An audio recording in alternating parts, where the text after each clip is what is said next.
What's that?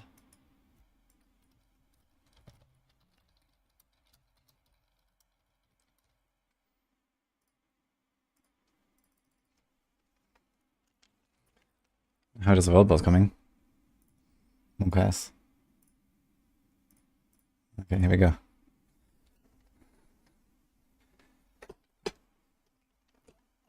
Can we get it? Oh, it's now.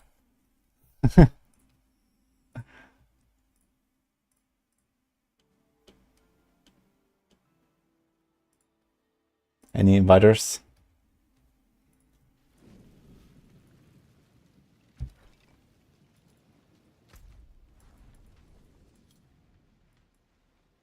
Where is it?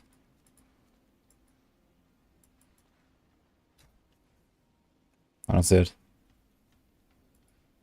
It's not there.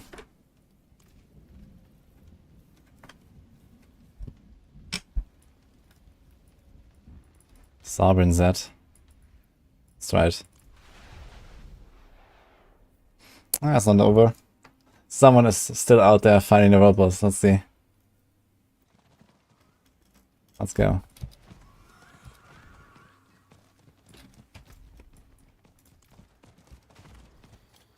Sneef.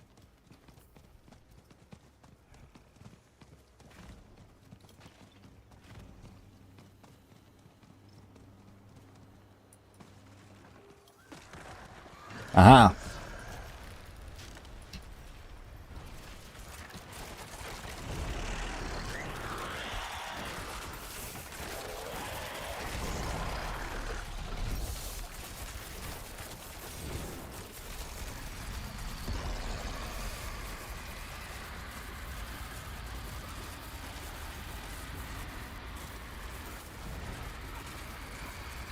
Correct. Best world boss here to have.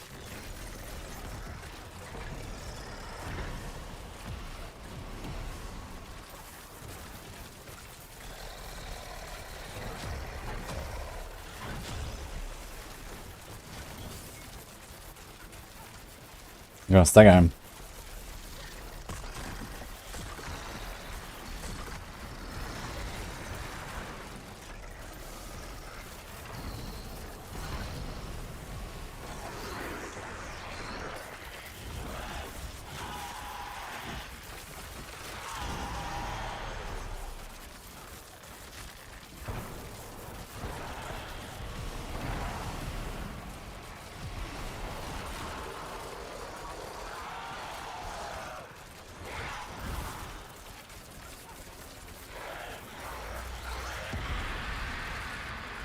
Oh, one guy's dead.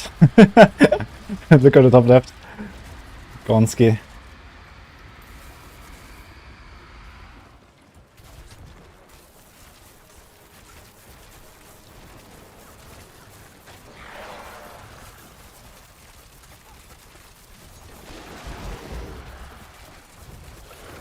$32 million ticks. Okay, not bad. See? Easy world boss.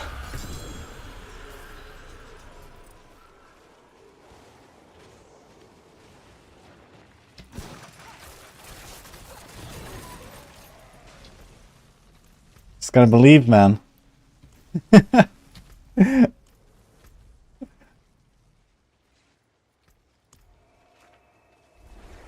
Raise the HP. No, but it's a very shitty boss. I can't really nuke him because he's moving around all the time. Maybe that's a more stationary target.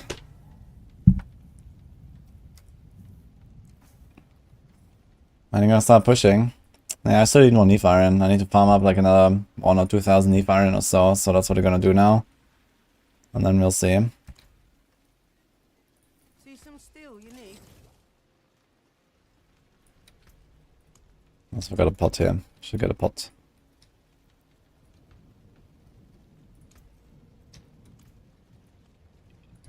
Let's try to see how our Calm Points feels actually compared to this. So we could do this.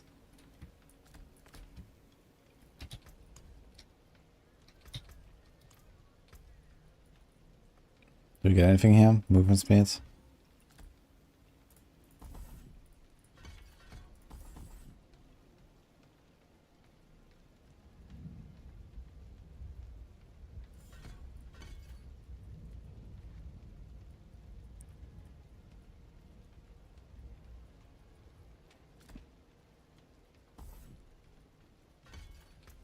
Can try this. Wonder how this.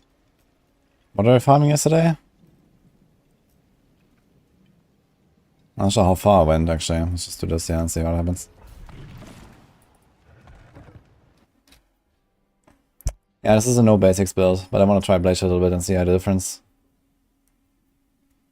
I'm gonna beat mods 122, but he's playing Barb, right? I don't have a Barb. I don't care about Barb. I want to be number 1 Druid and Rogue though. Don't think I'm gonna make any other classes until the end of the event.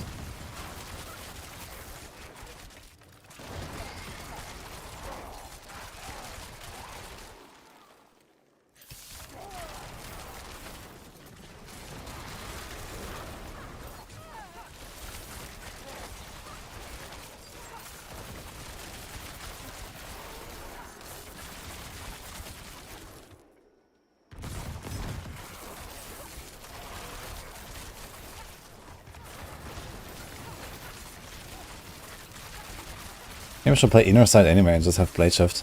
It's extra speed and we can run through enemies, which is actually kinda cool. Why do these guys have a dot on them?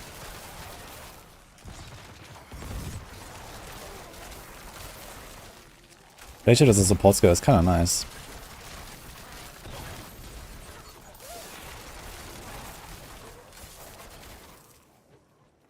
You hear about Rapid Firebug? I heard about it, yes, I've seen it. It's kinda funny.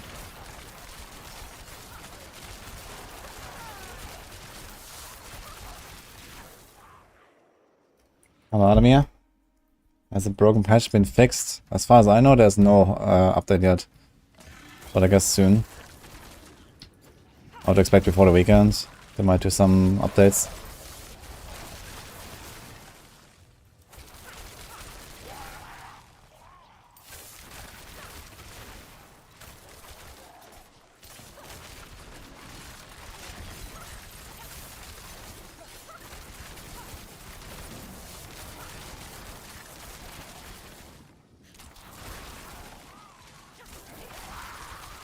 It's broken. Rapid fire just doesn't aim correctly. It just flies off like a drunk man at the toilet. It's kind of funny.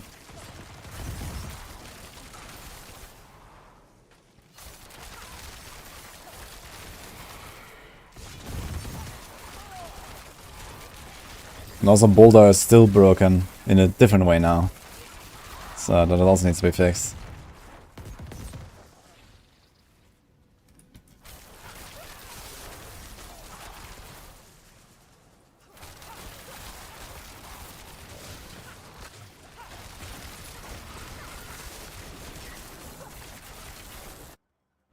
It's a poison barrage build. There's a plan on Discord and also a YouTube Maxwell guide.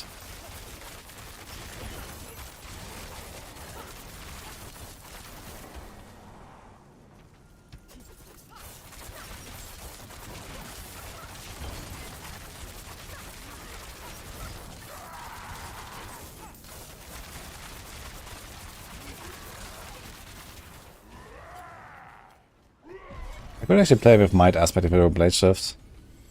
It should be kinda nice. I should consider keeping that. Just use it like every 7 seconds. Maybe not even go for calm points, go for inner side anyway.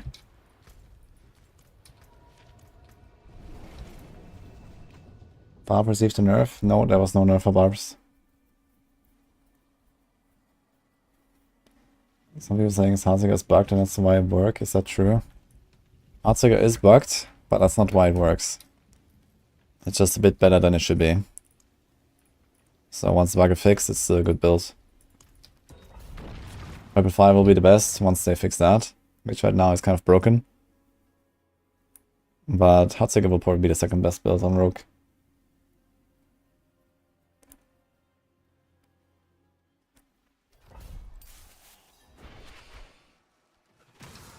So lame to reset the cost of 5 million. Yeah, I mean, you can be happy about getting a good result though, which is nice. We're trying 70 now, let's go.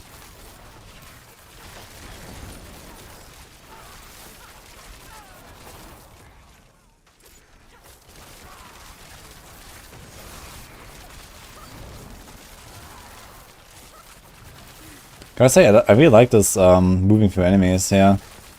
It feels very helpful for, like, for example, these champion packs sometimes.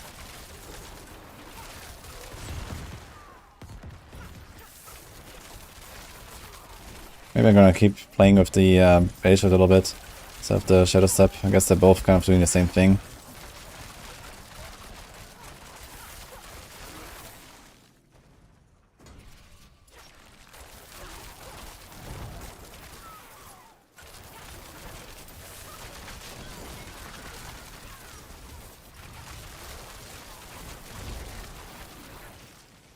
What's the locate on those blade shifts? 63.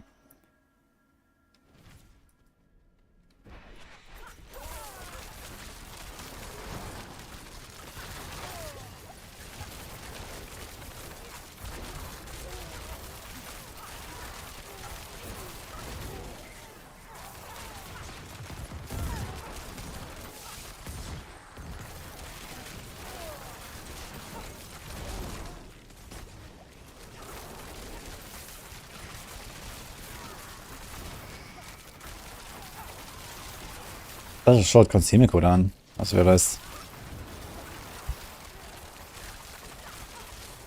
Okay, I really need to turn off my damage numbers, man. I don't see shit. It's insane.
Alexander.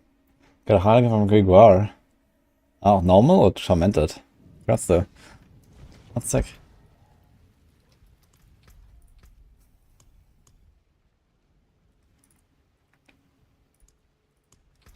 Okay, hide all, let's go. Fire is pretty unplayable right now, yes. Unfortunately. From normal. Damn. Fire is working as intended, you now have to calculate the wind direction when using it. You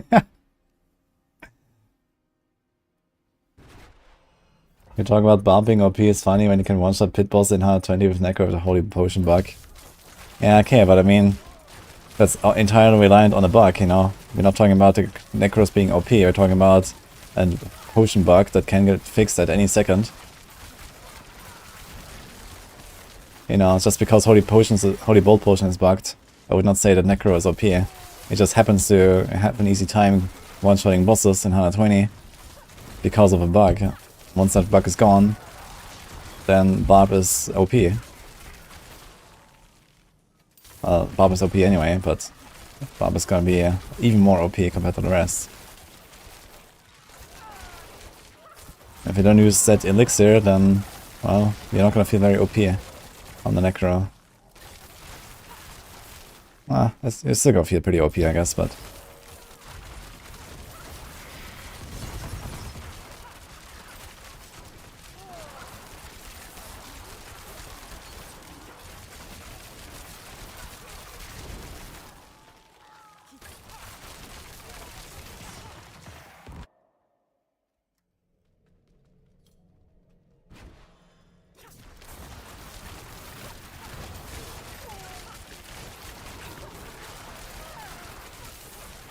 Rogues are clearing higher pit than Necro. Yeah, the thing is that, you know, I think the push balance is also not really too relevant. I mean, there's no real incentive to push high outside of, like, you know, our community event, for example. Like there's no rewards for it. You don't really get like, you know, any kind of special thing. It's not efficient, you know, it's literally just for fun. So I think like looking at the push balance and say, hey, Rogue is higher than Necro on the push, it doesn't really matter that much. Like Necro is still stronger overall than like a Heartseeker Rogue even. It just happens that Heartseeker Rogue is better attuned to pushing 130 than Necro is, because Necro just doesn't live well. Like the push meta is completely different from like the rest of the game. You know, a build that is like really good in farming is not necessarily good in pushing. Like look at any rogue melee build. You know, Twisting Blades, or S tier farming, you know, D tier pushing or something if you want. So this is a completely different game. But pushing is like, you know, the least relevant as well right now. So I pass it.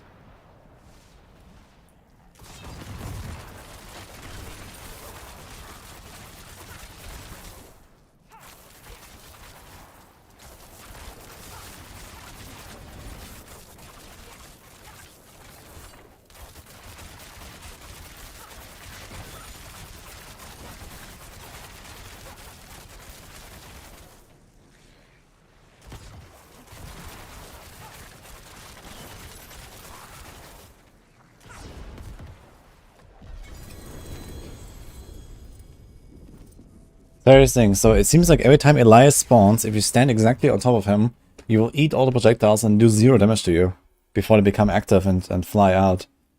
Did you guys notice the same? Dude, I need to change the fucking transmog, by the way.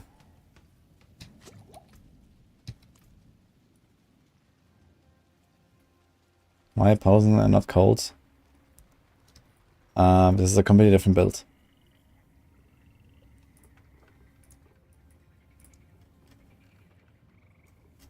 Where's the seasonal thing? Did we unlock it? Ah.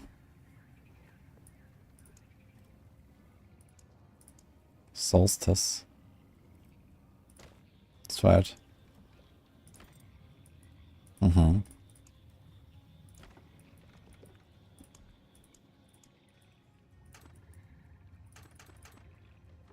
think a small. This one is small. Oh, this actually goes pretty well with this.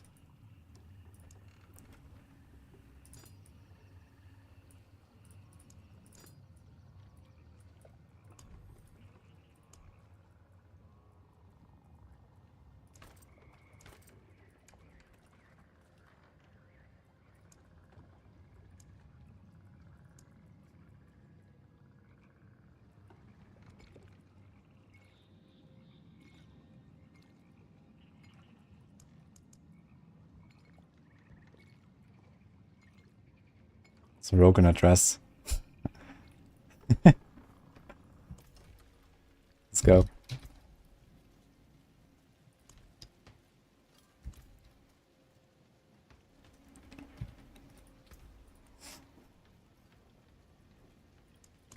You're farming more 69s. People should more understand what is fun to play. Heartseeker is not fun. I find Heartseeker actually relatively fun.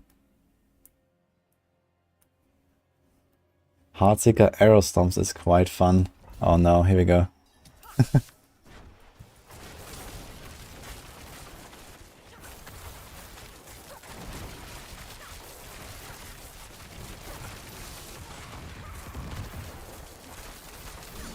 I need to find that person who popularized Heartseeker Arrow Storms.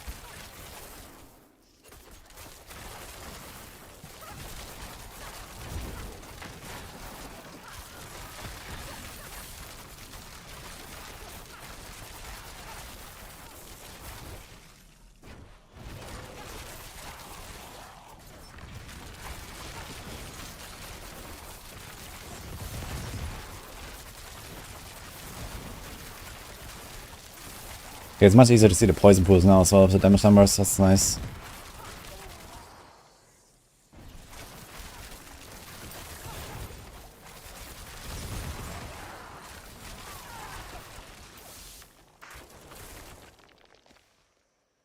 Heartseeker starts to become viable at level 25 once you have the 3 aspects. Vulnerable damage tempers. I want the Curse Touch, Moonrise, and Adaptability. Which are all cross-class aspects. Just need the vulnerable damage rogues.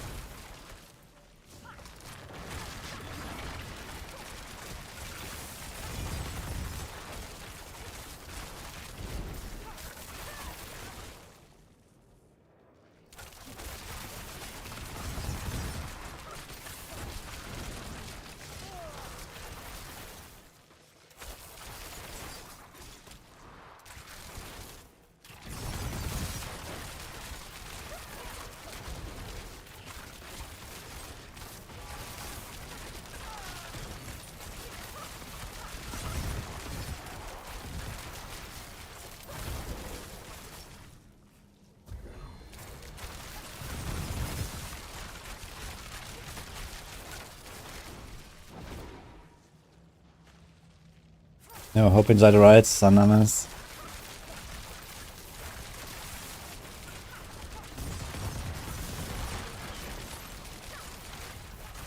Usually only landed on Sundays.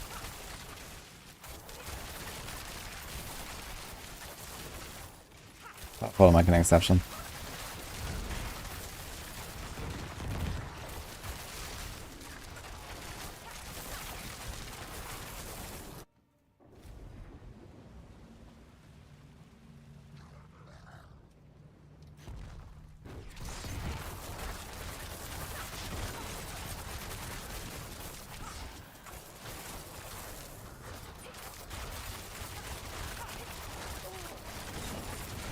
Oh. No. My poison.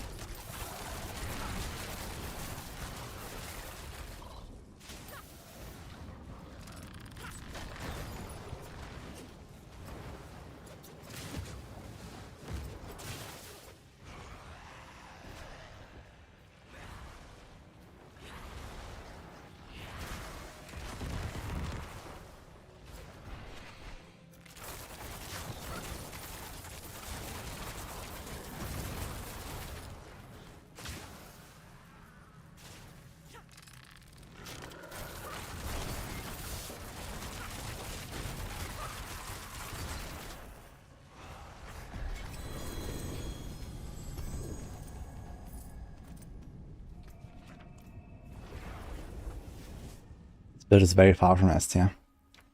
Maybe moved up to B or something. Maybe Disintegrates down to D. Just up to B. He has them both in C right now. But I think this feels clearly better than Poison to B.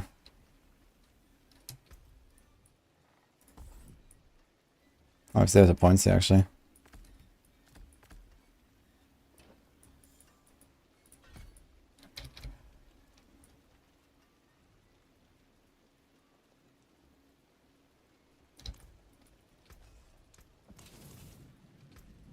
That's my red crystals. Oh, maybe low actually. Should definitely up this a bit. Hello? Oh, well, hello, Shining. Not a bad pull, that. Hello, Shining. All finished, are you?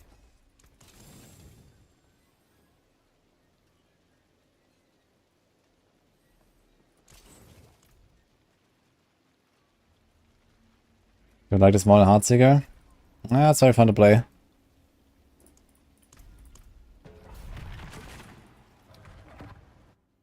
Hello, Brian.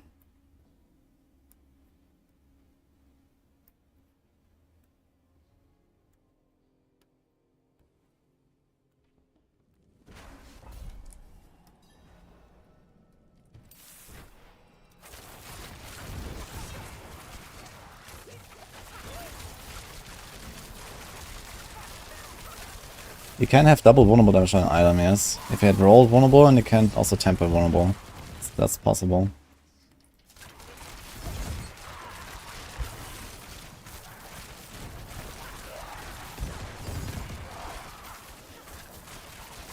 Why did Snape just become invisible? What? The fuck happened there?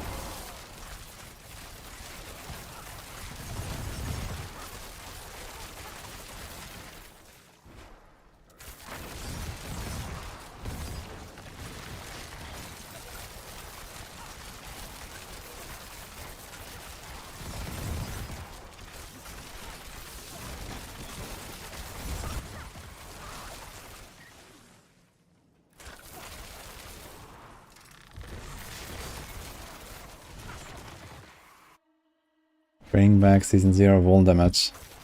How about hell no?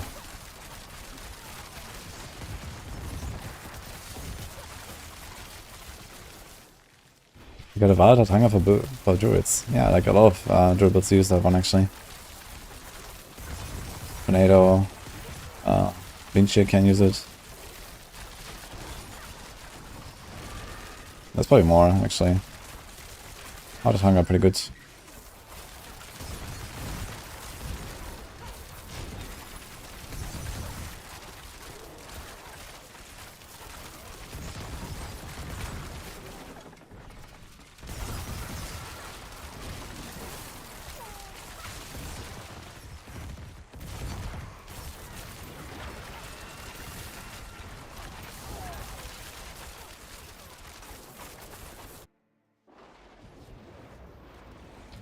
If you win a hoodie, can I sign it? I mean, Maxwell hoodie from the pit event.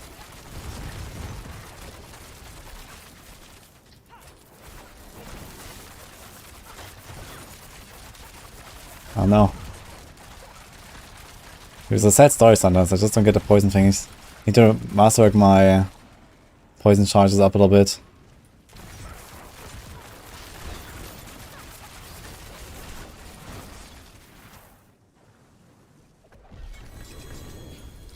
What should we have? Maybe I'll reset the ring.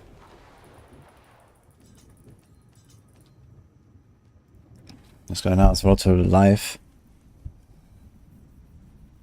I'd actually like to have crit on the ring, to be honest. Maybe like a greater affix crit. Do we need lightning rest? Ugh.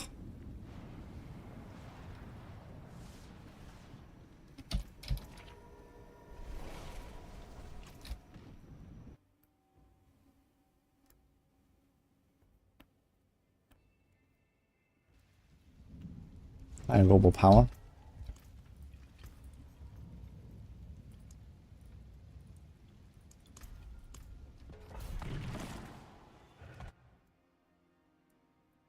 You don't have any marks and temper manuals on your rogue for some reason. You have every other manual but that one. Really? It's just a normal drop. I guess keep going. Usually get them all by like level 80 or so.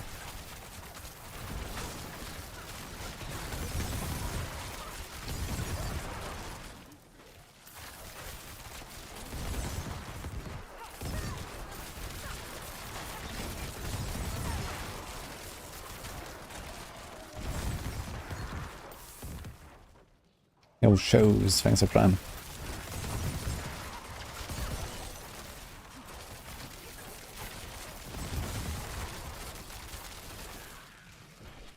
Wonder if I should run exploit glyph. Let's realize what our tears. We might actually speed us up here. Because don't really have to trap up that often. But you lose out on quite some wound damage here.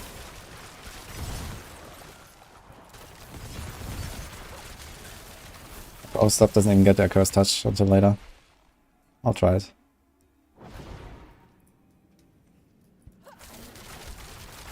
This is the death trap built on max roll.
They're not buff the overdrive from the minor bosses, no.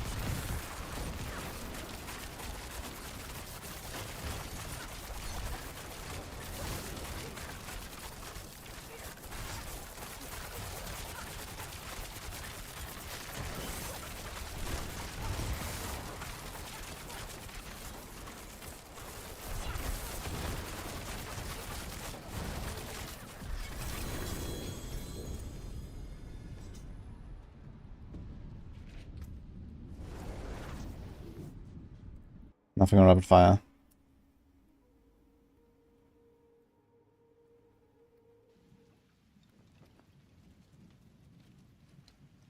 Not scared to lose Shaco or styles when my rogue dies. So I guess your plan is on hardcore to just like not use Uber uniques.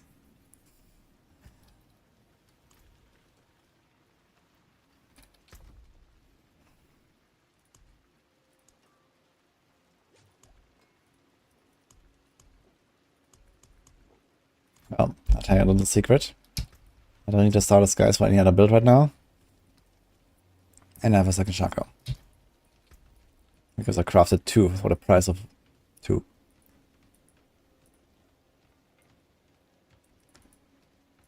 What do we want to do? Yeah. Bane, control, efficacy, tracker, ambush. Wait, I never loaded my glyphs actually. Wait a minute. Should do that at some point.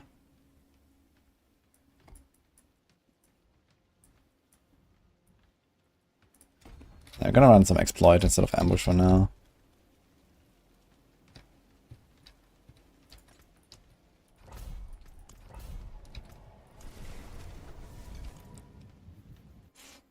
Kind of KFC. Now, crafted Ubers can have good affixes, that's why I tried 2, but I got 0 affixes, so unlucky.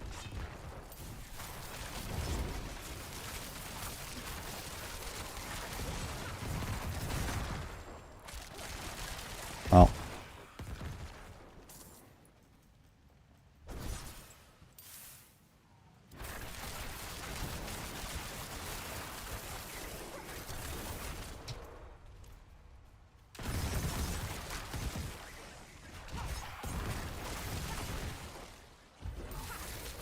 I need to do some glyphs real quick, guys. Sit in level 11 to 21 here. I still have a bunch of level 15 glyphs. So let's get those.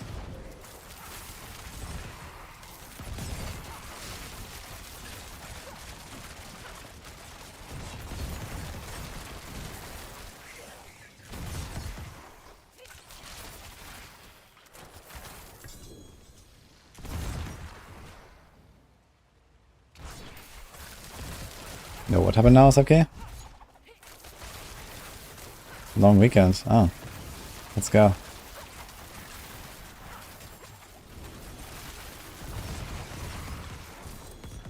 Double greater. Armor life. Not bad.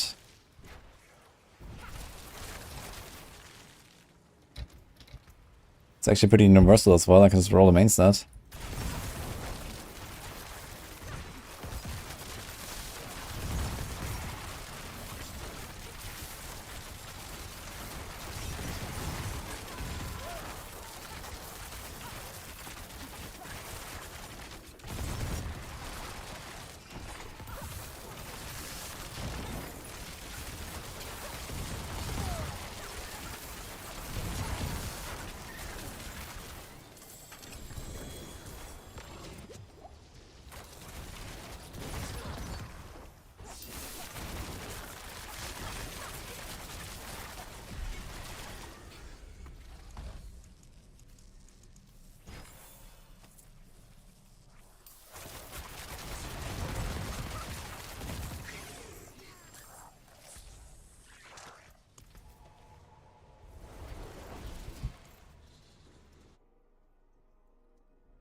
Thank you, command.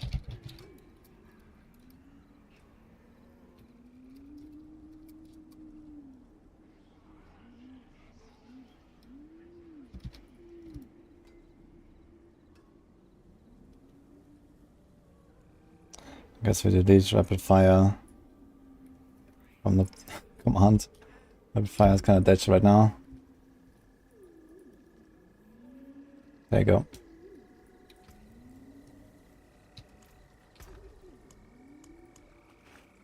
So this is good, this is good.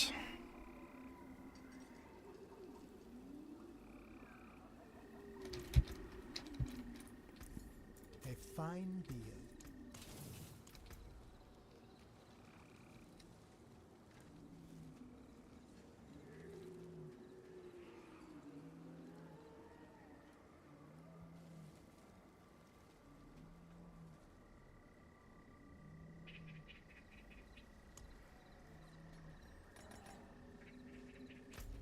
Do the stronghold real quick. Might not run Kenny. I could run Kenny. What do we have here? Control, versatility, tracker, ambush. I mean, instead of ambush, you could run Kenny, I suppose, if you can fit it. Wonder what this looks like if you do that. It's kind of shitty pathing. 1, 2.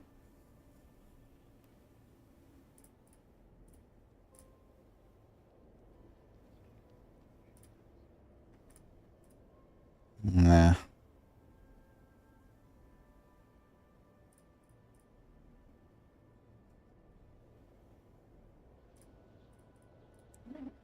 If there was like one more here, that would kind of work out. So can't really do it here. There needs to be a strength glyph here, so maybe change it to like another one. Bane. But this also has a very nice pathing here. Versatility can't change here. Efficacy can't change here. This is already an int glyph. Control is kind of important. It's an int glyph too.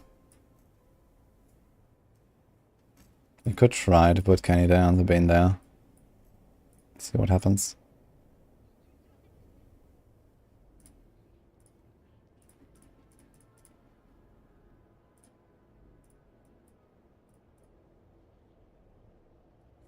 So I think this is what we had, right?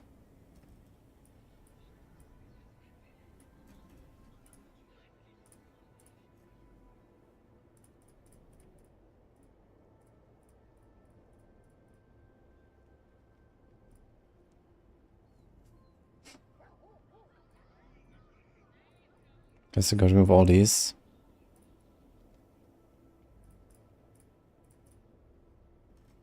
So this could work if you give up this imbued damage here. It's like 30 additive. Game potion healing, which is kind of useless, but I can put Kenny for the 10% instead of ambush. I mean, the thing is that ambush clip is not really always up, that's true. It's 9.9, and it's 9.9, so they have the same scaling. And this ramps up to 10. And then, yeah, this could be nice. We could do this as well. We have the same points. But I give up 30 additive here.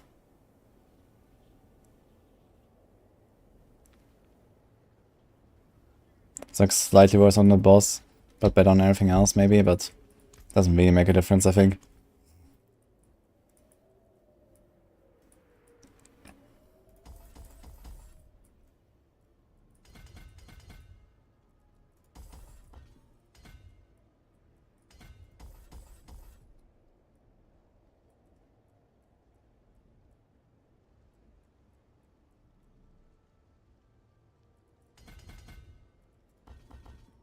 It's actually kind of interesting. You could go for the right here. Remove all this. So this could actually be a better path.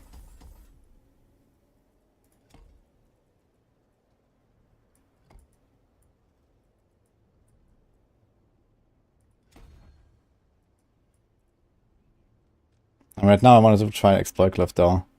For farming. But if you do this, actually get a point back. So I could do that.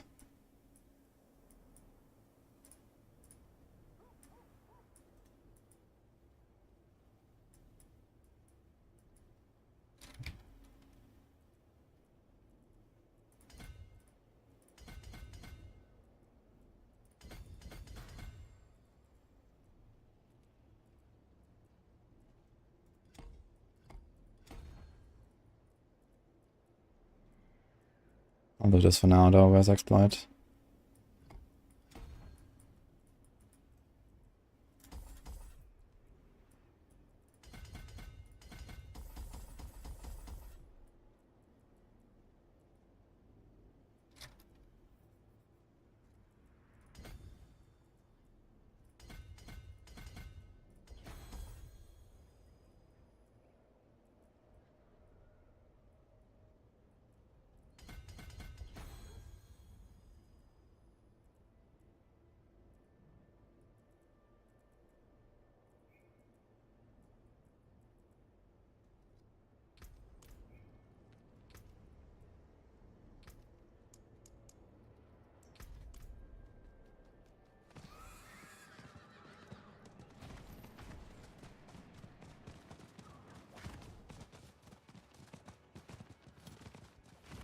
No Druidbringer right now. I could fit it in, but for a build like this it would be quite a heavy damage loss. Because you want the chance to cast twice here. I mean, if you like medium masterwork up the chance to cast twice, it wouldn't be so bad. You can probably get to like near 100% by having a fully masterwork crossbow and one weapon.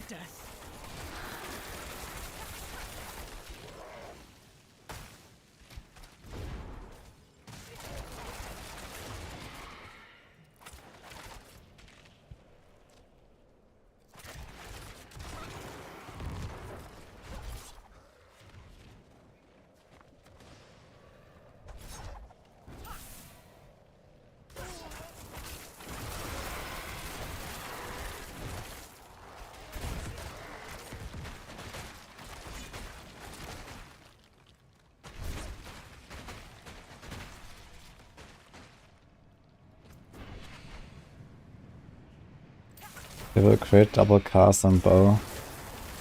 That's pretty rough. It would be nice to have a Doombringer for sure. Lots of defense, especially for a barrage build.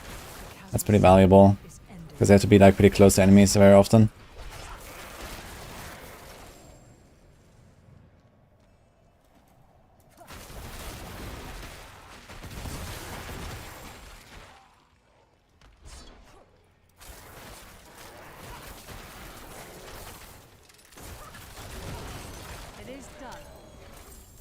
It's done.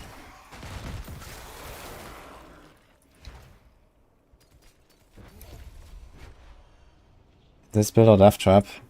Yeah, they're in the same guide on Maxwell. This is the Death Trap guide, but ultimately it transitions into no Death Trap. For starters, guys.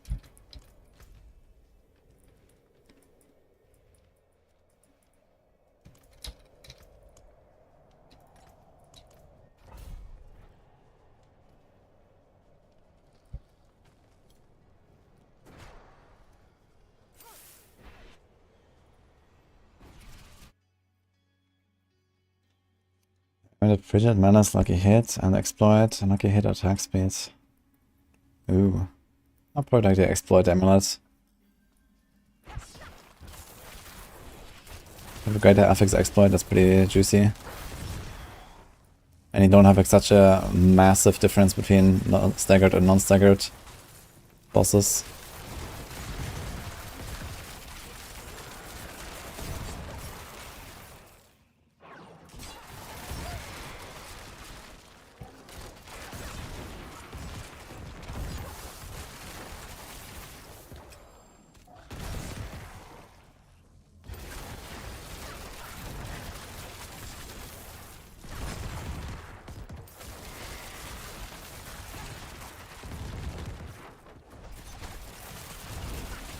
Exploit is more valuable right now until they fix the victimized double dipping.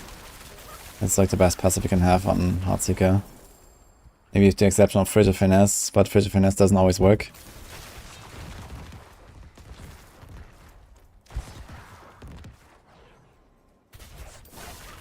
This song is not actually on my playlist, it's like something that Spotify put here, I think. It's called the Elemental Dive.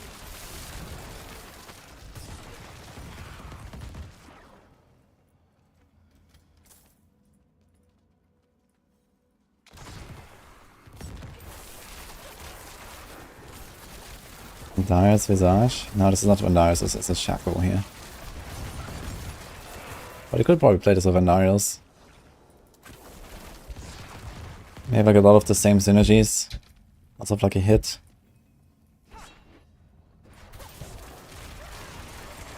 We have like all the poison scaling. Would be interesting to try Vandarius here. I don't think I have any left though. Maybe if I find another one, if I do more bosses at some point, I might try it.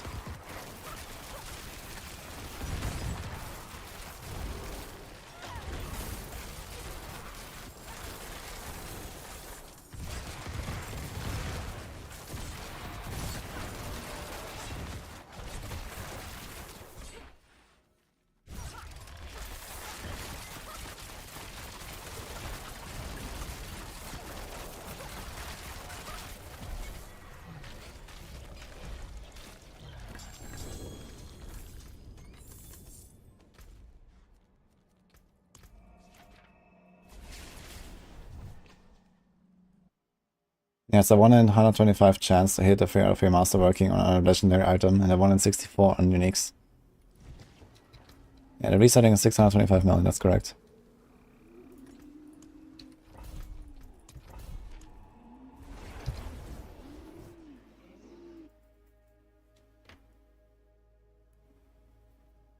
I think it's worth making another Rouge to set up Heartseeker.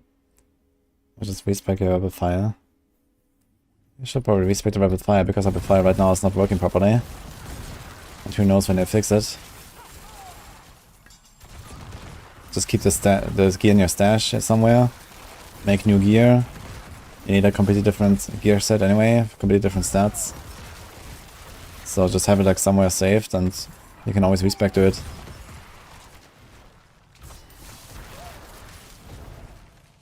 Like respecking takes like 10 minutes.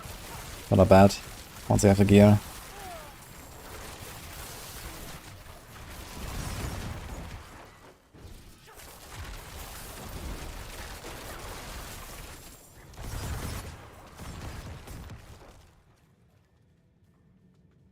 Too many bugs in D4, that's true. They're very good at creating bugs, yeah.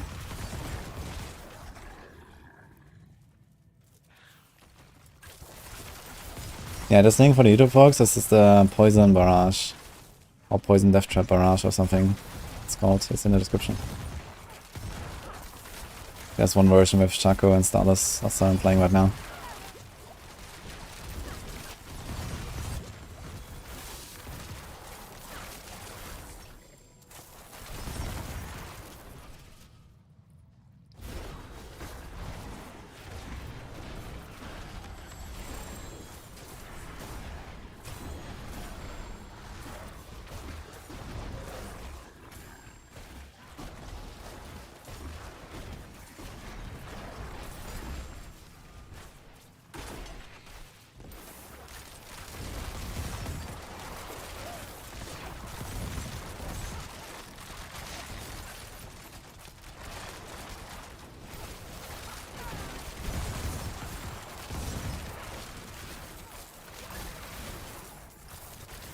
Sad Conduit.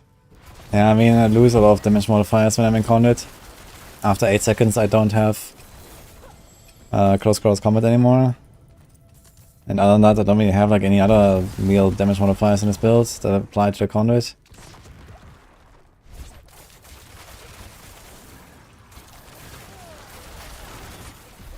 Conduit is much stronger on like Barb for example.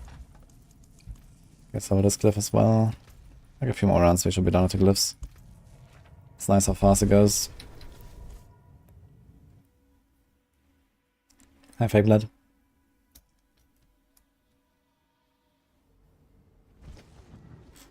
I did try Anaris Visage, yeah, I'm gonna make a video about it soon actually. I need to like Fearcraft it set up a little bit more.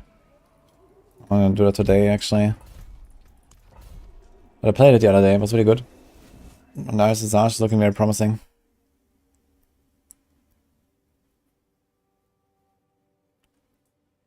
Let's work with X-Files. X-Files is not a good idea. You don't really have enough lucky hit chance to really proc X-Files a lot. Because the lucky hit chance comes from the poison imbue itself. And the poison imbue lucky hit chance is kind of low. And also the X-Files explosions just don't do that much damage. They do like maybe a few million on a crit or something. Also we lose another ring that needs to have poison imbuement count. It's already like not 100% consistent with the counts I have.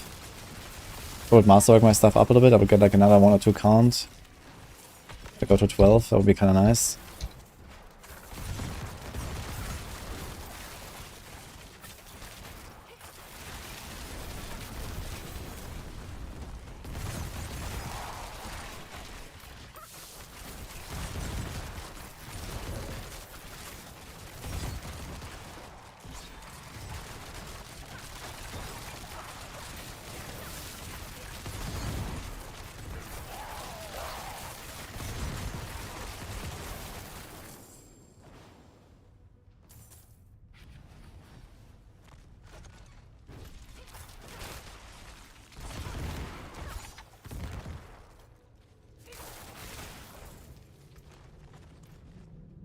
I'm getting Ravages for now, actually.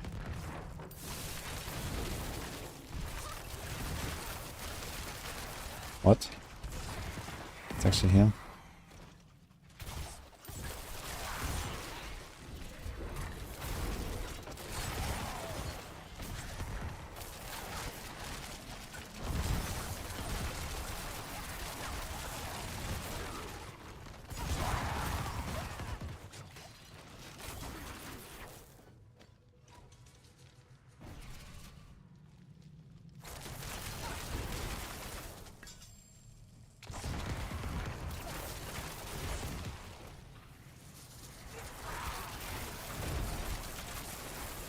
Actually, I should try this build with crossbow without resource cost reduction and see if I actually need it. Maybe I can squeeze out more damage. I mean, it's 30% RCR. But you do have the inner side procs. You do have the starters. I don't really feel like I'm ever running low on resources.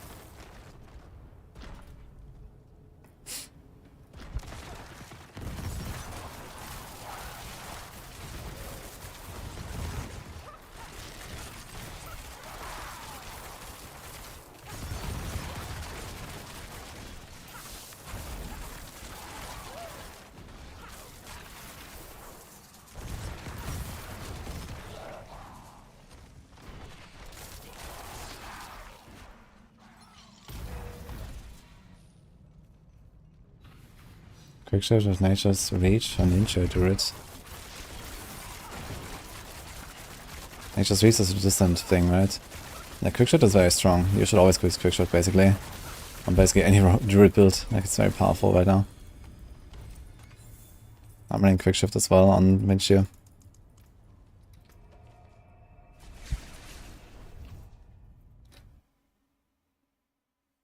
Obsidian, Slam, Spear, Burn. No, it does not work with... You mean the overpower thing? That's nothing.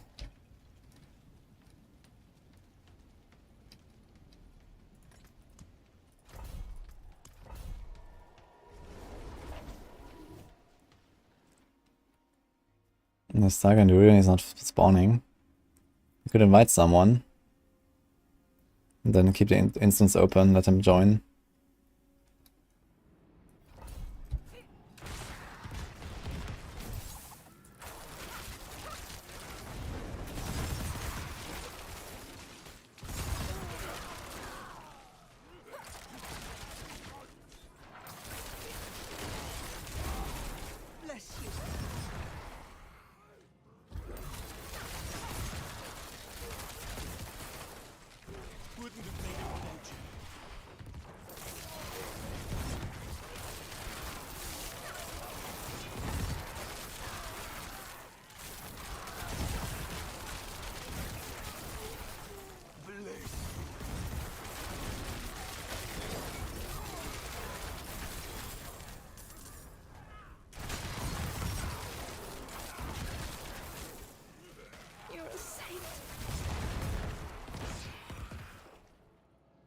You saved my life.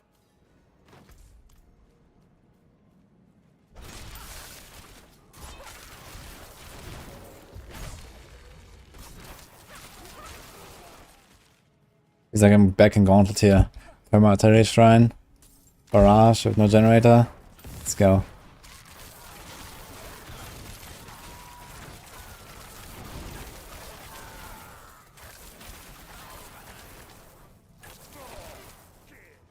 Where does the chill come from? Chill is from chance to freeze tempers on armor. It's the same for every rogue build. It's always chance to freeze on armor. All the rogue builds do that. No, you do not use Azurath or Frostburn. All Parents and Griefs. Just temper. Yeah, this build is super fun, man. I've been playing this for a while I'm farming my Neath Iron.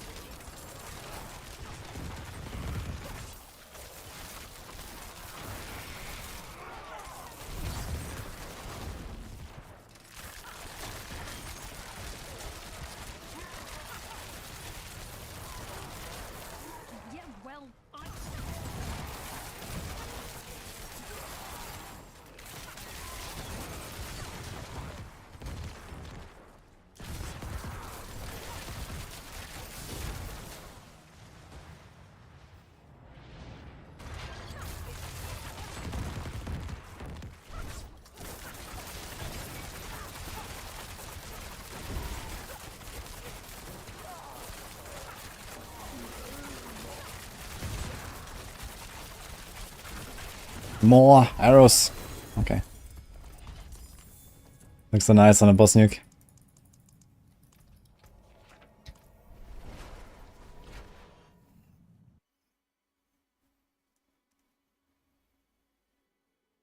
Does a bit require uniques to function? Well, I mean, you can start playing it with combo points, and you don't need any uniques, and then you can like slowly transition to no basic generator.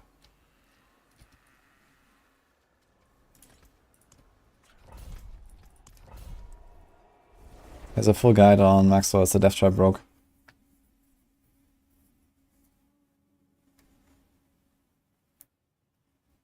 How's it compared to a Heartseeker Rogue? A bit worse, I guess. Oops.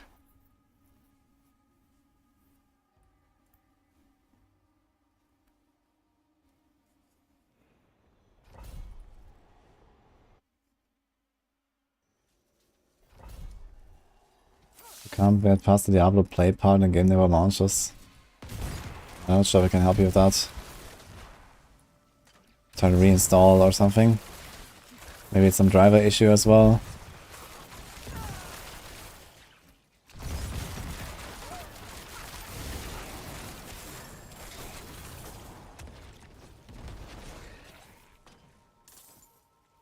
Ruby fragments? I need those. Always collect ruby fragments, man.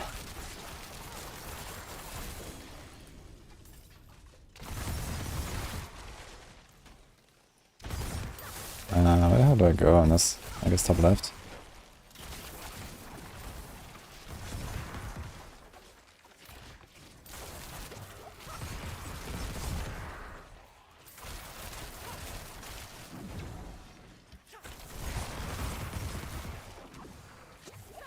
Ah, I was standing perfectly between all the wasps and then it's gonna teleport on me, man.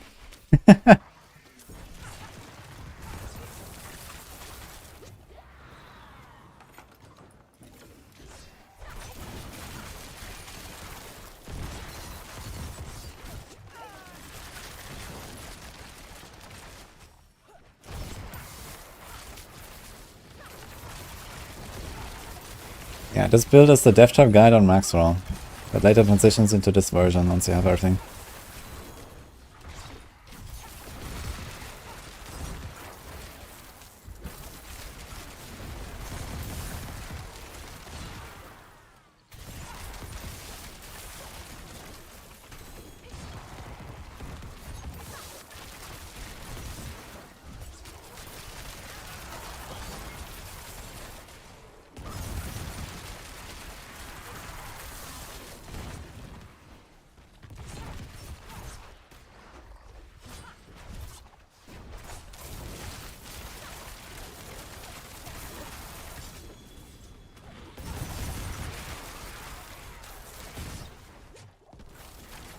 Swamping.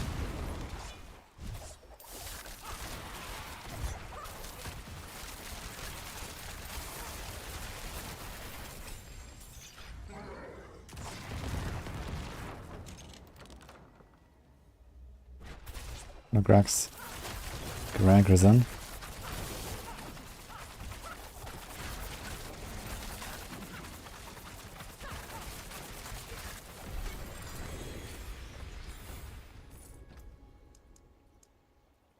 Okay, yeah. Ambushes for the I also need to level for this. Let's check if there's some more glyphs. This build is just really nice for the glyph leveling anyway. You go pretty fast.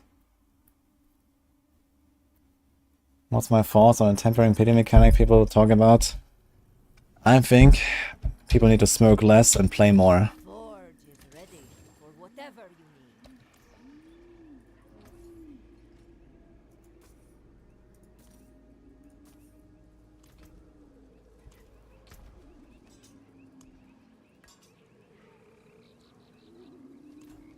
How can I help? Come back if you need the forge.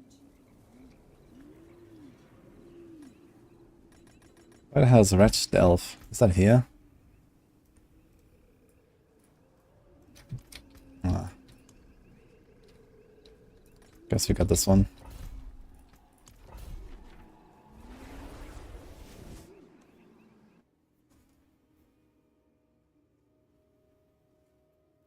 There's no reliable way of farming the stones. There's just like very rare drops in the pit. Only little characters. And do Iron Wolves.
Kind of wish there was a bit more of an incentive to kill enemies while in Nightmare Dungeons.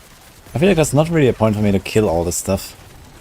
Like if it drops anything, I don't get XP. It's like, you know, the opposite of like leveling up, where you blast for Nightmare Dungeons, you kill everything as much as possible.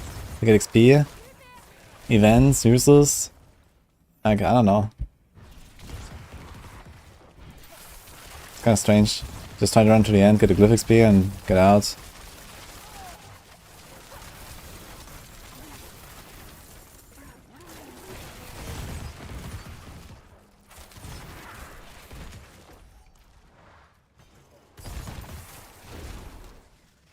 Double monkey bro, thanks Prime.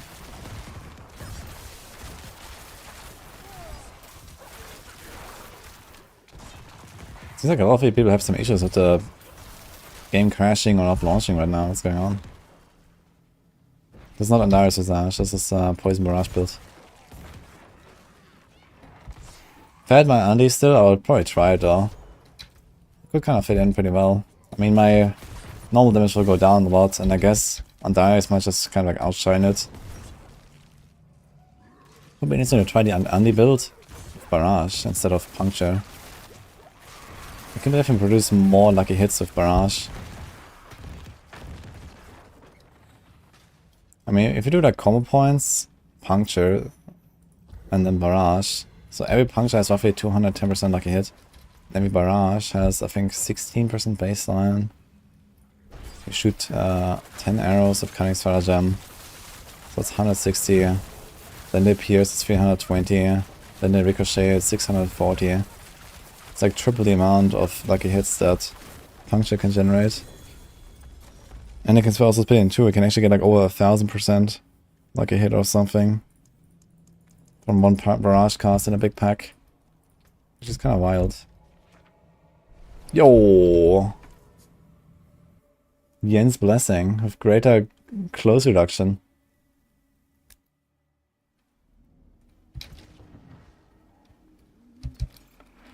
Okay.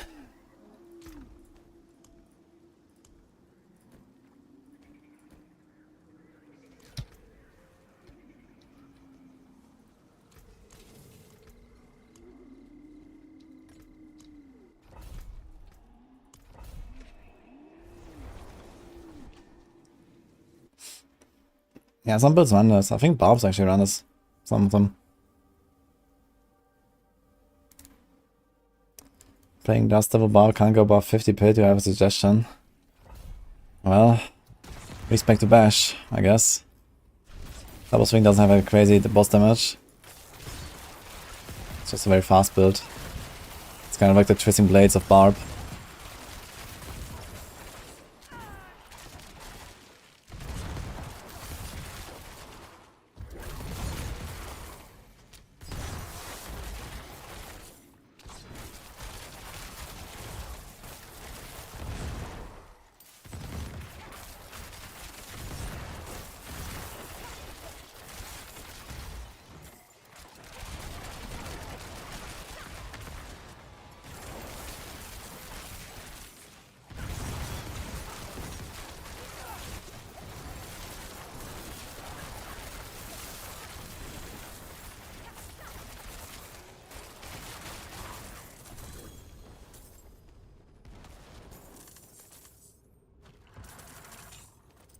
Some of gold piles.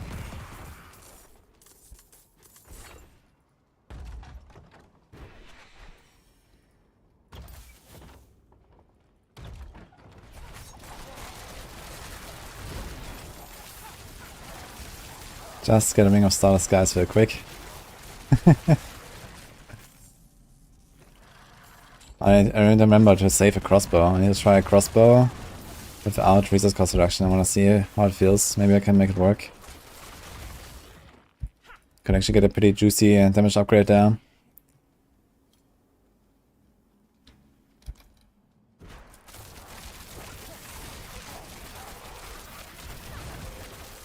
I mean, I don't really need crossbows for many other builds anymore.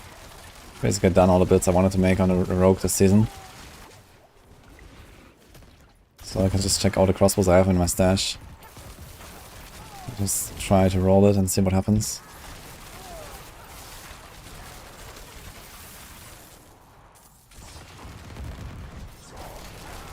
But having like a juicy all damage roll here that was like, I don't know what, 150% all damage would be actually pretty impactful. Especially against bosses. Because on bosses, like most of my additive damage is just turned off when they're not staggered. So I could actually do a lot more damage while they're not staggered.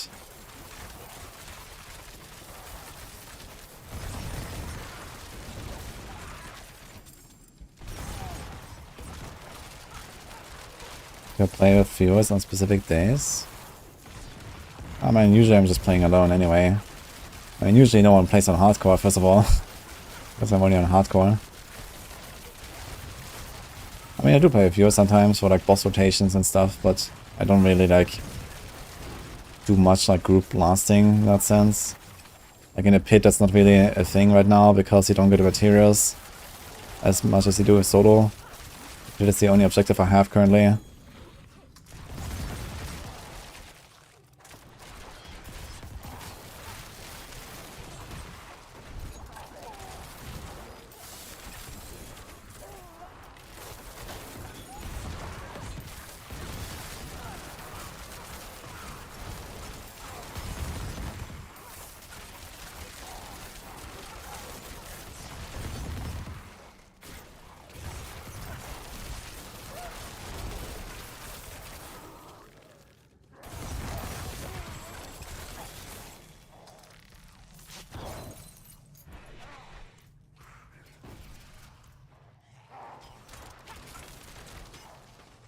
Yeah, if you do pit in group, you get only 50% of the mats.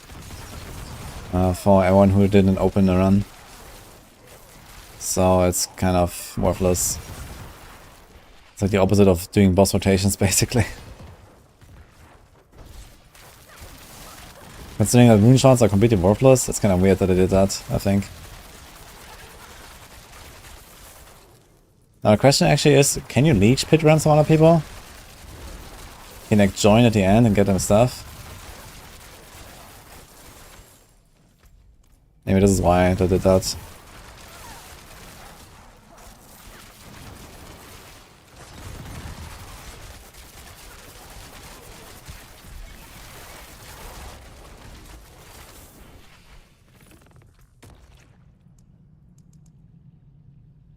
Dude, I'm missing 1 XP to rank up this glyph to 21.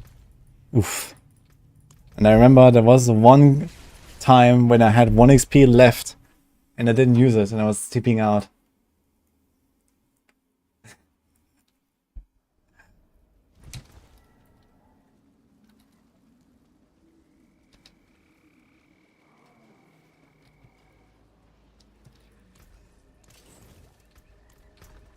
It's kind of funny. Okay, let's check for crossbow.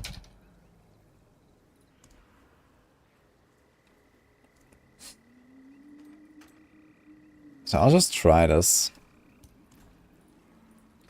I'll just like try to temper it. A good business and fortune to you. How can I help?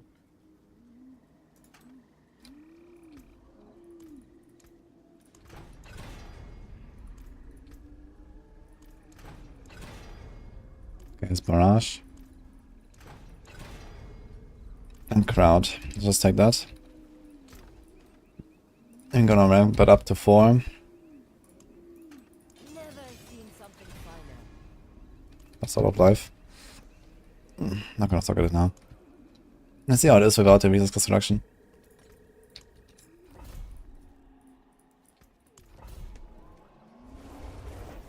Any but for Hero's Mind works a Heartseeker. Nah, it's not a rogue item. I mean, the proc is irrelevant. Like, Hero's Mind is exclusively used for the defense. But you get Dark Shroud ranks on a chest, and you really want to have those on a rogue.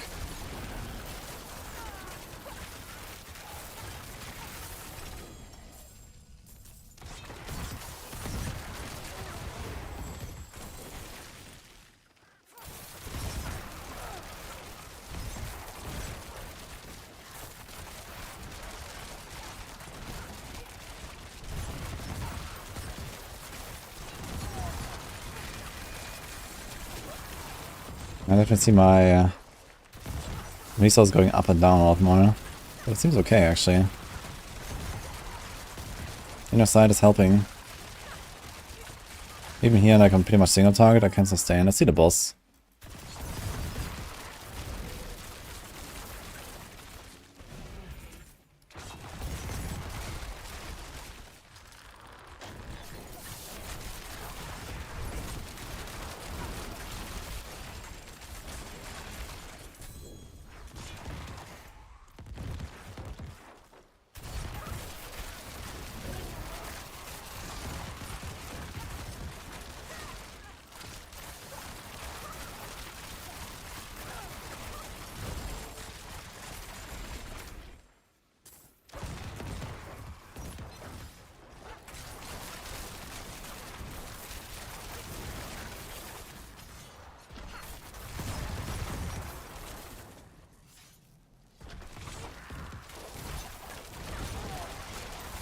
Yeah, I need to fix the amplifier.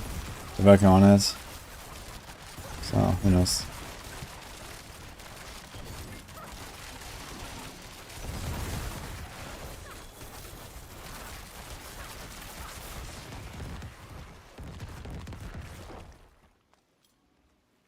Yeah, amplifier is dead right now until I fix it. I would not recommend to play it. Seems very frustrating.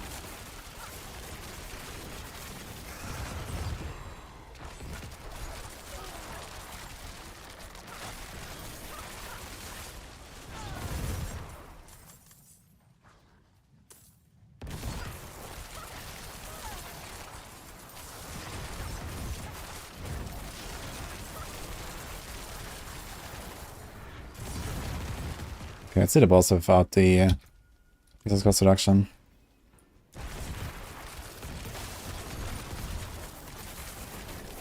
Yeah. Yeah.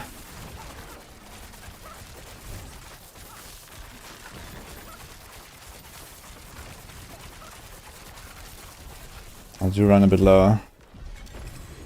So I think the RCR on the weapon is pretty helpful.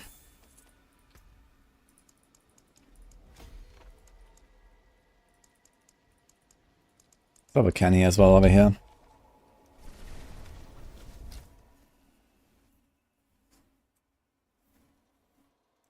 Now this is close quarters.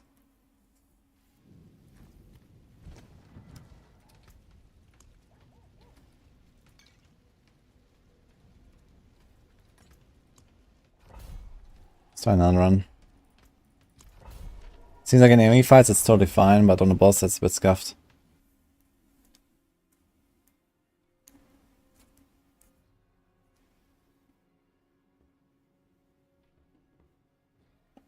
My Shadow Step build not working too well. Is a possibility to replace that dash. Maybe multiple enemies would proc like a hit more often.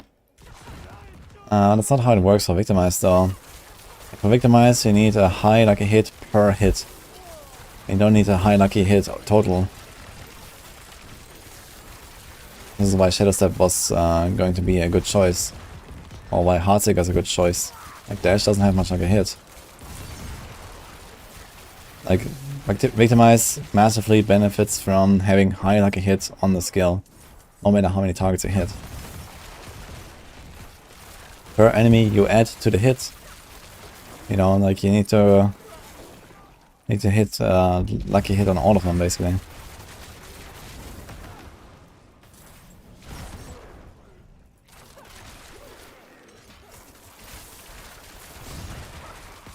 Nah, I don't have Frosty Stress. I'll fix it now. Ravagers.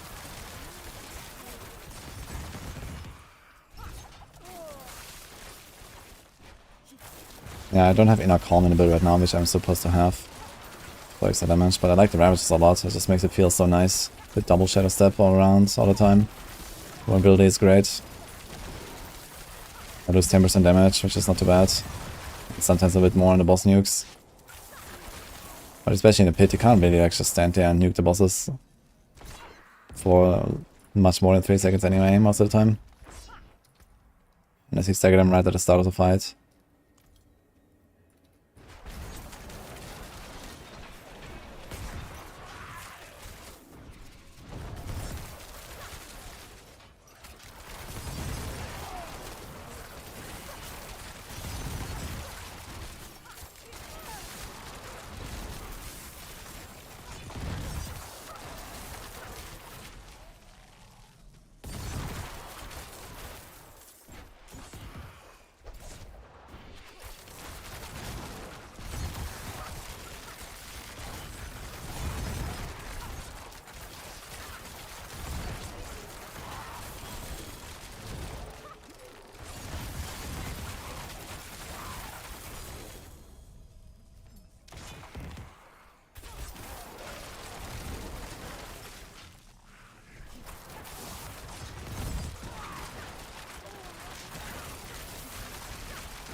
That was an interesting question though. Can I just... I could put like another energy per second on the boots. I can go double energy per second maybe. Or just masterwork up my chest a bit more. For example, if that was 12, get to like 8-9 energy per second. I wonder if that would be enough to make this work.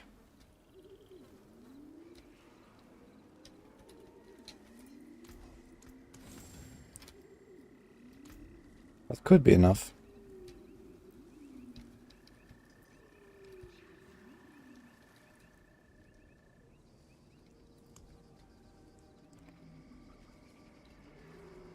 Oh my god.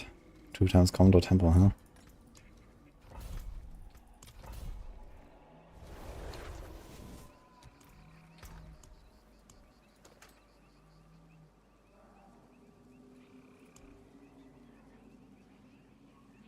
I gotta put a crossbow.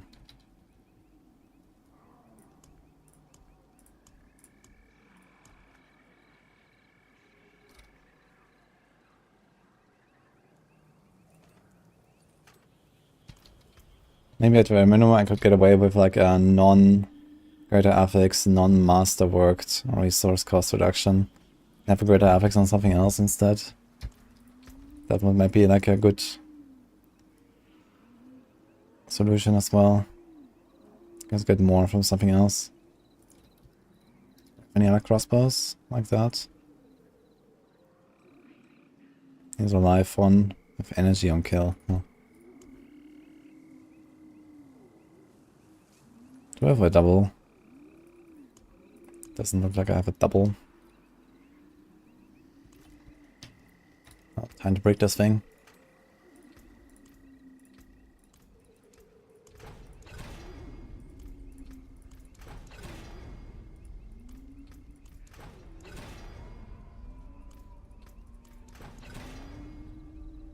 I got perfect barrage roll down. I'd kinda like to get close to something like that again.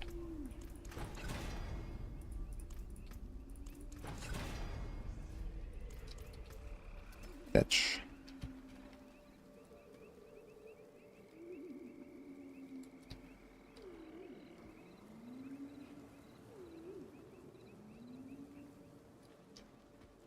The forge is ready for whatever you need.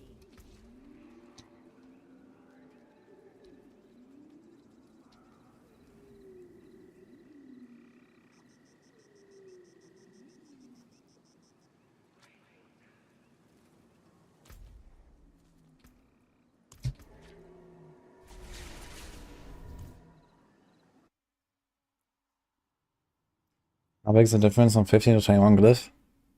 Depends what you get from the glyph. I mean, most builds have probably something like a 1 rare buffing glyph in the build. It gives them something like life or DR. So they can be like, you know, 5% EHP. And then like all the other glyphs combined. Usually go for like minimum value glyphs. You have like 5 of them. You get like, I don't know, maybe 10, 15, 20% more additive damage per glyph. So it's like maybe over 5 glyphs, something like 70 to 100% additive. So like another 5% DPS. So something like that. 5% EHP, 5% DPS. It's probably like the average outcome there. So that's pretty good for like an hour of farming some dungeons. It's pretty OP actually.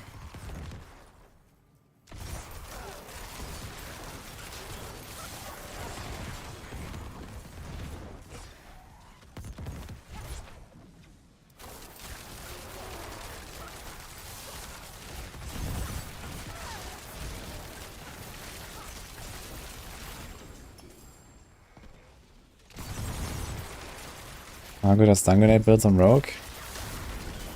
I managed to do like a build that can probably hit like 20 to 40 million DPS on staggered nuke.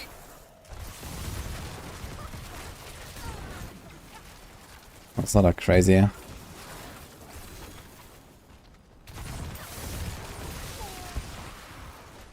And requires very good gear and timing.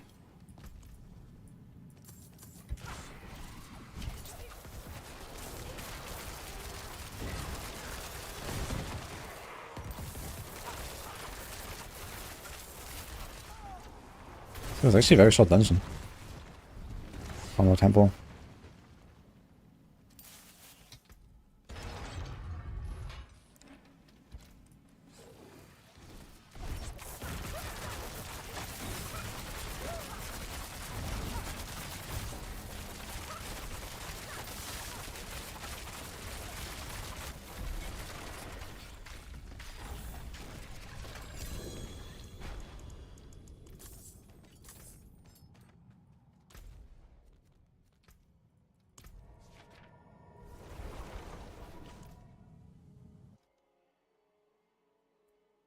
Hey there, Tom.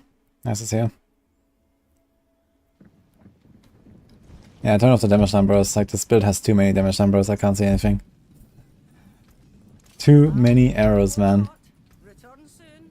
Well, hello. Not a bad pull, that. Hello. Shame that. Not a hello, shining beauty. What's still got some good in it?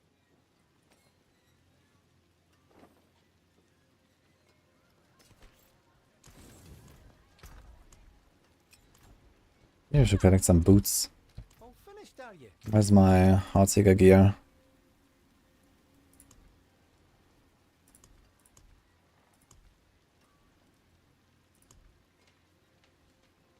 I only have decks. Should probably try to get better ones. I do have new pants now, so that's kind of nice. This is fine, this is fine. I don't have Shaco. This is sick. I do have good rings.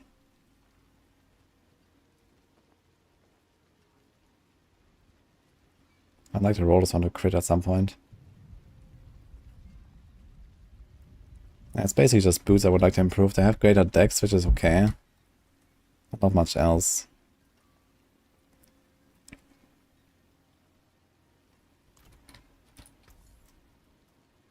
Well, hello. Shame that. Go one more? I forge more than horseshoes and my hammer sings on your return. Okay, another condor.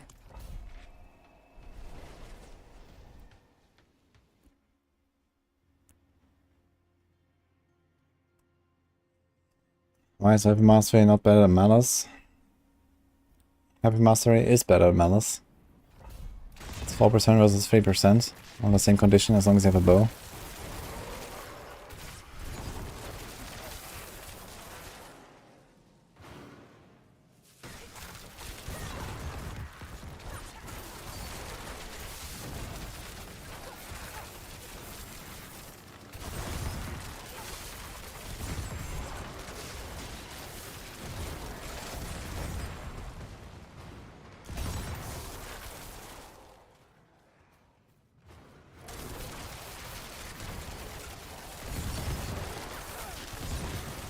I mean, if you're ever wondering about like why a certain build uses certain stats or whatever, in the macro guides there's always this build scaling section that explains like some of these things. And also the FAQ and the mechanics section further below. You can check that.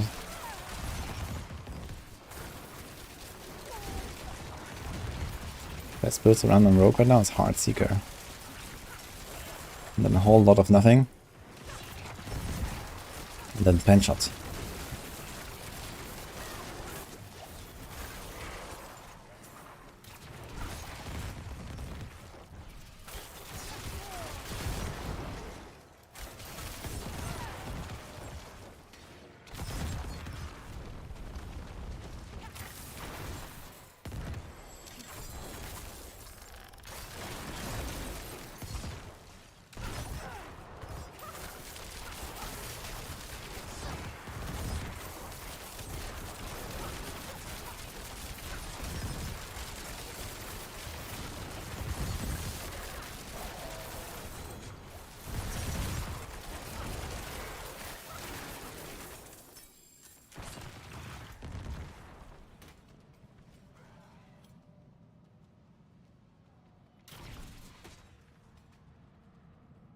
Why there's things that probably give Barbs 10 times more HP and give them tempers to give them 4 times more additive than other classes.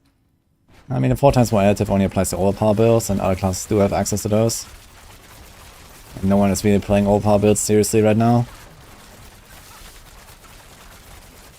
But yeah, 10 times more HP is actually nearly accurate. Which is kind of funny. I think it can be summed up with Pepega. If you get to the bottom of it. Okay, we've done all the glyph duty that we needed, I think.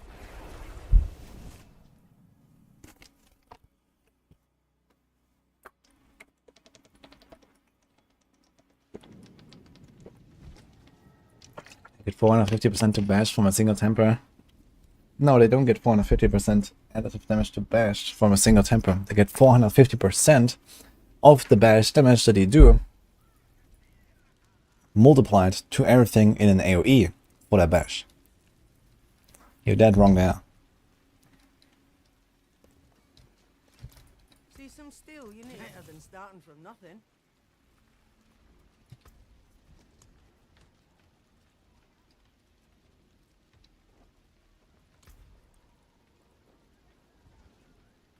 Okay, let's see how the 69s feel this time with exploit glyph instead of ambush. Devs play Barb. I'm sure at least one of the devs plays Barb, yeah.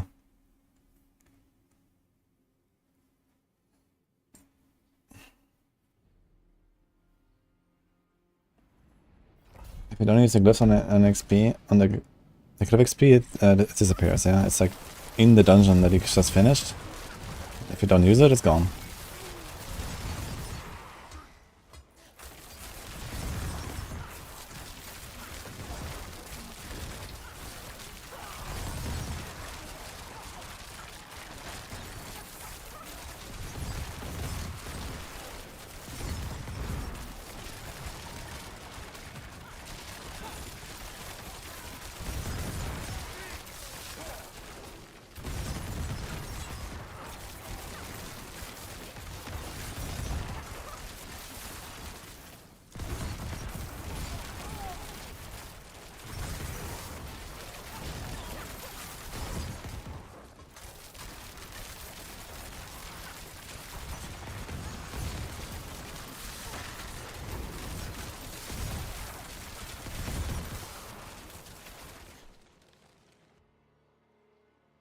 I mean, Barb gets 400k HP when you have, like, you know, imposing presence on like 4 items and a Shaco and a Grandfather and a Doombringer or something, then you get like 400k HP. It's not just you just be a Barb and you have 400k HP.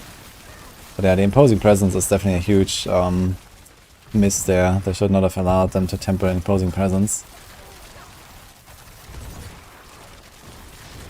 That's kind of stupid, I think.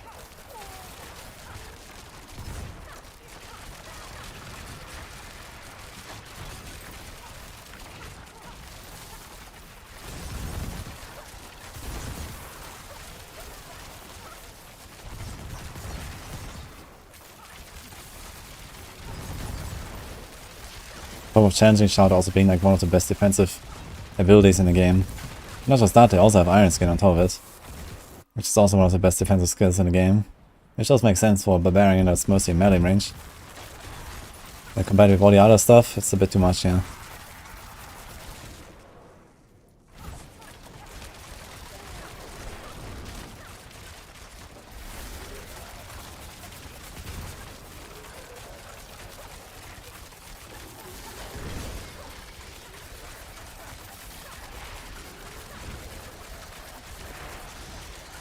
Seems like it's just not hitting me. What? Did it dodge him but twice?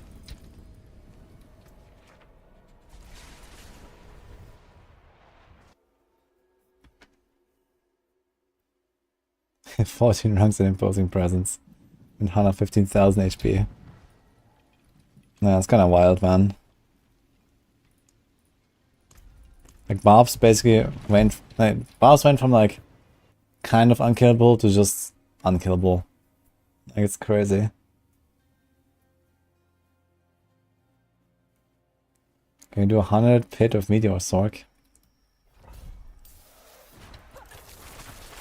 Don't bait a Rob video with all those Barb comments. What Rob video should I be baiting? Oh, Barb needs buffs. It's the kind of videos that I expect, I guess. Look, I'm only hitting for 50 million from Bash.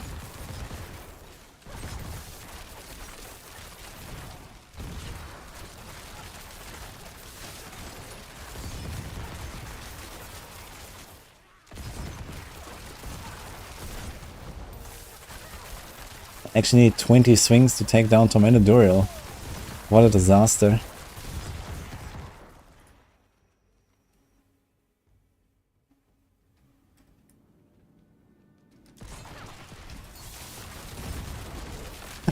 Rookie is just face taking Lilith in 121. Let's go.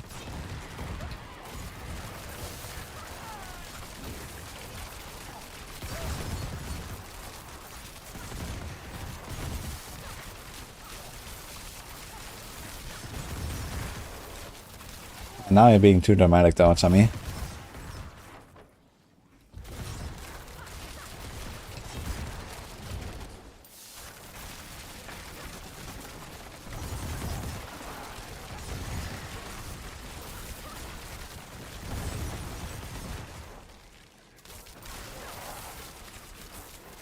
The rogue quite squishy, so I had to put Temerity for now. Temerity is not the solution to a rogue being squishy though. Actually, I learned that Temerity is massively bugged. So it seems like the healing, the berry that you get from Temerity only scales up your base life, even though other effects scale with your life, they max them. The berry that you get from Temerity does not. So you can have like 50k life, get like a heal that gives you like 10% of your life, is like 5k. You would expect 5k barrier, but you actually get like 800. It's kinda stupid. Temerity is pretty dead right now.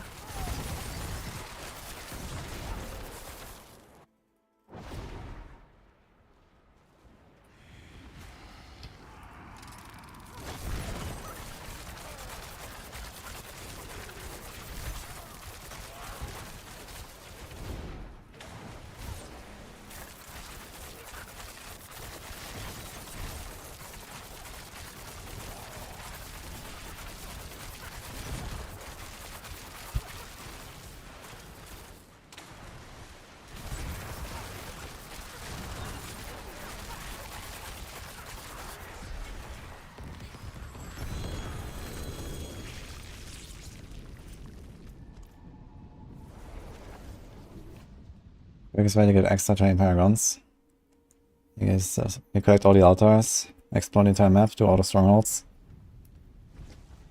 and then you do side quests.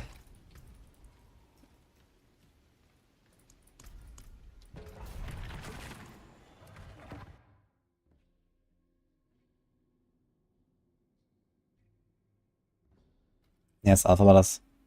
The Temerity is pretty bad. I bug reported it already. But, yeah, let's see if they fix that at some point. Temerity would be a pretty good item for some builds, if that wasn't a thing.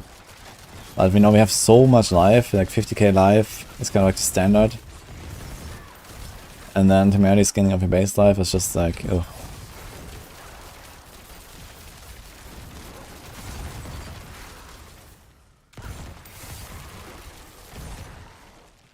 Base life is 8,000. It's nothing compared to the 50k that you have.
It's really fun, man.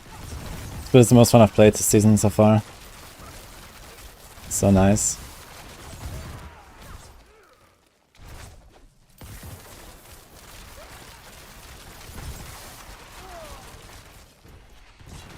God, backtrack though.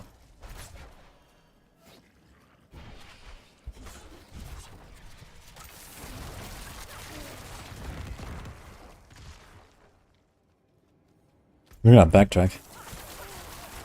I never go further. Dude, what? Like, some of these layers are pretty wild. Hey, this is it. This was like the last monsters. What the fuck?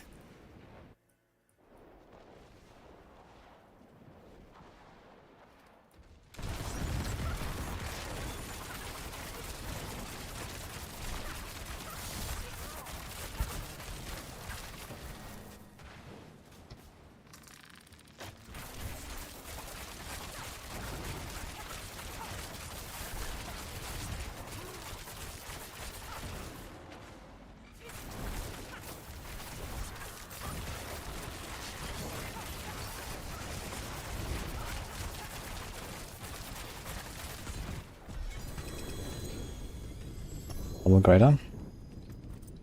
Crossbow. Ah! What is this?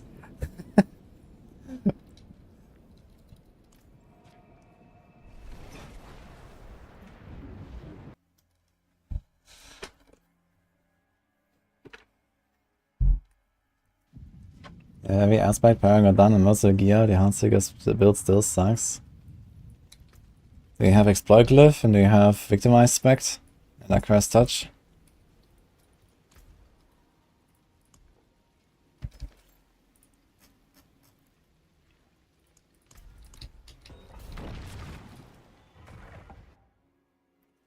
Nah, I wouldn't recommend X-Force for this. Why is there F-Rogue and S when they broke F? Yeah, I mean, it was kind of unexpected. I guess you could update it, but... I actually need to move Boulder up. Actually, I don't need to move Boulder up, because Boulder is still half broken.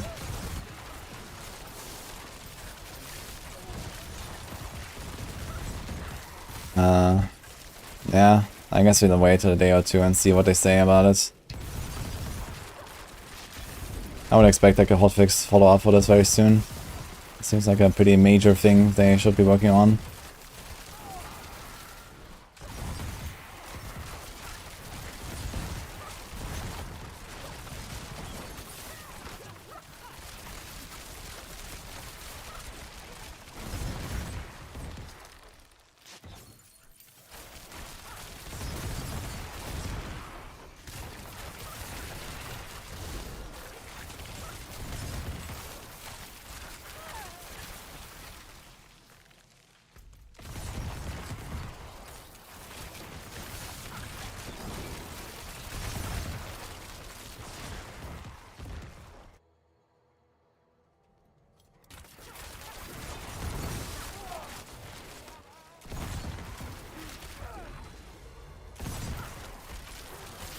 Yeah, so when you cast Hurricane again, before it's over, it just makes all the bullets disappear, right?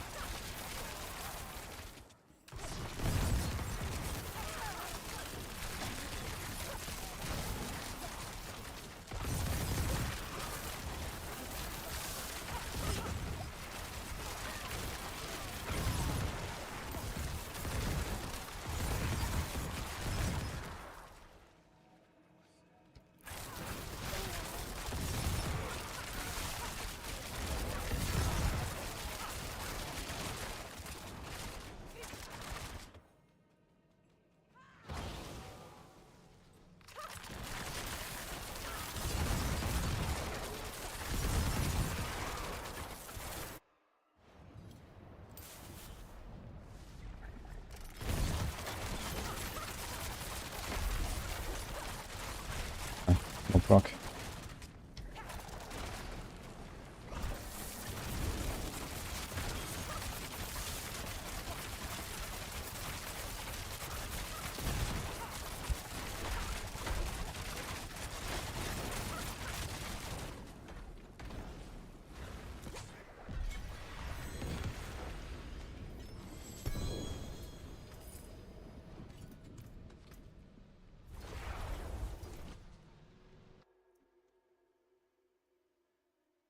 How many tiers will Heartsinger go down as a fixed optimize?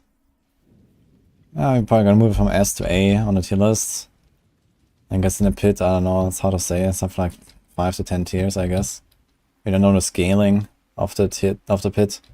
So it might be not much in farming, but pushing maybe more, I don't know.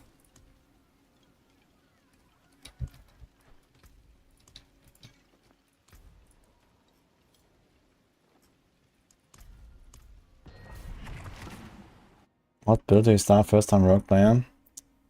Barrage. I was thinking about I could maybe try and Dynasty Arch for this, but I don't have one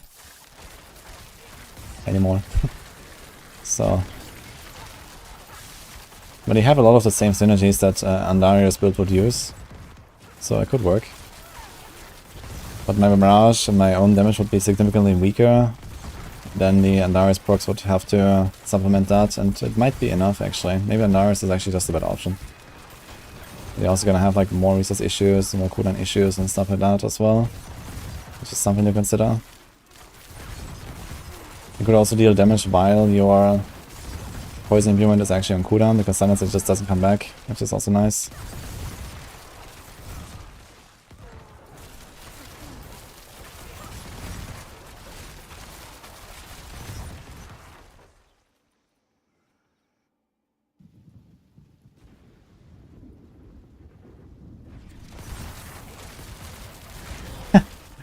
Sorc community has Northfar, man.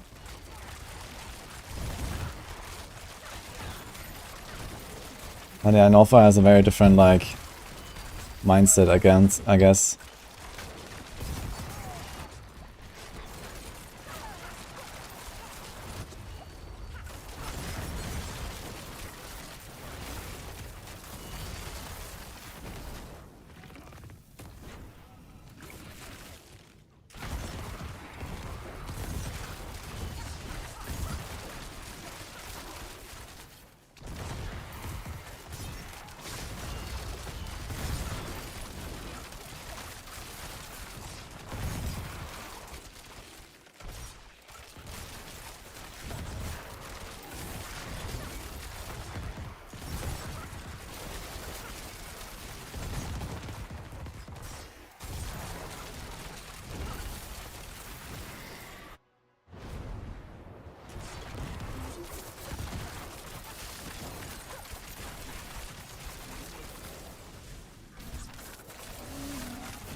No. That's the worst feeling on this build, man. I think I'm actually gonna start Masterworking my ring now. I'm gonna get like another charge. I guess one more charge will make it a lot more consistent.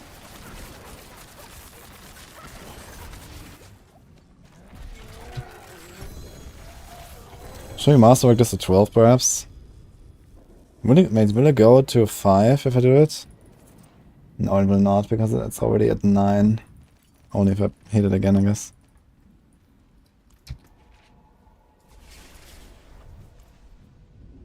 How to join a clan in SC? I don't know. We have a clan here, something. It might be slots. Can ask Nini.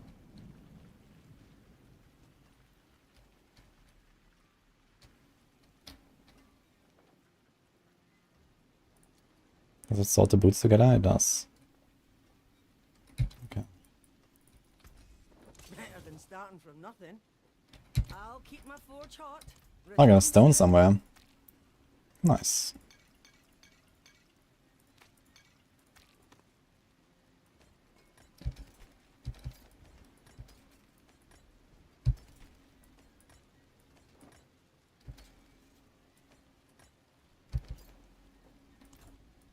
The wonders of Sanctuary at your fingertips. How may I help you?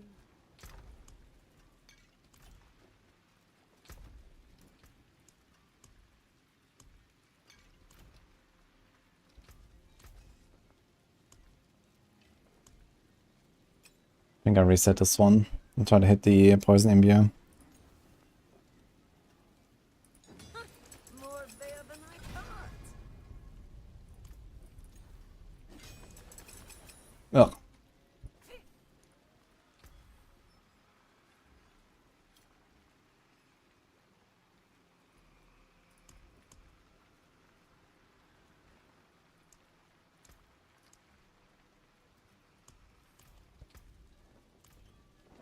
Greetings. How shall I guide my hammer?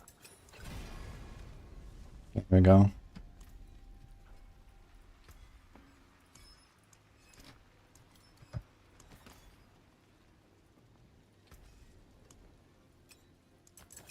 There's a good one. Oh, I got +2 now. So wait a minute, I got a bonus of 30 and 50, so I should go to 5.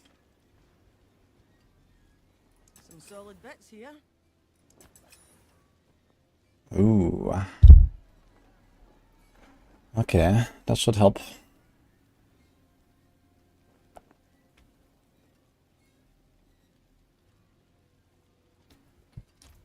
Okay, now we have 11 instead of 9. Let's see how that feels. Wonder if I should finish the crossbow. I think I'm doing it. Bam bam. Here damage the crowd. Which unfortunately is the minimum roll, but the barrage is the maximum roll. Wait, what? I got a challenge. What is that? What? Masterwork 9 pieces to 12. Oh. Interesting.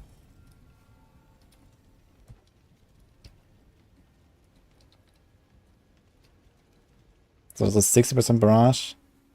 I have 100% chance of barrage now as well. Even before upgrading our weapons further. So you probably don't even have to hit it with the Masterwork crit. Or maybe one is still necessary. Maybe if we had like perfect rolls here and here, we wouldn't need the crit. Okay, let's see.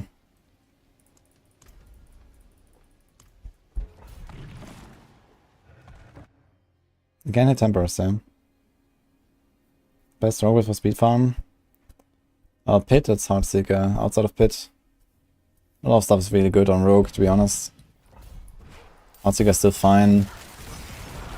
Like Hell Tides, like TB is very good. Barrage is very good. 10 shot.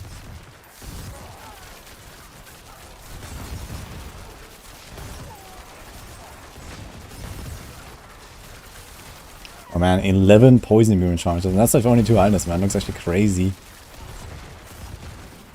It'll help a lot with the consistency, I think. It's very frustrating sometimes to fight these bosses and then just not have poison imbue while they're staggered. And you're just standing there shooting like little arrows.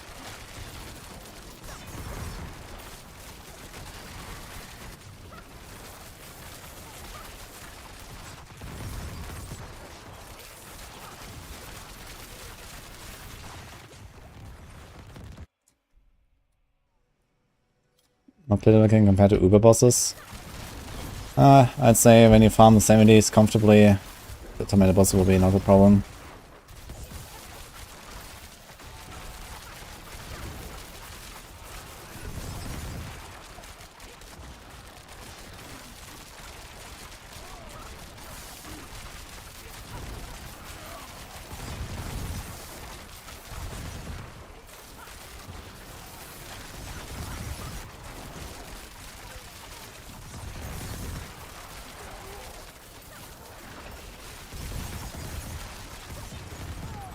Very fast actually.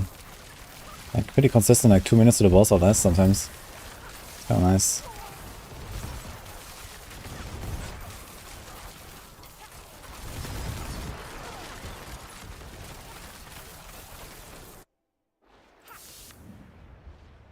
I can't get chance to cast 3 times.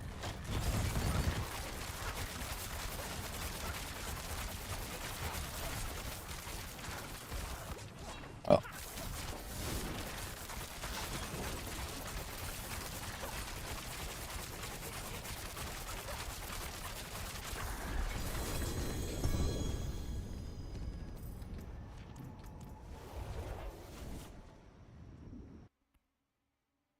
What else starts the Poison Barrage? I need a Poison Imbuement count on Ring and Amulet. And then damage versus Squad controls for close quarters, a bit of resource cost reduction, a bit of resource generation. % damage on weapons. Cast Barrage twice. How do you stagger so quick? I have chance to stun, slow, freeze, mobilize. I want to combine multiple effects.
Build runs 120 min maxed.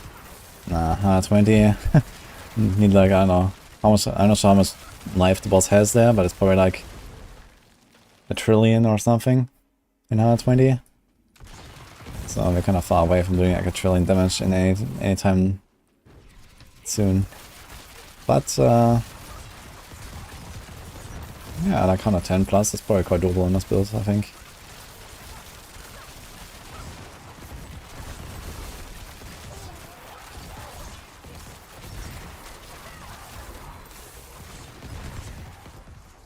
And Crypto always gotta be mindful of those dead ends.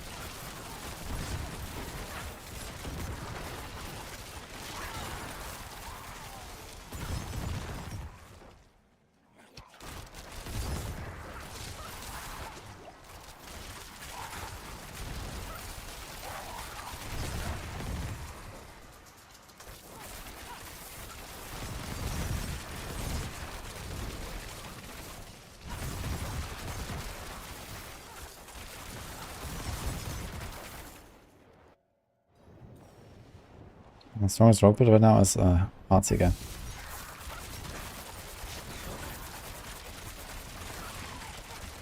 Man.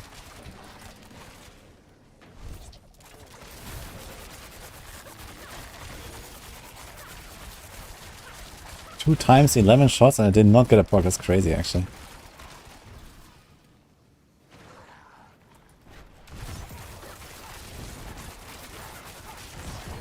Oh.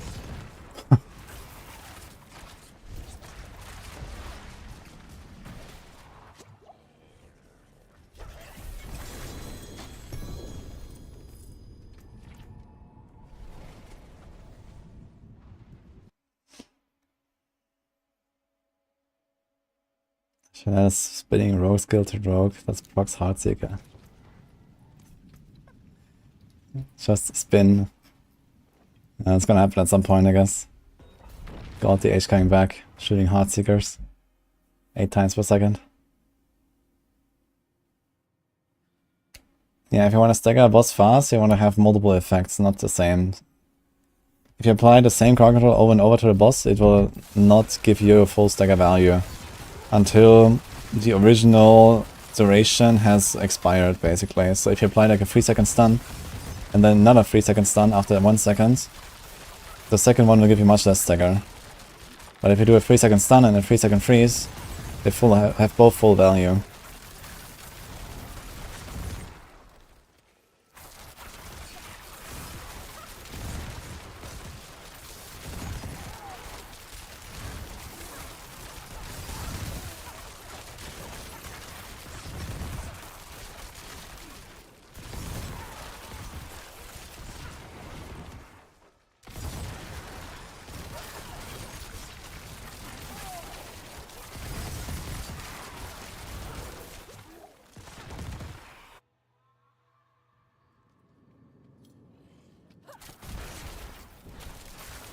Is it 10 million Masterworking cost auto patch? Really?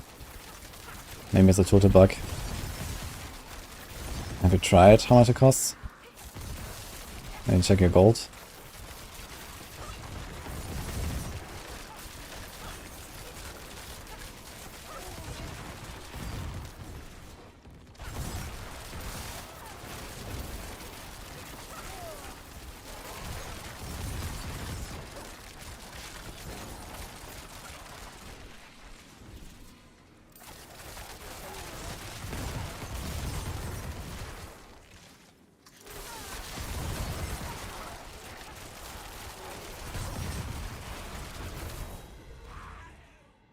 Lucy. What's the most tanky build? Fawn's Barb.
Winshare only build viable for endgame content. Yeah, it's actually the best Druid build right now. In fact, I recorded a video guide about it like 3 hours ago. You're gonna see soon. We also have a Winshare guide from Boiler on Maxroll.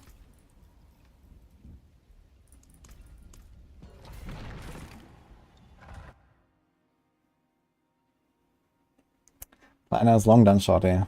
Check the Poison Mirage in the description. The build guide is also done. It's the Death Trap Rogue on Maxroll, but I don't have Death Trap right now, you might think. It's because you play this with Death Trap until you have the resources to play without it, basically. This is like a very endgame version I'm playing. It's not easy to get there.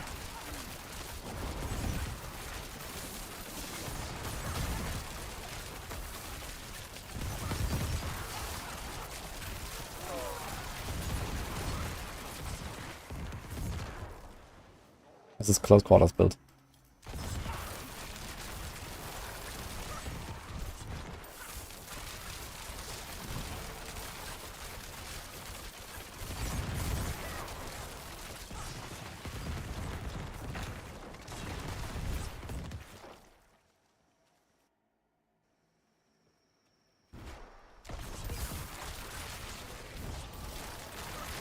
Looks nice, the meta for farming Masterworking mats.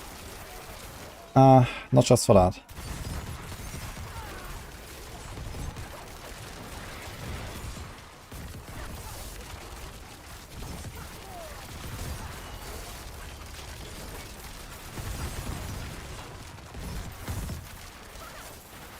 build S tier. No, we have it in C actually.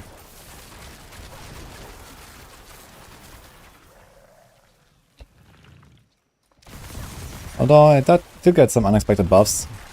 It definitely feels a bit better than C. Maybe we'd move it in B. Definitely feels better than to B, for example.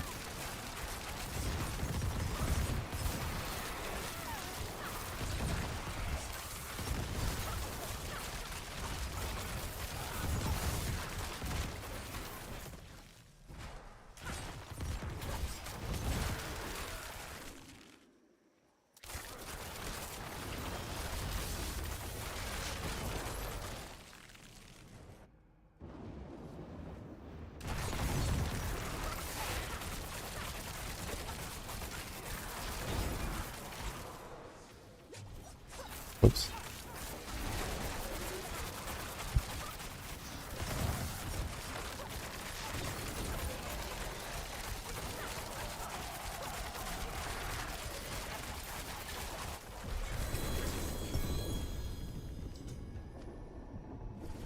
Fun factor S for sure. It's the most fun build I've played this season, I gotta say. I love it.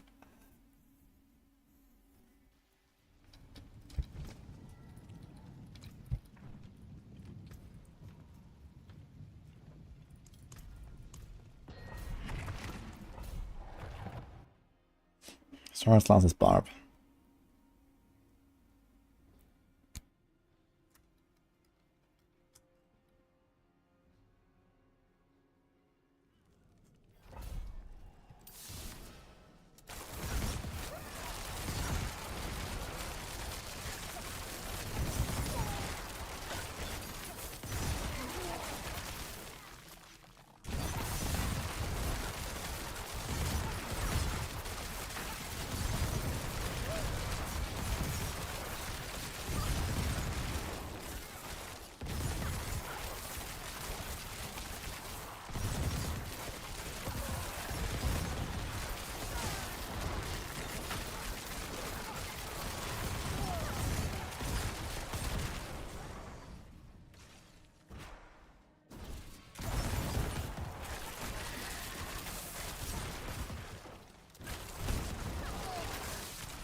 Season has 2 weeks, exactly, Chippy. Don't play.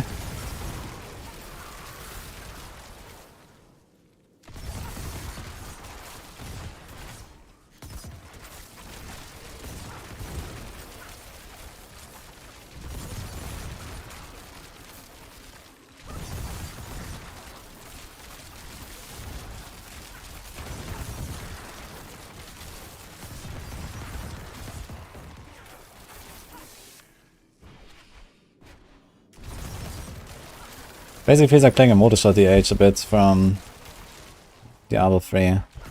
Just a bit more melee and a bit less range, I guess. Just kind of like, you know, very high attack speed, low resource cost, just spam into the packs.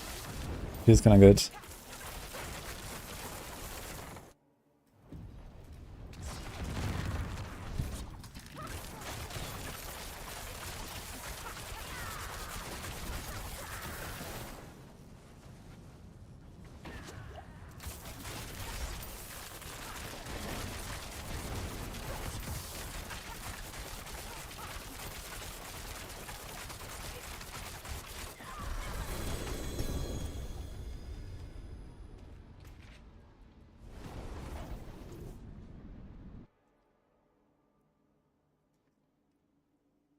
Decision stones you get from the pit. You just grind.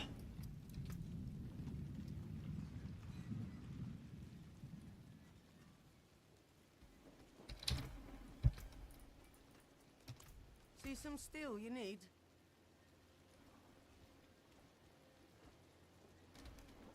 What's still got some good in it? Well, oh, not a bad. Hello, shining beauty. Well, shame that. All finished, are you?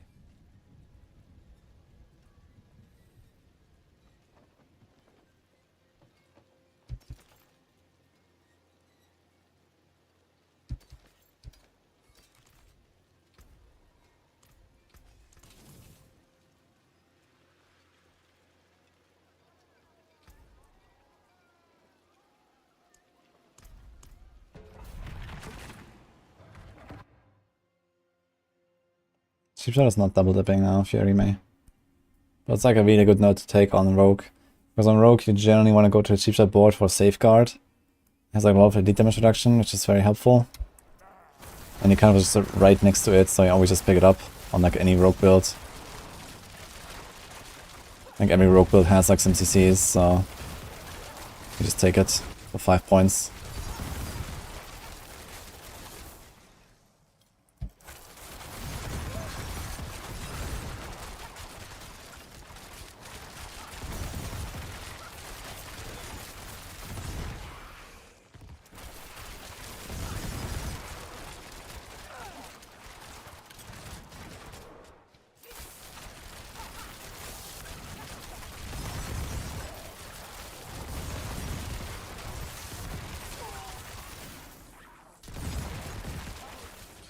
Look at that snake man going. Damn. Coming after me.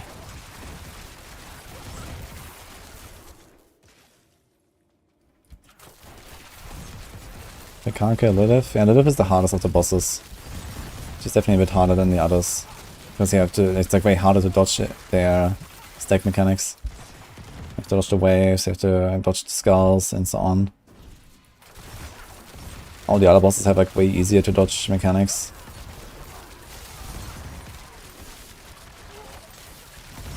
But being able to take down Lilith is a pretty good indicator that your build is good and you can handle everything basically.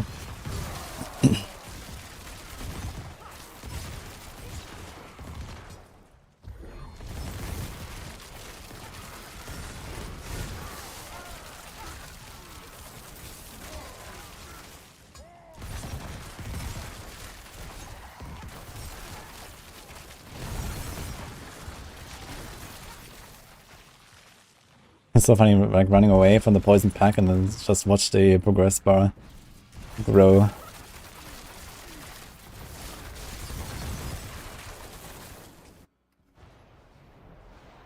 Yeah, we have it ranked in C. But this version is probably more of a B tier build, I guess. We got here. It's pretty solid.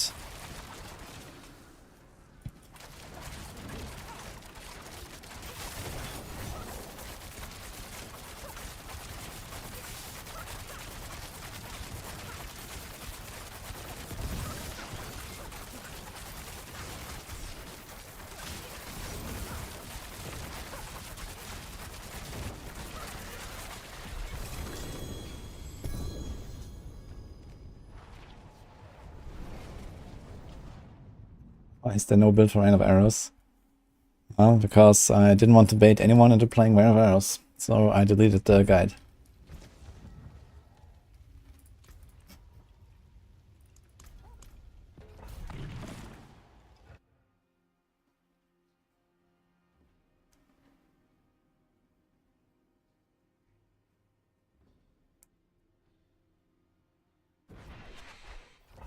Sharpshooter and Lilith combo in pit 110.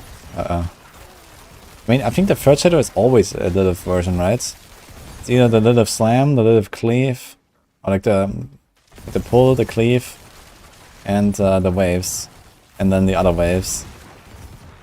That's it, right? There's always the first shadow, I think. It's always Lilith.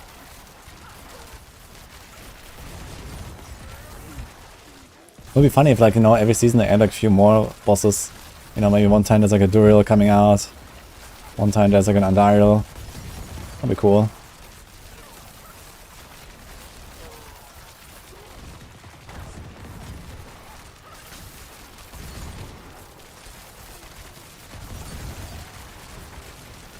One time it's Grigor and he just makes like lightning tiles all over the place. And then like the lightning beams that he can't walk through. And he also gives you stacks because reasons. Yep.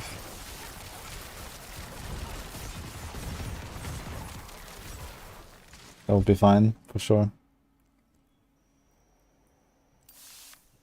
I was drinking coffee.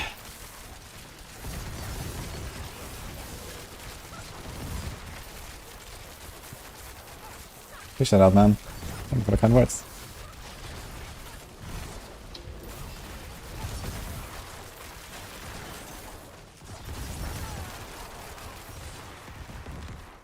Dash has always been endurable, yeah. which is actually pretty helpful on some builds.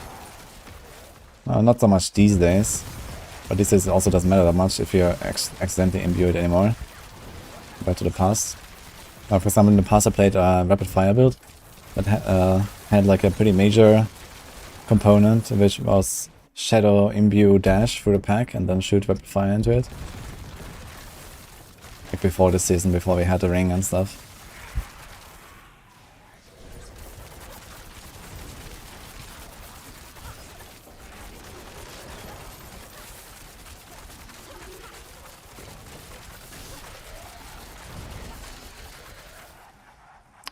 It kind of looks like the close quarters combat buff is dynamic for poison. I just like specifically let it run out. Let's see. It's not mentioned here.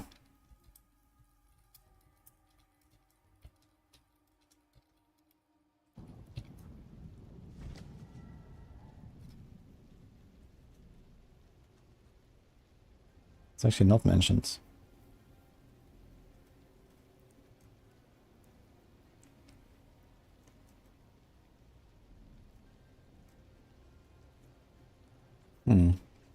It's not in the sheets for poison imbue. Very sus.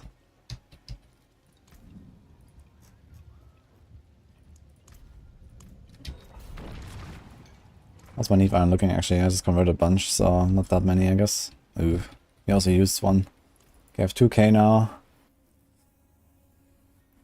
I should farm up like 3k and then start masterworking some of my Heartseeker gear and see where we're at. I should be pretty close then. Highest pity. I've not tried to push with this build. But yeah, so probably go to like 100, 110 potentially, I guess.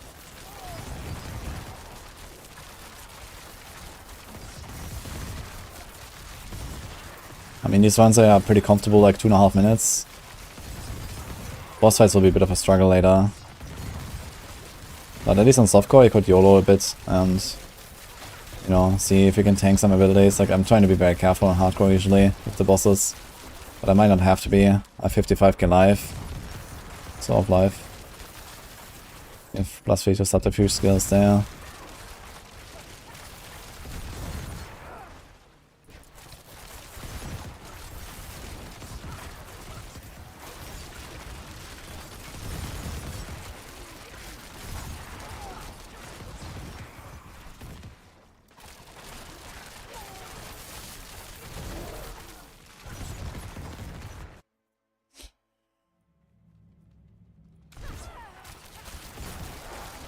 I wonder if on this build I could get away with a ring. It has chance to make enemies vulnerable. Similar to Heartseeker. Might be doable, at least on bosses. Maybe not in AoE, but in AoE it doesn't matter that much. Right now I'm still running a Cursed Touch, just like on our builds. Okay, so chance to make enemies vulnerable is like, what? Let's say 30% chance, a bit masterworked. 35. You have 20%, so it's a bit like 15 arrows until I get them vulnerable. That's not very good actually. It's like 3 shots entirely. And then maybe I run around and dodge a little bit on the boss, which falls off. So I think the Cursed Touch is kinda nice.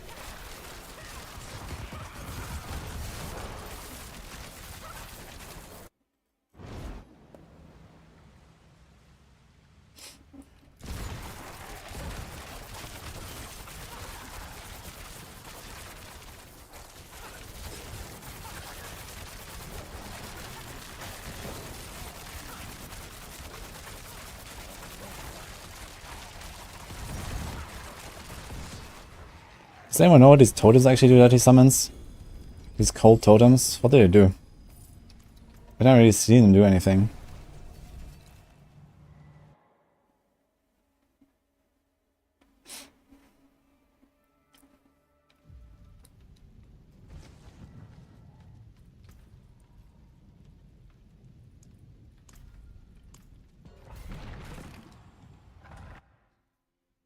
Unlocked entity after patch and the resistance are not kept anymore. Masterworking tab is blocked on a blacksmith.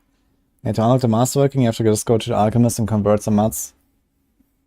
then it's fixed. Or run a pit or something like that, basically. Something related to Masterworking. And I'm not sure about the resistances, maybe check if your gear is maybe changed, or maybe you don't hit like a paragon bonus anymore, or whatever. Maybe you unequip something, maybe you have like a unsocketed item.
Oh, cancel boss dagger, yes.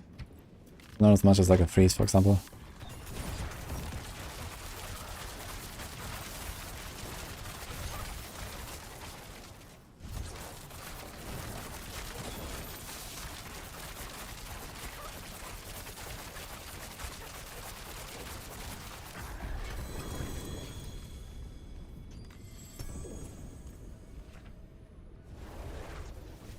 What point does Masterworking round up for plus skills and gear? So apparently there has been some testing done and we finally collect some data. We don't have the data for only +1 to a skill or to a passive, but apparently for +2 and +3, and also +4 with greater affix, it seems like that you need a combined 30% upgrades to get +1 on a skill or a passive.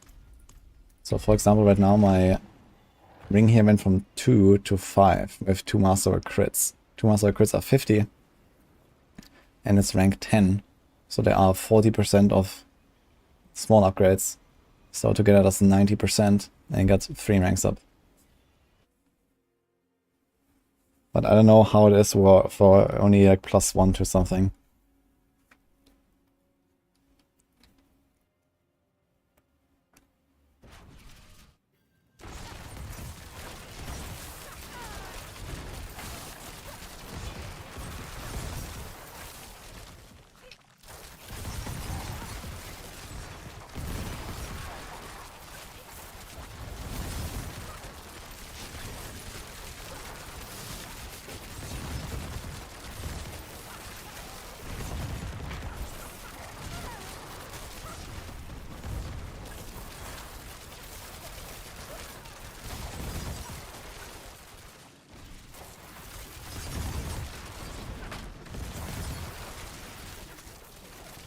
I can't help you with the game freezing, I'm sure.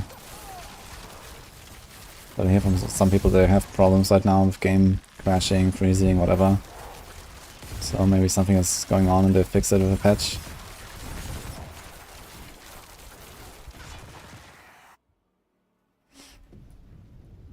I need 2 crit to get +5.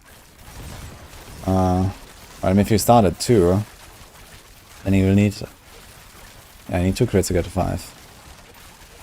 Because if you don't get any crits, you have 45% bonus. So the 2 would go to 3 at some point, and no more than that. And then with 1 crit, you have a 70% bonus. So if you get an upgrade every 30, then 70 is 2 times. And then 2 crits is 50 and 45, so it's 95. And And 3 crits is 75 and 45. So that's 120. So you have exactly a +4 then. You can go from 2 to 6 with triple crit.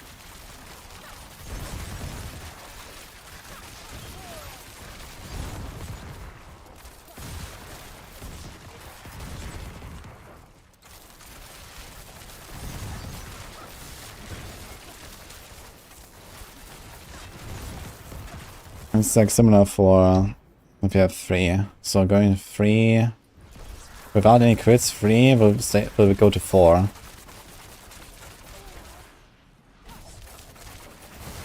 If 1 crit will go to 5, if 2 crits will go to 6, if 3 crits will go to 7. But I mean, it's kind of important to know where are the breakpoints, where you want to stop. Like for example here, I stopped at 10.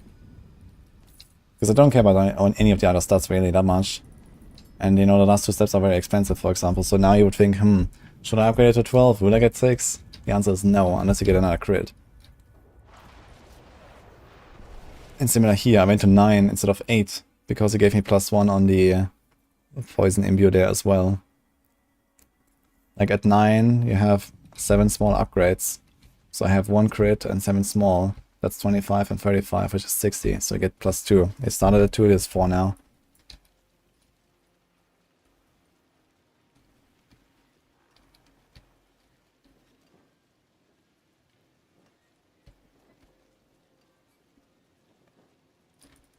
May your road be filled. And now I will stop, because going to 12 would only give me another poison imbue if I hit the poison imbue with a crit.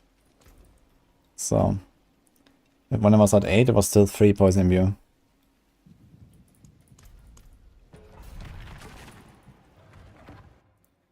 Level the testing blades. Yeah, I leveled a bit, tried it a bit. But I mean, it's very weak in the pit on the bosses, so didn't do that much.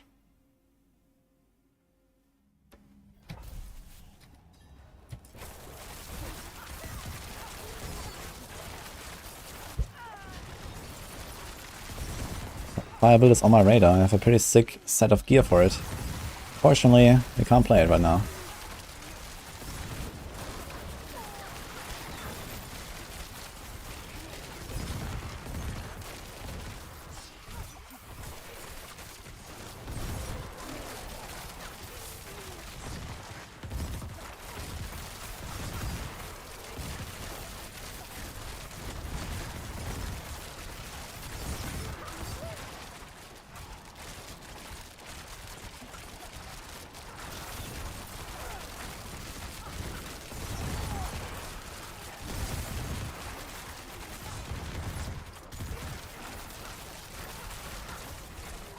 It's an emerald completer and there's no harm in just upgrading it.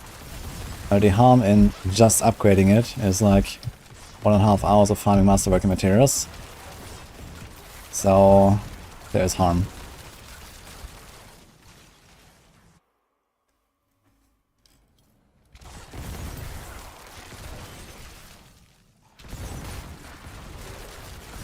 Like I'm not trying to upgrade this build here, I'm trying to upgrade my Heartseeker so I can do the push.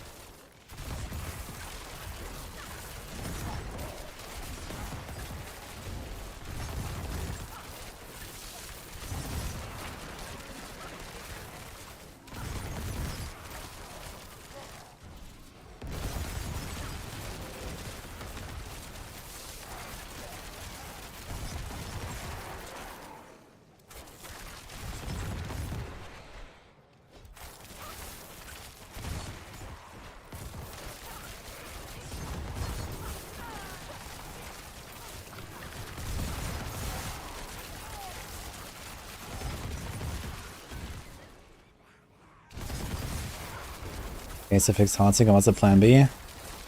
Currently there is no plan B. Heartseeker will be the best build to play. With the fix. As long as Rapid Fire is not fixed. As when they fix Rapid Fire as well, then Rapid Fire will be the best. But in my case, I'll be done with Rogue pretty much, and just gonna play other classes for pretty much the rest of the season, so. Play a lot of Rogue now. Bit of Druid. There's still no Sorc, no Necro, no Barb I've done. I mean, my Heartseeker Rogue will probably die this weekend. So maybe I was gonna level another one and play more Poison Barrage because it's a really cool build. I really like it.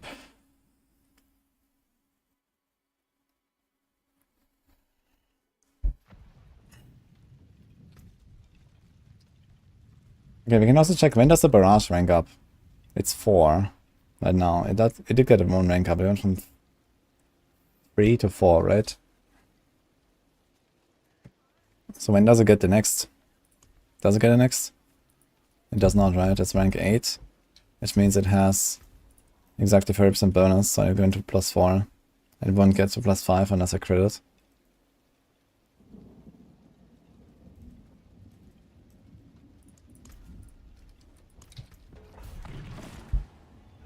Anything else you want to hit here? No.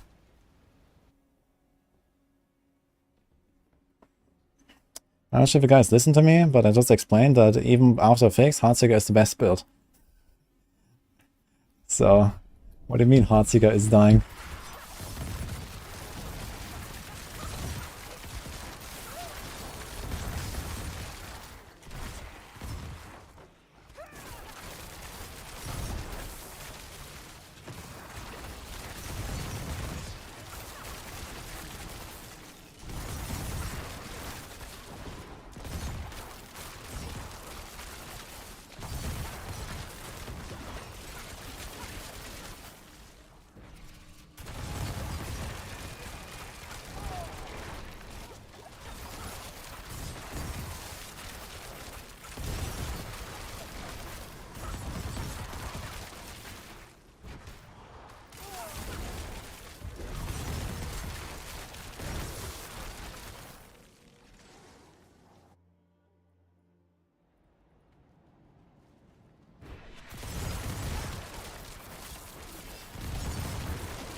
Speed on bow. Are they not updated planner? Should be updated, I think. Pretty sure I went through all the builds. Which one is that?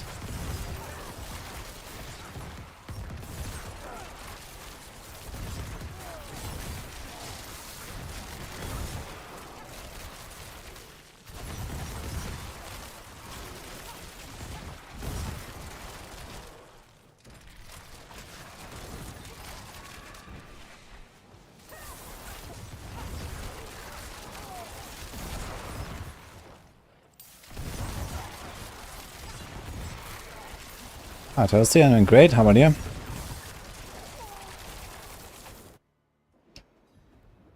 Rogues did not get nerfed, they just had a bug now with rapid fire not functioning properly. Which will probably get fixed soon.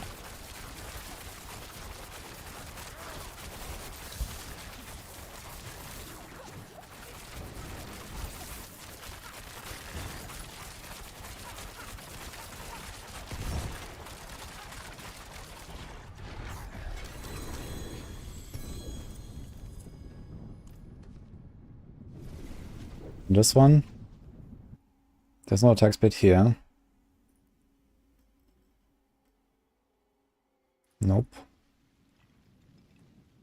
Ah, here, I see. I need to change that. It's like the level of bow. Okay, the others are fine. Yeah. Oh, this one also has attack speed. Okay, let me fix that.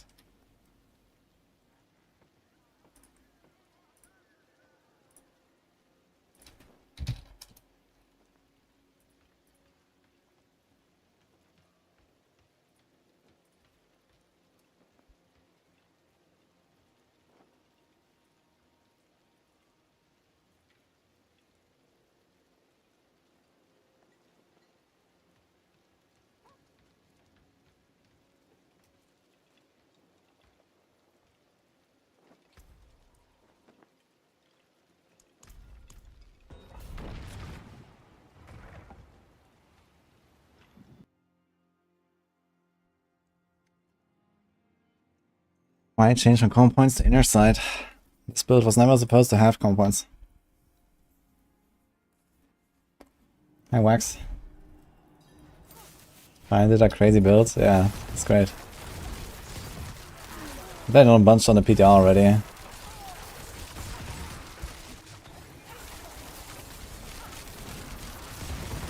It's actually glad. I'm glad that it like works out so well. Also with the inner sight buff, that helps a lot for this build. I didn't play it with Starless Skies, I didn't have a Starless Skies on PTR and a Shaka. But yeah, that's actually working out really well. Also feels tanky enough for the most part. So far I didn't really have like much trouble. Kinda need to be tanky on Barrage, you need to be able to like jump in there and take hits sometimes.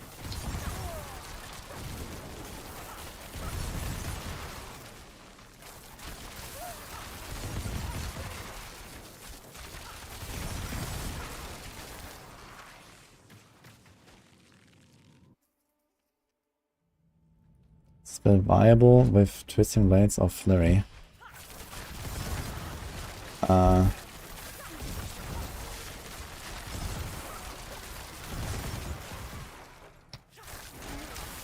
I was considering trying like Poison TB with Inner Sight, but TB just felt so weak in general that I didn't actually even do that. Technically it could do something similar, as long as you proc bursting venoms often enough. I guess Flurry will have trouble with that. TB might be okay with the procs. Like, you have a lot more lucky hits on Barrage than we do on TB or Flurry, that's the thing. And I already hear to run out of poison sometimes. TB also attacks faster than a crossbow with Barrage.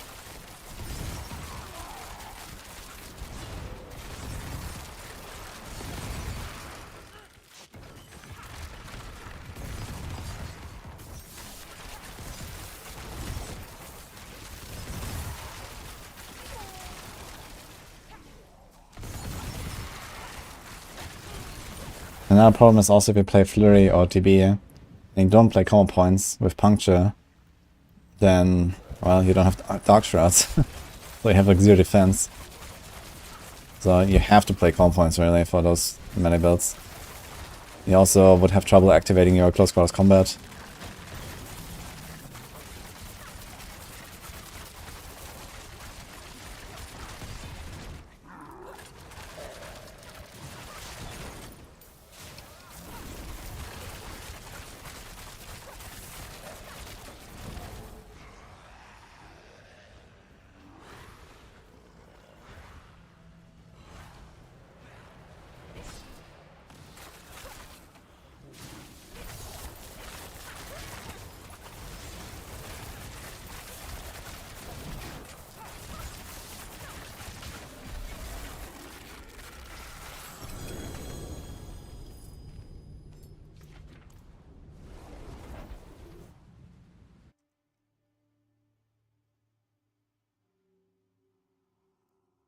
What's the difference between Monster Rogue and Rapid Fire Rogue? It's a relatively small difference, to be fair. Monster Rogue just has like the Spanish Lord's Talisman plus Beastfall combo, so you can do like the one big nuke basically. But a traditional Rapid Fire Rogue is very close to that, just without those two items, and without trying to play around this combo basically. If anything, you shouldn't take the one-shot rogue into the pit, you should rather take the rapid-fire rogue to the boss. Because rapid-fire is good at the boss anyway, basically.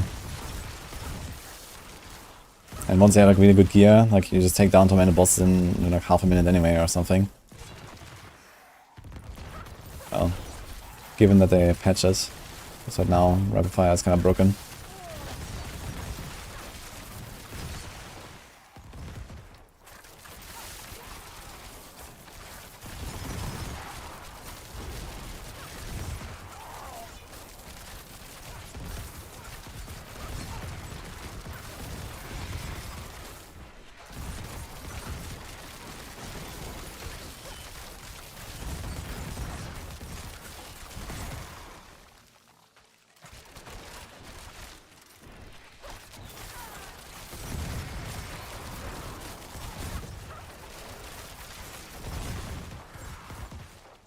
Shit.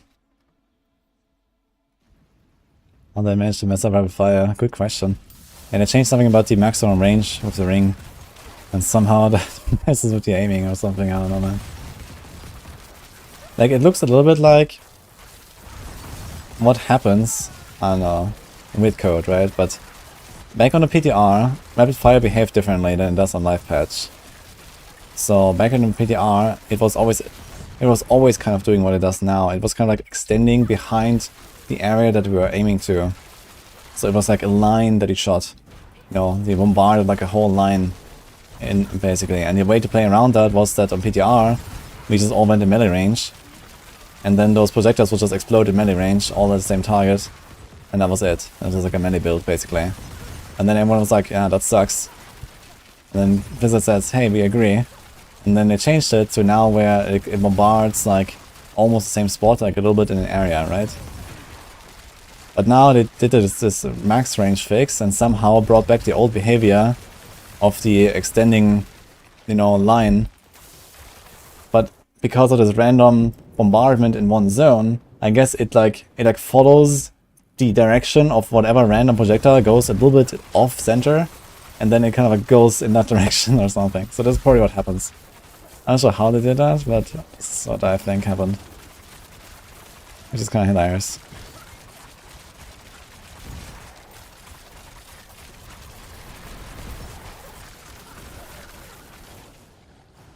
He's gonna die in stealth. What?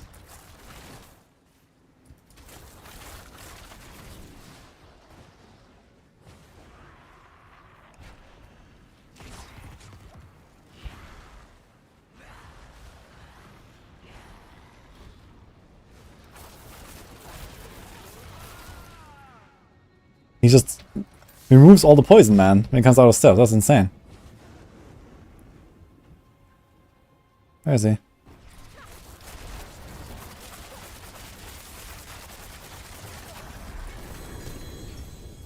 Like, the sharpshooter can die in stealth. This guy just removes all the poison, man. Good to know. Yes, Derek.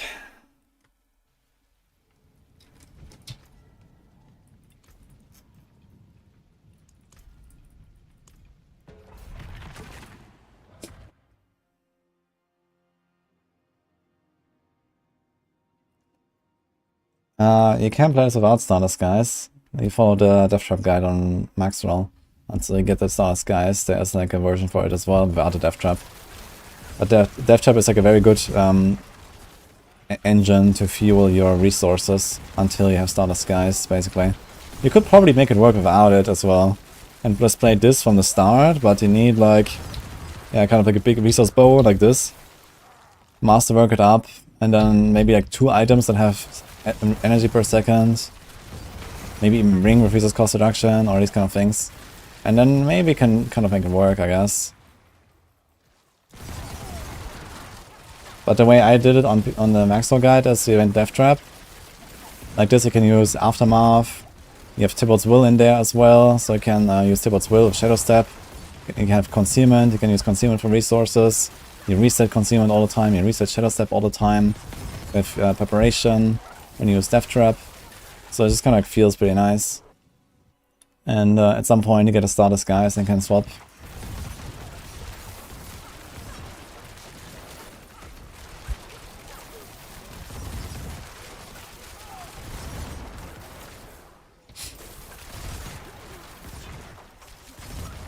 Death Trap is also just really fun, man.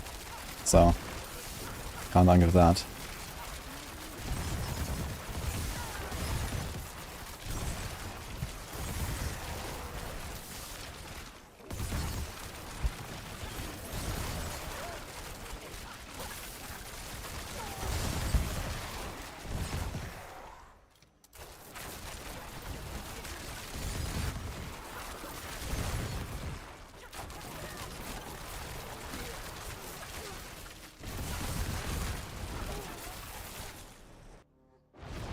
Bro, 1080p.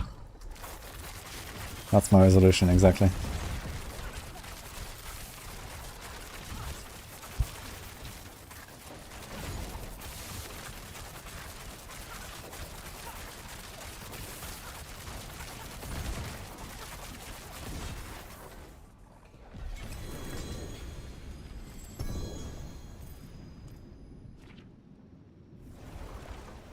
You can reduce precision with this. Precision has no interaction with poison imbue.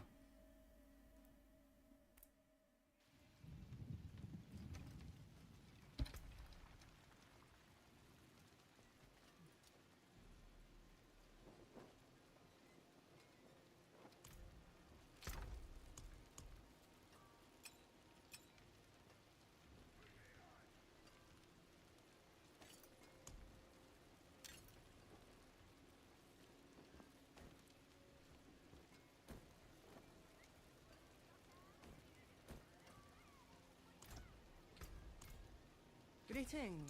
How shall I guide my hammer?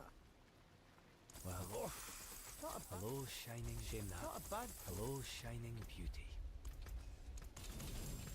Headhunter better for farming gear? Yes, Headhunter is extremely strong for gear.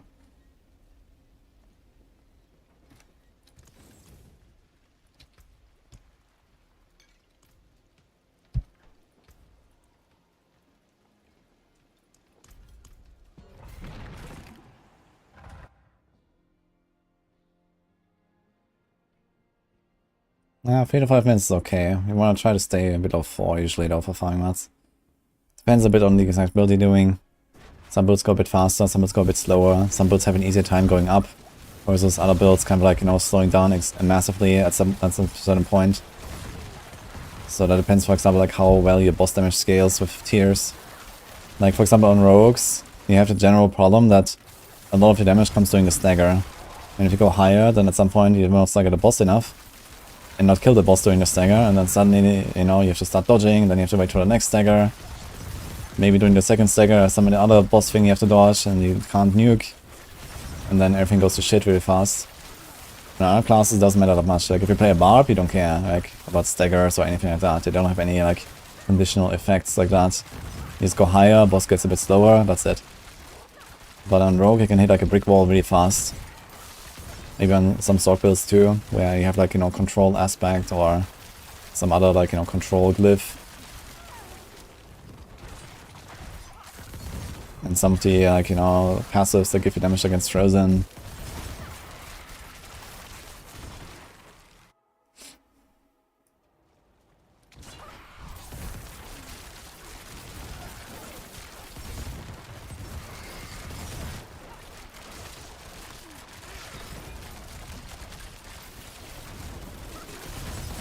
Playing Sorc, aware.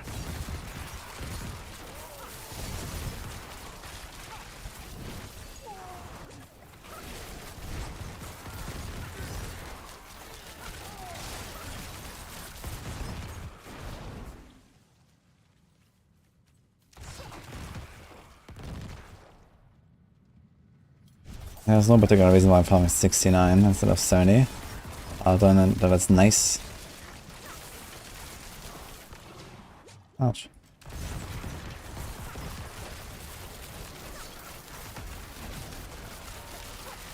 Man, after I added that aware mode, I'm actually really surprised to see how often it appears. Maybe I have to rename it to something. It also looks funny.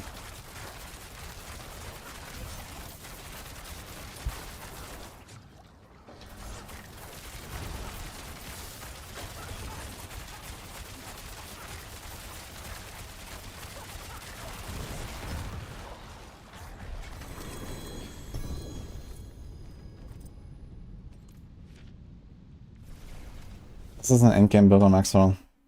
The Death Trap.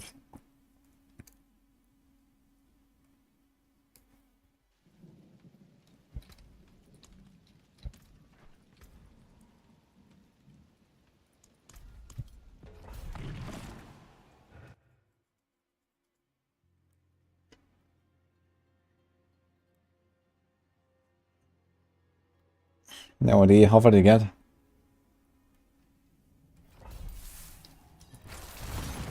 Thank you, welcome.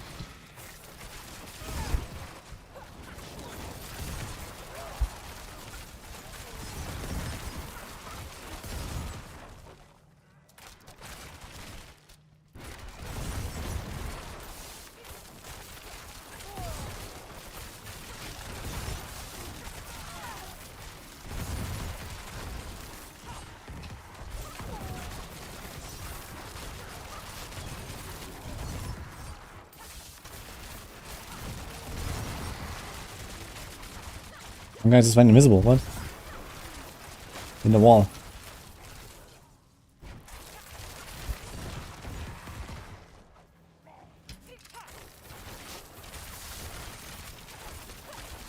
I'm not sure if there's a setting to turn off the materialist, but I heard it from some people. Maybe we're gonna add like a toggle.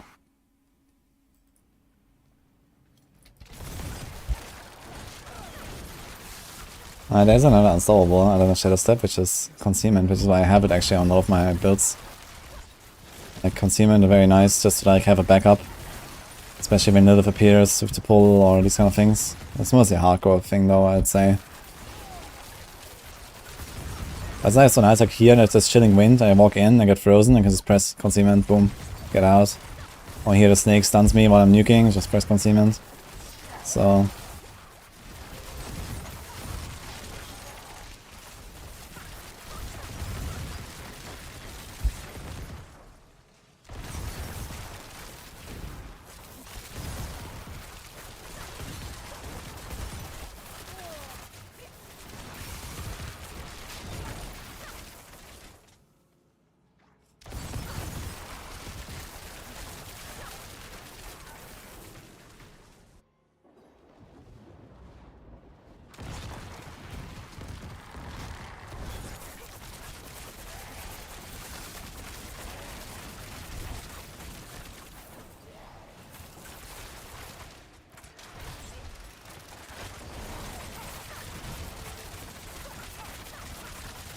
Oh, never lucky.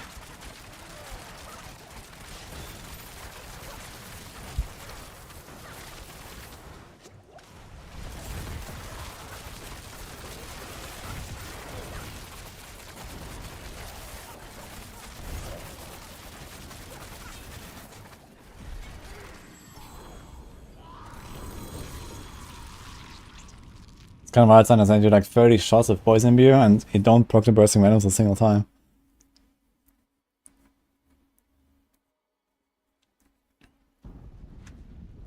I mean, how much is that actually?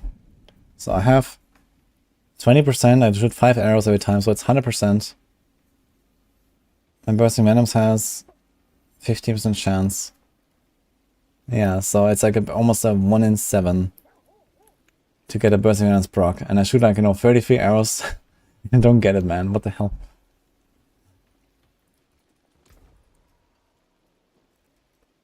Maybe I should go for 12 Poison Imbuing charges instead of only 11. Need to get another crit.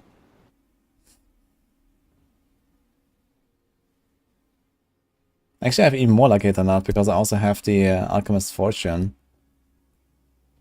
So it's more like a 1 in 6. This is not counted into the equation, I think. Yeah, it's not shown on the tooltip.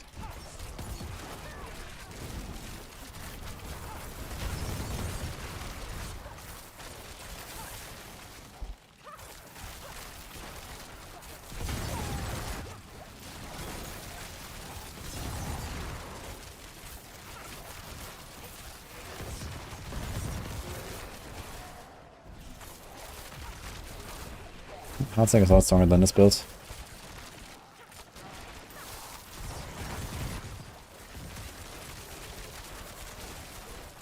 Dude, the lighting.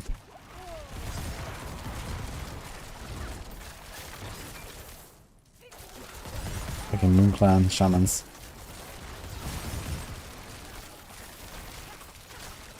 There's like one shaman casting lightning on one dude, and it's like 500 lightning bolts coming out, man. That's insane.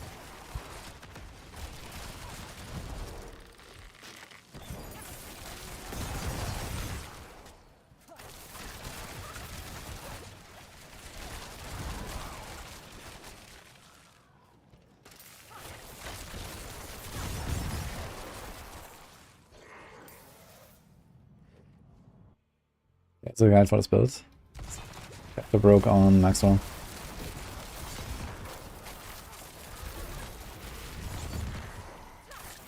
Also, I made a video guide on this like a few weeks ago.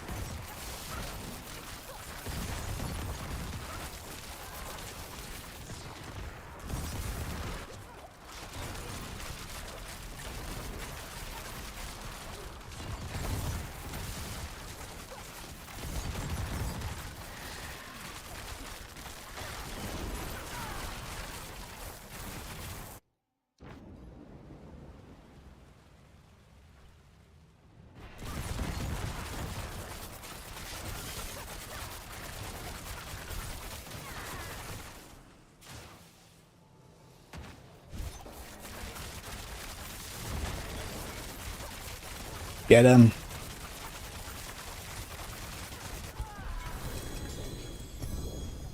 Oh, Ring with a Greater. That's the wrong Ring with a Greater. Ugh.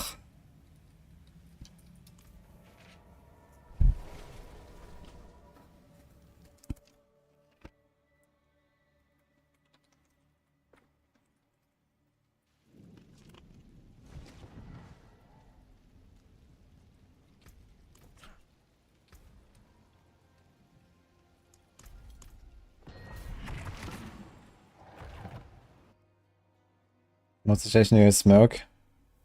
Actually not running smoke right now, I'm running concealment. I think a guy that actually puts smoke bomb, which is just like thrown into a pack and you get extra damage and you disable them, which is kind of nice. But yeah, I use concealment just as a backup for hardcore basically. Don't really need it, I barely ever press it. Only when I get CC'd in the wrong moment or when Lilith appears and these kind of things.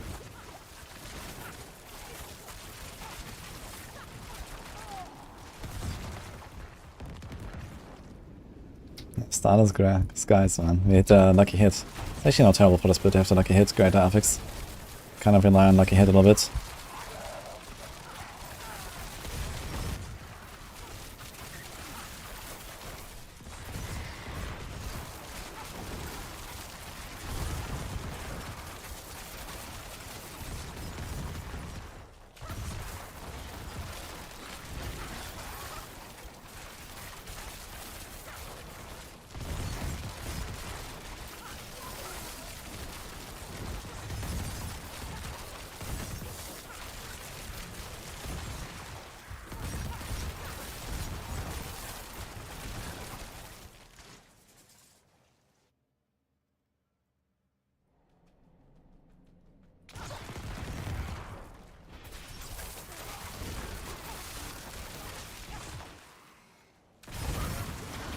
Crazy how much of a difference there is on Barb and Rogue.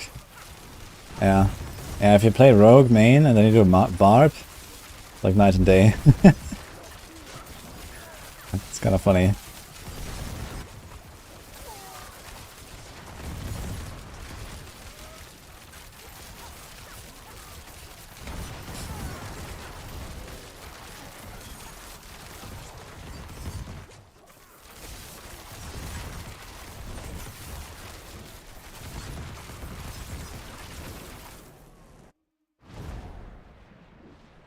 That was 800 crit damage, that's a lot of crit damage.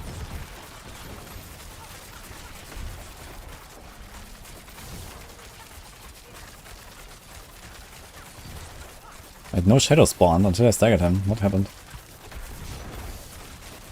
Oh, the entire fight, look. There's Elias.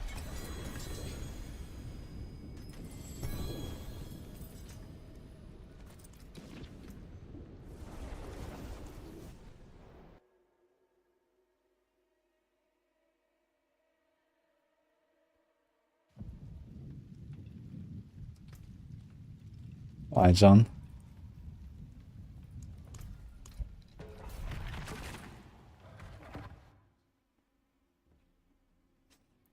Feel bad for Rapid Fire players, they must be having a Rouge time now.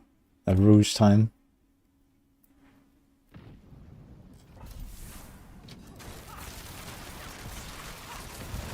Spell classes and in 53. Yeah, it's not very hard, I guess. Like, especially during the expansion, and then, you know, over the seasons, the power creep and all that stuff. I mean, the design was relatively good in D3, but then what the power creep made out of it, like, really disconnected the class fantasy and, you know, the game and everything pretty massively.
Infinite energy.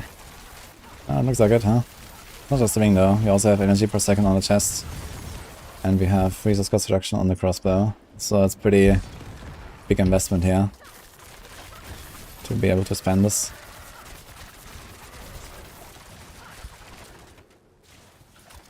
Maybe someday I should try this with the rapid firing. Because the rapid fire just sustains its resources itself really well. Don't have to do anything for it really. Just make them vulnerable, which you do anyway for poison builds.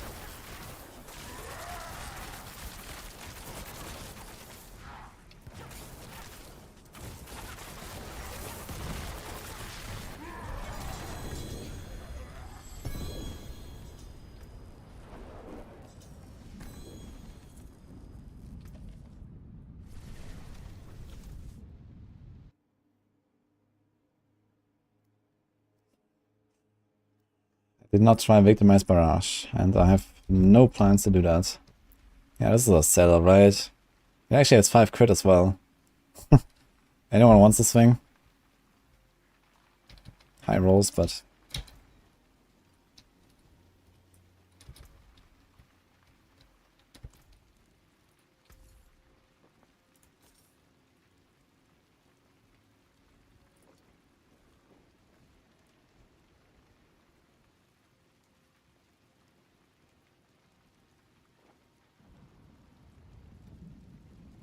Fine indeed.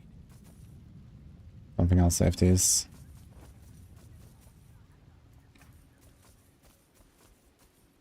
An equitable transaction.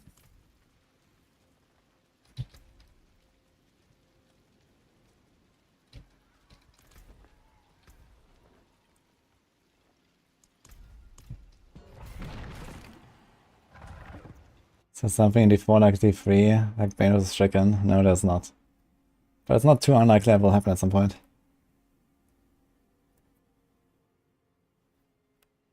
Currently level 84, first time playing the game. So we have renown 5 everywhere. Oh, the fastest leveling is Nightmare Dungeons. You want to farm Nightmare Dungeons that have monsters up to 10 levels above you. There's a cap, so you don't get more XP for high level monsters than that. But up to 10 levels is pretty good, so you want to usually farm exactly 10 levels above you, basically. Otherwise, if you want to have like some more like chill, easy progression into Hell Tides, you can try to get the Iron Wolves board finished. It's less XP, but lots more loot and might be more fun.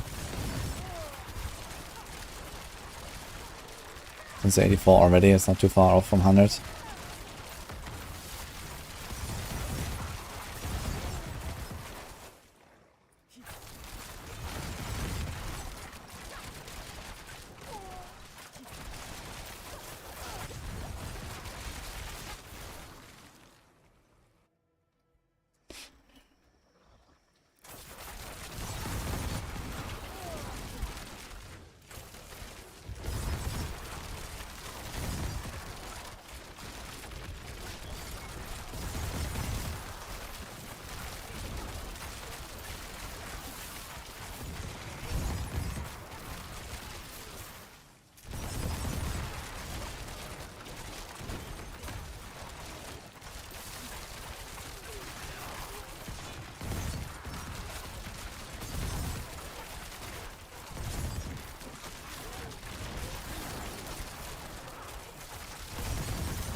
It's been 2 weeks and so I've planned like another 15 builds or so.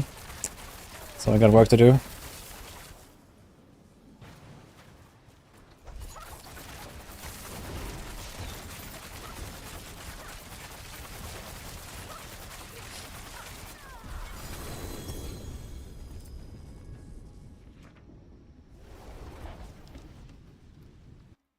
Good luck, fight demons.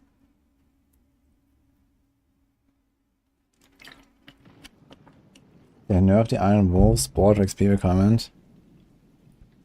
What? The last step is 10,000, the second to last is 9,000, that's what I know. I think the third last is 7,500. So at least that was P-patch.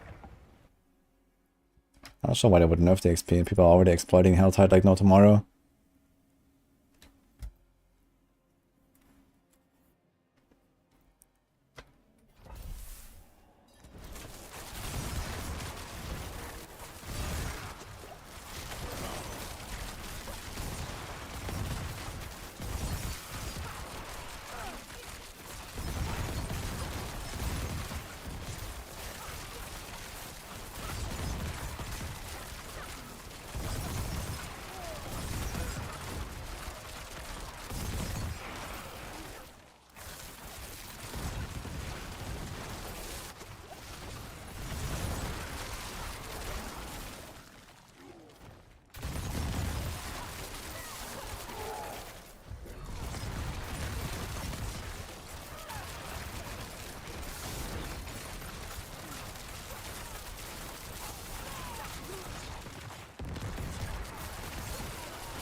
To keep that bug, it's so fun. Just perma billion monsters spawning on you. Oh sure. Actually surprised they haven't fixed that like as a super high priority already. Not just because of the impact that it has on like the game and economy and everything, but also I'm surprised that it doesn't have like any impact on their servers, because I would expect them to have like a high priority fix for that purpose alone.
Number next to gold completion reward.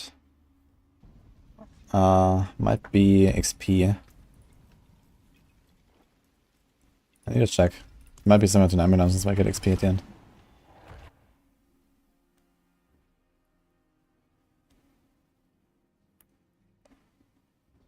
Spawning a million moss and Helter is the only way you run rapid fire is hitting anything. Nice. That's an advantage, I guess.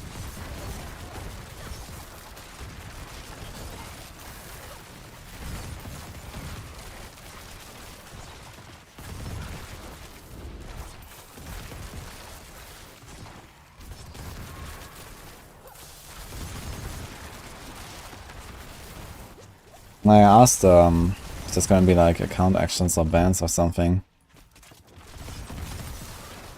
for this Helltide stuff. I'm not sure if I'm gonna get a reply, but we'll see, I guess.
How many hours do I have in Diablo 4? Well, it's been almost exactly a year actually, in like 3 days. 4 days. So, how many days did I take off? I don't know. Let's say 10. A bit more, let's say 15. So 350 days. Let's say 10 hours average a day. So like 3,500 hours. Plus the beta, plus the other beta, plus the other beta, plus the Sorc Slam. Plus some more stuff. So maybe for 4,000.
Can we do 61 runs like storming Normandy, but then it's a casual store for the park. Yeah, 61, there's a lot of stuff going on. You get the third Shadow Boss, which is Lilith, doing a lot of stuff. I think there's also a bit of a breakpoint for HP. So it's like very rewarding, but... Oh. Yeah, well, lucky, man. It's off speed.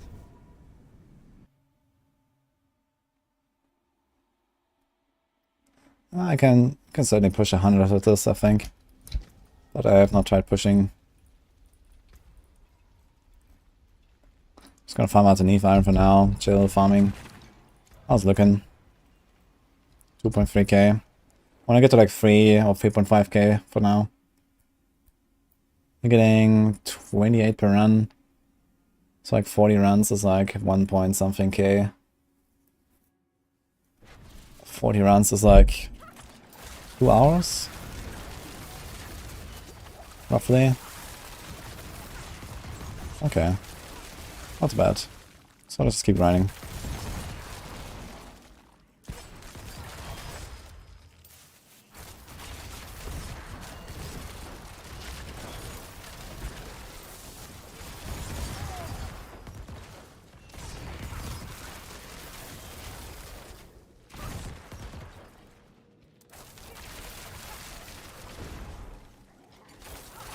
Any chance that other basic rogue skills will work? The only other potential candidate would be Puncture, I suppose, with stuff like Pestilent Points, or just because Puncture has like a lot of lucky hits, so there's like the Puncture and Dario build. But it's just a carrier for, you know, another effect in that case. Not doing damage on its own. Already, 42 months, thank you, man. Appreciate that. Did False Arrow. I mean, technically, False Arrow should work somewhat similar to Heartseeker, just with shittier single targets. But potentially even more AoE damage. It's the same like hit chance, pretty similar damage output. It's a bit slower than Heartseeker, I think. And it doesn't have the double hit on the single target. You get the second arrow. So Heartseeker should be something like double on single target. But False Arrow, depending on the pack of the size of the pack, you should be able to do more damage in AoE. But it's just clunkier, I guess. And since single target matters so much, it's not a good idea. Heartseeker also just aims for you and has a lot of other stuff going on.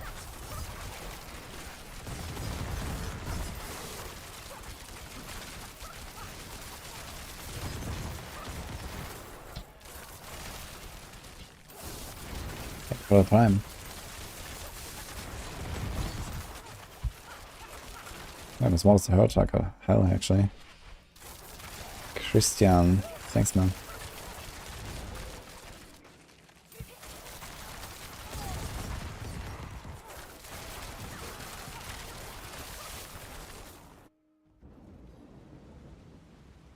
The Wordy Fortune manual is from Season Journey.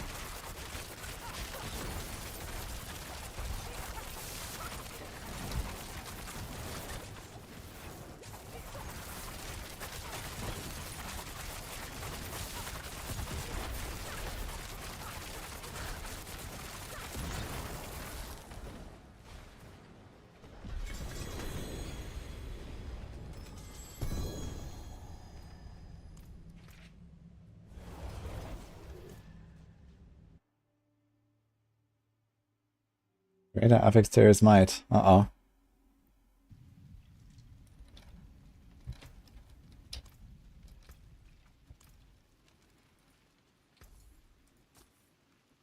Oh. We'll save that one. We have too much stuff saved here, by the way. Should I start saving this much for these crossbows?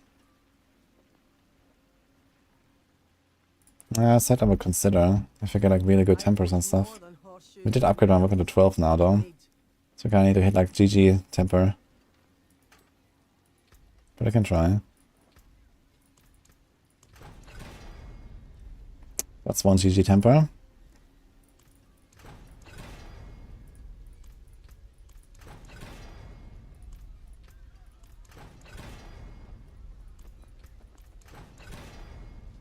Uh-oh. Oh, another really good one. My hammer sings on your return. It's Greater Life, Max the Dex, Max Barrage, really high crowd control. So the idea here is I use this one and just roll a normal resource. Magic is neither good nor evil. Instead of the life per hit.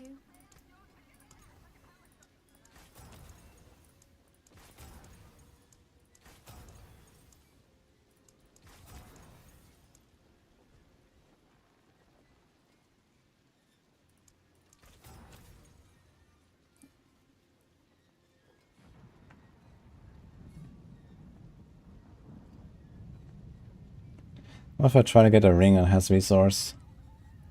Instead of the life, we can go percent damage there.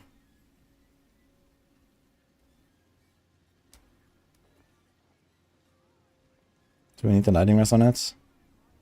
We do.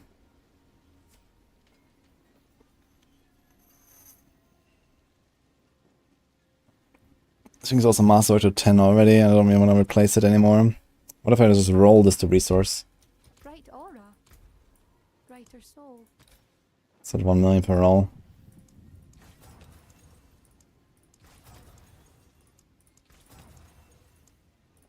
Get more life.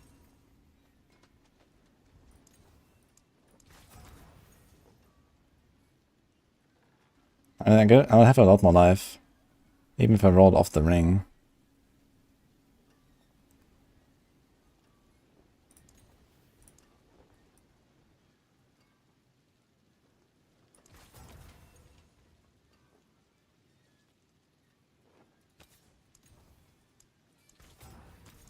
I guess you won't really succeed here. He has 30.6 resource. So let's try this. See some steel you need?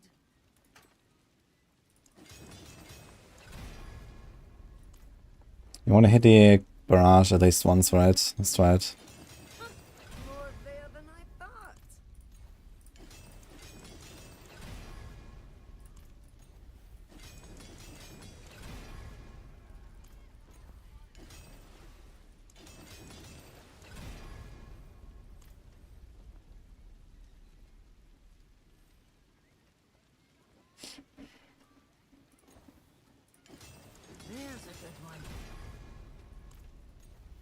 That's a lot of gold. Okay, we got this. Resource. I'm just doing it, fuck it. And a dex. So we have 70 more dex, 900, 1100 more life, little bit less resource, more crowds, same barrage. That was like a way too costly investment for what I got. But I wanna try how the resource feels. It should be fine, it's only like 7% resource difference.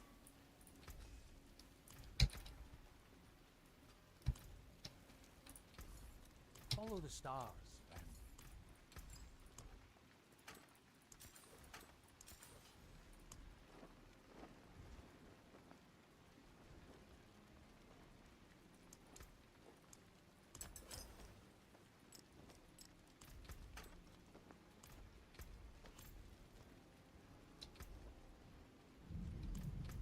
Need to not be too wasteful with my gold, but it can be a little bit wasteful.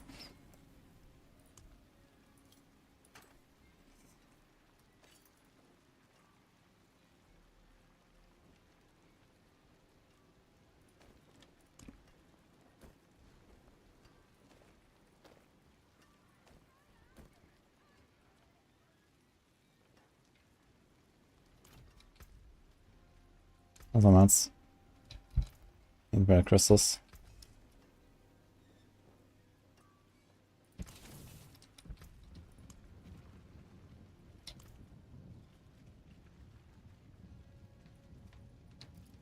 How's it going? I appreciate that. Thank you.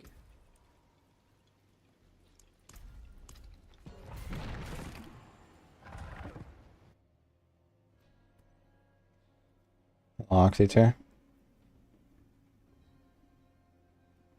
Really creating new rock builds, Blizzard killing rapid fire, surely coincidence. I mean, to be fair, none of the builds that I've played recently on the Rogue has been a new build. I had like planners, videos, everything since the PTR.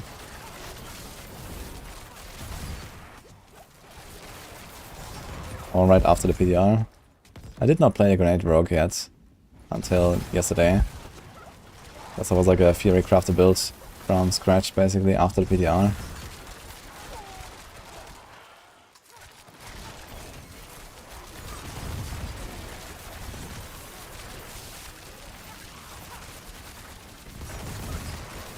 See how the resource feels. Should be fine.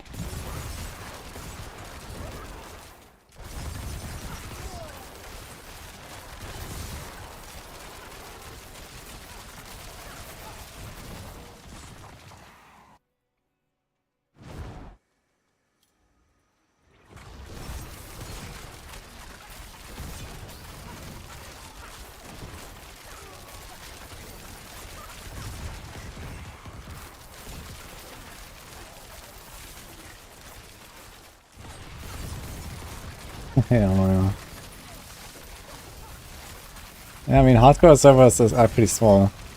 I run into a lot of people, especially on the world bosses and stuff. There's like, hey, Woody, the small community. Sometimes I see the same names. Like, I actually see like people like, you know, Chronics and the Condis sometimes on the world bosses. I don't know, it's kind of funny. I mean, just like randomly appear in the same instance.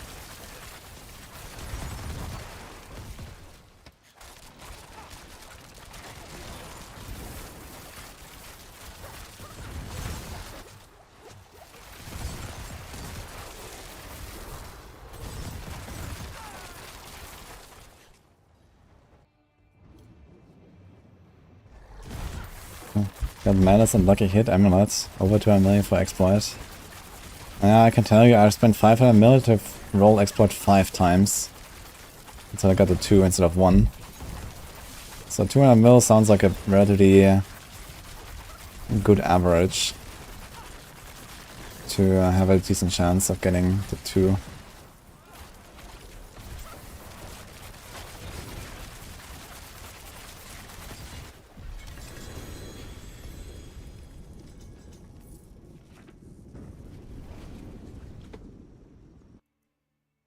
Build is just having fun or actually good? Why not both? Both boss and 2, huh? Sure.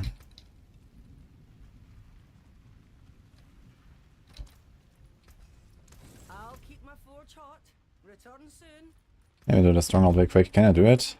2 minutes to do the stronghold? Maybe. Fast way to find gold is the whispers.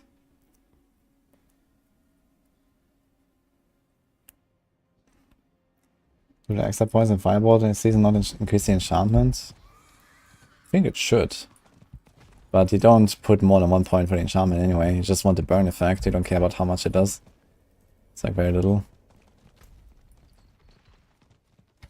Okay, 1 minute 40. Might be a bit optimistic, but let's try.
Fine. What ancestor cursed me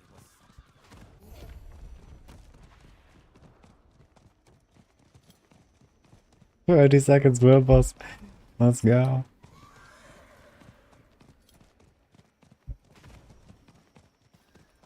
Beautiful.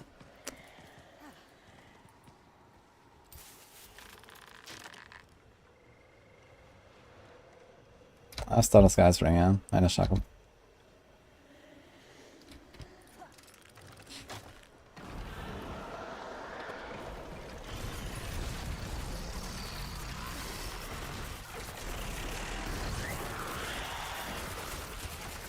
Get him! It's a lot of people, yeah. How's it going?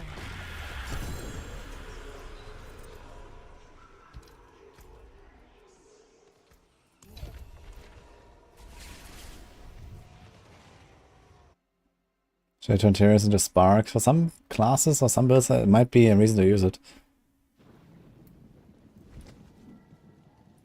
I've played some Panish already quite a bit actually this season. I'm not really planning to go back to it right now.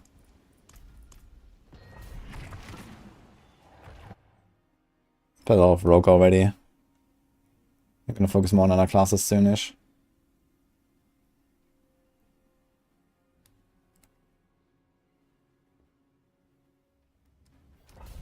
He tried so many times, oh, interesting. Yeah, it also has to do with your location. Like, you know, I live in very East Europe. And it's not likely that I will be in the same instance as people that live like in Central Europe, for example. But I do sometimes see people like Chronix who lives in Germany, for example. But for like latency reasons and stuff, they usually put it with people like, you know, somewhere close or so. Although maybe in Europe it's like a bit more lenient, I'm not sure. But for example, I would not really show up in like NA instances. Like I never see racks, for example, in my instances or something. Not really farms world bosses much, I guess, but...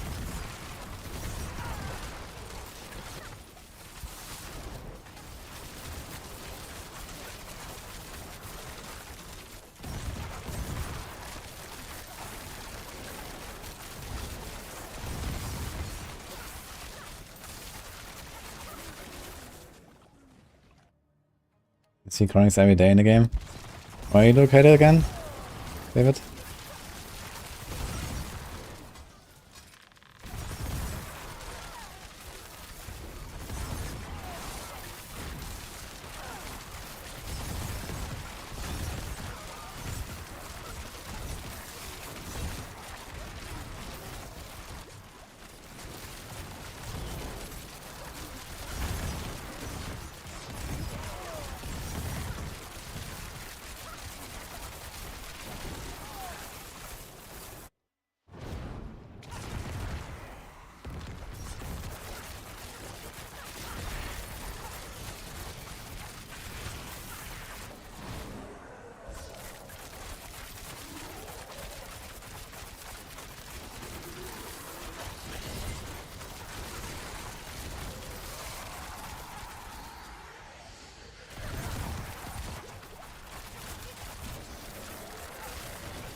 Rapid Fire like actually completely unplayable, or how is that? Like, anyone still playing Rapid Fire? How's it going?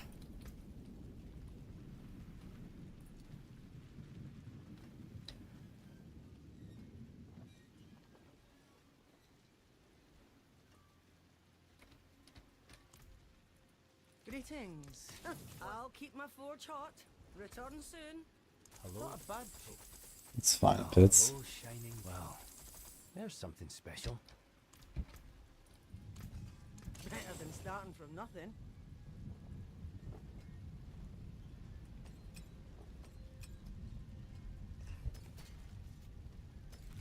Use it well.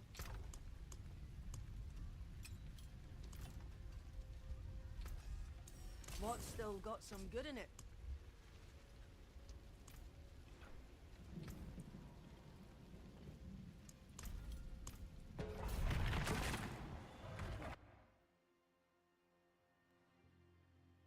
It's like Vanilla Hunter and WoW with Dead Zone. Well, actually, yeah, there's a Dead Zone. But honestly, I played a lot of Hunter and I was like a main in Vanilla Classic actually. I loved it. Melee weaving was so fun.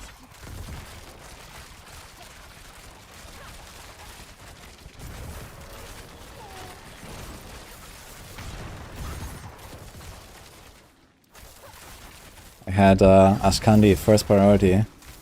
When he killed Nefarian on the first kill, I got it. Because I was melee weave hunter. It was great.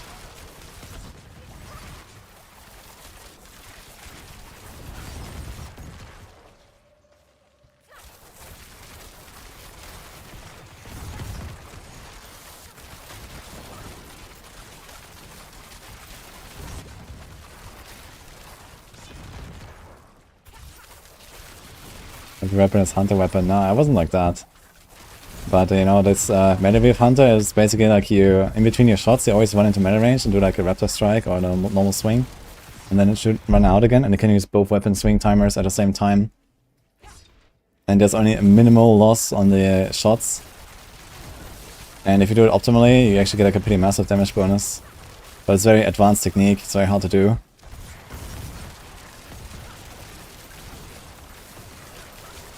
Was super fun, man.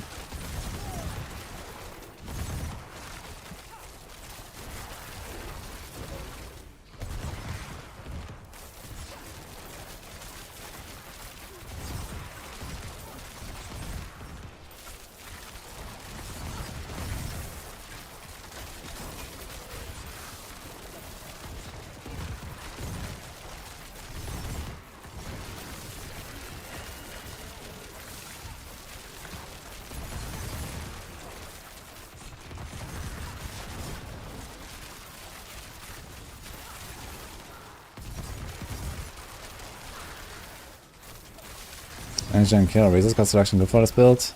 Yeah, resource is good. Energy and kill not so much. Yeah, I was a rogue main in WoW actually. But for vanilla, for classic, I played a hunter.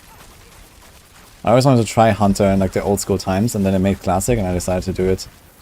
But yeah, I was usually playing a rogue. And also, like, this is the reason why I chose Demon Hunter in D3 as well, because of rogue. It's like the closest to it, I think.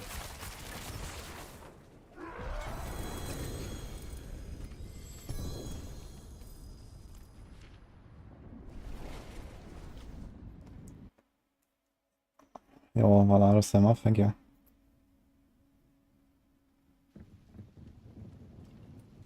I use the sparks for Shaka. I crafted 2 Shakas of my sparks. Trying to get a great affix, but didn't happen. Hello, Suzzards. Yeah, status is pretty necessary if you want to do... I mean, you could probably try to get, like, you know, some, like, 2 really big resource rings or something. But, you know, before you get that and then Masterworking up, it's probably easier to even get a status at this point, so... I always recommend just wait for the status. It's also like a lot of damage, just makes everything better.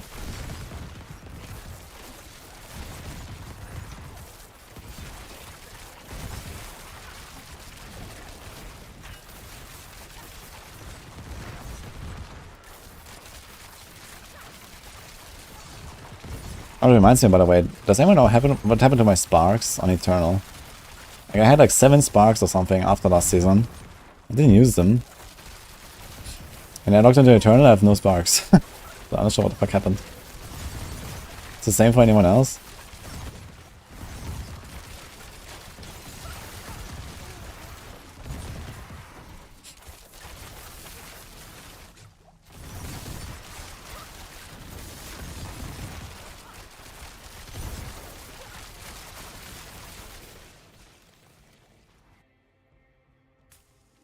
We have 7. What the hell? I just have no sparks. I logged into my Barb the other day. On Hardcore Eternal. I just didn't have sparks. I was like, huh? Not I care too much, but it seems odd. Just didn't use them last season. Like I had like all the sparks, I was saving up sparks. Waiting for either the Shaco or what was it? Shaco or Stardust. I wanted both of these things to drop. I needed one of them, and I never got them. I had like, you know, 12 or 15 or so Uber Uniques without getting a Shaco or a Stardust. Just insane. I needed one of them to craft the other. And then in the last tutorial session of the season, I got both at the same time as a drop. And suddenly I had 7 sparks left over.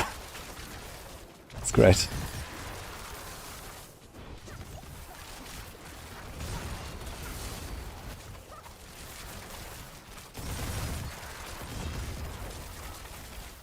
Yeah, classic for sure, man.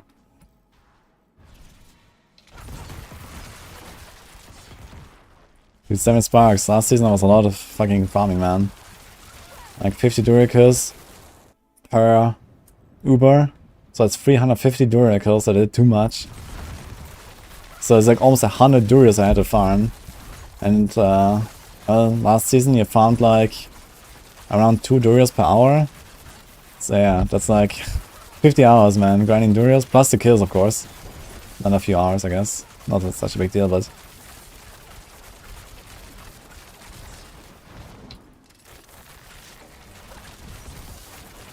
Oh. Stuff going on, man.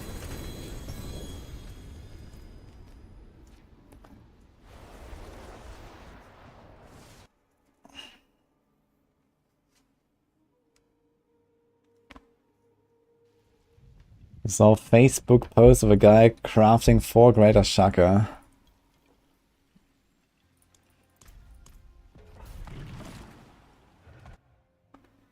How high could Barrage go in pits? Like up to 110 probably. But yeah, it gets pretty hard on the bosses, so... Like 100 plus though for sure, I'd say. 100 seems to be like a pretty big breakpoint where stuff becomes much harder. So I think a lot of builds actually are able to go to like 100-ish. And then it kind of like gets really rough.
When I fix Barrage does have one in max life. Yeah, you came to the right stream to advertise that item.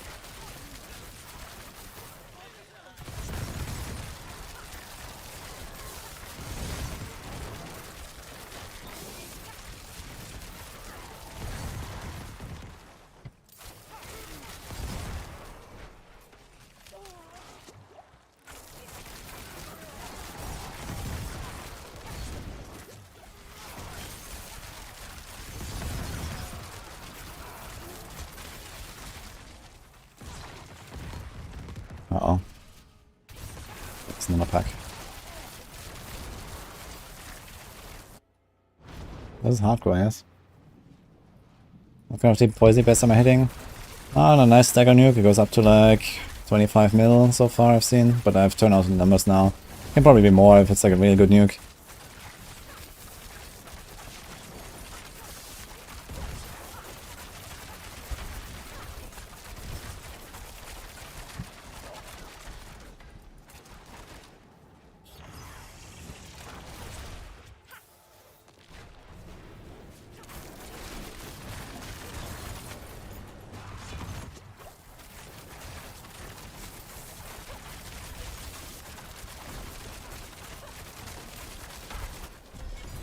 One time when I should have pressed concealment for Lilith, and that I didn't have it ready.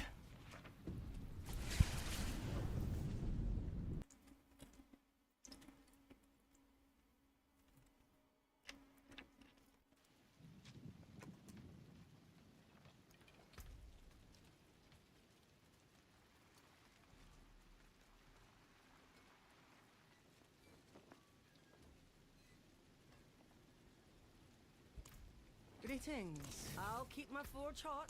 Return soon. It's kind of nice. Sometimes get these random instance buffs from other people. I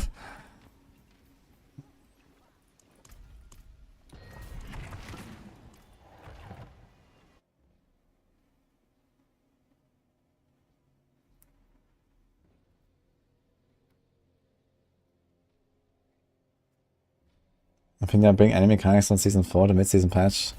I mean, they always want to bring something from the previous season, so I don't know. Maybe they're gonna make some new legendaries that have like some of the essential stuff, you know, maybe like a unique with the fireflies, I don't know, like it could be a lot of stuff. Maybe they actually bring back the vaults. People are moaning about gold income. Vaults would be a pretty fitting soul for that, right? Maybe they bring Malphas even. You know, put some of the new uniques on Malphas. I don't know. I'd really love to fight at level 200 Malphas. That'd be badass.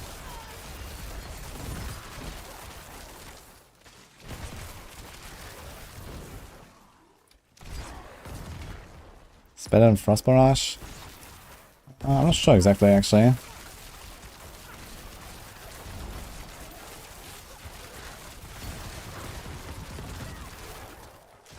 Like, anyone who was playing like traditional combo point, Cold Barrage? What can you farm with that? In the same time? Like sub 3.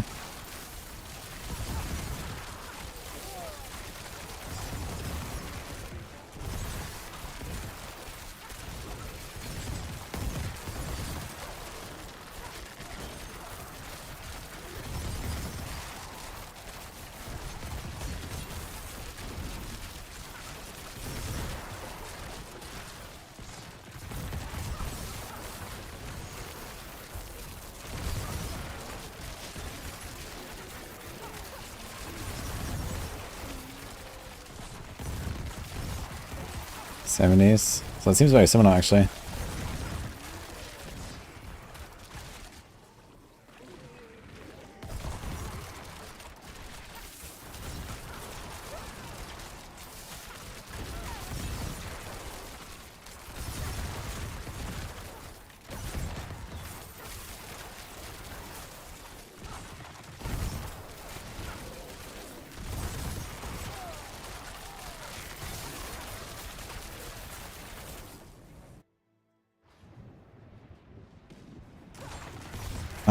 How do you give up on Heartseeker? Assimilation. I moved assimilation.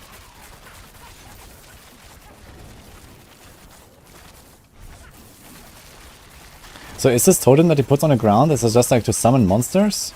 It doesn't actually do anything, right? I wonder how much these cult explosions do actually. Do they one-shot you?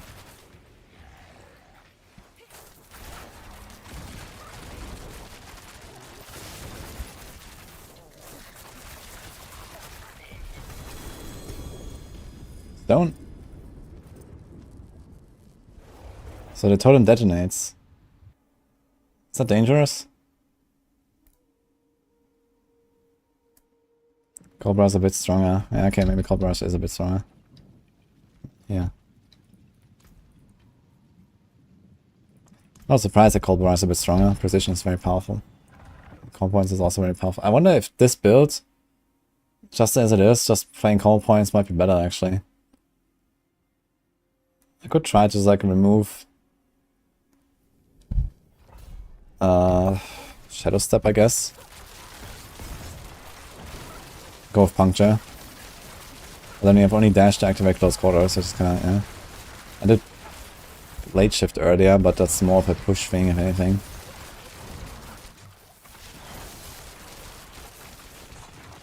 And I don't have Cunning Stratagem board. Like Blade Shift and Cunning Stratagem would be a really good combo, because one of the main problems of having Cunning Stratagem on Barrage is that the extra arrows just kind of like have an insane angle and miss many targets. Even shooting into a big pack, it's very easy to miss your arrows. But if you have Blade Shift, you can actually walk into the boss and shoot, and all your arrows will hit. That's kind of big. Need Expected and Condemnation. Yeah, I mean, the Cold Barrage setup obviously has different aspects. Not Condemnation though. Condemnation is not a thing this season. But Expectant doesn't work for Poison, so I can just run all the same stuff and run combo points. The only difference is the I'm lacking the Cunning Stratagem node. I would have to get that somehow. I can just say, okay, optional.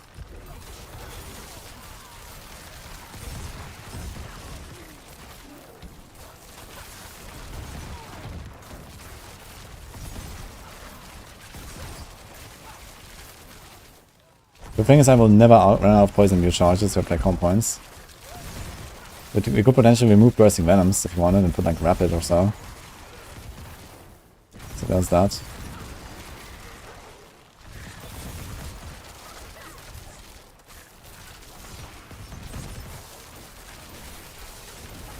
It could be very tanky as well because you can run Might and Shaco and Umbers. Actually, you could even put like Umbers on a neck or something.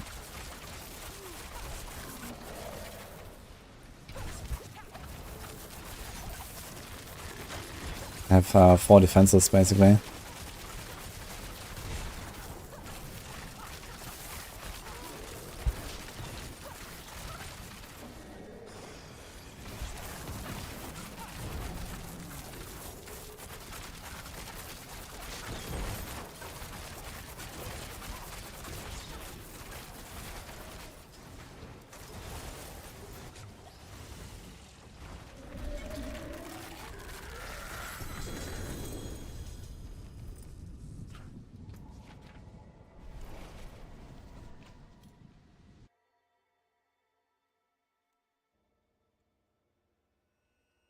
Look us up from P. Rasmog. Thank you, man.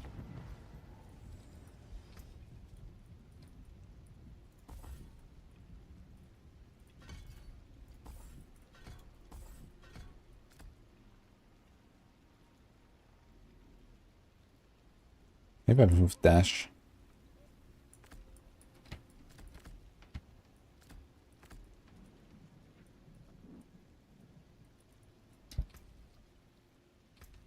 See what happens.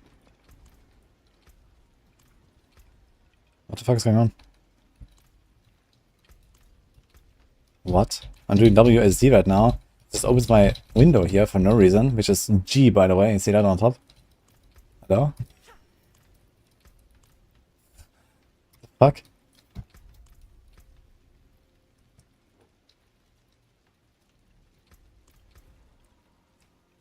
Okay, switching keyboard language helped.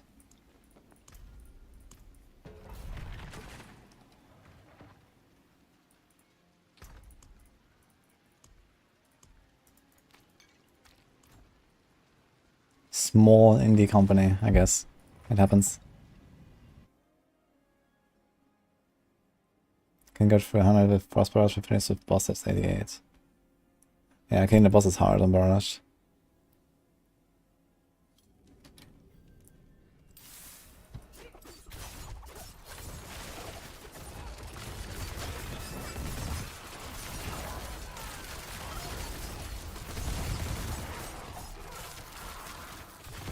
And you're gonna try to do like a mix of like shooting whip comp points and without.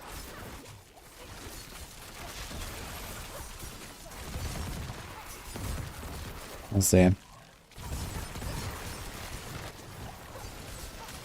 Feels a bit weird now because I have to like change how I play.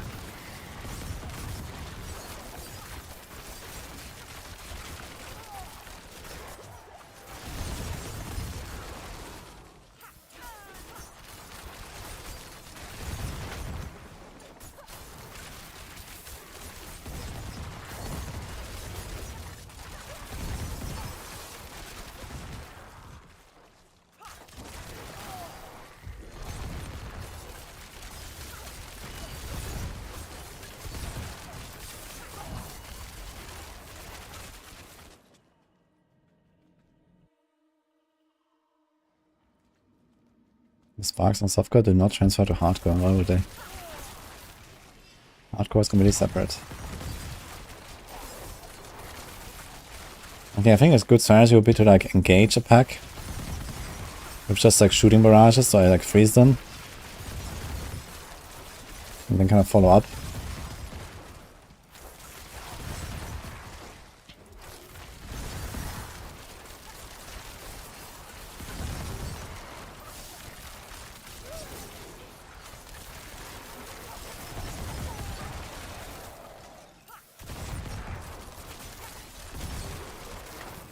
Miss my dash.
I guess I could try it a bit on the target dummy actually.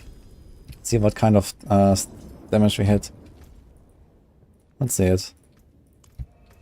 It's hard to tell really. It feels kind of weird, honestly, to play like this.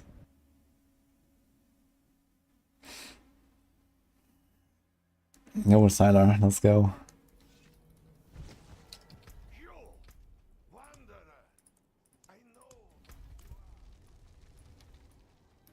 Yeah, inner side is definitely more fun. Just wondering if I can actually squeeze out more push potential.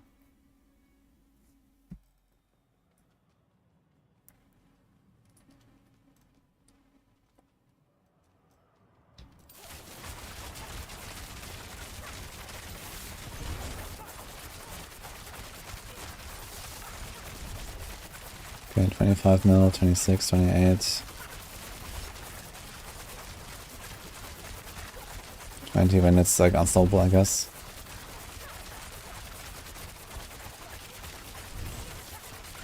My resources. Okay, I'm going down. Okay, 20 to 28 roughly. Yo, we got 10 subgifts on your machine. Thanks so much, man. Appreciate that. For some reason, airrods are still broken. I've got to look into it again. I think I have to reload them all.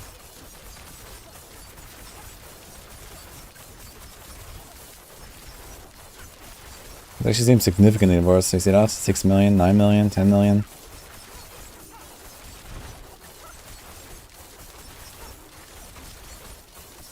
I mean, we'll get the next aspect, which will be like inner calm, maybe. 10 million.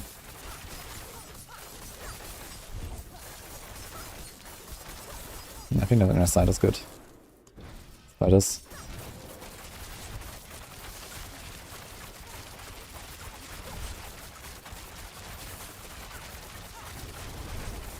And Ram's much harder.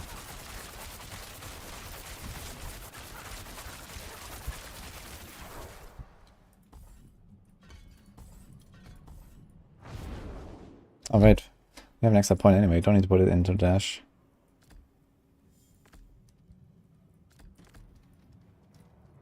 What do we do with the point? We can do rugged. A chemical. Okay, Alchemist Fortune actually. I think I had it in dash and we don't really need it there anyway. It's 8 seconds with just 4 ranks and a bit of cooldown I have. Should we go for the 12 on Amulet? Doesn't have any greater, but it has cooldown and movement and frigid. It's pretty nice. I think I'll do it. It'll feel pretty good. Should I go for 12 and then run a ring as well? We have a Starless. Thanks, Yashin.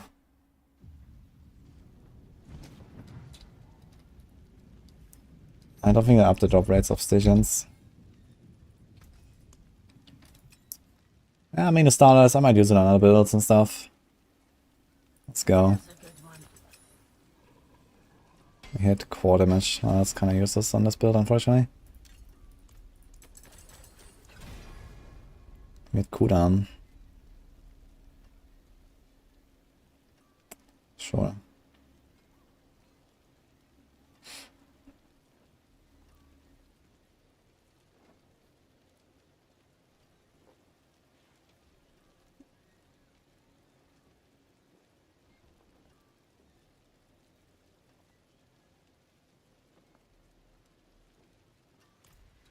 Yeah, I'm not gonna masterwork anything else now, though. This is it. We just start saving these mats. The finest cuts and clarity. What suits you?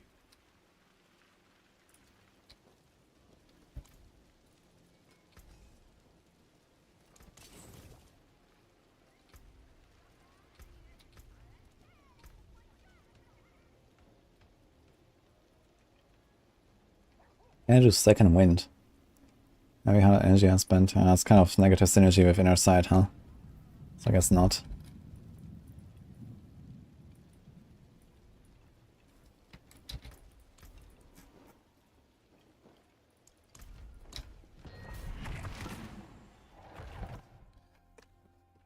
Can you use this build to level from 0?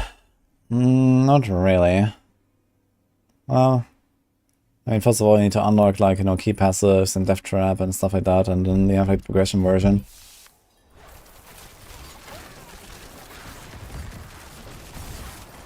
The progression version of this is with death trap and exposure. And basically go from, like, a comp points build to inner sight. I guess inner sight might actually work from the start.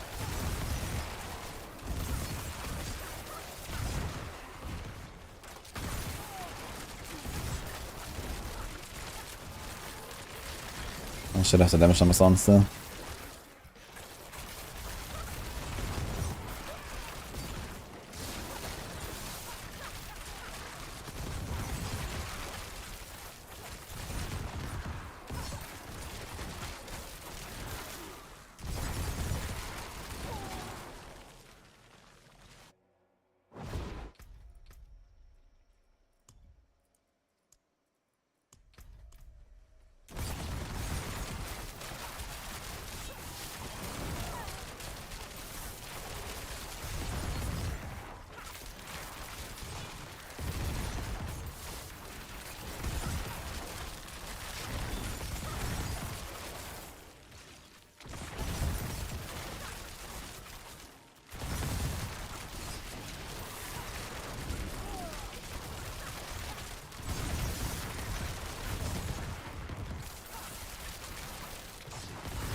Oh, I can go in the pit as a tornado, double swing Barb.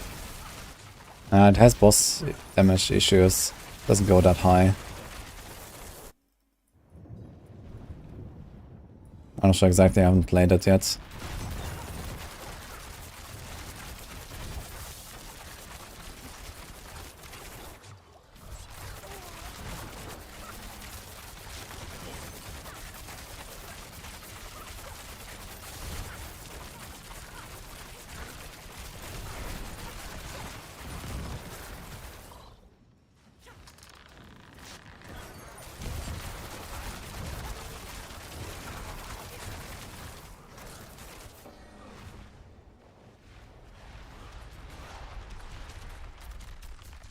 What the hell's up with the wave?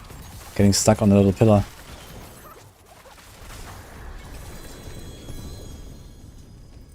Honestly, maybe I should not run away from the boss when the spawns. We should just wait and see what it actually is. Like, I could have just nuked him anyway.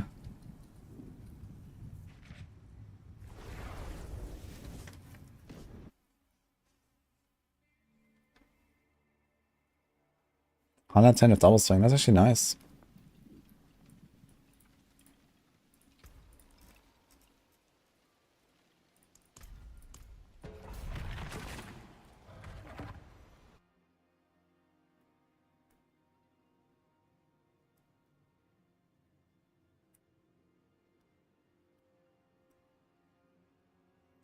Where's the best farm to augmented affixes? Just Helltide, that's the most loot.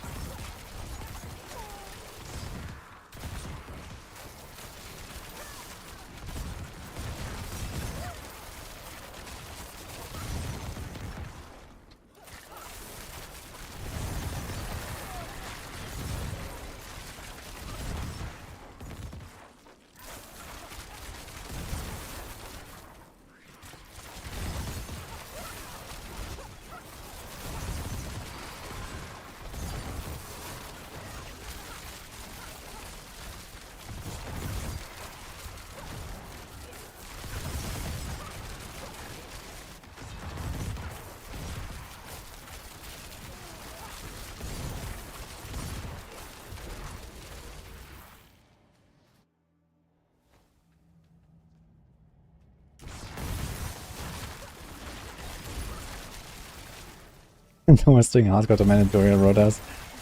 We've been doing a bunch, but I have no mats now. But yeah, on hardcore a lot of people are scared of it.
Don't.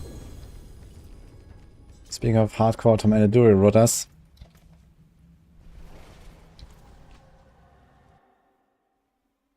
Nah, no plans to punch up right now. I've already played it a bunch.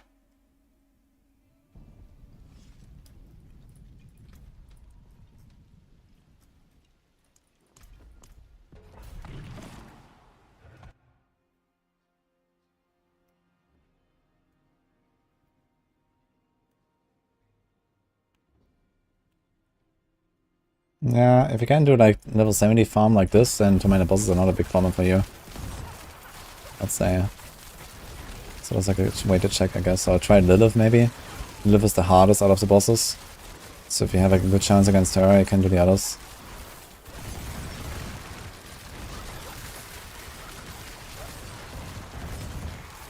But the live is also like mostly just like, you know, playing mechanics correctly.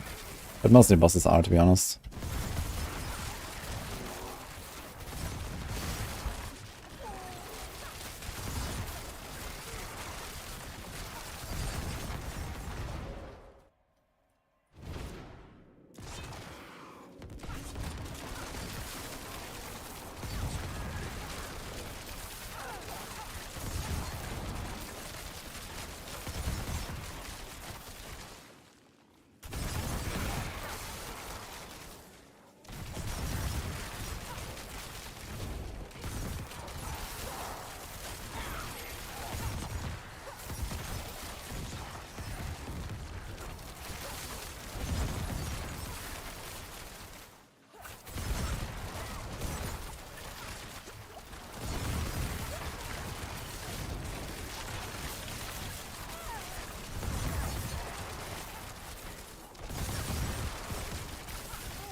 I have a new Gauntlet actually since yesterday, right? I could try Gauntlet with this build.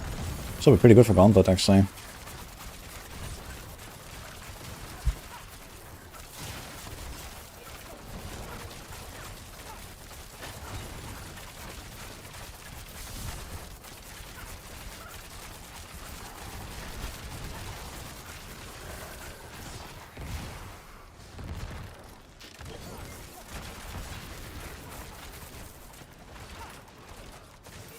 Wait.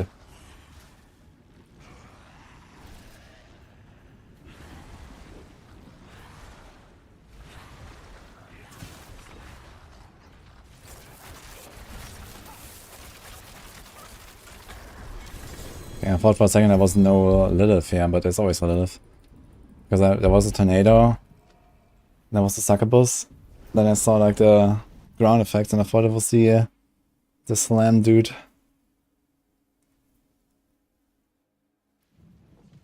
So I'm thinking of Bleed Rupture build coming up in the higher tiers. Bleed Rupture.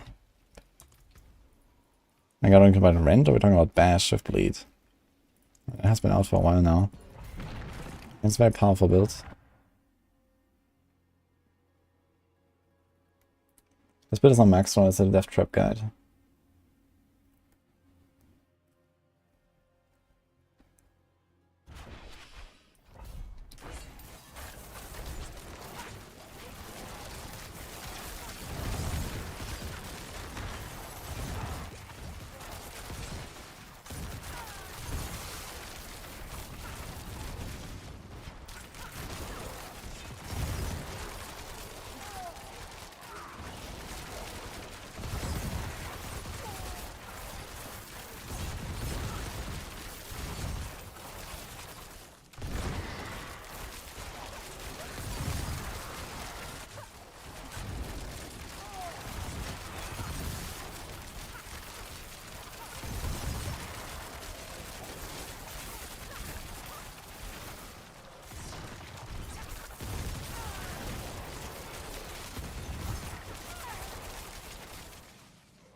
Ace Mania.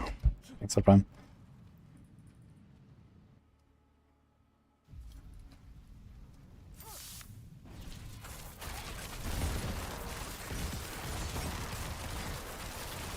I've not heard of Berserk Ripping not doing damage anymore.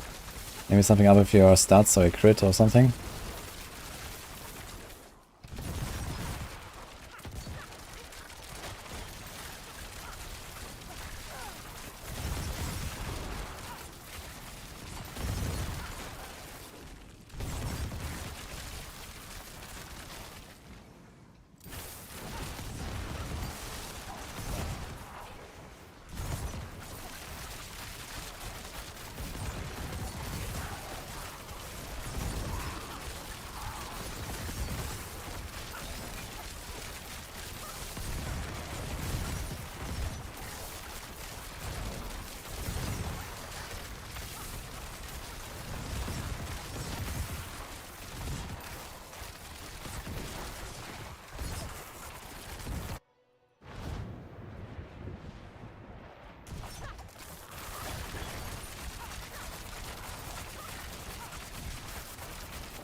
Oh. Not sure if that one taps me. And at some point I think I really have to play some softcore because I have no idea how much damage all these possibilities do. I don't know how to test it.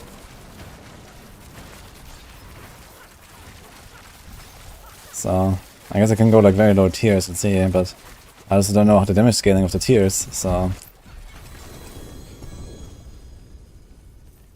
it'd be very good to know, like what's the base damage of these abilities. Just get hit. Forehead.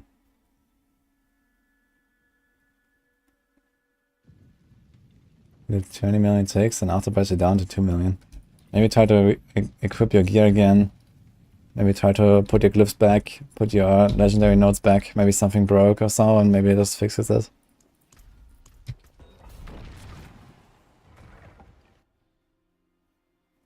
Just fuck around and find out. There's probably like so many boss abilities I could easily tank, and I'm just too scared to do it.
Doing a mental search on your unleashed build. How much is it taking for in a belt?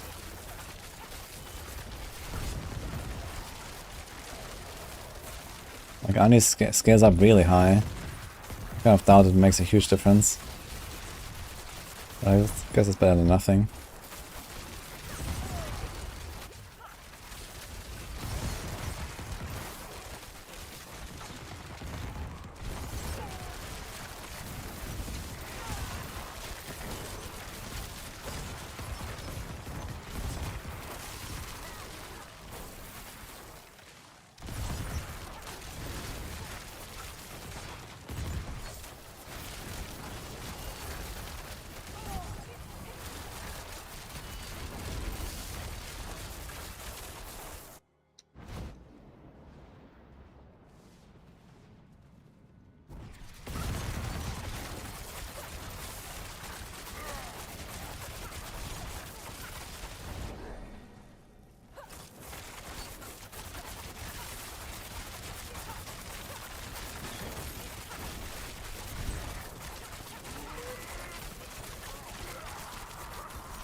Wow.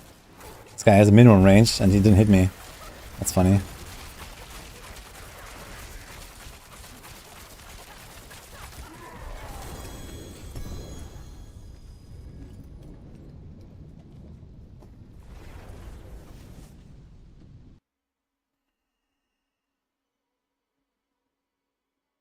think Barb is to go in hardcore. Yeah, if you want to play hardcore easy mode, you play Barb. Barb is like by far the easiest class in hardcore. Not just because they're strong, but also just they don't die, so. There's an exploit attack speed amulet. That could be sellable.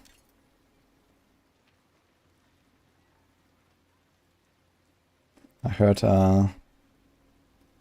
Heartseeker stonks are up right now.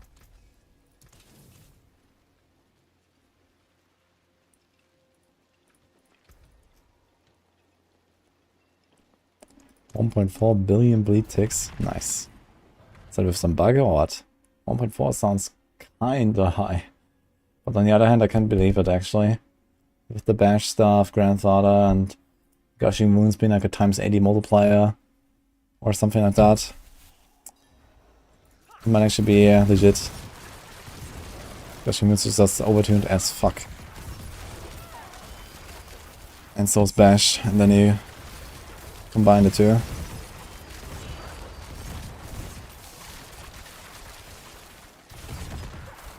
Why you cannot craft a grandfather? Because you're probably not playing a Barb or a Necro.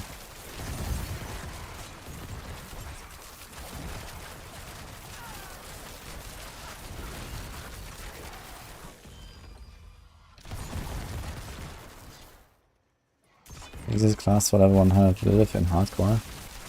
Sorc can be a. You can play the Immortal Firebolt build.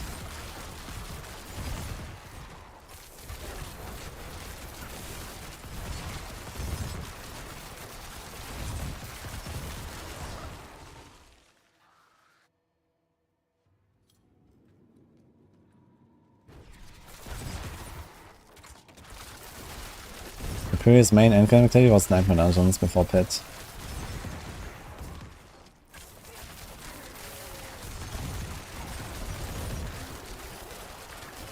They worked a bit differently and they were a bit harder. And, well, player power was also way lower than this.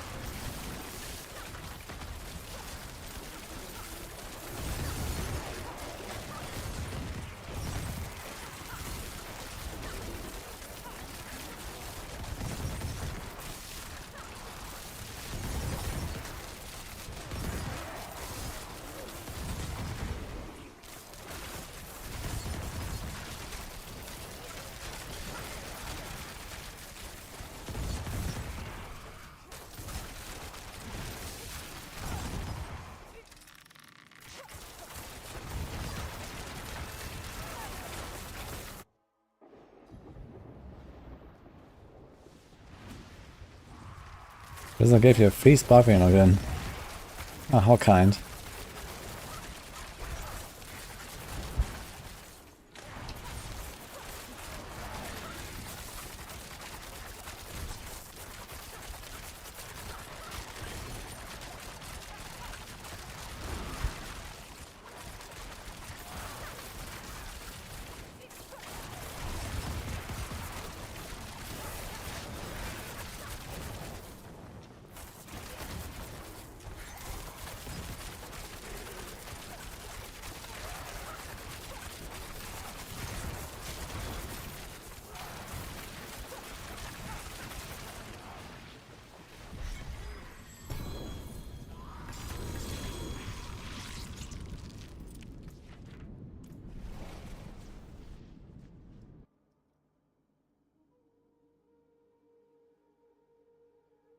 This is playing a poison imbuement.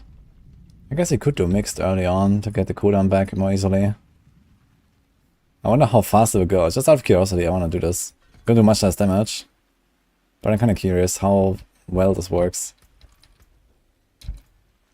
We have bursting venoms here. This is how we reset it.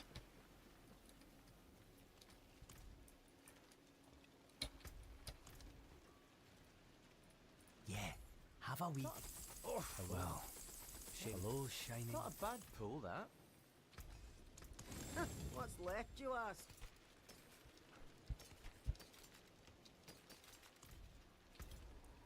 Same tier, so it's gonna be kind of scuffed. But let's see.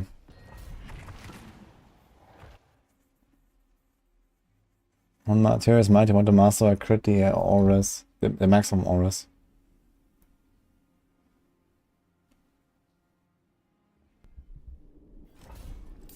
There's no increased chance for Ubernicks on the pit as far as I know. Ubernick, depending on the class, is roughly 1 in 2000 unique drops.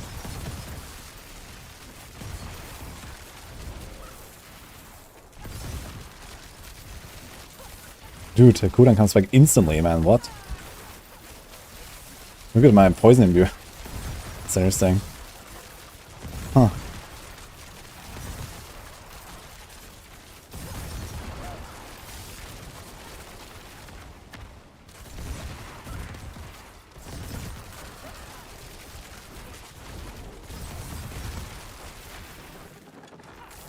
Crazy.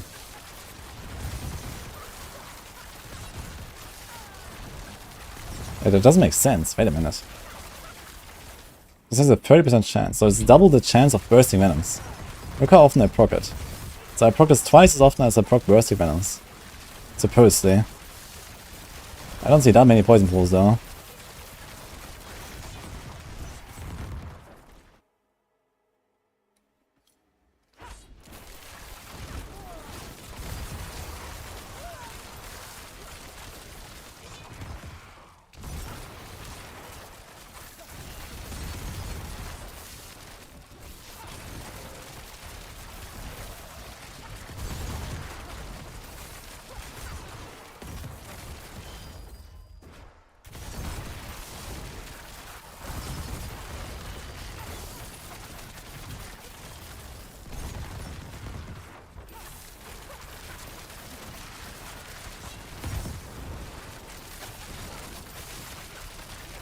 Very sus.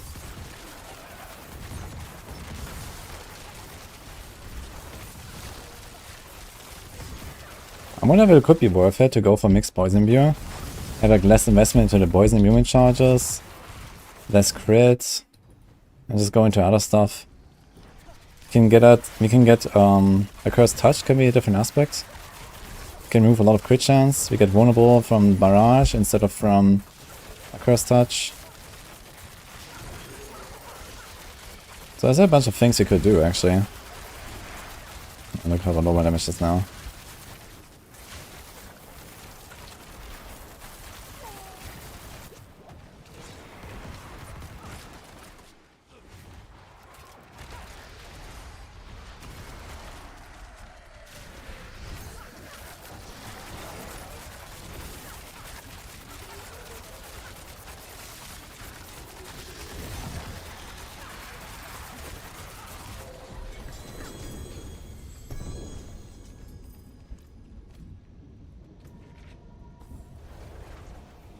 There's a 75% multiplier I lose for a lot of my shots though. I think blended poison imbue is probably something like a 40-50% damage increase right now. You have a lot of crit chance on this build. You have 33 just standing here, 41 of Dark Shrouds, 60,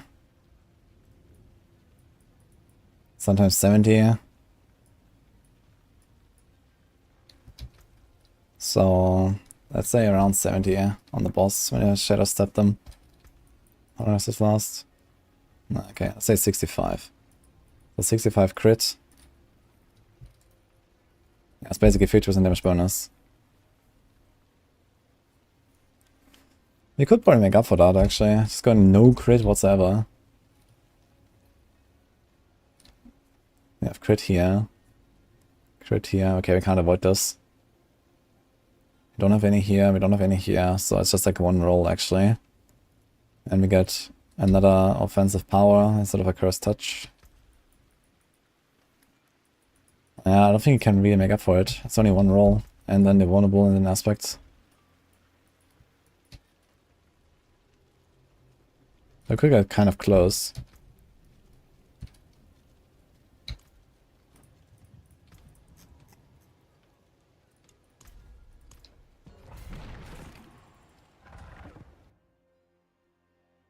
Based on Max, so he has the Death Trap or Rogue Guide. I'll see if I rework the Death Trap Rogue to as something else again. Or maybe we're gonna keep this as like the Poison Barrage Rogue as like a specialized build guide. With like a high-end version only basically, with the Starless and everything. Because this exact setup is only really possible through Starless and a little bit of Shaco. But the Shaco is optional, I guess. Starless is pretty important though.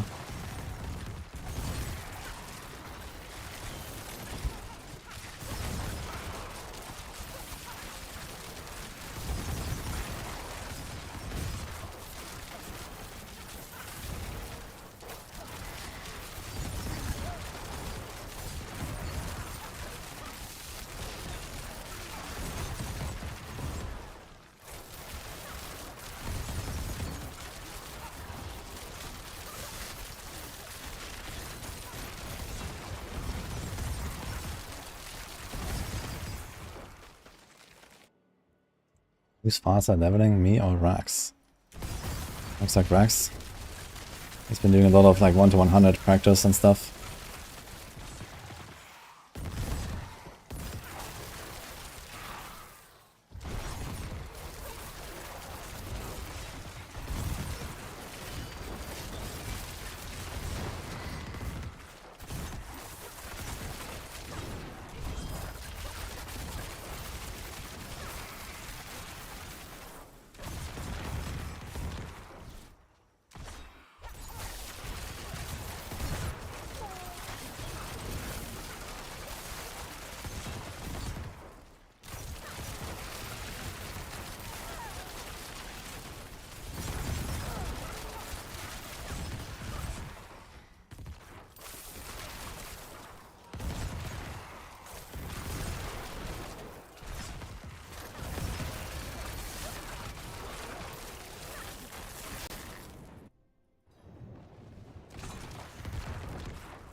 I think we're gonna do a short break, guys.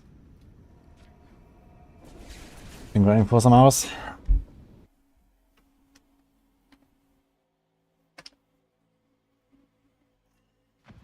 I mean, there's a way to play this without status guys, Pierce. You can see it in the Maxwell guide. There's a full progression guide from level 50 onwards.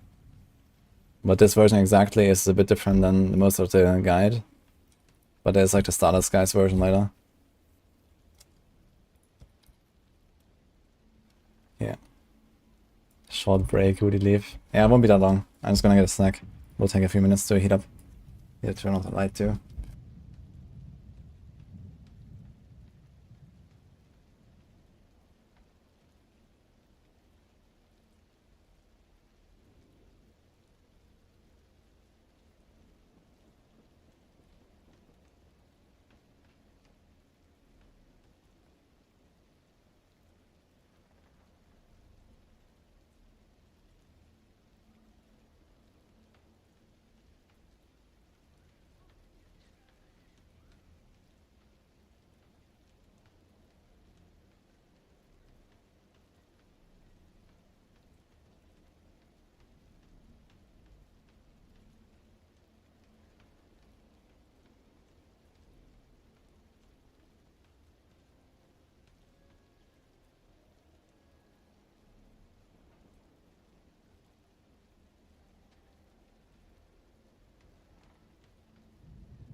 Okay, I've got my drink. One sec.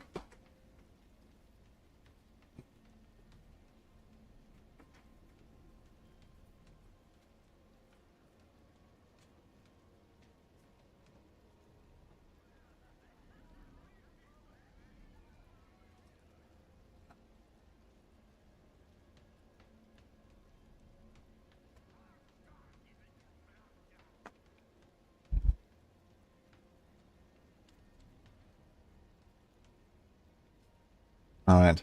Hello.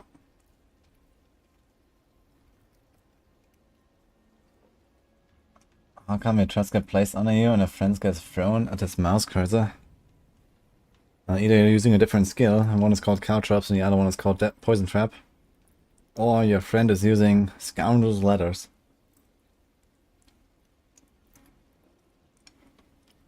Thank you.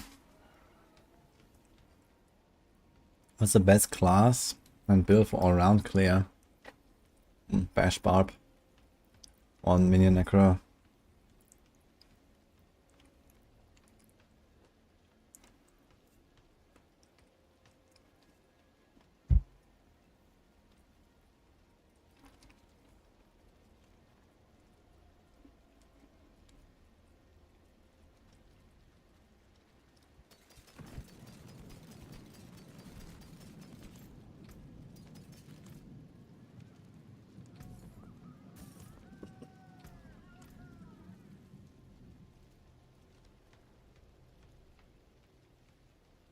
You got a pit with no exit on the first floor. You checked twice.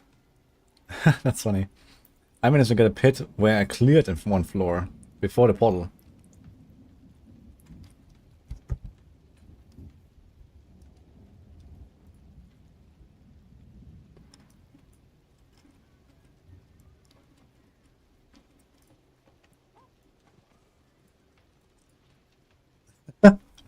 Nice. Wait, this is not the portal to the floor 2? Wait, there's no portal out, no? This is the portal. Dude. There's no portal out.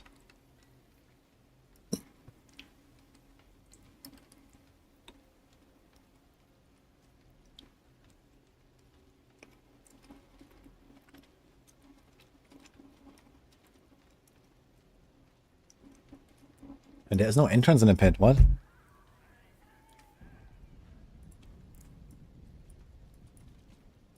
Wait, I want to see this.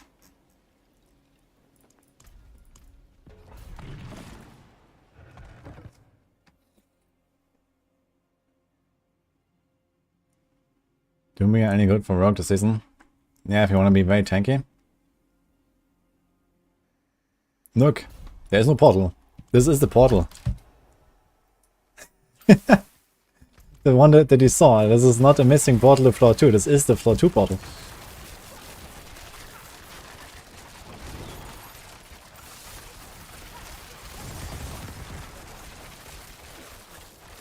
You swear that's where he came in? Maybe you started in floor 2. Okay,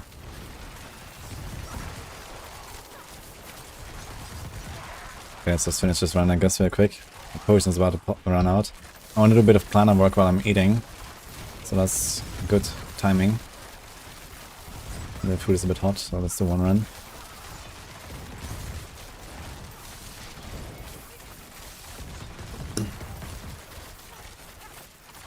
How stoned are you? Yes.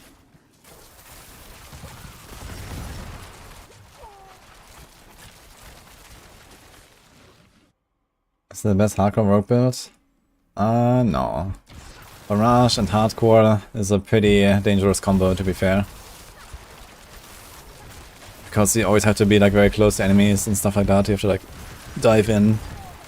Boss fights are a struggle when you can't kill them in a stagger. And so on. So Heartseeker is probably the best all-round hardcore build, and it's just one of the strongest right now.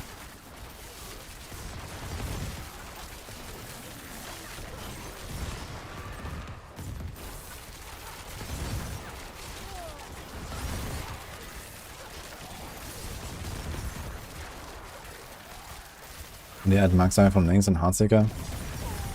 You don't really want max life, but if it's like, you know, a choice between dex or max life, I would usually go for the life. It's not that hard to get a lot of dex. Like even here I have like 1800 dex right now. At this point I don't really care about having more dex. If you have like 1500 plus or so, you can definitely start replacing some dex rolls with life rolls, for example. And you don't really notice the loss that much. The pot is off. Boss fight without pot, let's go. Give me a proc.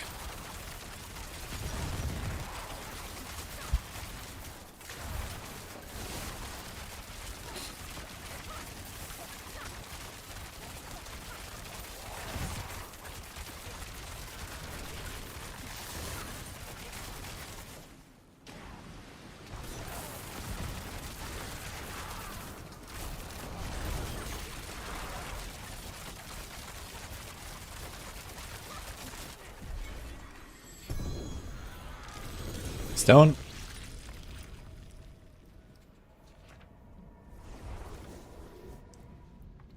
You have 58k life and 2k dex.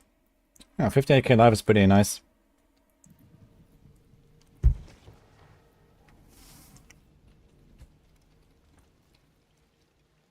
So a lot of people unhappy with the uber lot of loot, so I need to make her rewarding. I think a spark is a very good reward for uber lot. But okay, what is the idea? There's power in the stone. 2 uniques. Come have a look.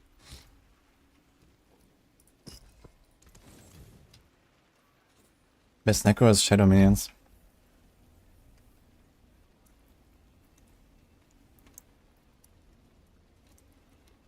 Uzena, I don't have any Druid rotors planned right now.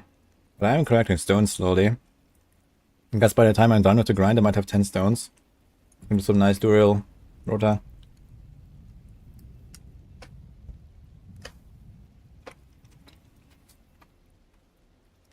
I did play 100% dodge build on PTR, but I don't think they're actually useful, especially not on hardcore. Like the 100% dodge is pretty unreliable if you rely on lethal dusk aspect. What is it? Uncanny treachery. I mean, maybe you can get to like perma 100% dodge. Or just 100% dodge with agile up, which is way easier. It's 3 seconds instead of 2 seconds after stealth. So there might be some other ways to do it. But either way, you have to invest so much into dodge, you're gonna have very low life, you're just gonna one tap at some point, I guess. For like some ground dot or so. But who knows?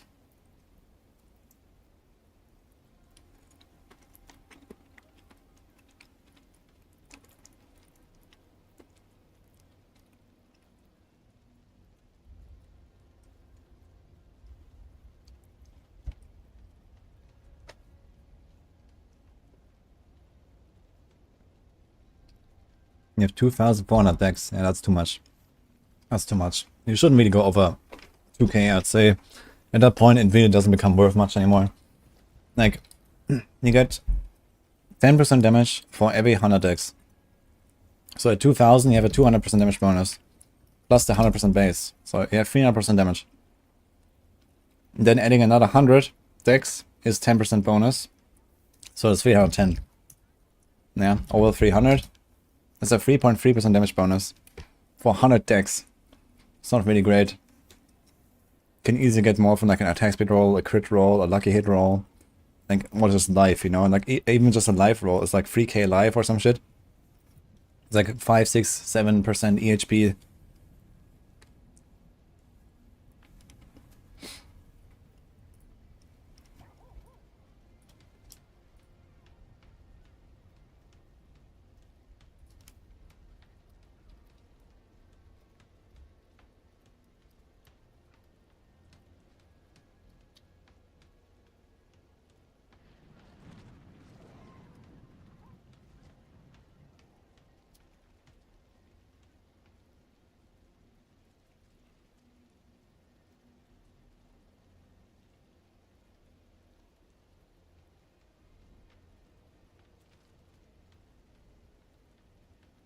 Is it worth to go over 1000 main stat? Yeah, for sure.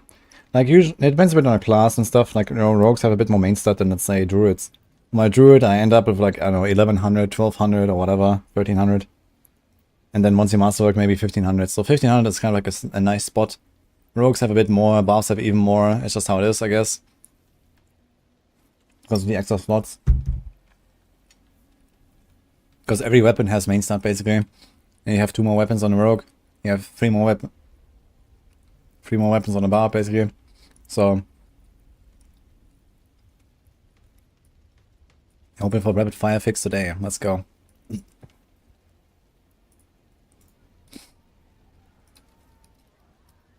Yeah, one thing I wanted to do is I wanted to work on the Andarius planner a little bit and want to see if I can optimize this one.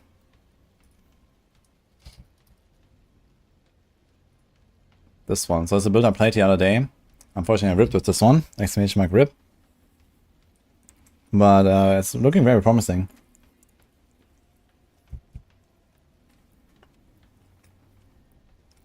Turns out I could do some pretty nasty poison damage.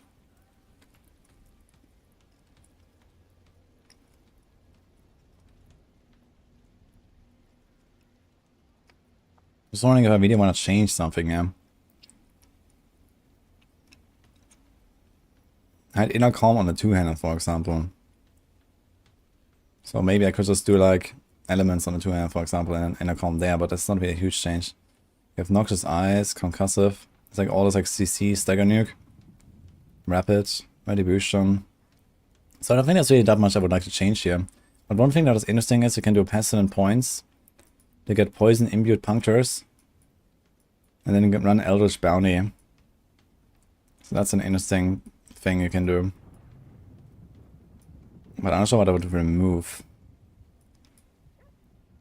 I suppose this board here is not necessary. So damage reduction from traps.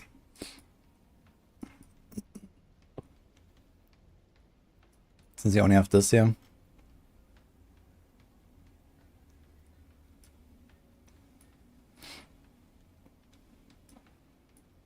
Now the build kind of felt fine as it was, to be honest. It was pretty tanky, very fast. You definitely want no witnesses, I suppose. We don't really need this. How's the res? We're actually really close in some of the resistances.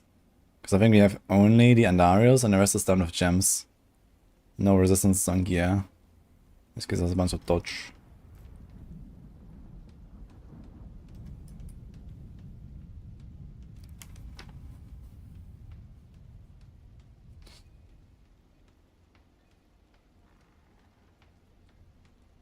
Yeah, I mean, frankly, I think I was mostly gear death.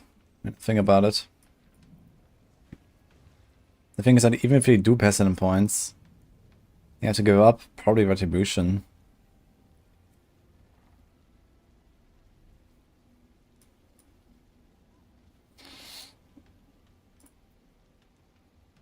To then go for Eldritch Bounty here. So I could path in there and get it. But yeah, there's like no way to do it without giving up like a glyph or something, I think. Or like maybe all this life here. And this or something.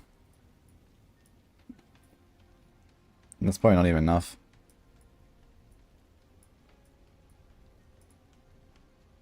Also this thing's called Heartseeker.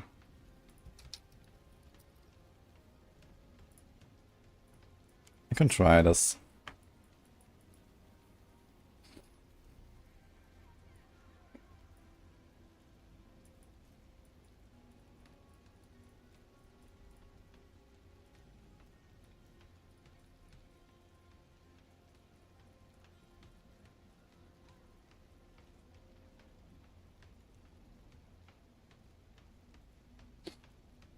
Now where can I even like path out to get the shortest path?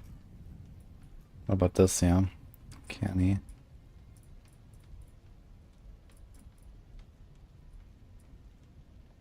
Two, 4, 6. But then it's still like, I think it's 14 points to get to Eldritch Bounty, that's a lot.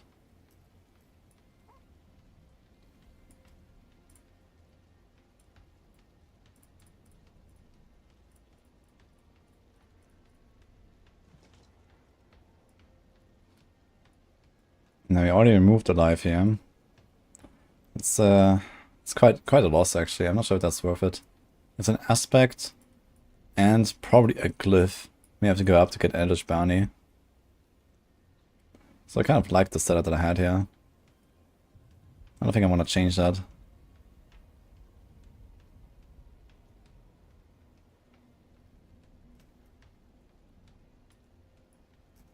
You can try to remove all this here. But then it's still 5 points off. Let's go remove those here or something. 1, 2, 3, 4.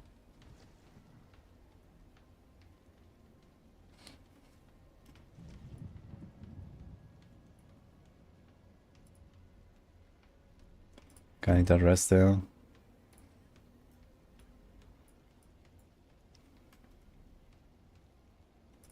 Oh, I have too much strength, I guess.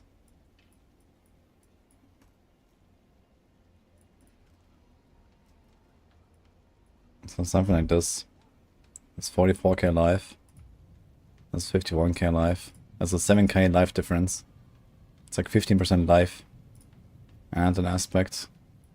It's not really worth it.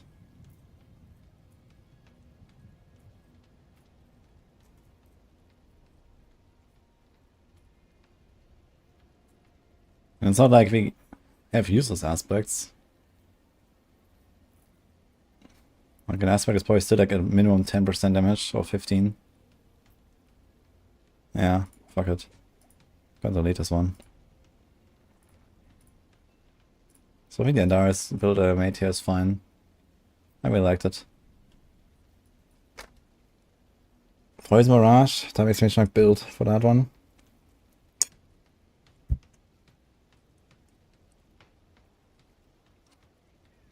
Rapid fire is not grenades with the ring. That'll be a funny interaction though.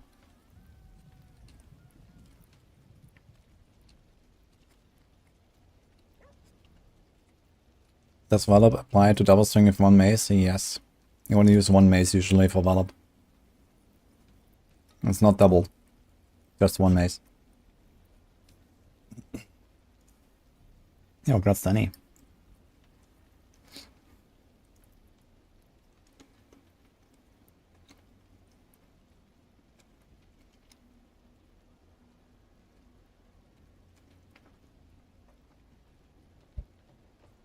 Yeah, I did play Doombringer back in Season 2 in AOZ, but this season I haven't tried it.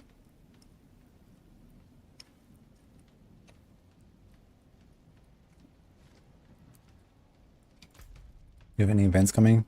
No.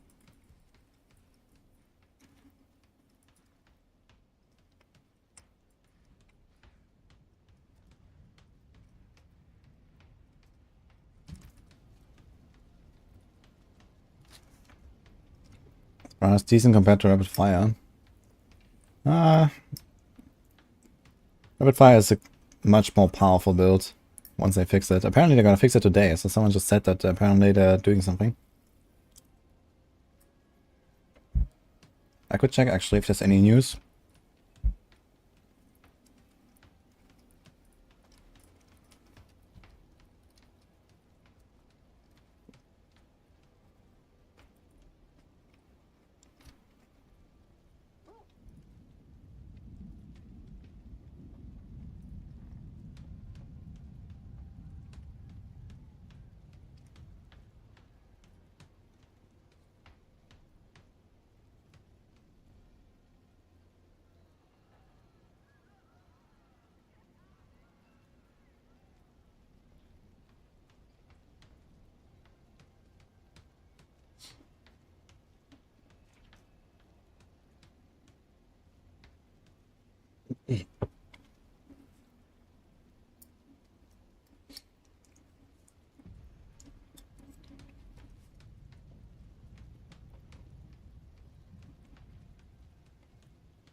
No, I don't see any update or something like from CMs. So maybe they post something on Twitter.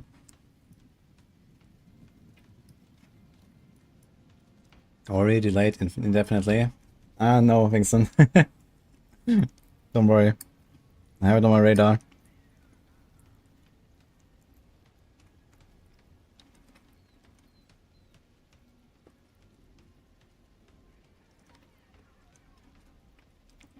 By doing imprint grenades on boots of rapid fire.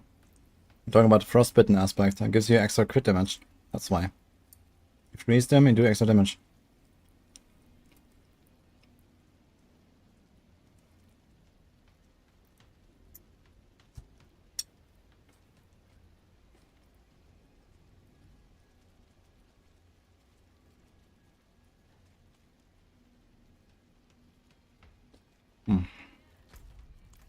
Yeah, any planners I could work on besides what I did just now with the Andarios? Did I do some changes to the Lightning Storm build? Not really, right? Let me double check that.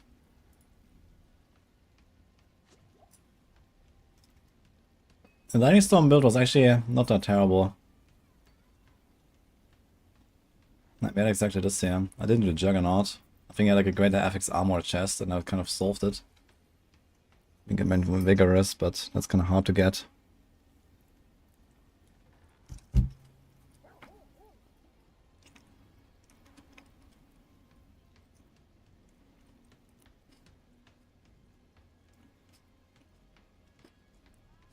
I did change Petrify though, I believe. With Trample.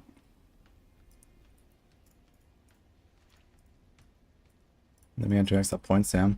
And we also did the quick shift stuff. Wait a minute, I need to change that as well.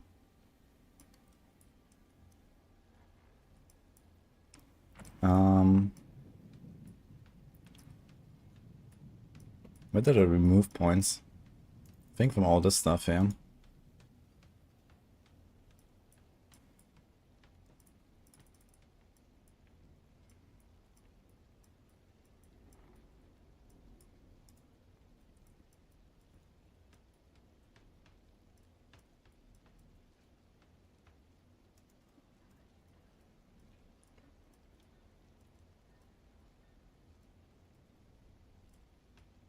I think that's what I did yesterday when I played Lightning Storm.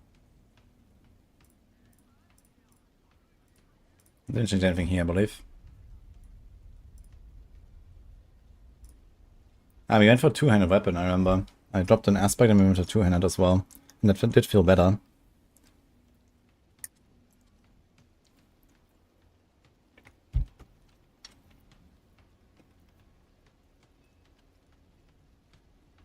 %120% chance to cast basic skill twice. This is capped at 100. Okay,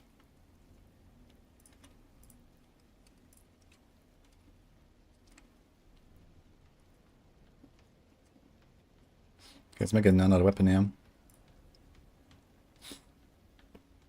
Do we do axe? I guess we do axe.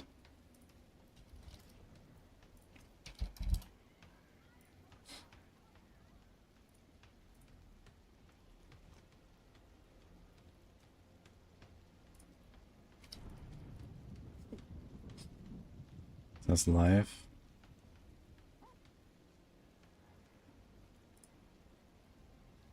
And cooldown willpower.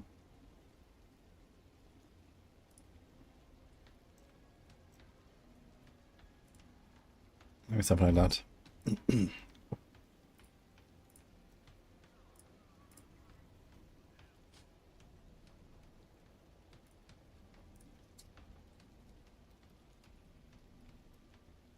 Lightning Dancer, I didn't have this one. This was Stampede, I guess.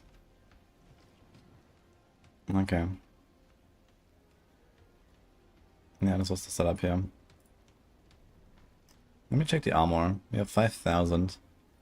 We put like a big armor roll on both instead of a willpower and a life roll. How's that? Armor. Armor. That's enough. We can do vigorous.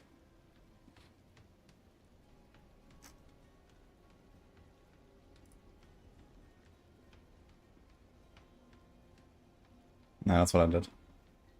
Okay. Any other builds I need to update? Windship Wolf is fine. Grenade Rogue. Didn't do any changes here.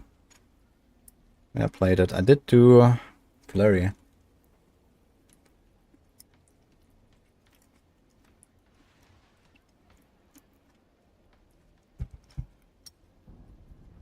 And cute guys only.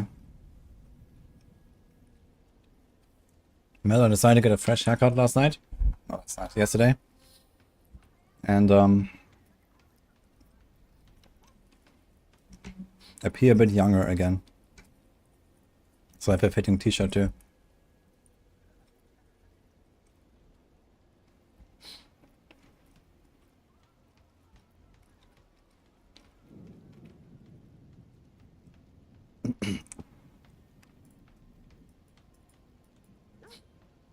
I didn't run the Caltrops for this. I remember I was doing just a flurry like this. Now you have 2 points. Get to that.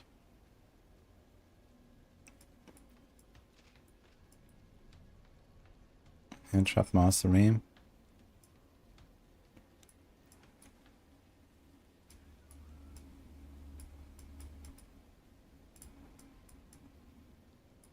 Can I somehow get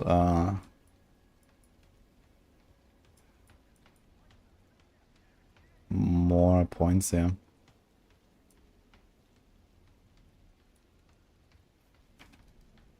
Don't want to give this up, but I can give this up. Do this instead. It's more speed, which is nice.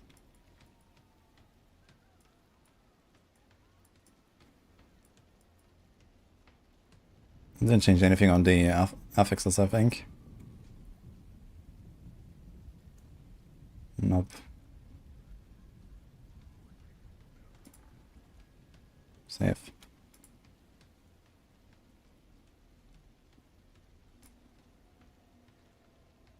Anything else here? What about Tornado?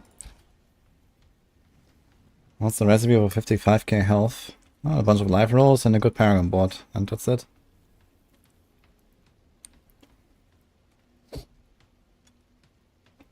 With 22k HP. And it sounds like you have a shitty paragon board.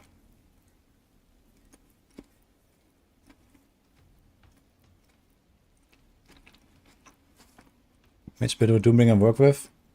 Heartseeker and any of the melee builds on Rogue, I'd say.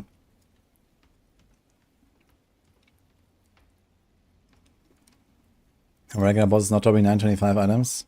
Greengar is too low, and Vashan. This one drop below 925. I think Seer and Beast, they have like pretty consistent already 925, at least the uniques. But yeah, some of the items from Grigrar, they are not necessarily 925. Because he's level 75 only.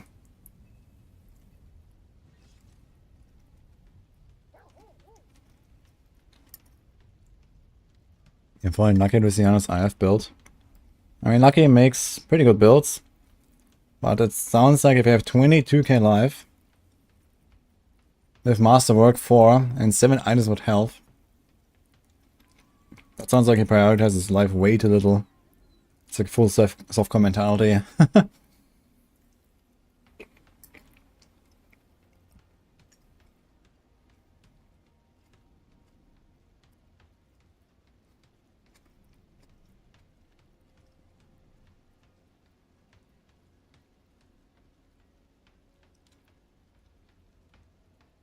What's the verdict on TB? Well, super great for leveling and farming, but otherwise it stays in C tier.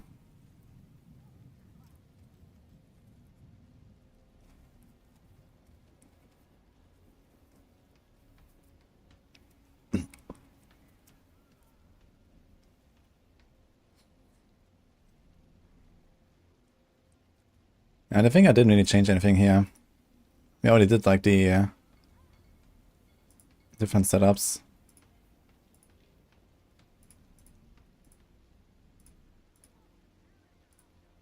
It's like the progression, I guess. With generator, no generator, starter skies, one and offhand. Okay. So let's do that.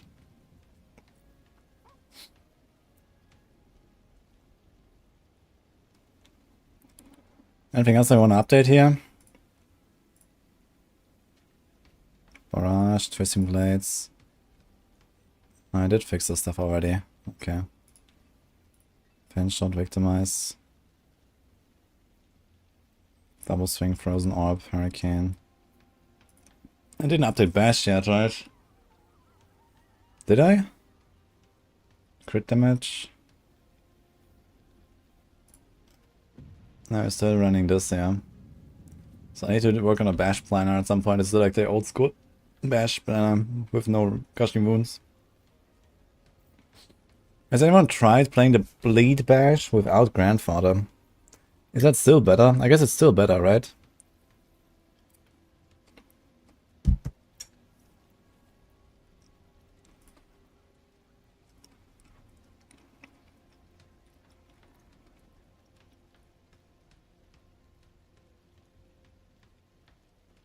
Frosty Stride Sorc here. I remember everyone was telling me, make a Frosty Stride Sorc. It's gonna be OP.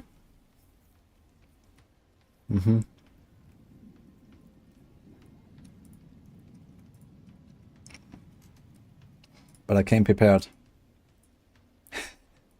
And I was right. Okay.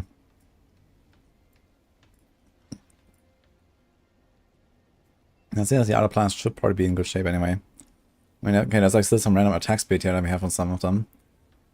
Like here, that is no longer a thing, so Incinerate, I should probably fix that real quick. We just put like... How much life does this thing have? 27k, let's just put life there. What's the idea behind Frosty Strides? That was built on a PTR. The idea is to get your teleport to basically 0 cooldown. Especially your evade. You stack like evade cooldown reduction and stuff. And then you stay at below full life, and then you activate Frosty Strides every time you evade. And you just like teleport around, and then it did like 91,000 base damage on an amulet or something. So I was doing like millions and millions of crits, just evading around.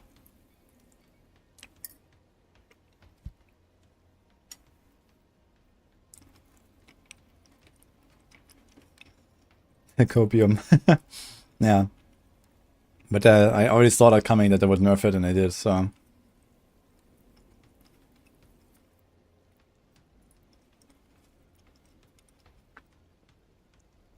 So can someone confirm if attack speed does anything for Incinerate?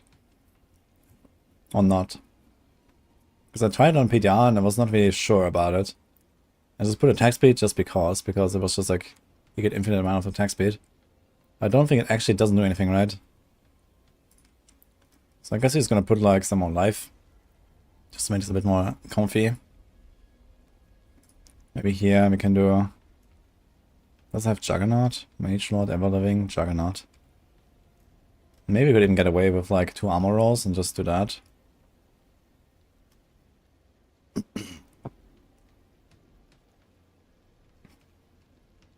Is there like a power that we can put? Experimentation doesn't help us.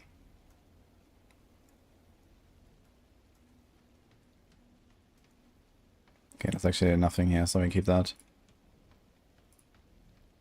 I just want to have a correct planner when I actually play this. Let's just put life, I suppose. So yeah, 38k life, that's quite a bit. Mana per second, 70 defensive skills. Cooldown, Frost Nova cooldown. Frost Nova size. Bear generation, freeze. Okay.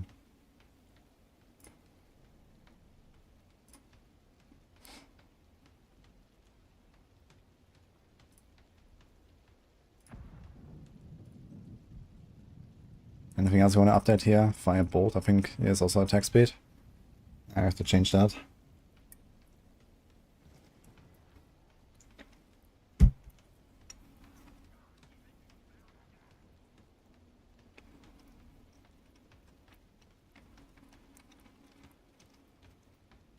Tried making Flurry, Spam, Grenadier of Victimize and a unique ring.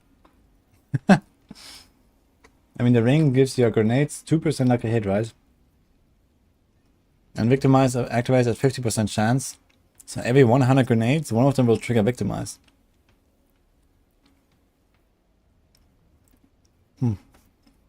Wow.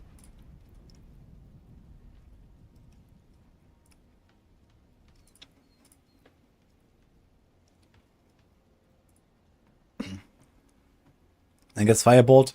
Is anyone playing Firebolt without Perma Flame Shield, by the way? Or is everyone just doing that?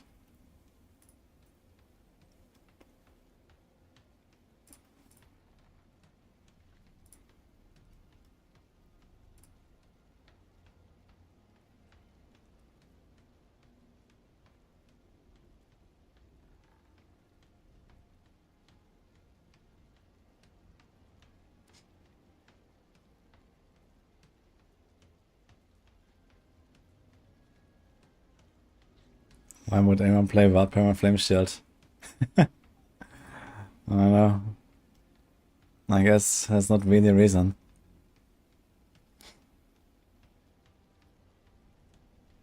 Okay. Anything else we have here is Ball Lightning. Space is gonna change the weapon here. Put an end.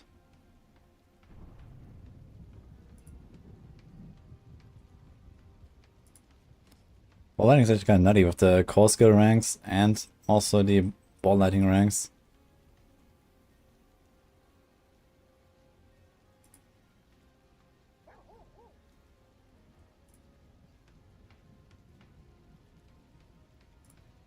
I'll try some Ball Lightning this season.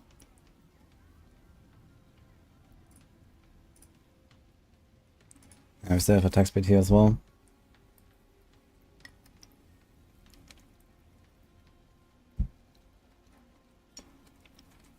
More fun, Cobium. Yeah, Sorc is in a really weird spot, man. They have this Perma Flame Shield stuff. And then like a bunch of broken aspects that gives them like half the benefit. I don't know, man.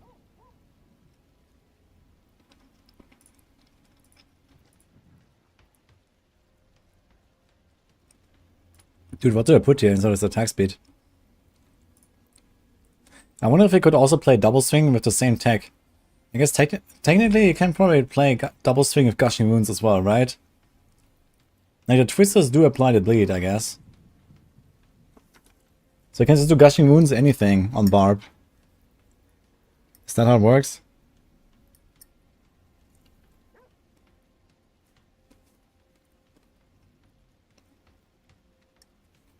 Where can you say greater affix items to others on trade sites? I recommended Crimson Market.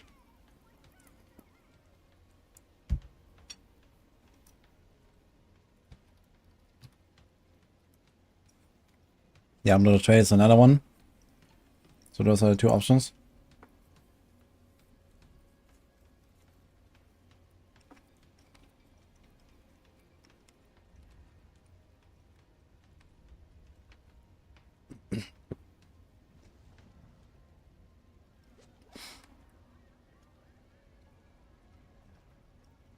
Minion Necro chat, let's go.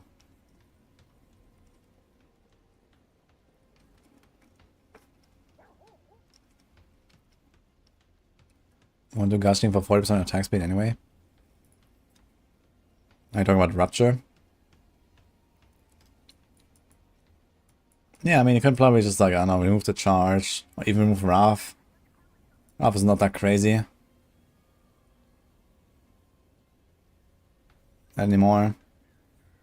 You can probably get away without this. Just go gushing wounds. It's probably better, right? Just go gushing wounds. And do like big bleeds.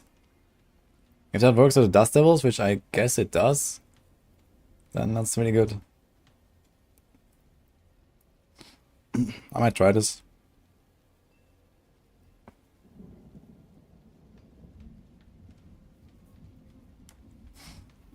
You have to put like a Grandfather and a 2 and a Berserk Ripping. You have a normal Berserk Ripping, so you can move one of them there, remove one of the aspects. Don't really need Ancestral Charge, or we don't really need like Attribution potentially or something.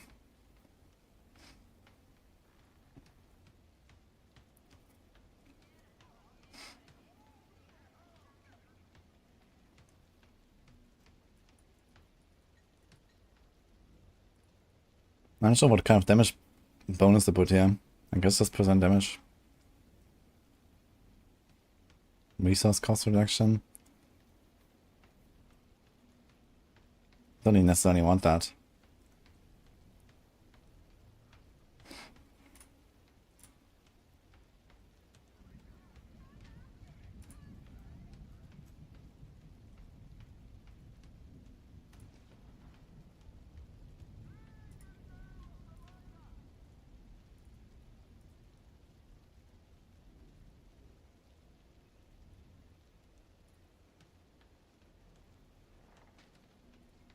Okay, anything else that needs updating? One-shot rogue, I guess same story here.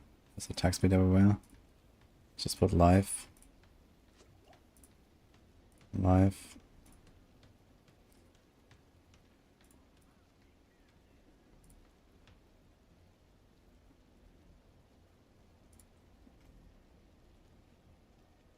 Bone spear, skellies. That's something I want to try. Kinda excited for this one. But I guess same story. You're gonna have a lot of crit chance here, right? So you can probably do crit damage. On life. This doesn't have life.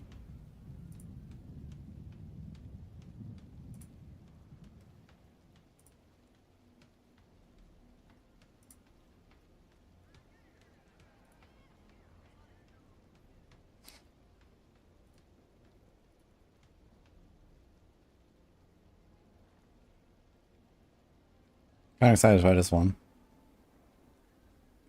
Sacrifice Golem for the first crit damage. Bone Storm. Does it have Ultimate Shadow?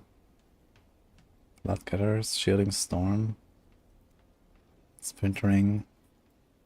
Serration, Frenzied. Grasping Veins. No Ultimate Shadow, but you have Shielding Storm. It should be up nearly permanently. But maybe you want Ultimate Shadow as well for the bigger barriers. We'll see when I play it.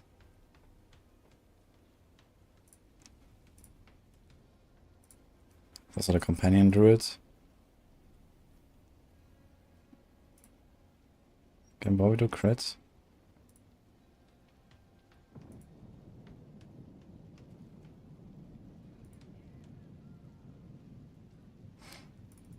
I don't need all this wolf cooldown reduction now.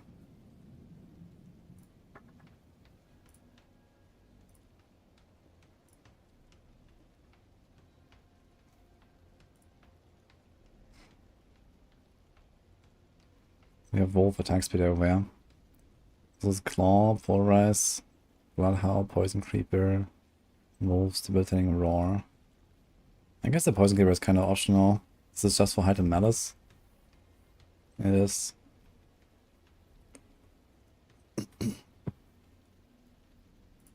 And some AoE damage actually, right? Yeah. Kinda excited. Maybe I should try this one as well at some point. Pulverized size. Big temper.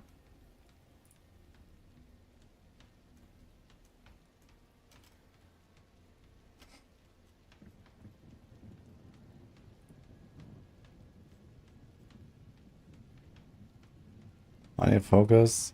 Why do we choose for Heartseeker great affix over Dex? Most damage is on Victimize.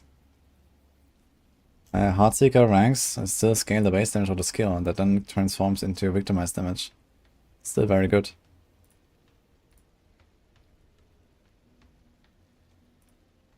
Oh, that's the season 3 stuff here. Dude, how many variants? What the fuck?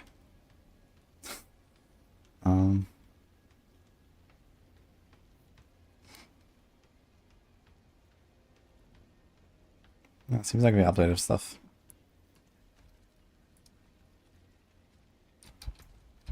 We go back to blasting. Where's the next world boss? 1 hour 30.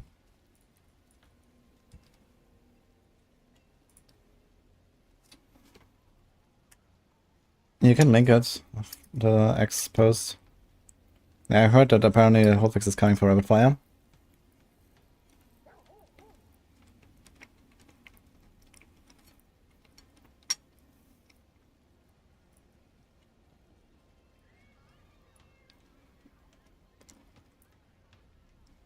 Hoping for today. Okay. Nice. At least they're fixing it quickly.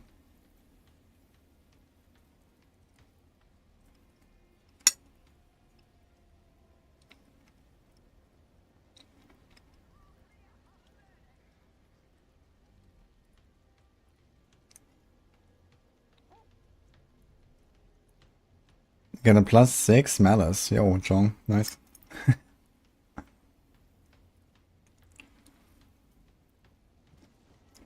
Finger Split is anywhere near as strong as the Heartseeker Rogue? No. I mean, once Victimize is getting tuned down, this was fine. This is a fine build, but it's not like as crazy as Heartseeker even after fix. Oh, we got 2 stones in inventory.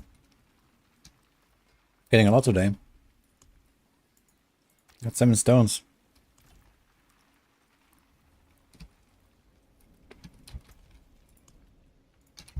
We can go back to blasting. How's my Neve Iron now? My Neve Iron keeps going down, not up. Oof. But it can... It's search our other weapon, I suppose. This one here. I don't need it anymore. Turns out my resources are fine. It actually feels pretty painful salvaging an item like this, man. Look at this.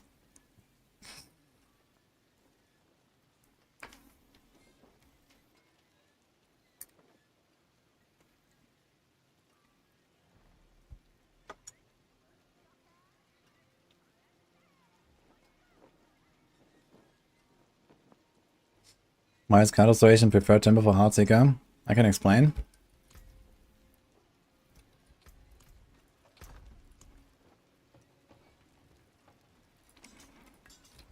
Okay, so card drops, yeah. 10% damage and then 5% per second up to 45% after 7 seconds. I think it's a 7 seconds duration. Then equip this. Boom, up to 67 seconds, up to 67%, because now it's 11 seconds duration. So if you have double the duration, you get 14 seconds of 5% stacking, plus 10% base, you get up to 80% damage. And for Victimize right now, it's double dips, so you get 80% and again 80%. So at maximum value, this is like a 3.24 multiplier when you have 100% cut-off duration stacked. With Victimize. Now, of course, it's kind of hard to keep a boss in there for 14 seconds straight. But sometimes you can.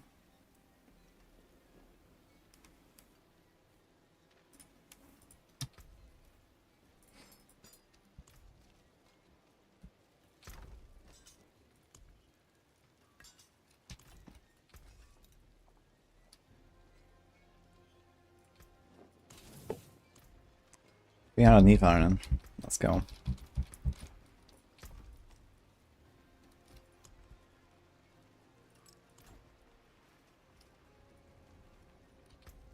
Yeah, if you do one duration and one size, depends on how hard you want to go on the masterwork. So, if you really want to like go to 12 masterworking and maybe do at least like 1 hit or so on the caltrops, then I guess I go like caltrop size and caltrop duration. If you don't masterwork your stuff very much, I guess double caltrop duration is probably the play, just to make sure you ramp it up, because the multiplier is so big. It's like also part of why they really need to fix Victimize, like double dipping. Because whenever, you know, your boss walks out of the caltrops, or you don't have caltrops, you don't want to play with caltrops, whatever, it's such a crazy loss because of the double dipping. It's like the biggest multiplier you can have on Rogue, and it double dips. And it's so easy to not have it, to lose it, you know, like boss runs around, you have to dodge, whatever, right? It's very annoying. And the gap is like super large because of the double dipping.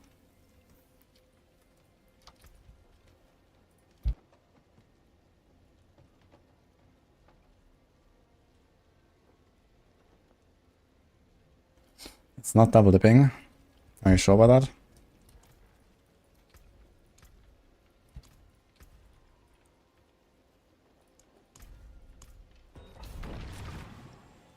Yeah, you can extend the maximum bonus of the caltrops, so that's the big thing about it.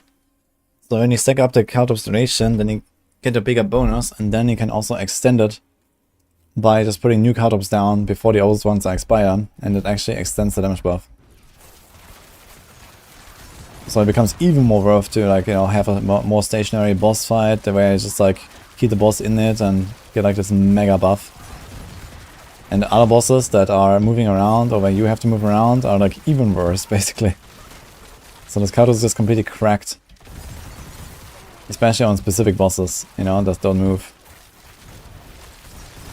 Like all the high tier pit clears, like 120 plus, they're probably all done with like the same, like, I don't know, 2-3 bosses or something.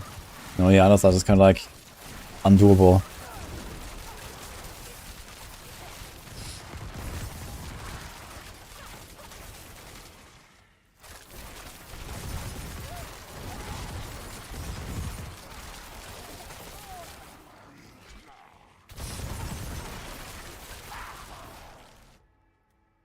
It's easy to keep a boss in it.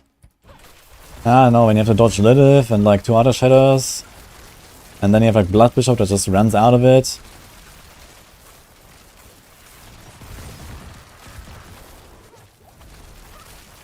You have the Sharpshooter that runs out of it. You have the Wolf that runs out of it.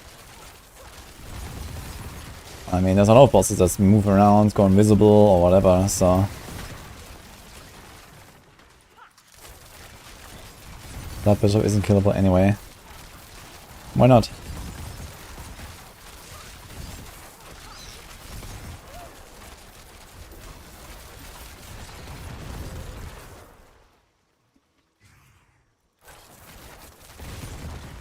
Lilith is going to get away from Kaltos ASAP.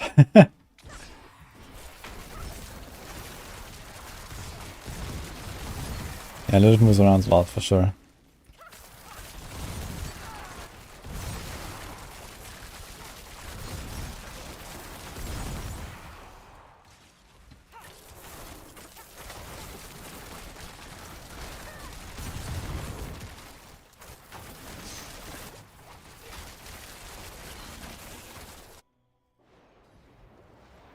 What's up here on Cruel Sustenance on Heartseeker?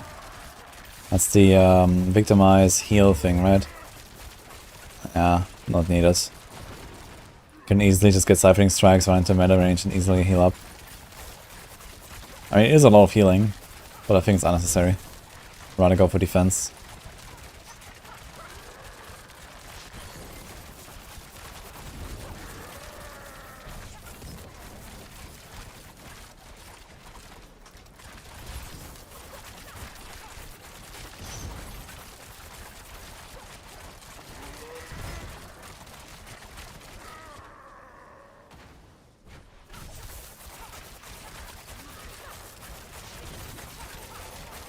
Wait, you spawned Elias 2 times in a row without spawning a demon in between. How? I was always on a rotation.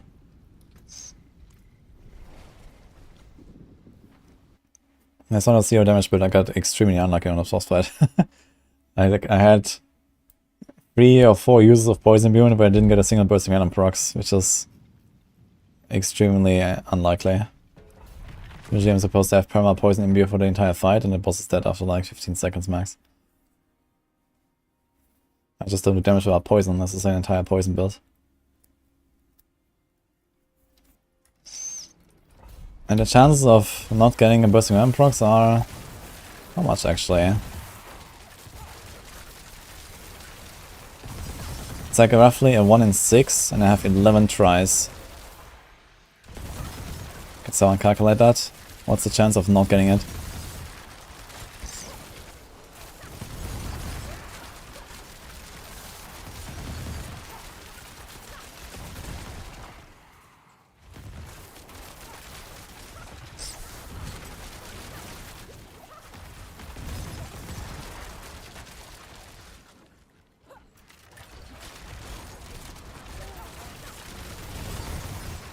%of Blizzard math.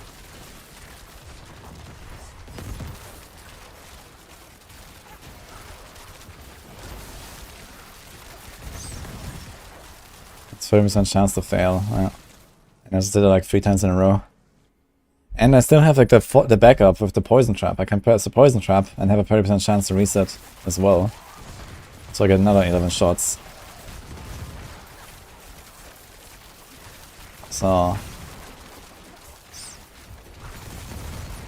And that's also only if there's no ads. Some bosses have ads, but I guess on a second move not necessarily.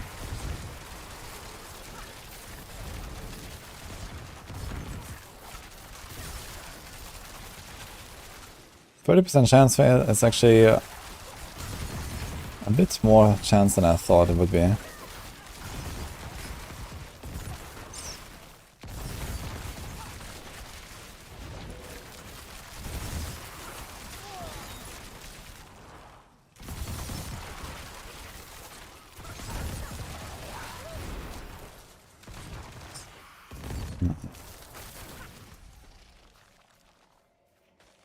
Artiger is still good and there's nothing better.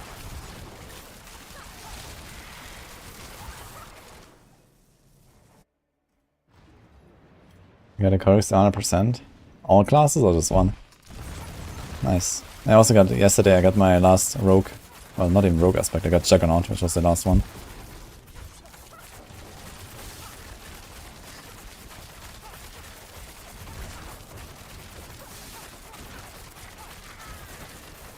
Should die in stealth. Ah, almost.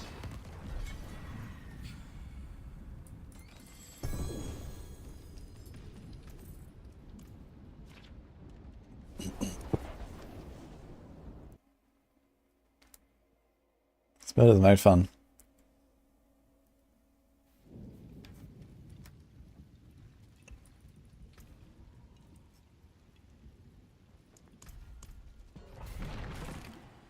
Sorc is so squishy. Shouldn't really be that squishy though. If you have like, I don't know, 35k, 40k life, you have your barriers, protection, passive, ice armor. Should be pretty good. I mean, playing ball lightning, you have to make sure that you are tanky as a melee build like that.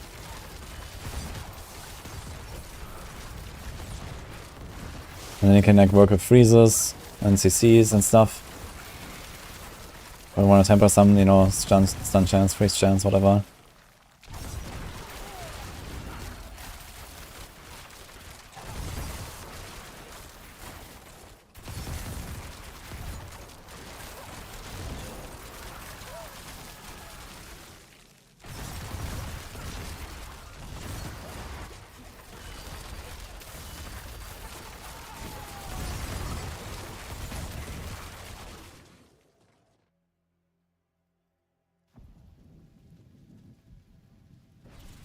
Raymond is a drug. Okay, if you play Raymond, then don't complain about dying. Simple as that.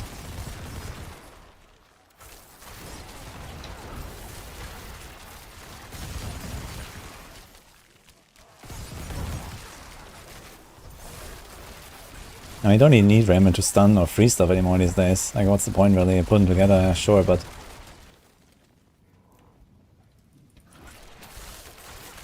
It's not really an advantage anyway on ball light necessarily, is it? You just walk in and you've hit everything. I mean, some monsters might be actually like... I mean, if you play Shatter, I guess, I mean, it's good. But if you play Shatter, then you've already lost. Because you can't kill bosses anyway.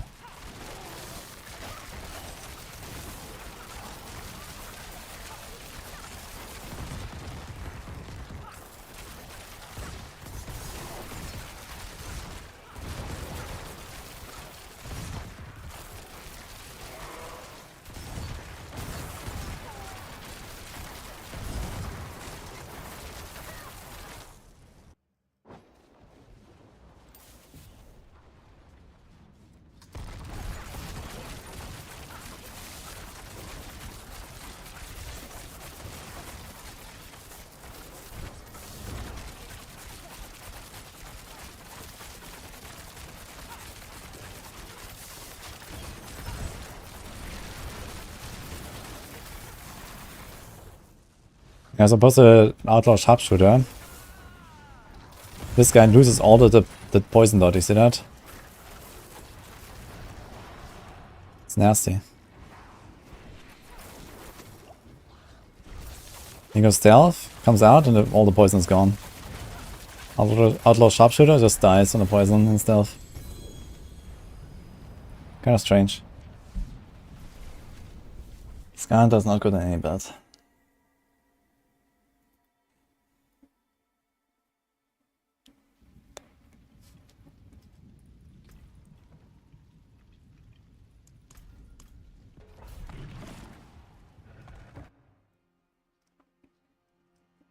Damage numbers.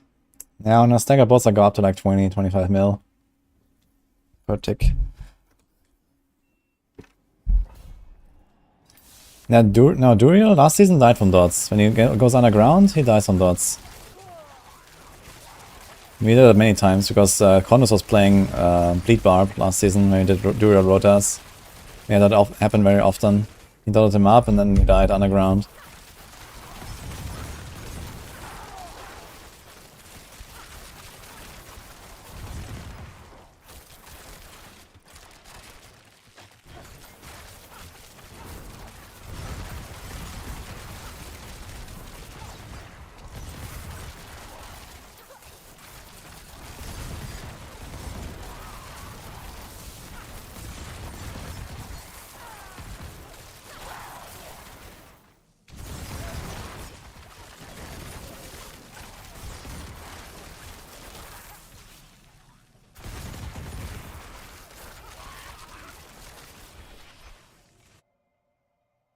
Not using Blast Trapper. Blast Trapper is pretty outdated for one Never Curse Touch these days. Blast Trapper is just a bad version of it.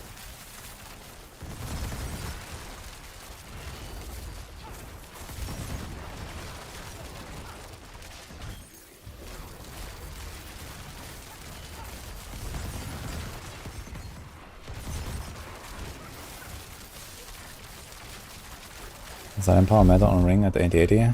Life roll might be not maxed out. Maybe the res. Res should be maxed out at that point. I think the other effects should be fine, I think.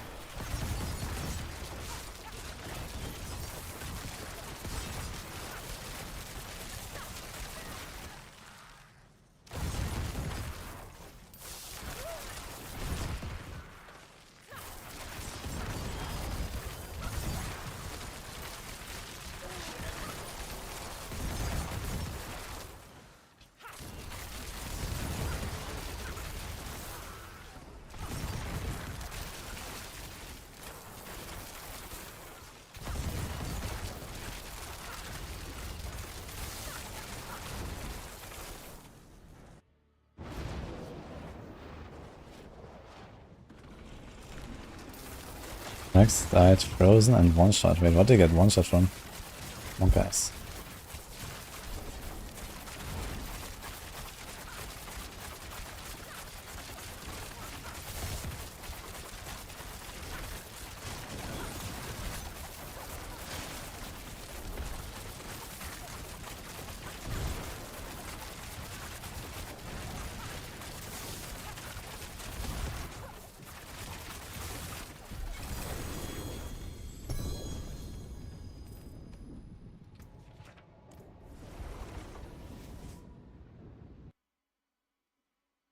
The clip.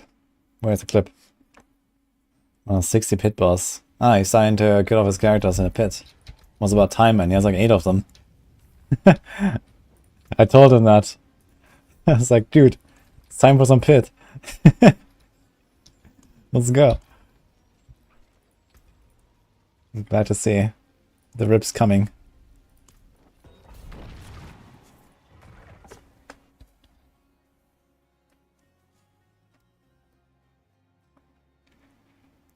Who was better for Rogue, Star, or Doom? Depends on the build.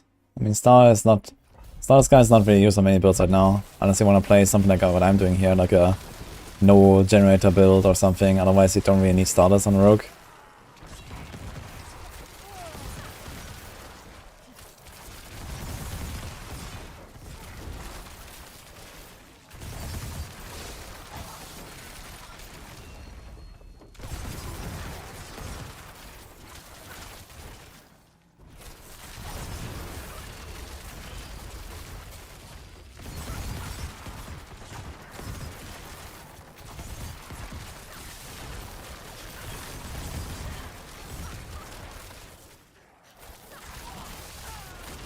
Any big changes on Heartseeker since the patch? Not really, the patch didn't influence the build.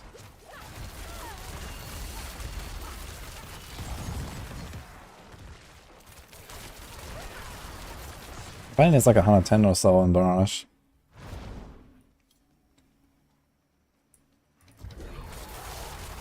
That's your grandfather.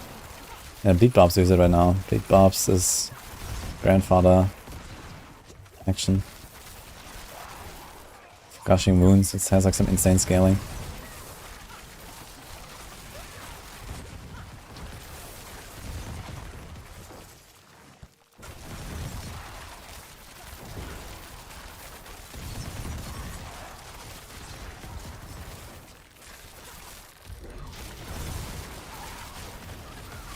Wait a minute, I just realized, when I do Gauntlet, can you do some multiple characters and get rewards on multiple characters? I guess so, right? Every character has its own reward every week from Gauntlet.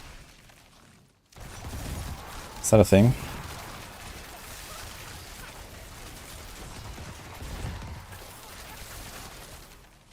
I mean, it's 4 uniques you get for Seal of the Worthy, and a bunch of legendaries. I think it's 4 legendaries, 4 uniques.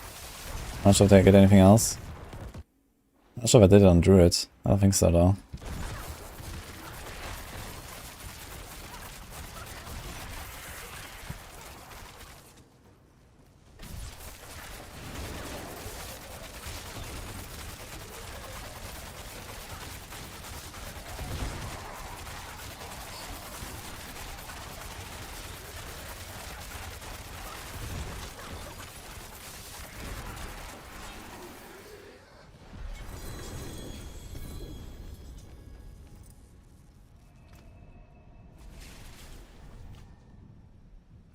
Yeah, Gauntlet, I mean, 8 minutes to get 4 legendaries, 4 uniques is actually not terrible. Uniques don't drop that much.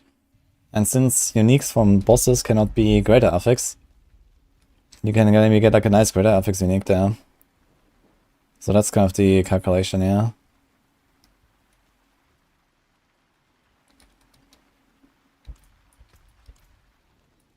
I forged more Gonna try a run. starting from nothing.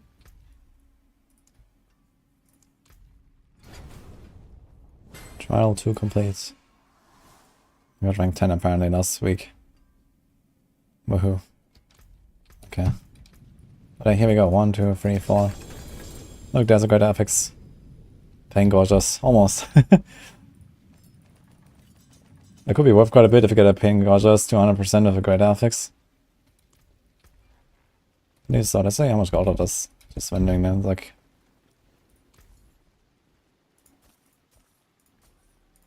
it's 1.5 million gold. Use it well. Let's see this one. This is a relatively good gauntlet build, I suppose, that I'm doing here. Is Andari's build any good? It is actually pretty good, yes. Snuggy. No, any of the bosses cannot drop greater affixes. Only Uber uniques can have greater affixes from the bosses. All uniques that you see, that you find, that you see on trade, they're all random drops. They should have greater affixes.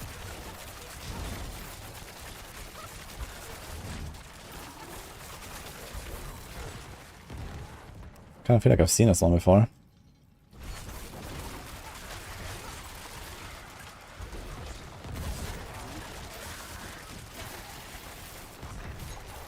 It's a different layout though. Let's see what we got here.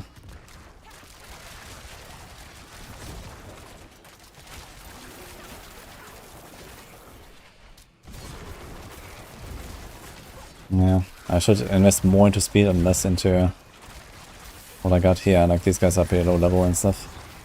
Okay.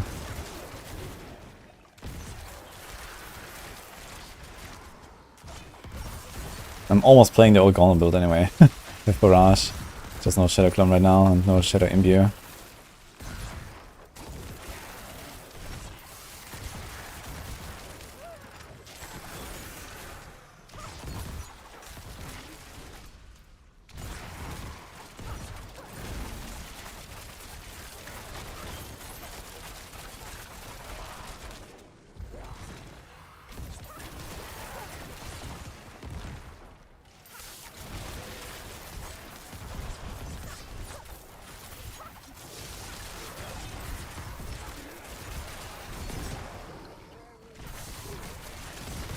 Kinda YOLOing the glory shrine. Trying to find something. No boss though, F.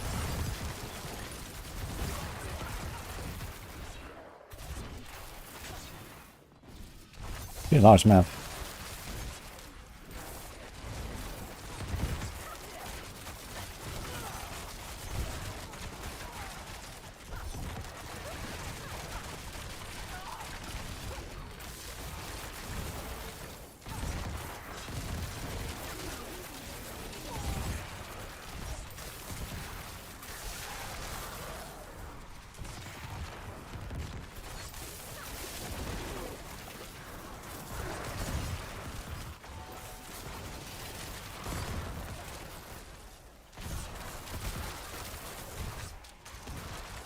There's another boss. Hey, is that 6 bosses?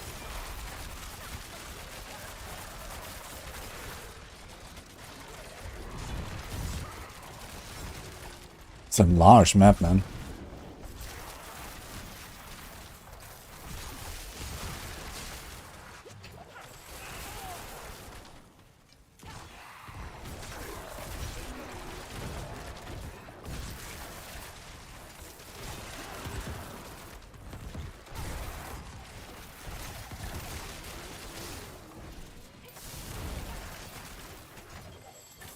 I haven't found a second glory shrine.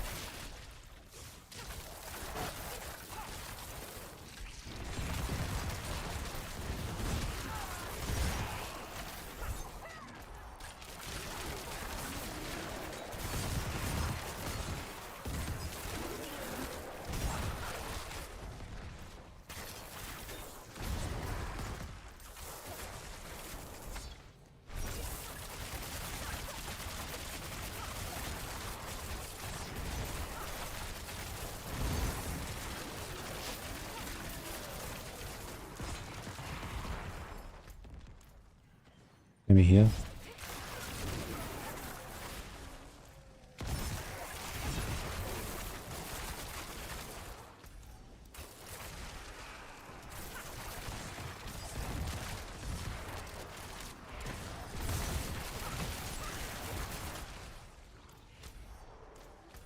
Yeah, I haven't found it. It must be like in the middle somewhere in the darkness.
Oh well, not terrible, I guess.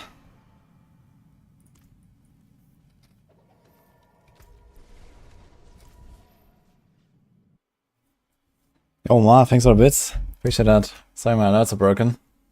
How you doing? You take a voice Barrage. Yeah, I played a bit on PDR. I was very excited for this build when I played it. It's very fun. It's my favorite build so far.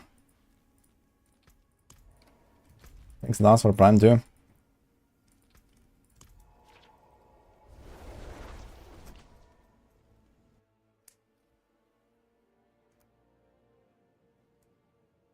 What's the next season? Will be before the expansion. Yes, expansion should be pretty much exactly season 6 start.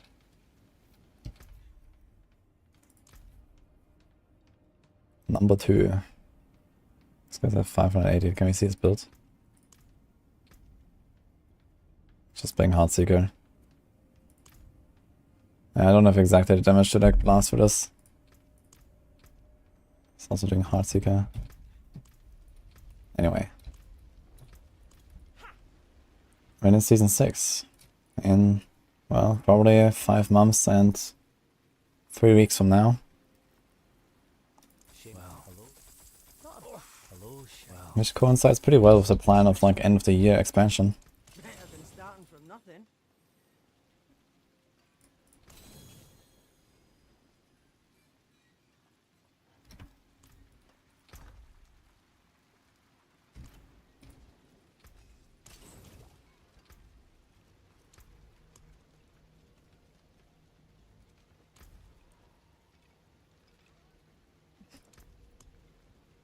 I think I converted a bit too much. I have like a lot of glyph and not the side.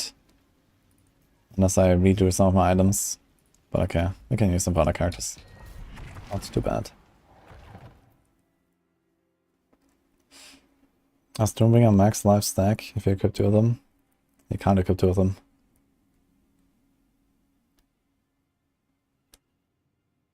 Yeah, end of November or early December is when I would expect the expansion.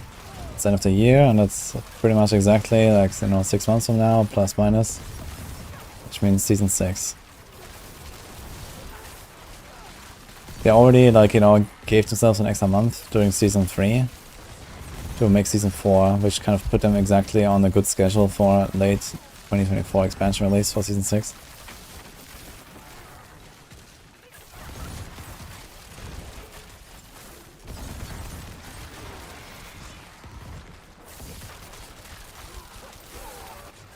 I'd be kind of surprised if they launch the expansion and not directly with a season similar to original launch.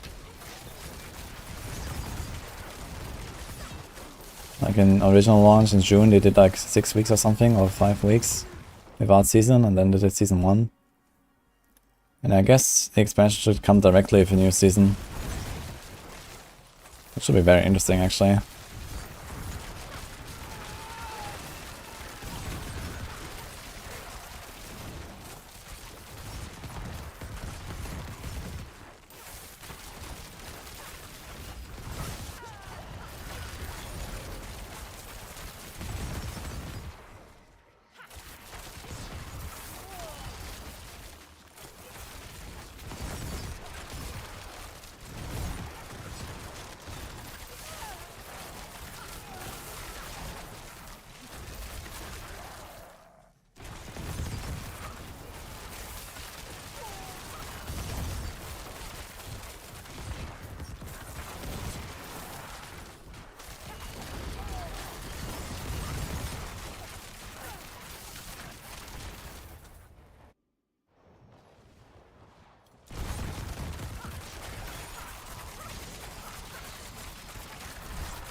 That's expansion will come with more than one new class.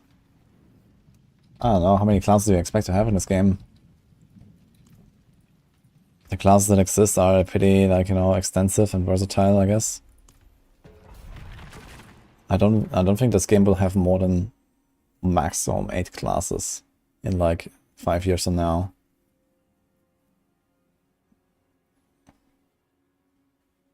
12 classes, dude, what the fuck? 15? What are you guys thinking? How's that gonna work? You have enough problems as is with 5.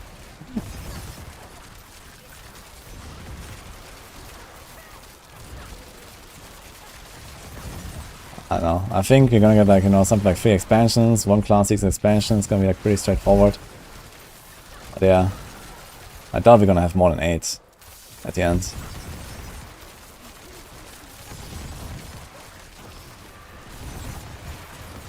I'd be surprised.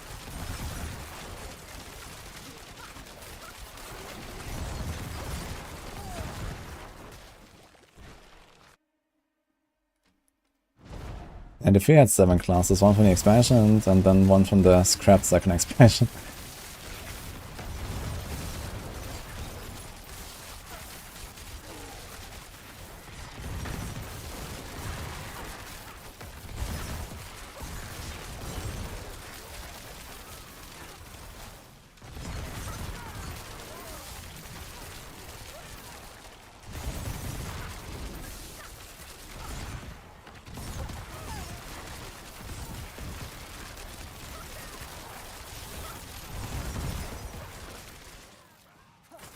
Immortal has 8. Yeah, but Immortal is also way easier to make new classes, I feel, compared to D4. I mean, D4 there's like a lot more animation, artwork, the cinematics, you know, like the voice lines, the campaign stuff. I mean, there's like so much shit that they have to put. It's not just, you know, okay, make like 150 legendary aspects and 20 uniques and some cool skills. And I don't know, Immortal is just like, you know, not as complex, I guess.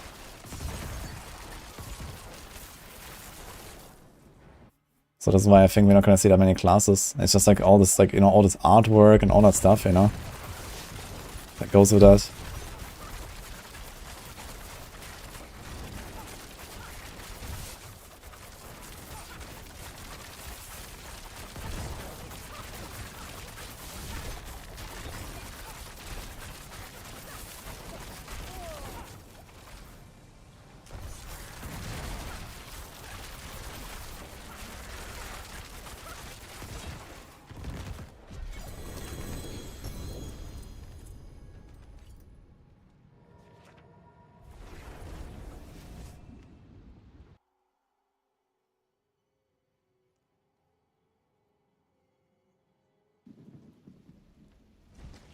I think tempering general damage should be good on this build. No, you want to roll general damage, like here on the weapons. But you temper crowd because of close quarters. Although we could actually try to map it out exactly and see what's the difference. Crowd should be better because of the scaling, but let's see.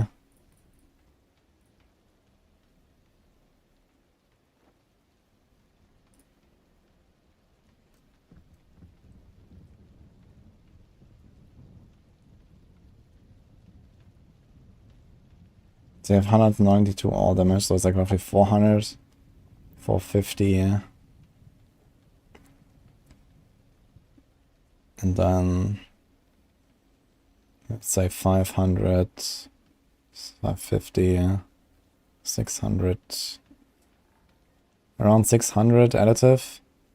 And then another 925 when the damage is, when the enemy is crowd controlled. So it's like 1500% additive on the staggered boss.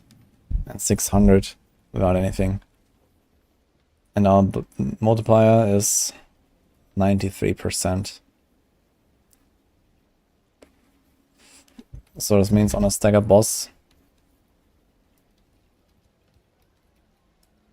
you have roughly 1350.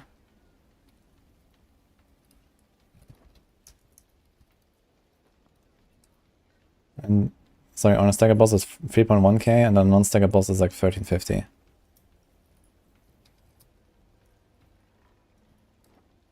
So let's try it.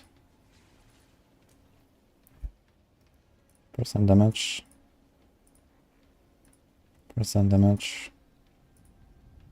I'm not gonna like redo the choices here, I guess, on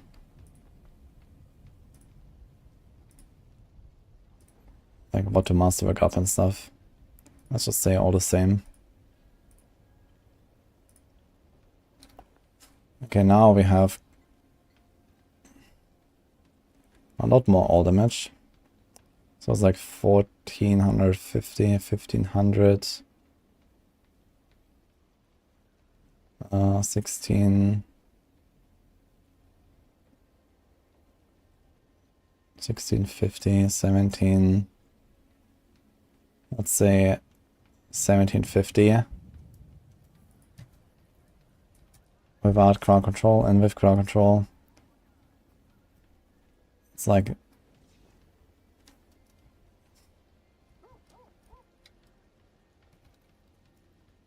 oh wait, okay, what's our multiplier now? Very low. 17%. So this is 2047. So I say 2050. And the other one is 1900 because I have very little crowd control damage now.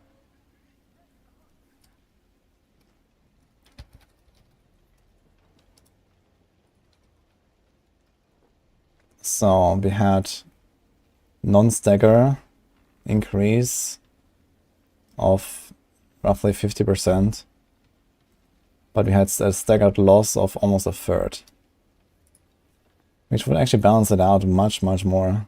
Look at this.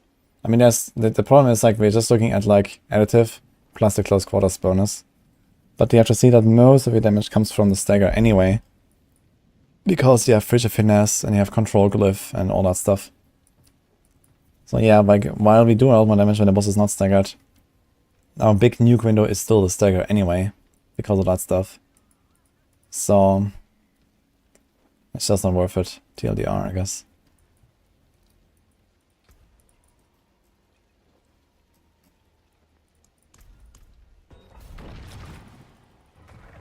Yeah, all damage out is with dots. It's ×2. But it's not good enough to not roll crowd control instead of all. No, you do crowd control. This is a close quarters build. You need crowd control damage.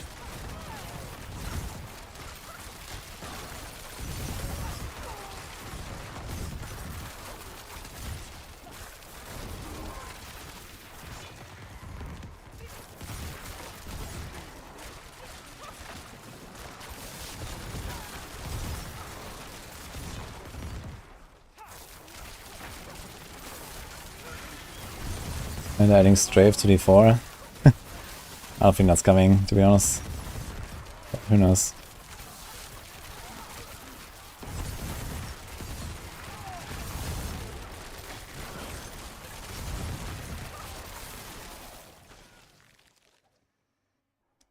What's that, Louisiana?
Thanks again, Ma. Appreciate the bits.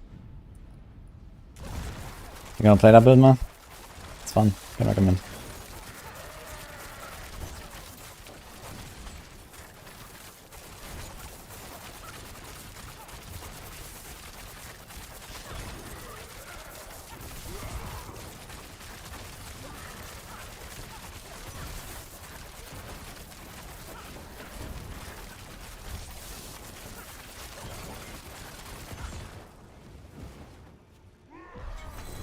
Man, this fucking Balrog. Like, he shoots his mortars, and then he follows you, man.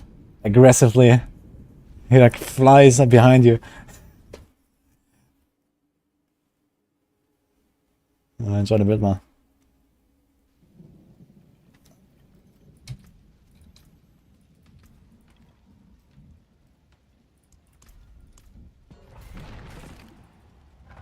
This loading caching a CG can make that 20. Yeah, 20 to 50 you can use the loading cache.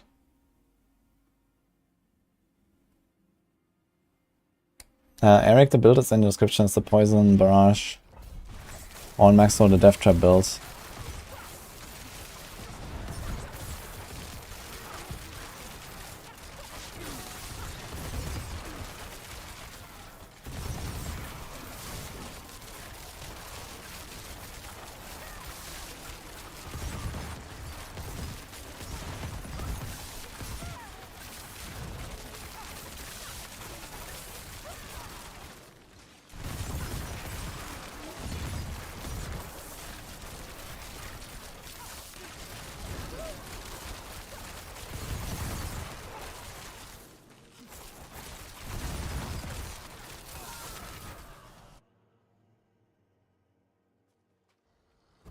I think the Sigindra sound operator was adjusted.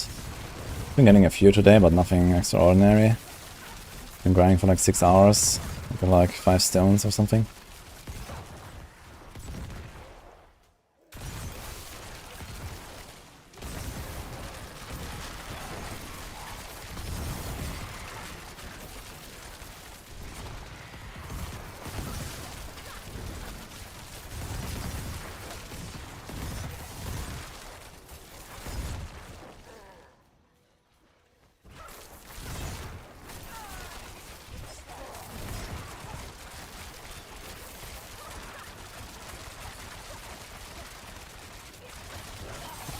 Killing it without poison. Let's go. I need to remember to skip them sometimes. I don't have my poison ready and it just runs out. It happens. There's like one dude.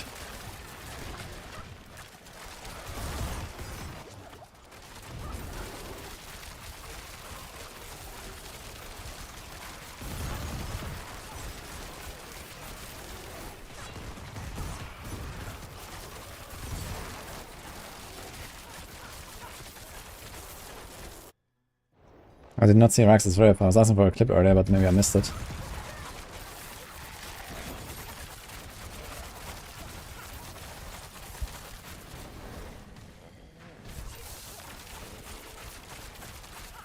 Barb rip, let's go.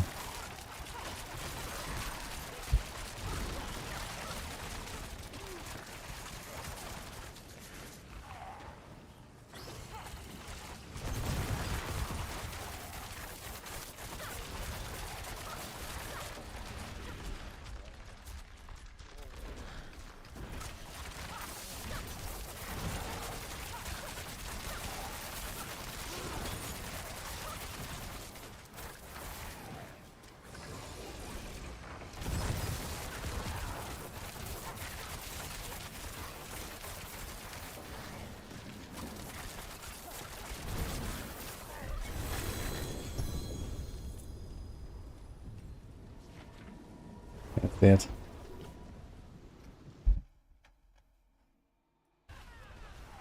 Ah, look, same boss, same arena. Almost same tier.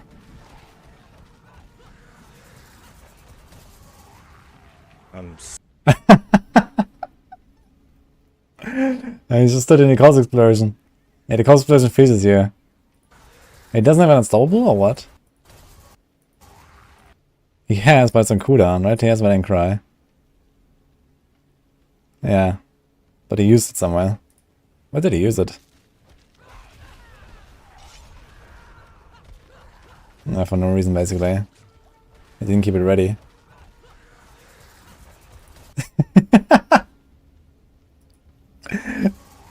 Let's go. I'm frozen? I was chained frozen and then one-shotted. F. I was slain. It says Rax was slain by... Okay. Good one. I like it. Well, good thing is there's like 7 more characters to kill now.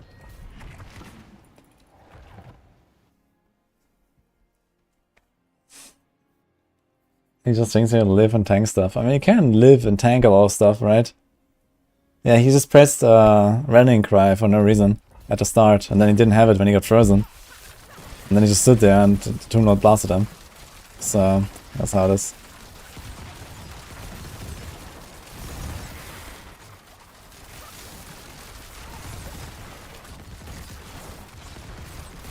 And his gear is probably, you know, pretty peanut. Since he didn't grind anything at 100 on all his characters as far as I know. He was only just leveling. So he has like pretty crappy gear, not masterworked, whatever, right? No experience in the pit. That's what happens. I also died on day 1 in pit against Lilith. Got pulled from Lilith.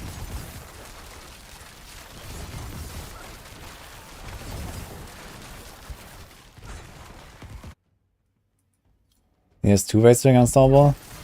Oh, did he have Iron Skin? I didn't see Iron... No, Iron Skin is not unstoppable, is it? I guess Wrath. I mean, dying while succeed as a Barb is definitely unlikely, to say the least. I guess he wasn't paying attention. Just face rolled his shouts.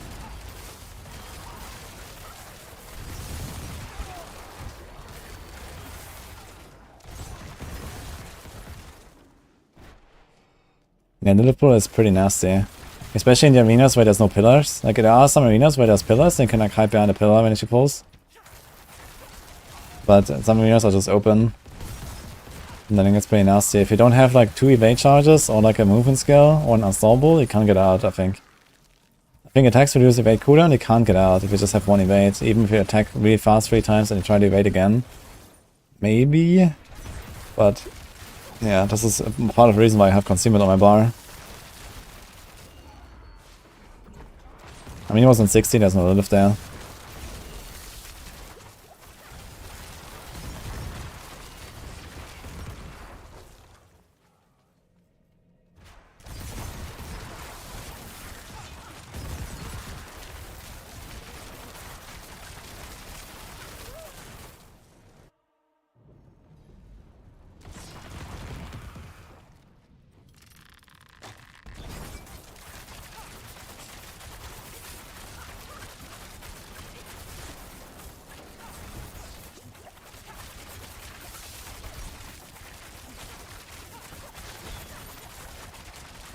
Unlucky. This is gonna go invisible anyway.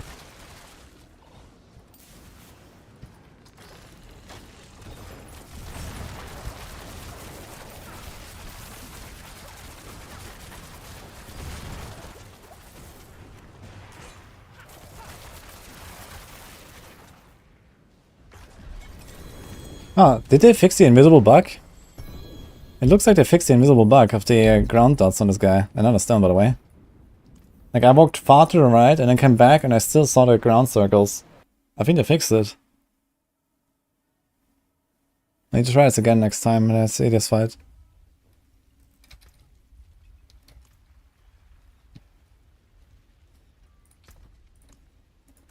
Yeah, the Druid pull is not that bad if you're not like Omega squishy and you don't get pulled through other effects. I mean, we had a snake and we had a blood bishop. These are very easy shadows. So the Lilith can't really hurt me as long as I don't stand in the slime at the end. Although she could pull me through the ground dots, that might hurt a bit. But here I just press the concealment. Once I saw the snake, I just pressed the concealment because I knew that even the Lilith pull wouldn't be very dangerous. So I used the concealment to avoid the stun from the snake and nuke more.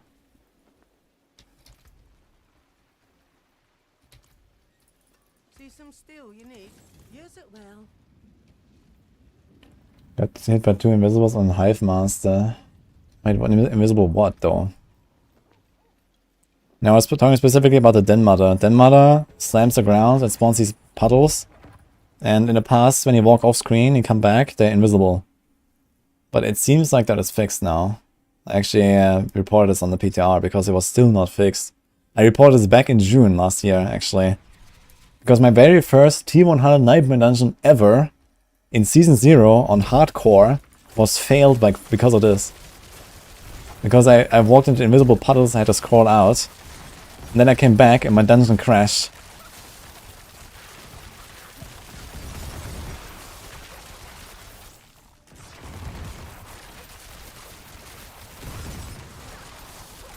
And this was, you know, the old T100 dungeons, where everything one-shot you. It took me like 45 minutes to get to the boss. It was scary. And then I had to do another run to do my 100. Which I did in, I think it was Morgan's Works. That was fun though. That was a good run.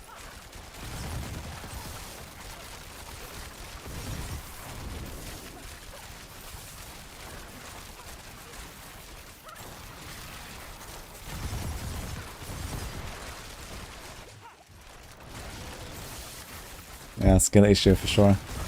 I mean, technically it is a skill issue, because even like if you know about the bug, you can remember where the pools are and not step there. Because they only despawn when they are on your screen and you walk off screen and come back. I think. I'm not sure, maybe they were always off, like if they spawned off screen and you walk into it, I'm not sure if you were able to see them or not. But anyway, you can try to fight in like, you know, a certain area of the arena where you know where everything is. I didn't know about the bug though back then. And then I had to kite around and I walked into an invisible puddle.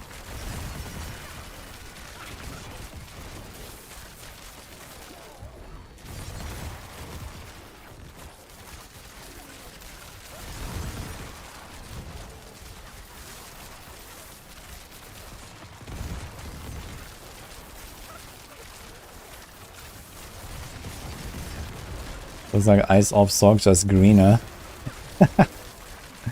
And without like 20 minions shooting more barrages. I imagine they make Grass or Shadows actually good, and Shadow Clone good. And then you spawn like 20 Shadow Clones that shoot barrages for you. Let's go.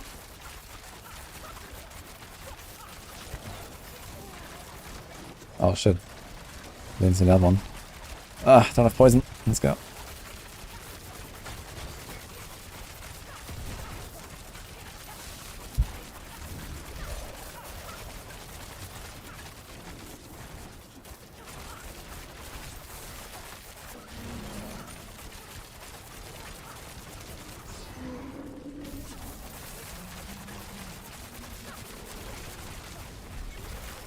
Oh, you have just Barb one shots me with the explosions.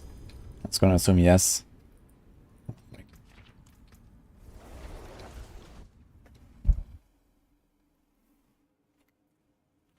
Haven't done any tormented bosses yet. I could do one. I did some of the tormented bosses on PTR actually with this build, but with the weaker version of it, with Death Trap. I could probably kill them in like sub 2 minutes on this build, I'd say.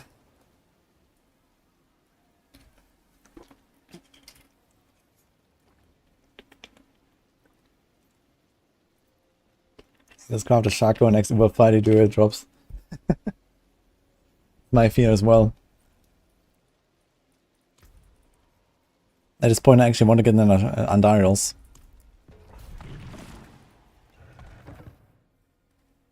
Aura can be dangerous to this massive dot. Yeah, I know it burns you when you get hit by it, right?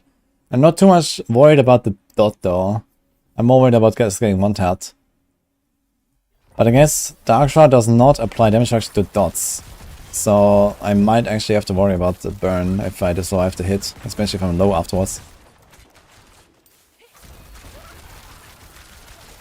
Holy, thanks I don't know. Arm point is crit chance on Heartseeker. Ah, you want some of it. Because you use Deadly Ambush and you have Umberers, so having crit chance is pretty good where you can. So at least on the glove, maybe a ring or two. It's pretty good. Maybe even on the neck if you don't have like a big passive there.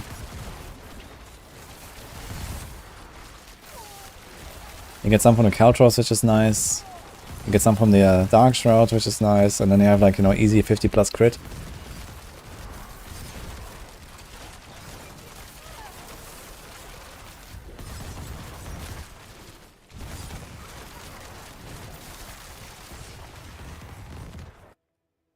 31k health on Sorc, okay for hardcore. Oof. It's a start, I'd say. 31 is a bit low for my taste. But I have not played Sorc yet, I'm not sure how they feel exactly. I mean, you have all the big barriers and all that. As long as you have your barriers up, you're probably fine.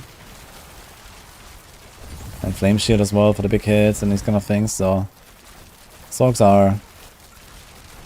survival artists.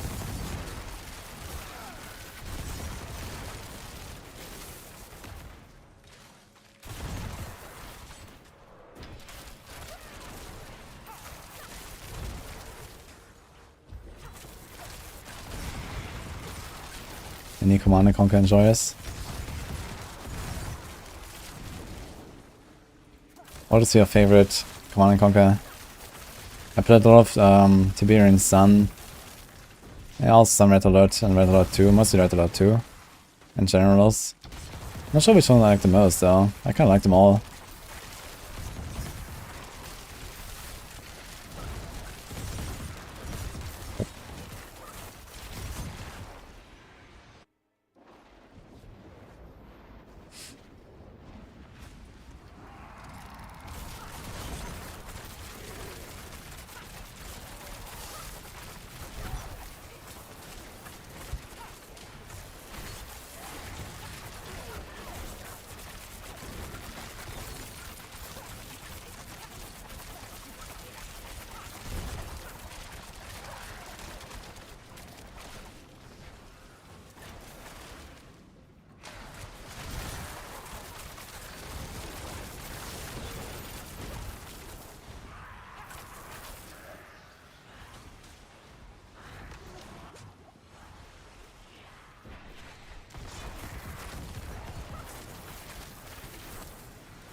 In need of stones. I have like 7, 8 stones now.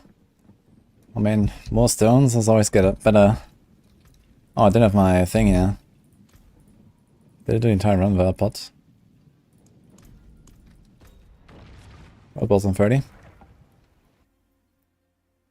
Kane would have been a good streamer, lol. But allowed one expansion with the Tesla soldiers. Yeah, I think I probably like Generals the most, actually. Or Tiberian Sun.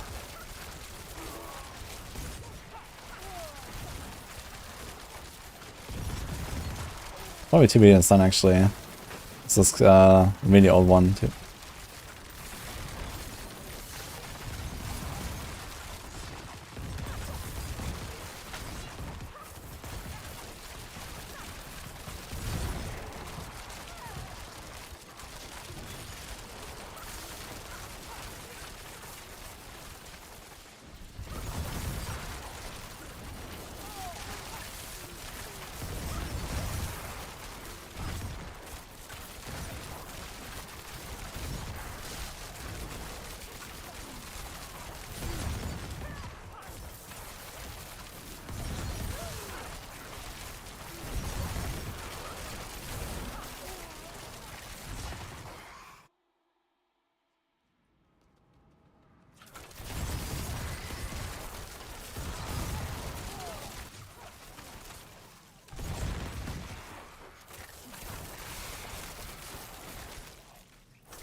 Weed streams.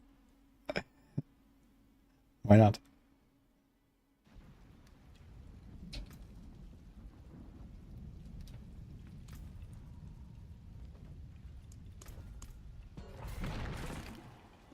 And you put plus damage on your melee weapons, and you put damage to crowd controls on all of your tempers for this build.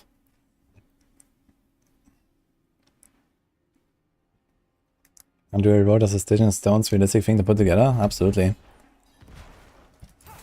I mean, especially those is what you want to do in Rhoda, because they're even more valuable than normal.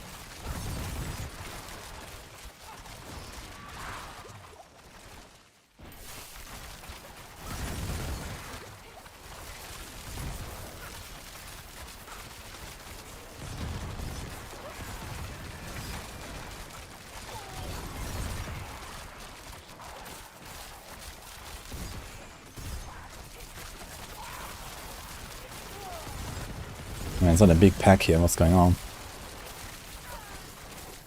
Okay.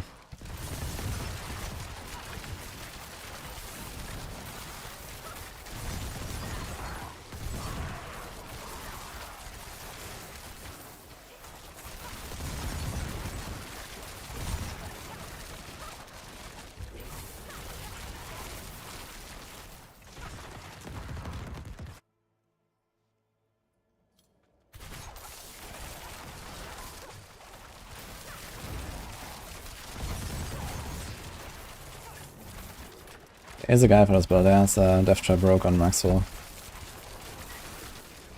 That leads to this variant in the end.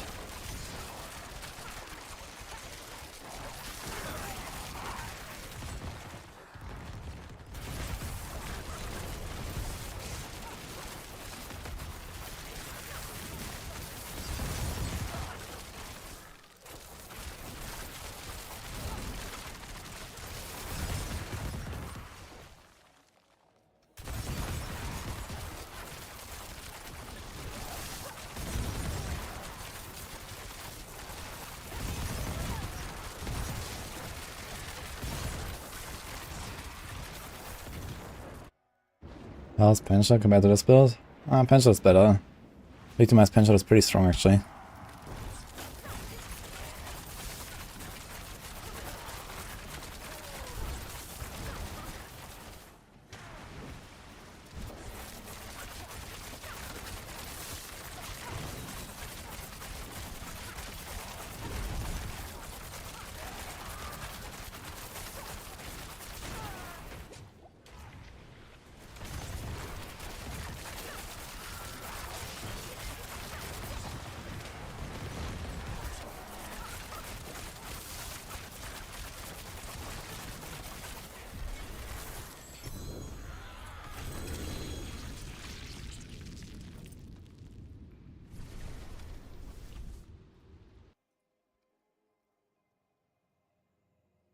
Farm 69.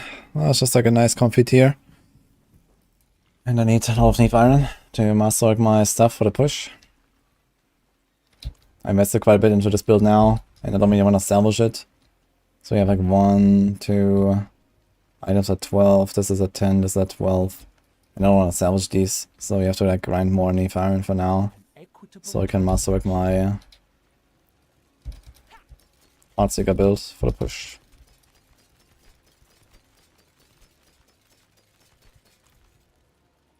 It's only Wednesday and we have like 4 days left on the pit ladder, not very much.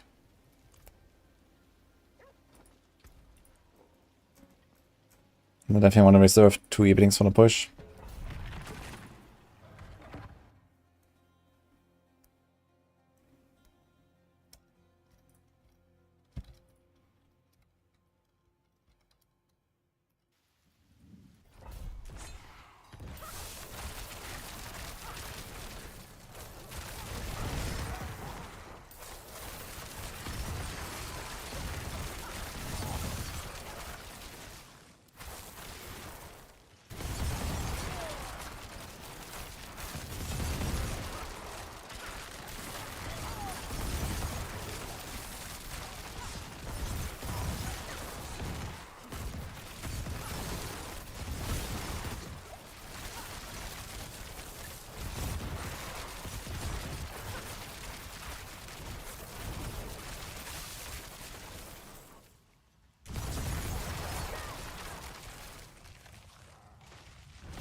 I hit the vulnerable damage temper. That's not bad to hit. I'll just go for 12.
With or without holy bolts? You can do holy bolts, I guess, on some classes. I'm just running advantage elixir. I think that does more than holy bolts for me. Have a wee gamble. Hello. Well, hello, shiny. Holy bolts is pretty weak on a rogue There's something in general.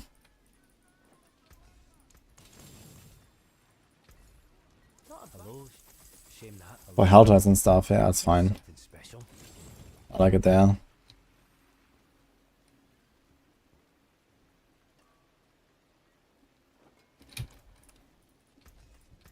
Better than starting from nothing. Tell me. Now the best Sorc build is technically Firebolt. Because it pushes the highest, if you're talking about the best in that sense. Because they just go perma flame shield and they're invincible, and it does have pretty decent damage output for that. You just go like all in glass cannon and have perma flame shield.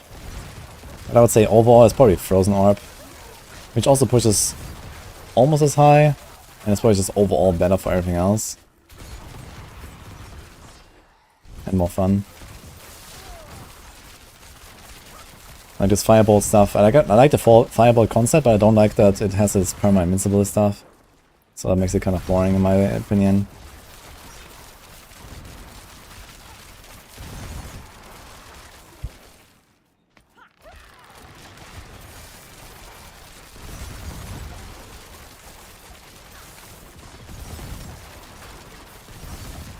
Eventually 129, damn.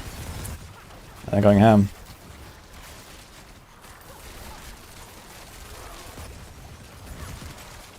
Kind of tempting actually, instead of Heartseeker to push of Penshot, man.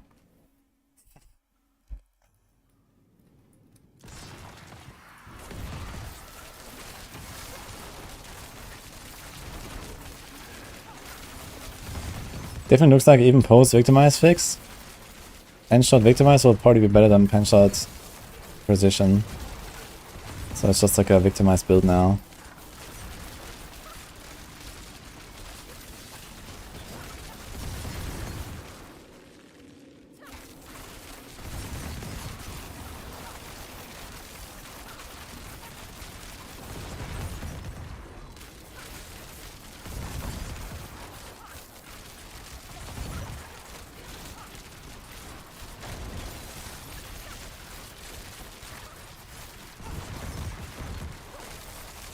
This is definitely like a quite exciting build to play as well. Heartseeker is probably just a better choice for hardcore as well. I'm gonna do Heartseeker. Have all the gear for it prepared. It's probably a lot of overlapping gear actually, but I'll have to make like at least new weapons. Oh, Spirit Caller of Frost. Very deadly boss.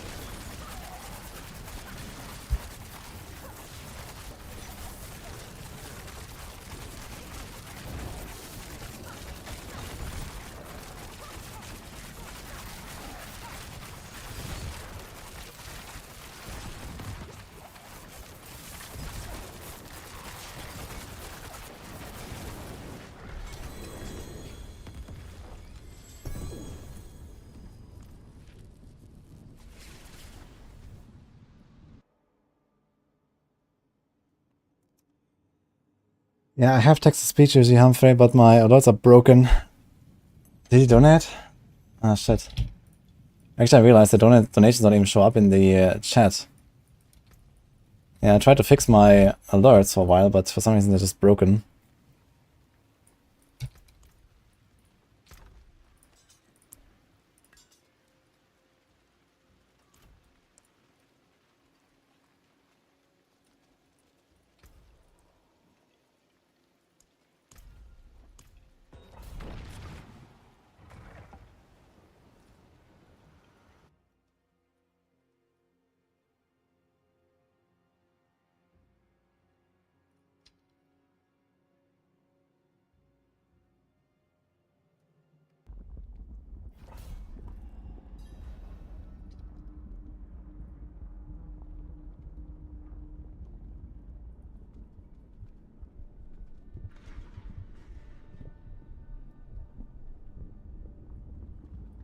Oh, there, Humphrey. Okay, I see the donor, 420. Thanks.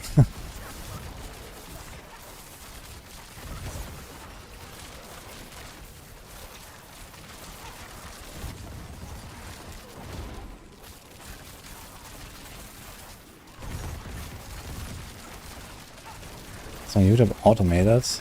What do you mean if automated exactly?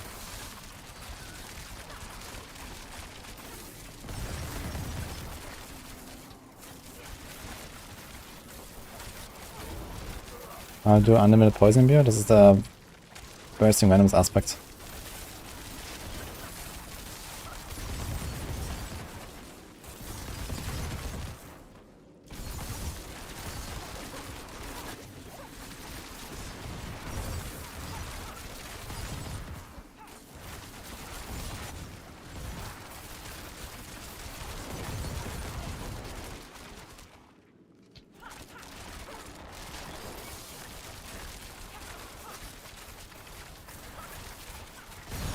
There's someone. Ah. Yeah, I have an editor since... It's been 9 months now, actually. So there's the occasional video that I do myself, but most of them are done by my editor now. But yeah, before that, the last 2,500 videos I did on my own.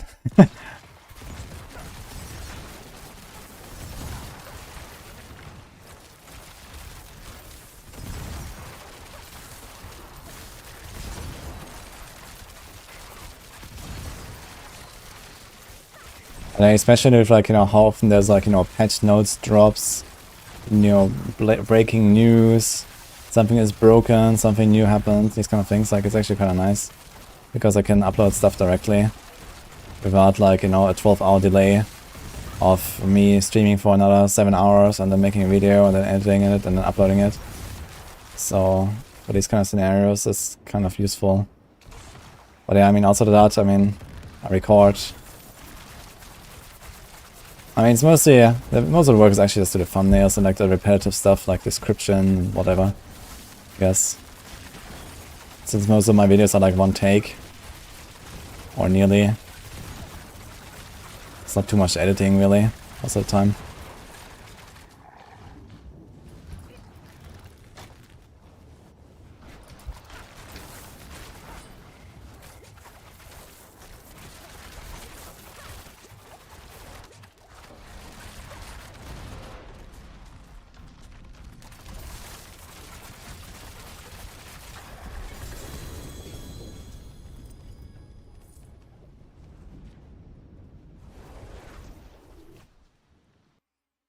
I like this build more than Heartsinger.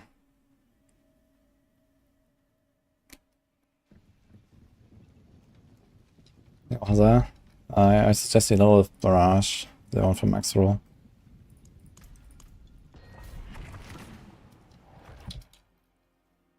Here's a build. Not Barrage, this is the Defter build, which is what I'm playing. It's not as good as Heartseeker, but it's more fun, I think.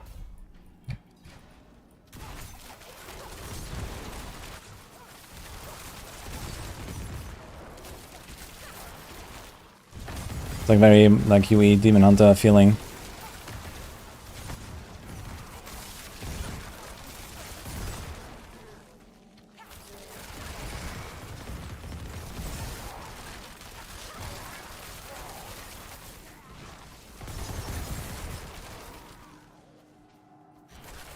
You also arm prey, thanks again.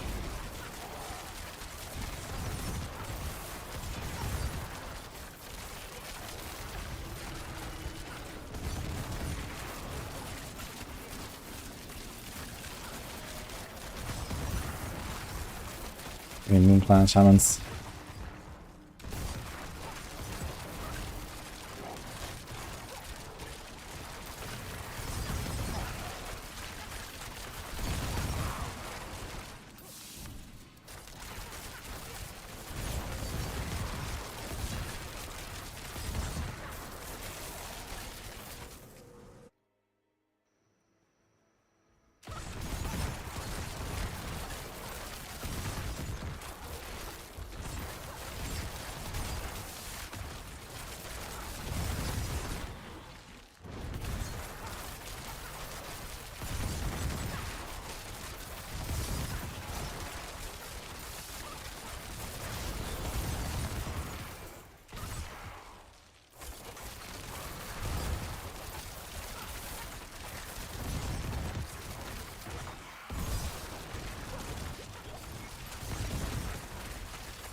Now comes the worst part of being a druid, 100 damage throw.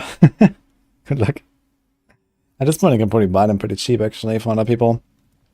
Everyone has a lot of temper throws. You're like 2 weeks in.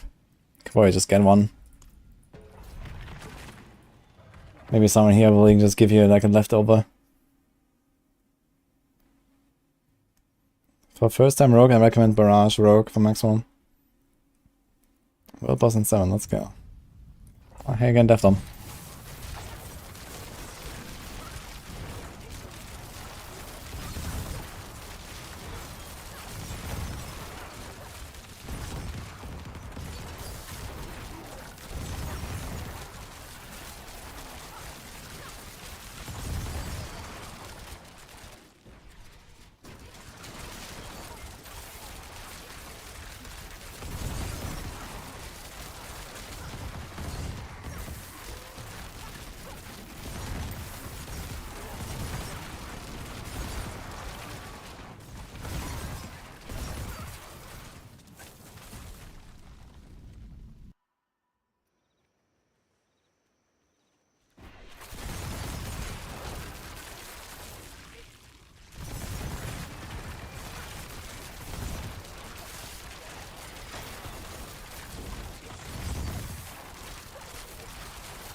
I've not tried to push out this build yet. Just been grinding. I might push a little bit up, but the boss fights get kind of scary for hardcore. So I'm somewhat hesitant to like push my builds when I'm not ready to die just yet. So maybe my rogue will live through the Heartseeker push. There's a chance. Then I will just like take this build and maybe push and we'll see or something.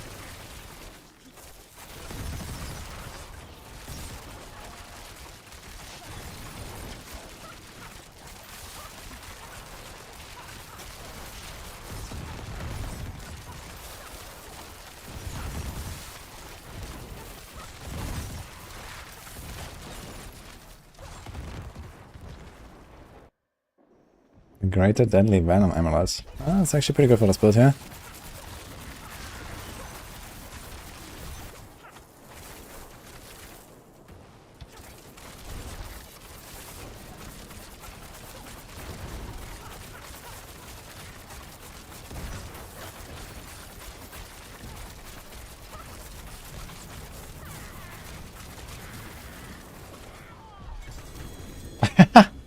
So loot dropped here, but the chest opened here. What?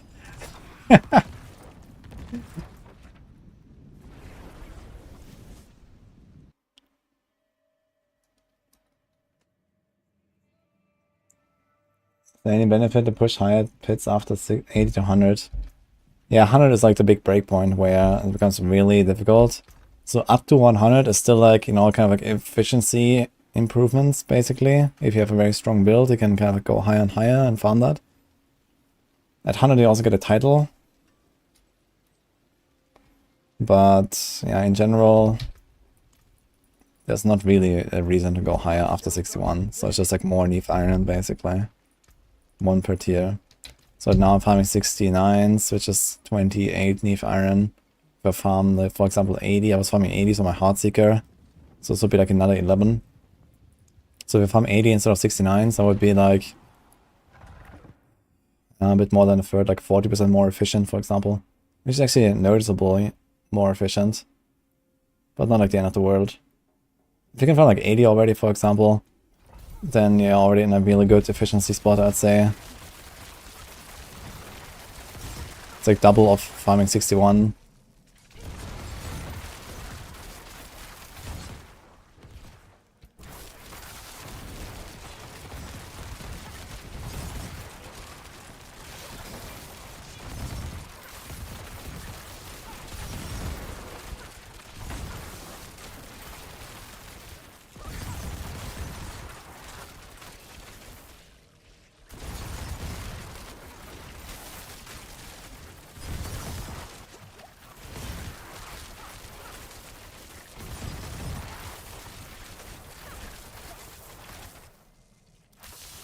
One is 30, so run 71. Yeah, I could do 71 for 30, but it doesn't really matter, you know. I'd rather make sure that I more consistently, like, you know, one cycle the bosses or two cycle the bosses. Like, the higher I go, the more often I will have to, like, you know, dodge around the bosses, and, you know, sometimes the boss fight might just take like another 20 seconds just because, you know, Lilith appears in the wrong moment and I have to run around, then the next boss spawns, and the next boss spawns, and I just can't DPS for a while. So I'd rather just stick to a level where it's kind of chill and the bosses don't bother me too much. Because I will not really go up in efficiency necessarily. Like, you still have to remember, we're playing a close quarters build, you know? Close quarters builds against bosses. But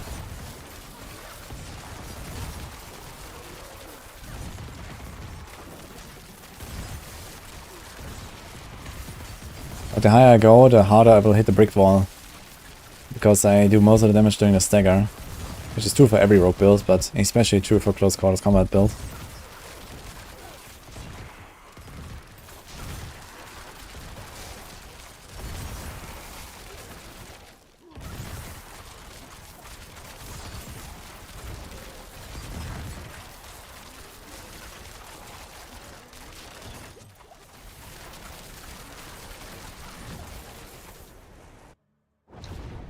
Ah, the world boss, true, let's go.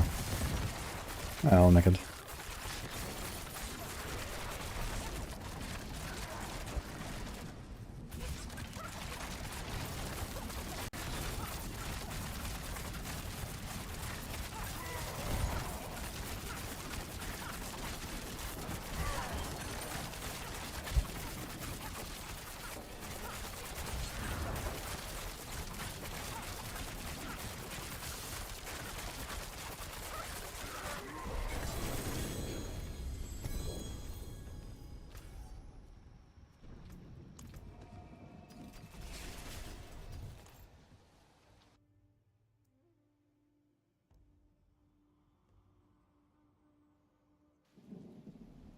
Best bit to play on Steam Deck.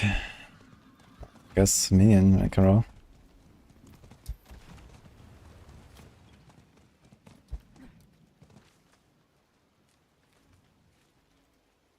It's not about the gears, about the mats.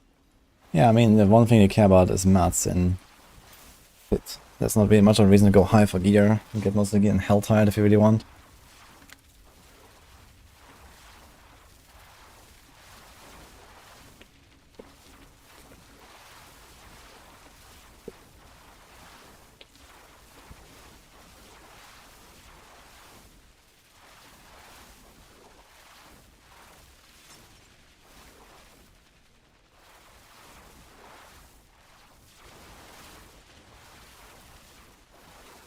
Greetings. Greetings.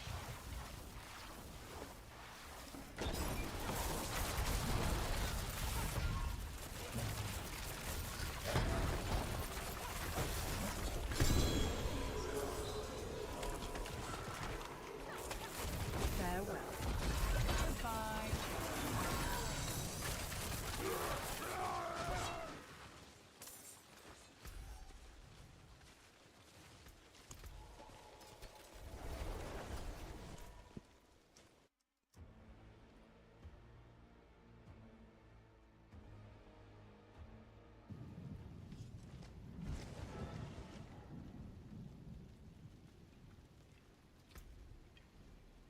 Yeah, I would really like to see Malphas return in the mid-season update. Outside of that, I mean, bringing back the vaults would be cool. There's like, you know, maybe like some super rare Nightmare Dungeon Sigil that can drop. And like, you know, if you make it through, maybe there's like some, you know, like a, let's say you get like, you know, 20 stacks at the start. And there's like 3 different chests at the end with like a cost of 10. And one is like a big gold chest, one is like a unique chest, and one is like a boss mats chest or something.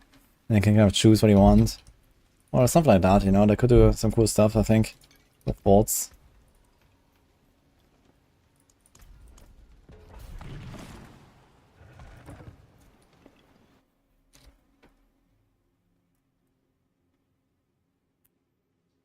Everyone wants to see Astaroth. I hope they make Masterworking actually a cool fight, because in the campaign I found him very boring. Like, cool character, but somehow the fight was very anticlimactic, I think.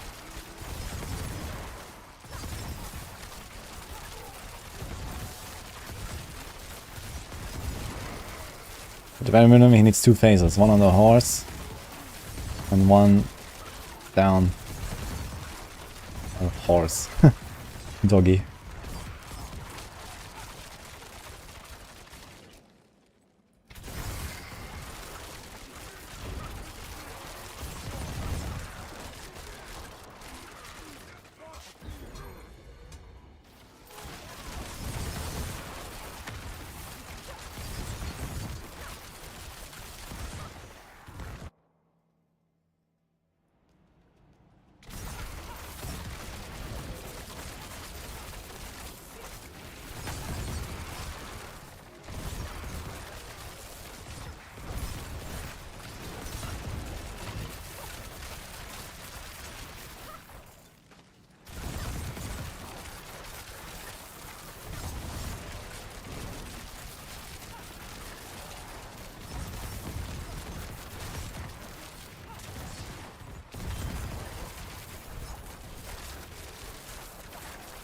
Any flurry viable builds?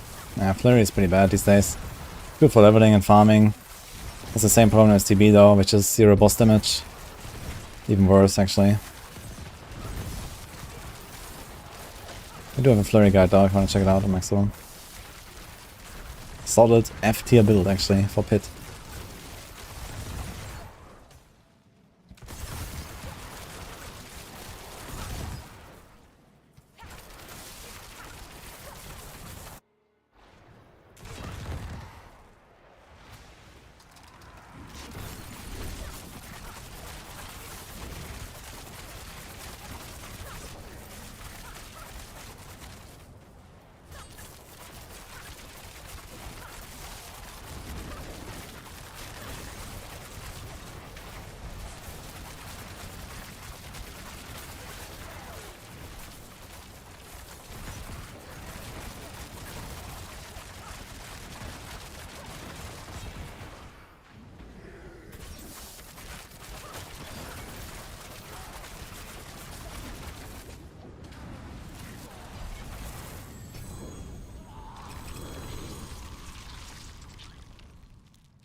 Yeah, smoke grenade does not work on bosses.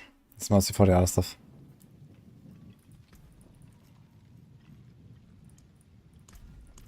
Count drops does work on bosses though. Staggers them slowly and you get the 10% crit and get the damage bonus. So Darius is not good for this build. It could be, but I haven't tried it. Nothing can be done with Flurry, the new grenade ring. Now the new grenade ring is a downgrade to Flurry, not an upgrade.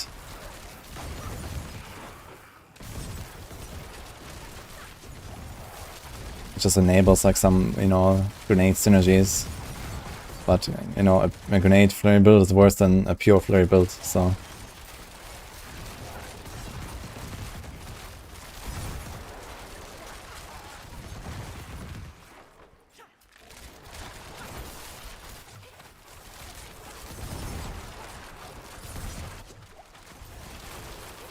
Although I heard that someone cleared like 100 something with Flurry grenade stuff. So I need to check out what the setup is exactly. But I guess it's gonna be more reliant on, you know, just the grenades and not the Flurry very much. So it's just a grenade build, not really a Flurry build.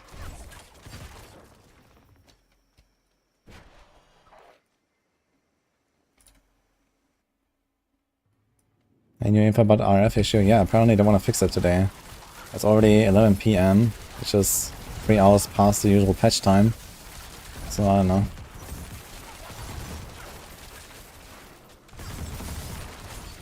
I guess maybe tomorrow otherwise.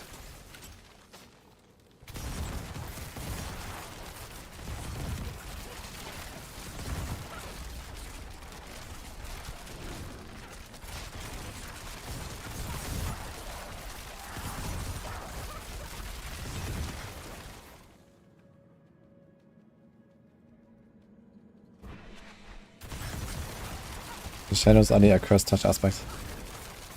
But the shadows are irrelevant, we don't care about them. But they look cool.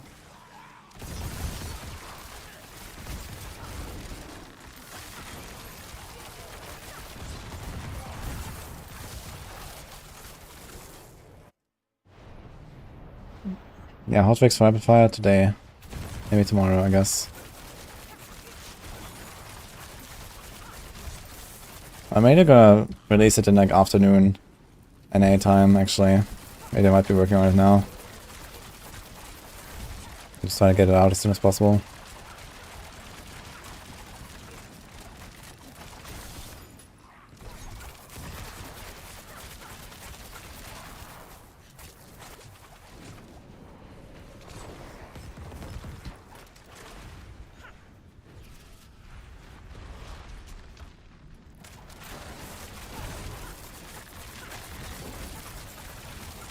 Oh my god, I'm getting so unlucky for poison procs right now. What's going on?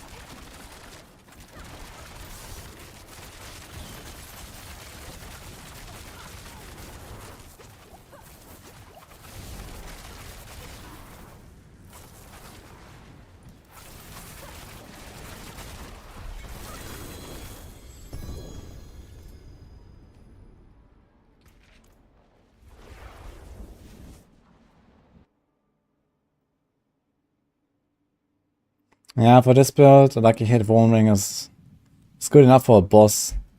It's not good enough for anything else. And I mean, the boss is the biggest problem, but I still just run a curse touch because there's so many times where I just have to dodge around and, you know, lucky hit chance to make vulnerable will not be enough. Like here, for example, you know, I did like 2 dodge phases or so, and both times I would have dropped my vulnerable and then it takes like average 15 arrows for me to get it back. And it's, or something like that from like the chance to make enemies vulnerable, and then I have to like kind of keep nuking. It will be up consistently doing a stagger nuke, which is the most important. Just shooting, but yeah, let's go with a curse touch. You also don't have to worry about the, you know, masterworking the ring then, getting the affix on a ring, all that. And also later on like higher tiers actually, when I run ambush glyph instead of exploit glyph. But now I'm running exploits. But for like optimal DPS you want to have like ambush glyph for the boss fights. And then a curse touch is also better.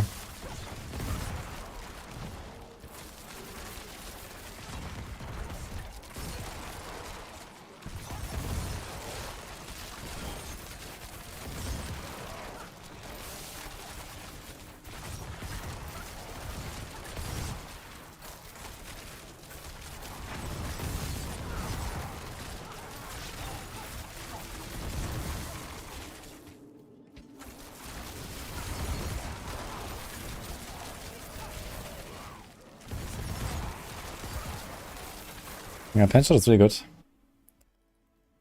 Barrage and Penshot I recommend for leveling. But Barrage is like a more noob friendly build, I'd say.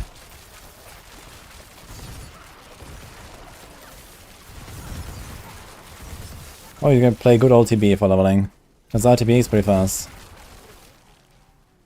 Maybe even faster than the other two. Play it well.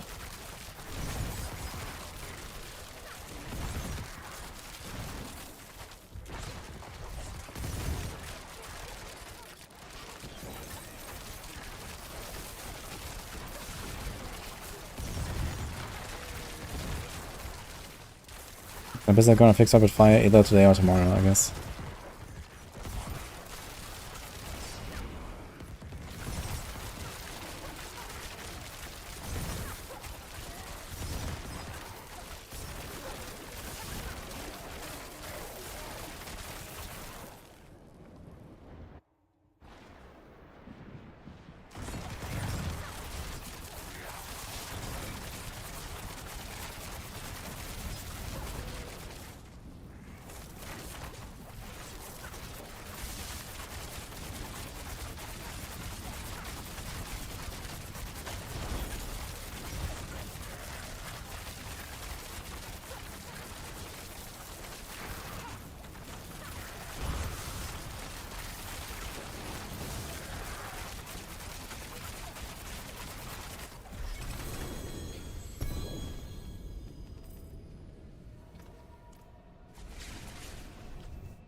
Easy way to get fractured winter glass. Yeah, buy it from someone. Or let's go for not zero.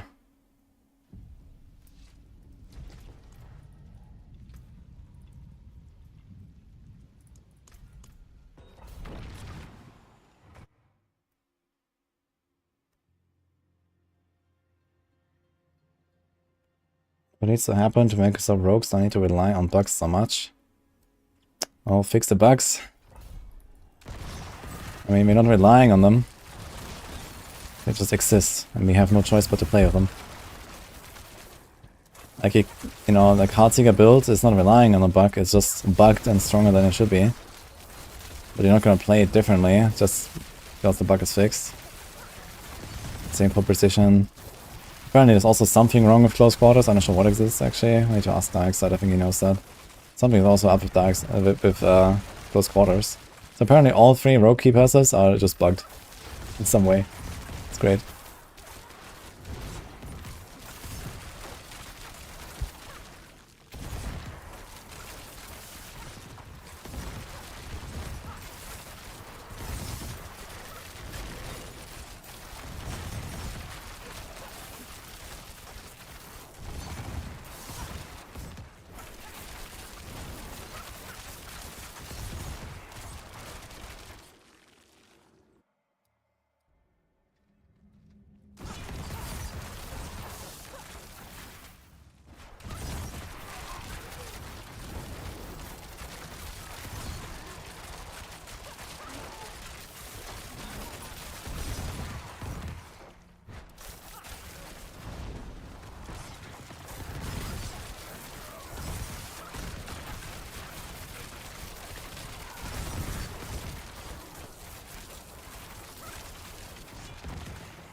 Orcs hardly pushing tier 100. That's not true. I think they're like 118 or something. 119. Firebolt. I mean, it's also just like cheese. Perma flame shield. It actually surprised me that they allowed the flame shield tempers to make it into the patch. They just nerfed hectic and thought that's enough. Oh. Can I be a champ?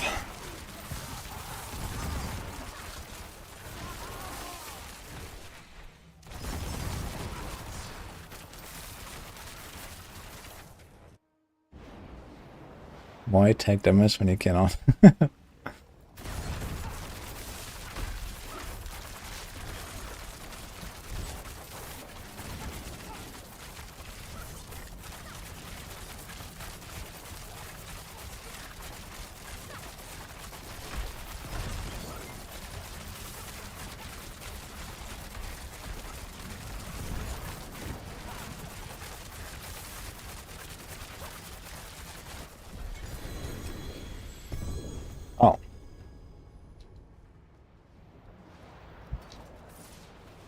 Greater affix Fist of Fate.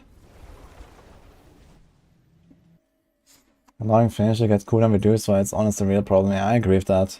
Because there's always a chance that something like Perma Flame Shield comes back, even if they remove the Flame Shield tempers, right?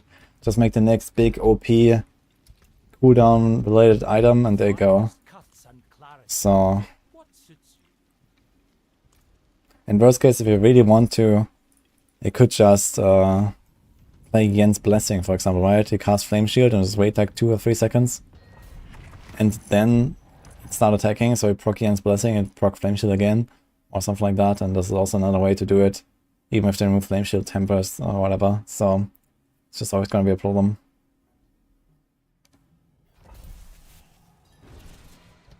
Go through Premise already once, why not go through it twice? For good old time's sake.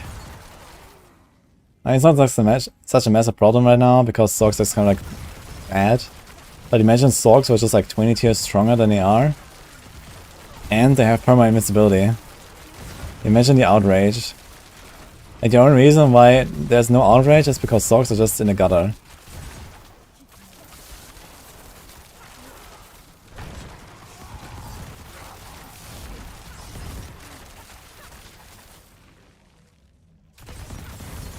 I want to get Fire Flame Shield with Hectic Aspect and Flame Shield Duration Temper.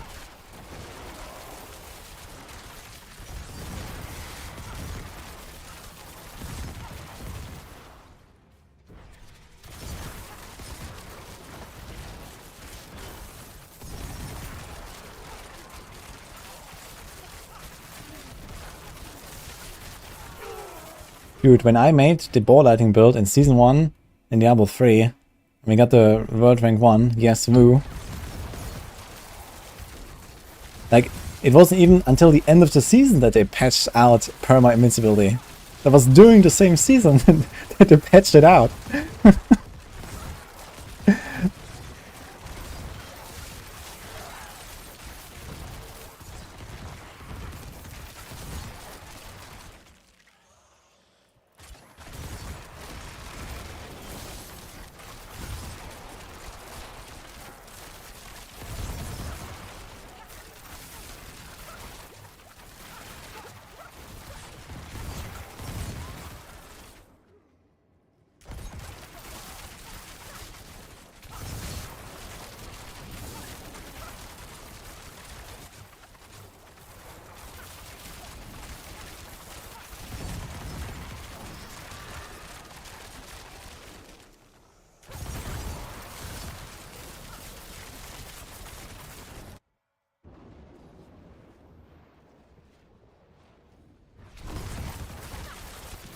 Yeah, there was also like some people in my clan who played Monk. That was Invis, and I think it was, what was it called? No, Malekith was on DH as well. That was Invis, he did a lot of like insane theory crafting as well, yeah, he did like Perma Serenity Monk. And we had a bunch of monks who played this Perma Serenity stuff.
Army.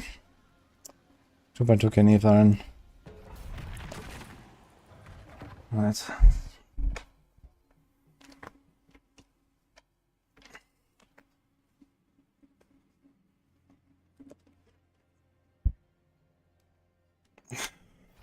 Which build uses Uber Selig Neck? I think Thorns bars can use that, and you know, some other builds that don't really spend resources and just want to be Omega tanky, basically. It's basically like a choice they can put into many builds to make you very tanky at the cost of a lot of damage. So that's how Sedic works usually. So no one really wants that, but if you want to be very tanky, it's nice.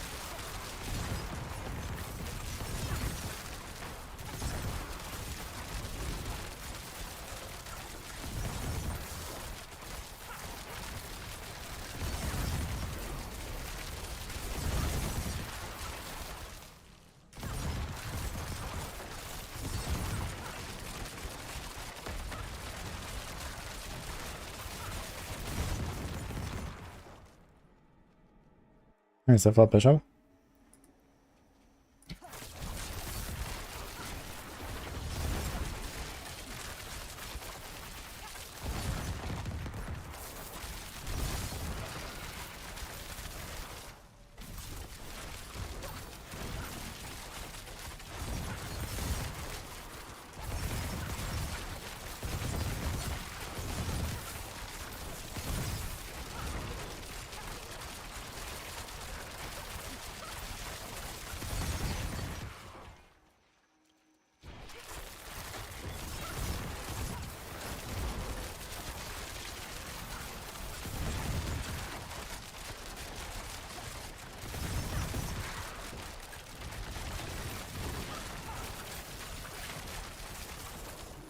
$1 million for greater affix Heartsick and max life dodge chance, good or bad?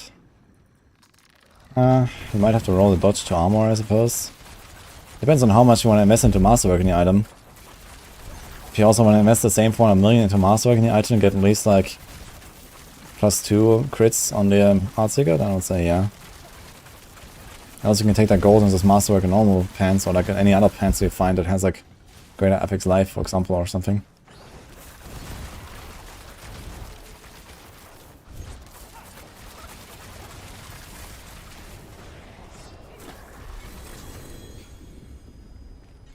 Seems like they fixed the off-screen bug here. All these things are visible. I just checked it again. Seems fine. No, Philly, thanks us up.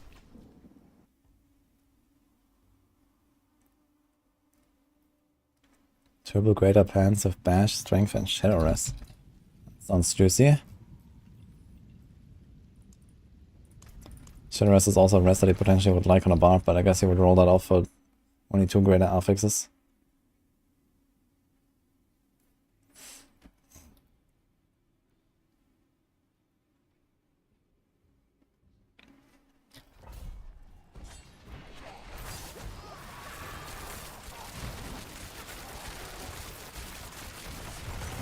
Jumping into a pack of 0 Dark Shrouds not the best idea.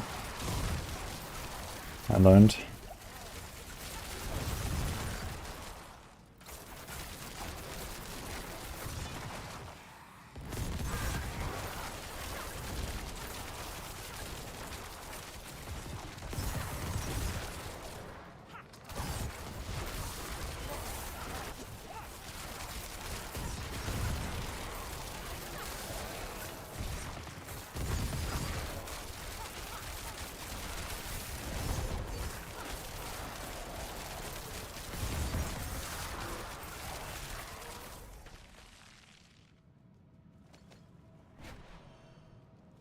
Struggle if Core Barrage past 65. I shouldn't really struggle that tier yet. But the boss fights become harder and harder on Barrages.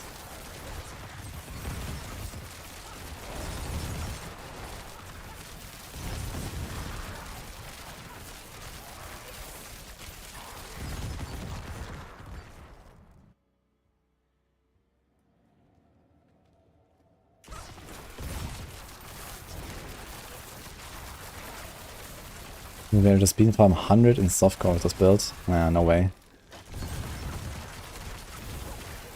On softcore I'd maybe bump it to 80 or so, but not really more than that, I think. We'll make some greedier choices, get a bit more damage for the bosses and stuff.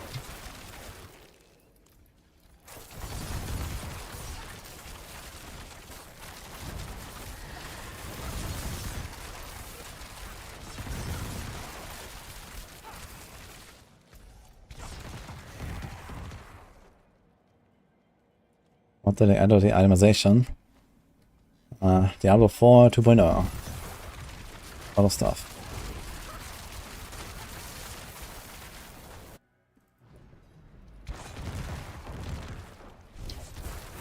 Yeah, this is a starter's build. But you can follow the dev tab guide on Necro. This is this build, including all the progression, starting from level 50.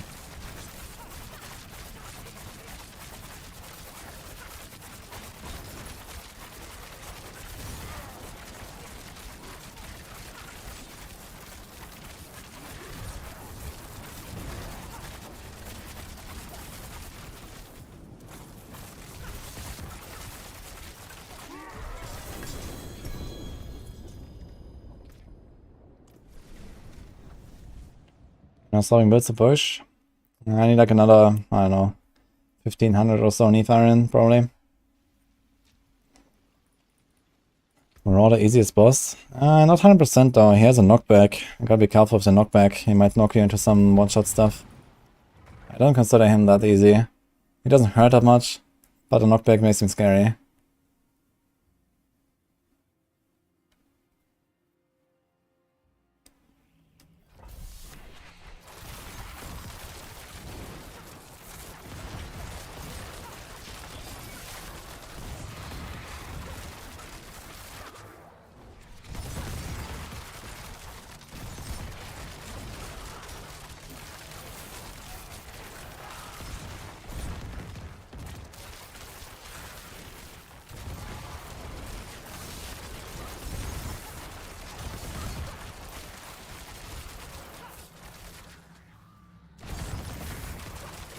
And if I was not a player base on the same 5 builds.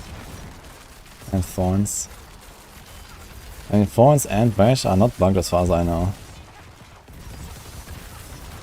And neither are the minions, besides Holy Bolts.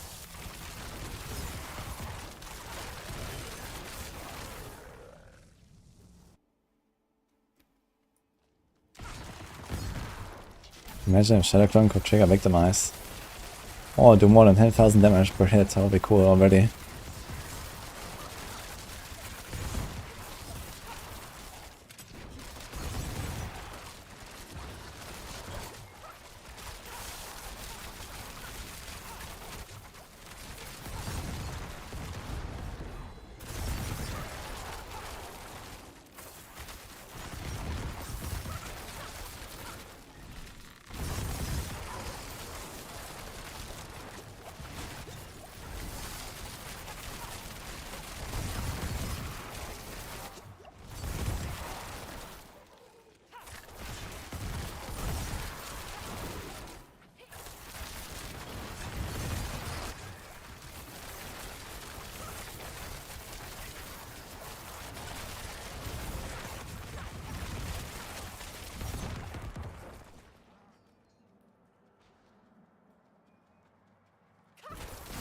Active or more than PoE generally. I liked PoE a lot more like half a decade ago. Like, it's still nice and all, but I feel like the power creep and everything has become like kind of too crazy. I enjoyed it more when PoE was a bit more like meaningful and, you know, difficult.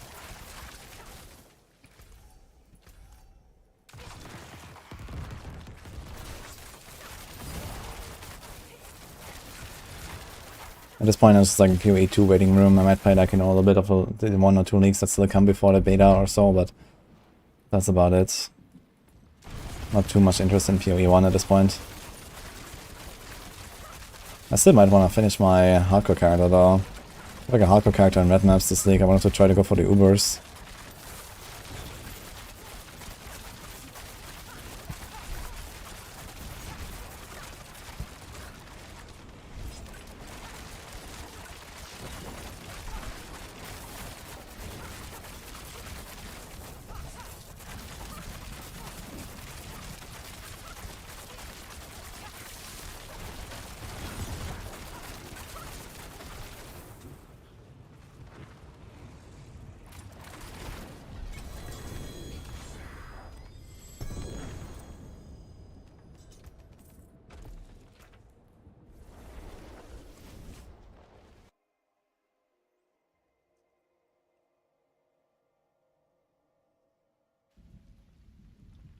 Being able to kill her and people on before she starts doing waves is really random.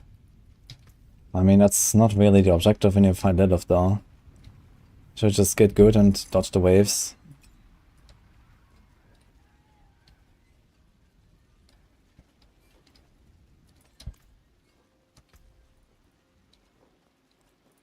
One zoomed in. Oh boy, alright. That'll be fun. I'm not gonna do it on the boss though, but you can do it until the boss.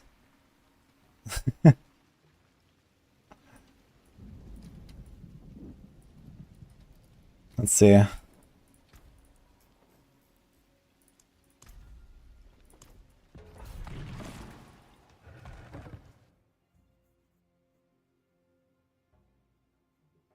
Can you check the shadow clone because it's not working for you? Yeah, neither does it for anyone else. I think it's gonna be pretty scuffed, yeah, to be honest.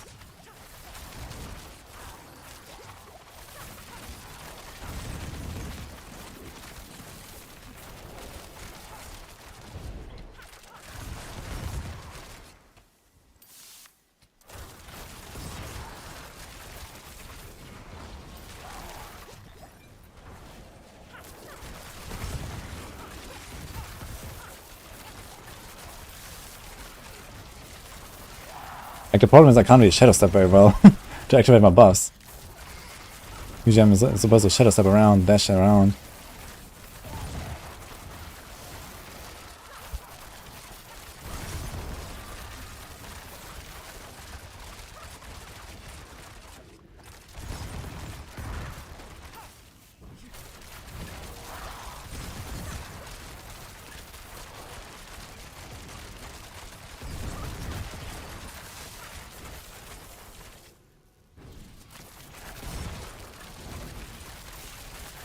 To find the champions.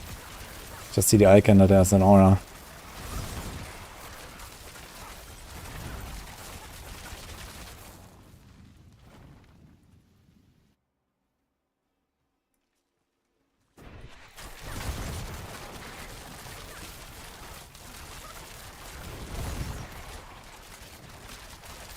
It's crazy how zoomed in it feels now, by the way, compared to normal, right? Because you have to zoom out now.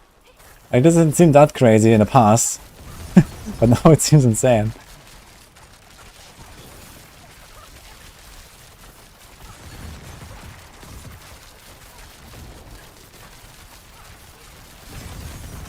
Let's see if we can reach the boss in 3 minutes.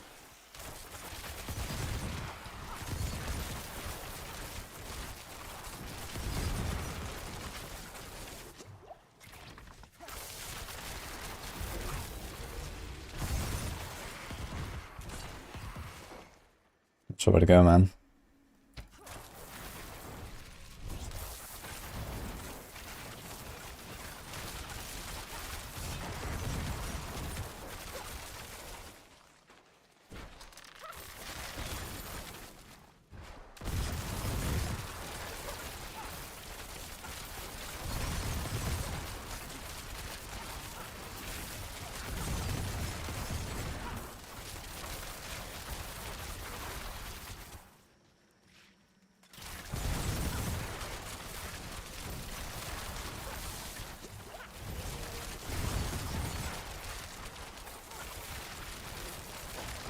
There's still another guy.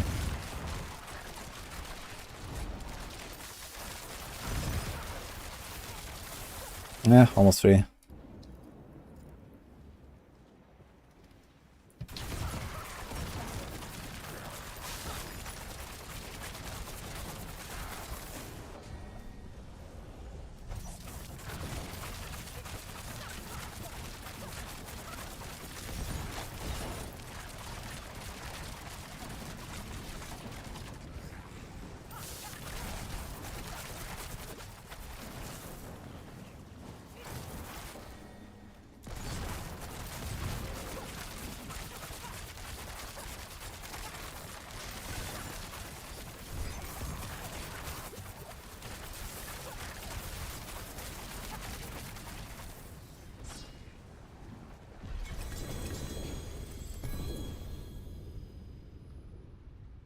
One shot helm, huh?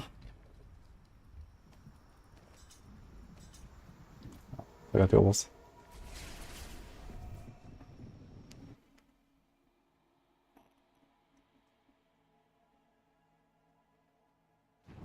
Someone redeemed play 1 map zoomed in for 250,000 channel points. So I give them 1 map zoomed in.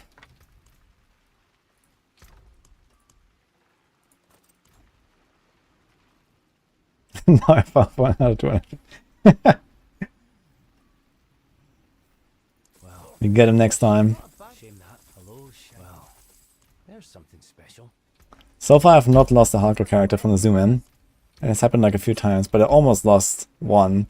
Like we had like one run that's actually on YouTube from like, I think of season 0 actually. Wait, that was like some corpse bows of Avenger like sniping me, man. Holy shit. From like literally 7 screens away when you zoomed in. That was great.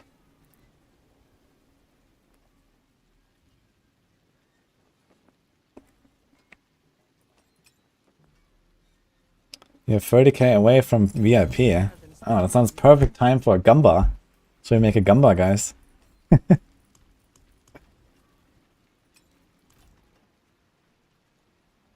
Yeah, the video link, I don't know, it's like sometime from June or July, I think. Can check.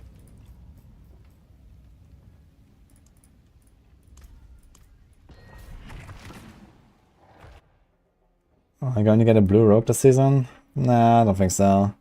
Unless I'm very bored, but I don't think so.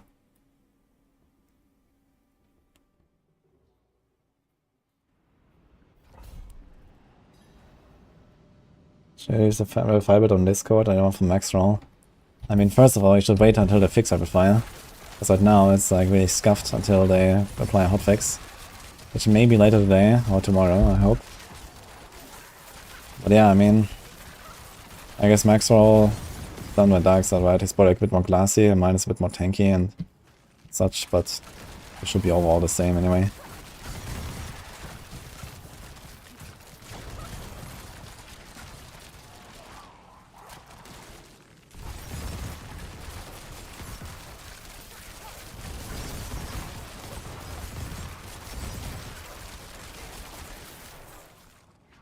Yo, Dan, thanks for Prime.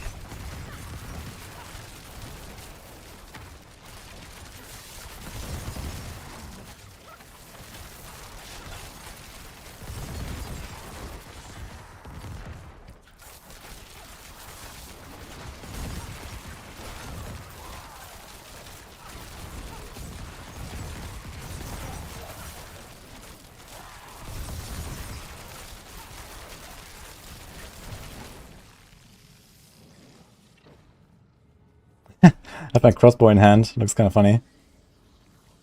Running like this.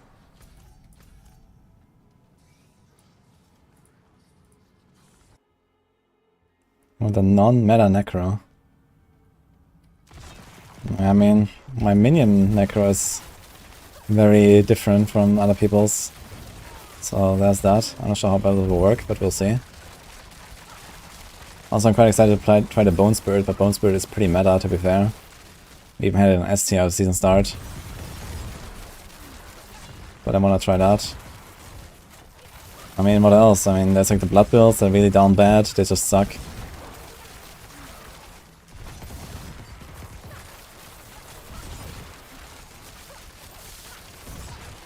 I want to play Sever, but Sever has the same problem as the blood builds, no single targets. I really like Sever, it's actually the first Necro build I played in this game.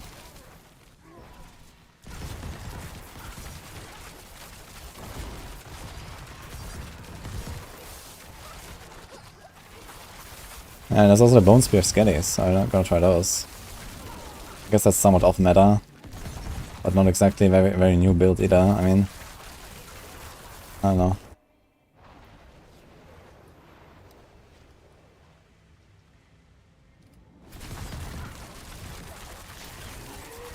Oh, Rapid Fire fix that.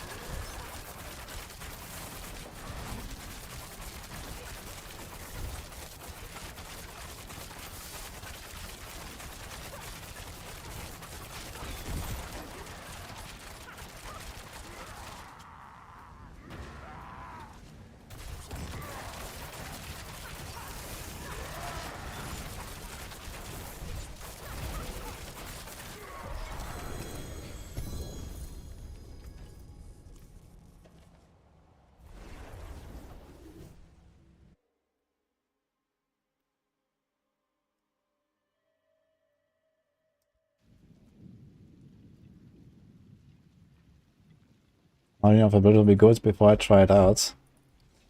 I mean, number one, I've played almost every main archetype of a build already from all classes.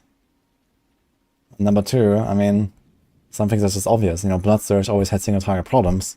Now single target is more relevant than ever, so Blood Surge sucks. That's it. I mean, Blood Surge is still like one of the top leveling builds in the game. And very good for like Hell Tides and whatever, but whenever you step into the pit, like all these builds just start sucking really hard. That's just how it is. Because you have no single target. I don't need to play the build, so you know that.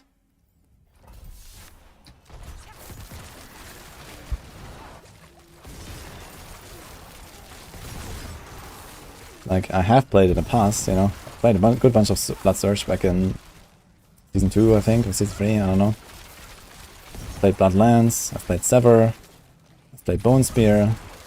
You know, I've played all these builds already, and you know, most of them have not really fundamentally changed anyway, anytime lately. You know, we just have Tempers now, okay. And everything is like way stronger, okay, but you know, the relative balance between builds is largely unchanged. And also at what they're good at and what they're bad at. I mean, on top of this, you know, I have tier list meetings with the Maxwell boys, you know, I hear directly from Macro and from Chronix which Necro builds are good and bad and why. And so do I hear the same from Boiler and Moxie about the Druids, and from Snail and some Sloth about the Barbs. From Darkside and Mippy about the other Rogue builds.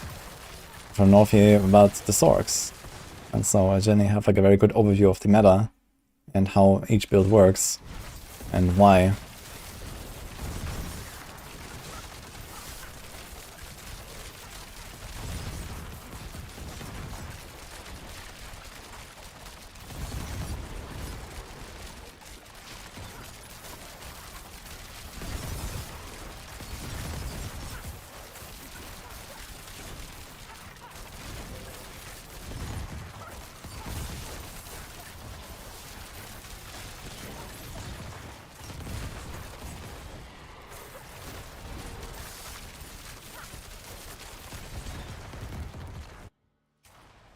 And Rob tells you how underpowered Barb is. And Rob is not in those meetings. He's not a Maxwell.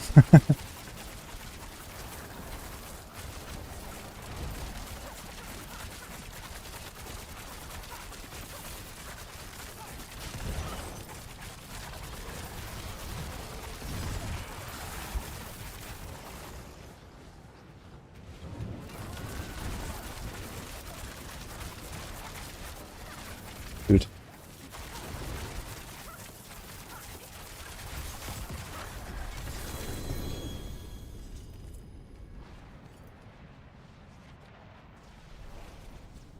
You mostly have Northfire on the Sorc. We was looking for a plus on Sorc on Maxwell, but for now Northfire is just handling it alone.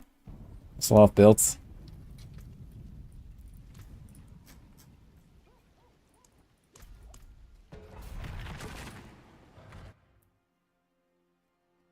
Six out of 11 charges of proc PV.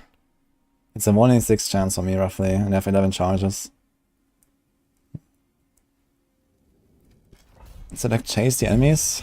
It doesn't exactly chase, but the ricochets, they actually target enemies, yes. Not the original arrows. But at the ricochets, they actually go towards enemies directly. Very good.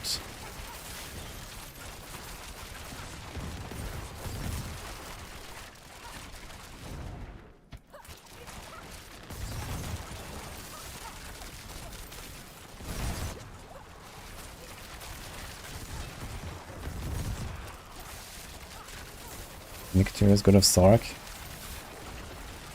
I mean, if you know any people that make like really good Sorc builds, you can refer them to me. I'm looking for a Sorc rider.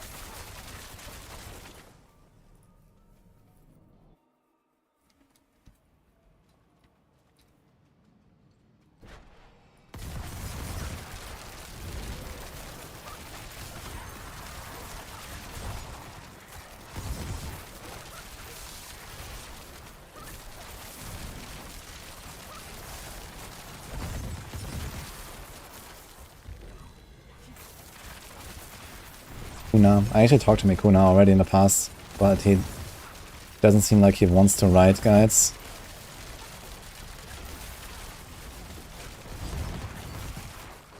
At least for now. Yeah, Mikuna would be a kind of nice pick, actually. I'd like to have him.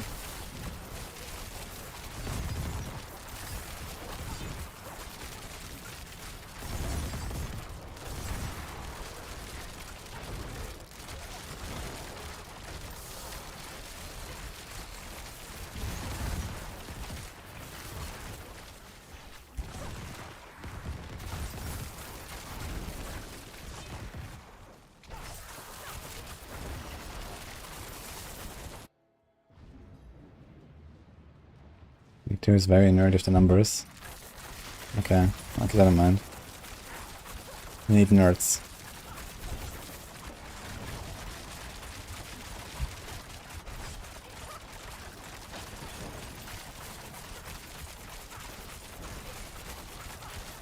Oh god.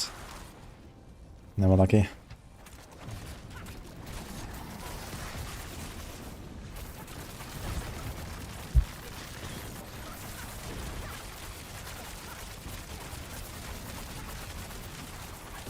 Yeah, this Alliance projector doesn't do much damage actually.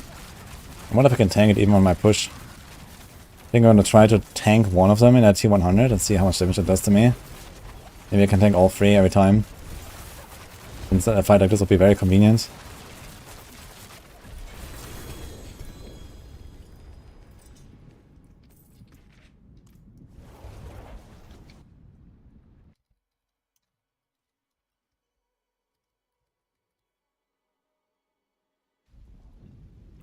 Hopefully 120 kills me.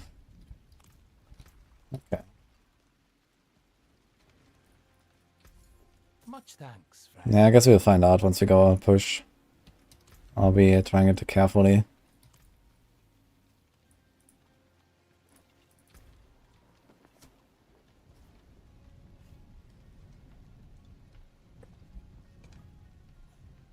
Like a hit after 10% chance on meteor to fall. Who creates that effect? That's actually a relatively powerful effect for a meteor build.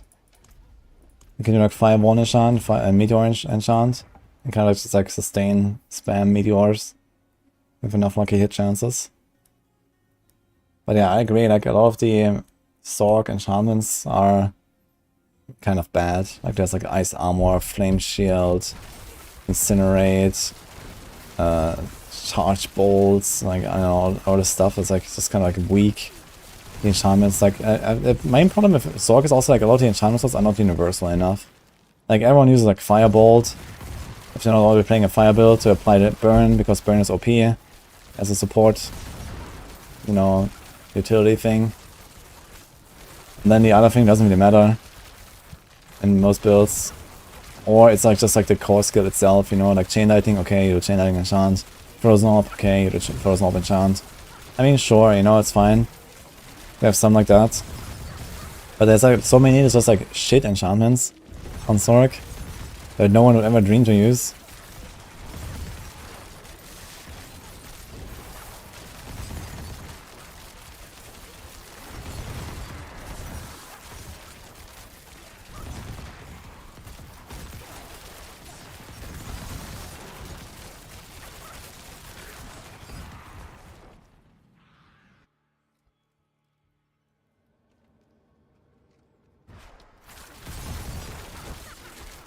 I remember when I tried the Incinerate enchant in the open beta, man.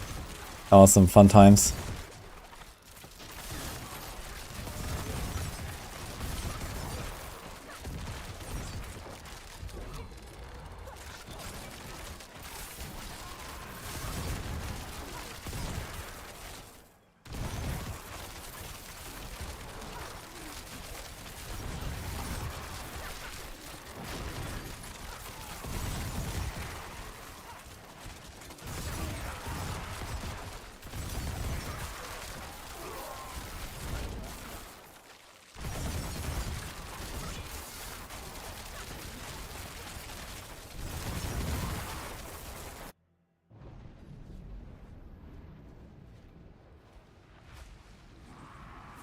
Yeah, I think what they should do with Barb is also They should take all of these Barb effects and just make them like baseline implicits on those items. Like I don't want like 20% damage to healthy and 40% overpower damage on a mace. You know, I want some cool effect on a mace and some cool effect on an axe. Like this stuff should be on the weapons already for everyone. And then just give Barb something else.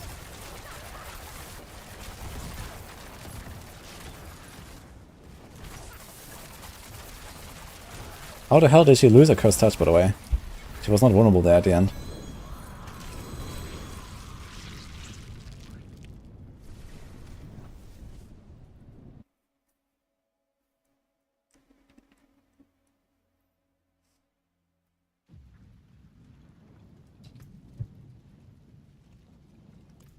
Everyone knows how much gold you can ask for gear with 3 greater affixes. Please pose a more open question.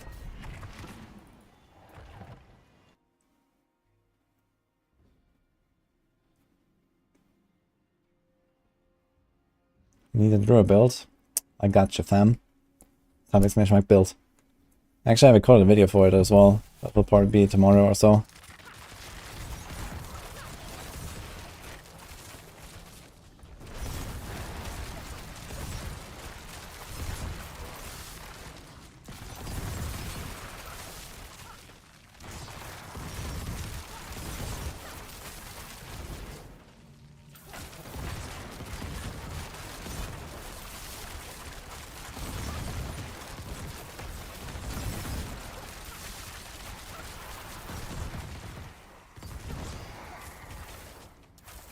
Strength, max life, and life per second amulet.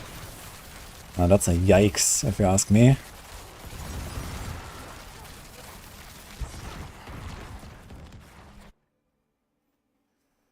Although strength and max life might actually be somewhat useful for one bar, right?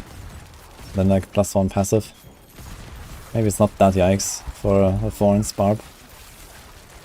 I'm not sure what exactly they want. Probably cooldown though, right?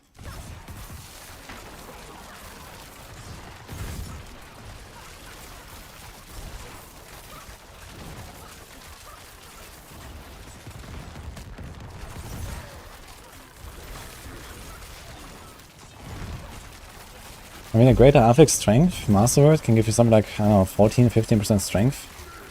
That's a relatively decent damage multiplier.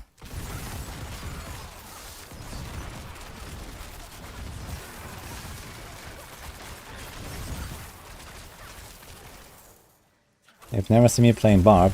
That's funny, because Barb is actually my second most played class. But yeah, we're gonna play a good old Kratos Barb very soon, actually. Maybe next week, after the push of the Rogue. I'll make a Kratos Barb. I'm really in the mood for it.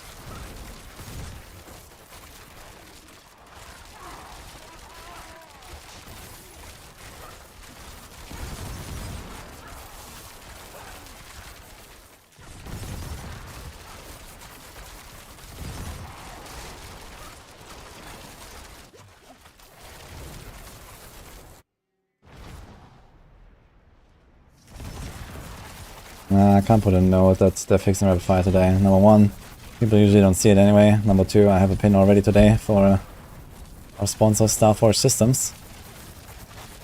They have a new limited edition PCs. If anyone is in need of a deep PC, go buy one. It supports the stream, thank you.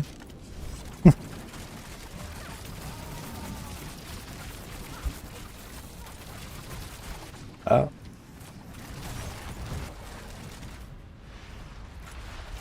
Wonderful stagger.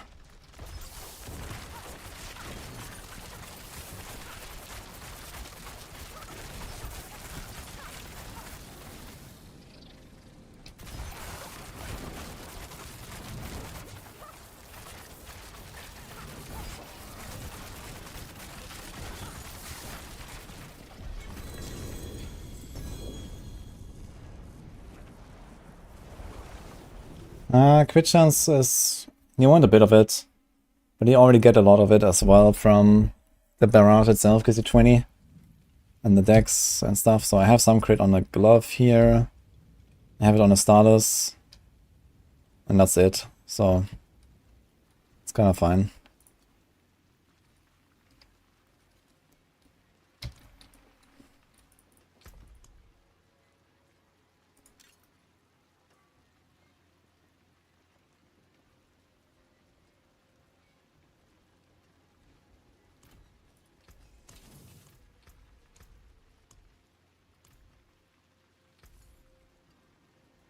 Hello. Well, hello, shiny. Speaking of Red Cross, it's not terrible. There's something special. What's left, you ask?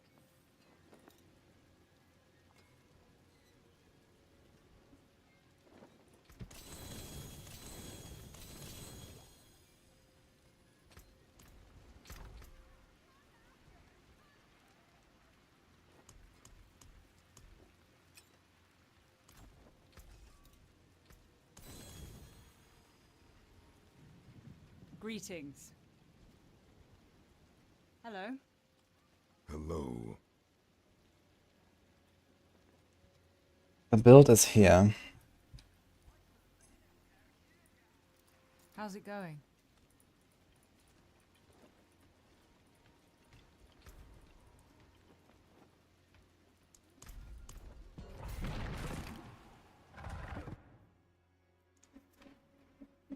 Your degen. It's the poison barrage planner in the description. Max guide.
Poison use dot. I don't have damage or time rolls.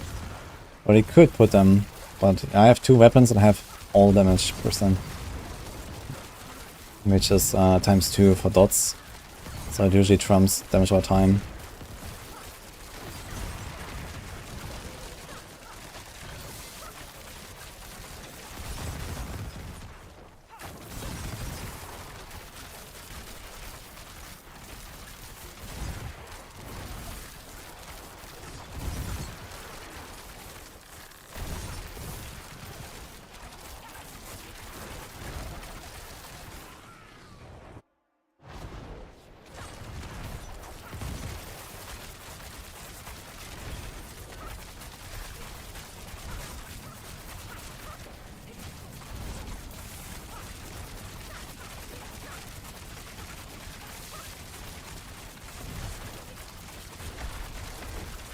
It's funny, when you stand exactly on him, he doesn't actually hit you. With the smash. What the hell?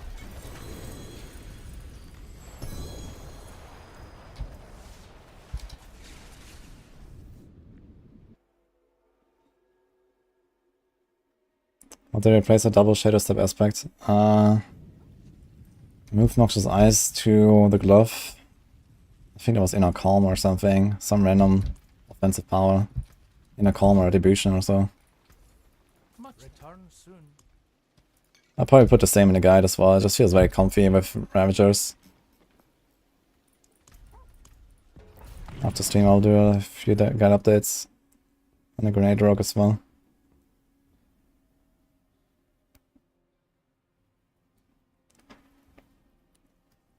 Guess I should stop nerfing rogues. They didn't nerf them though this season, I don't think they did. In general, they have not really nerfed Rogue too much outside of like the close quarters nerf after season 2, I guess. Which in my opinion was dearly needed anyway. And like, I mean, bug fixes for like TB and these kind of things. But usually Rogue is always like on the weaker side of classes, so they don't really get nerfs directly. Just happens that Rogue didn't get that much on the patch. On the other hand, I mean, right now, Rogues are probably second best class, and you look at the performance in the pit.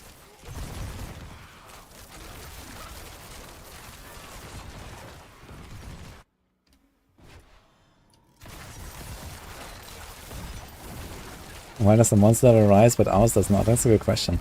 I guess the monsters are smarter than us. They know how to farm XP.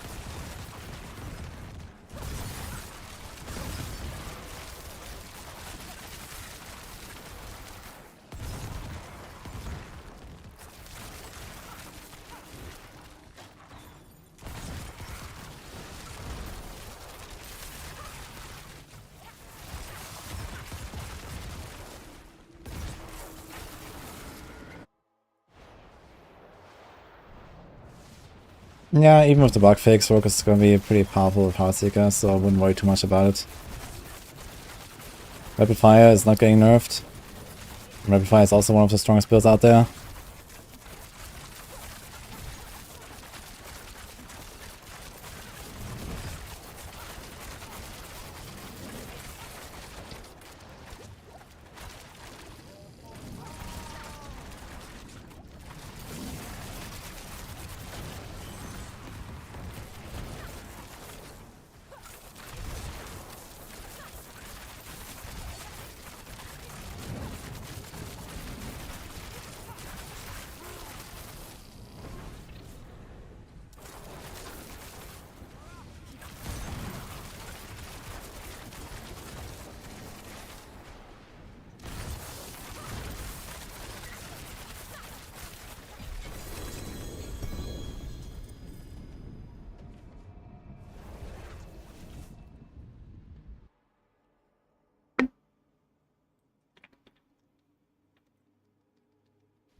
I kind of doubt they're gonna nerf Victimize directly. I think they're gonna just fix the double dipping on Victimize and be done with it.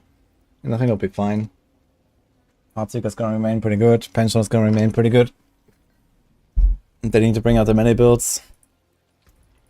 And then it's actually looking kind of fine. I guess I would have to nerf Rapid Fire a little bit at some point. So Rapid Fire after Victimize fix is gonna be relatively clearly the best rogue build, I think. I think I should nerf the ring a bit or something.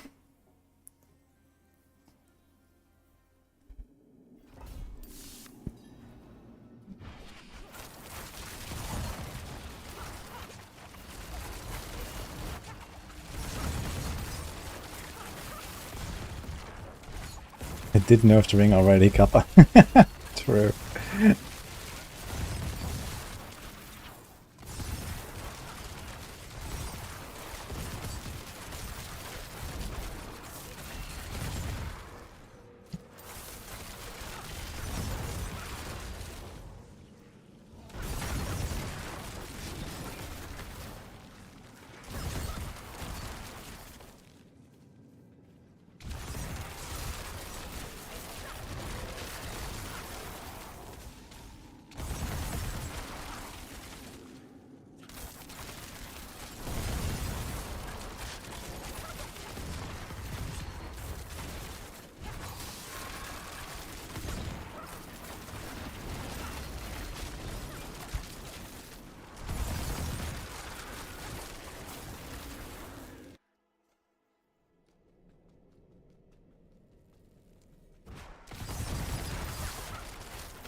Dodge 45, aspect on Rogue is pretty good. If you have something like 30% dodge chance or so, you can sustain it pretty easily.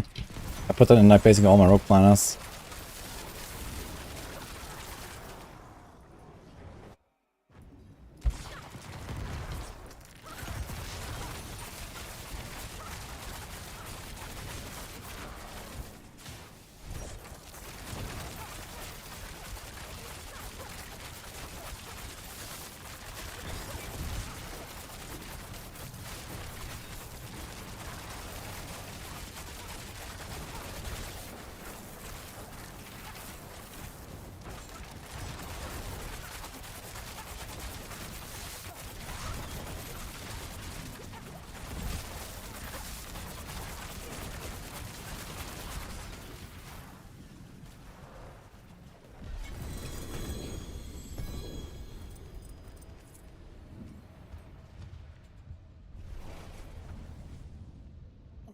I think Sword of Escape has the same drop rate from all monsters.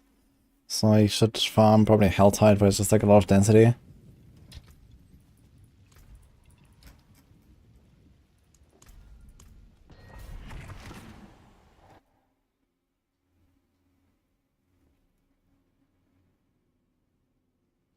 Minor cow drops.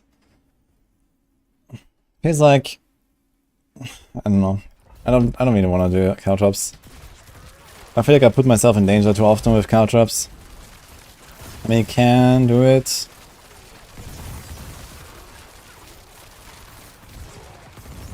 But I already really need it on the boss. Everything else just kind of dies pretty easily anyway. And then yeah, on the boss I could like more reliably, like maybe 1 stagger kill him instead of 2 stagger kill it. If I have cow traps. But only if I time it really well. And nothing else is going on. Like, Shadows are kind of annoying sometimes, I feel, despite how strong they are. I don't really like playing with them too much. I don't have extra card observation either on this build. So I only have a 7-second cow toss because I need to put barrage temperers instead of something else. Like on the melee builds and on hardstick there's no problem, you can easily put cow toss temperers. On the range builds you want the core skill temperers. So I have like very short cow drops, doesn't stack that high. It's very annoying. So I just say, nah.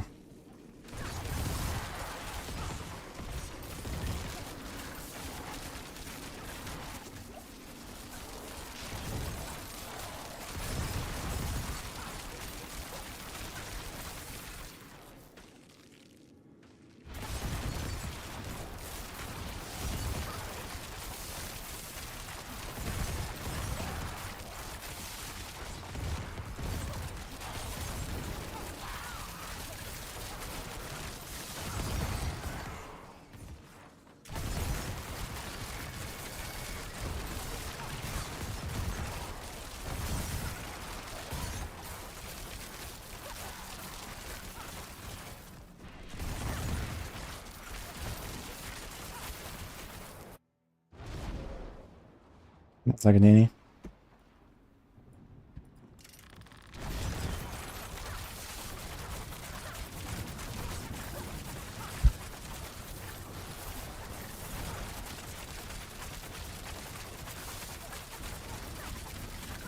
My cards are pretty MVP, but you know, mostly on the victimized builds where you have to double dip.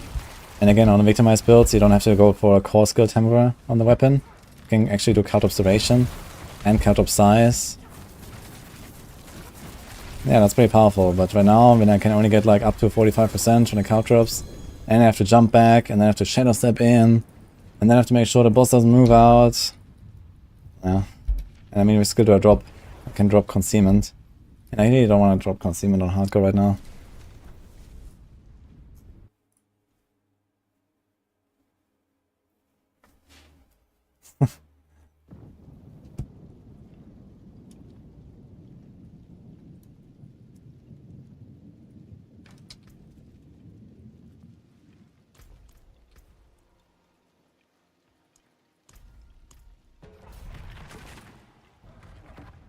Build for rapid fire poison.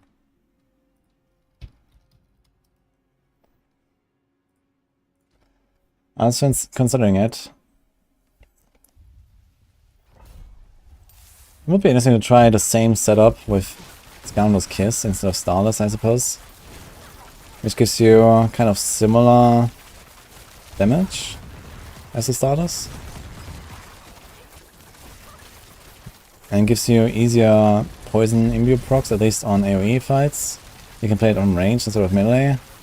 And it's easier to sustain the resources, because Rapid Fire just sustains its own resources pretty much from all of the upgrades. So it could do the same with Rapid Fire, which is kind of scarce, I think. If you don't have starters, guys. Once they fix the ring, maybe I'll try it. Maybe I'm gonna stay on the setup until they fix Rapid Fire, and I'm gonna just like spec to Rapid Fire and see what happens. Although, I don't have weapons for it now, to be honest, so I would have to make some new weapons real quick. I can check though. Just out of curiosity.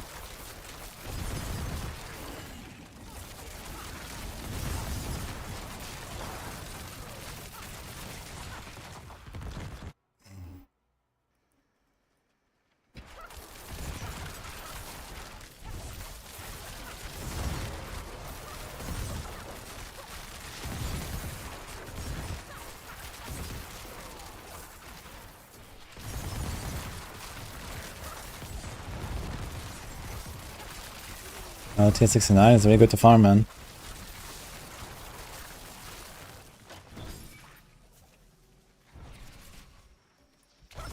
Which, in fairness, does not just buff cold damage, it buffs all of your damage as long as the target is frozen, which you do very easily with tempers.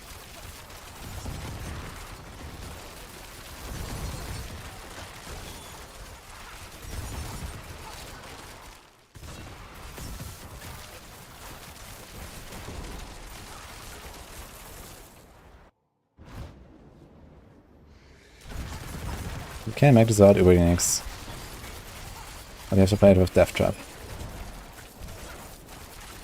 And it's gonna be noticeably weaker, but it has Death Trap, which is fun.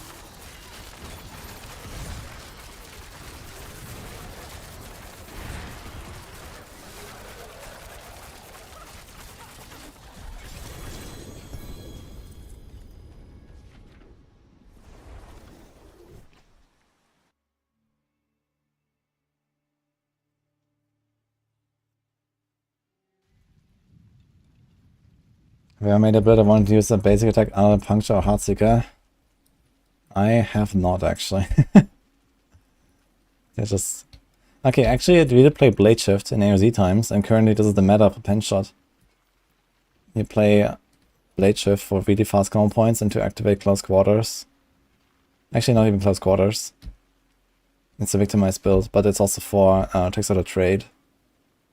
Yeah, we did that in AoZ, and this is how I pushed AoZ tier 20 back then.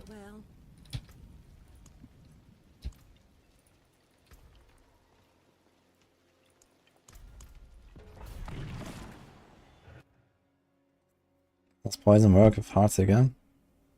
Nope.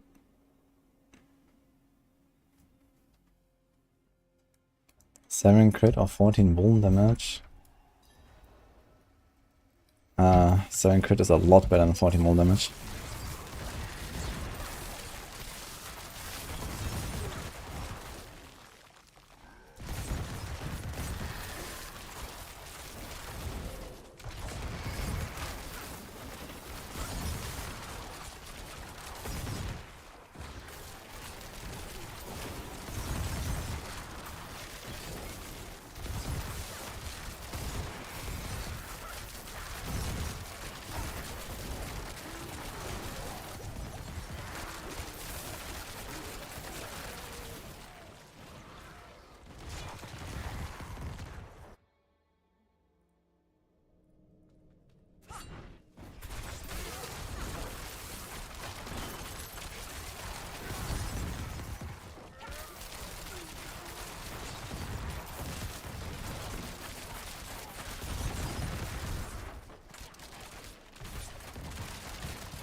I don't have any special settings for pulse attacks looking more clear.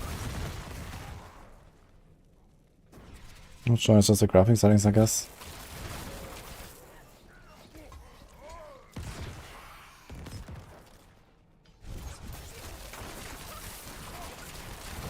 It's not worth to farm commented small bosses for the mats. They do also drop times 5 loot otherwise.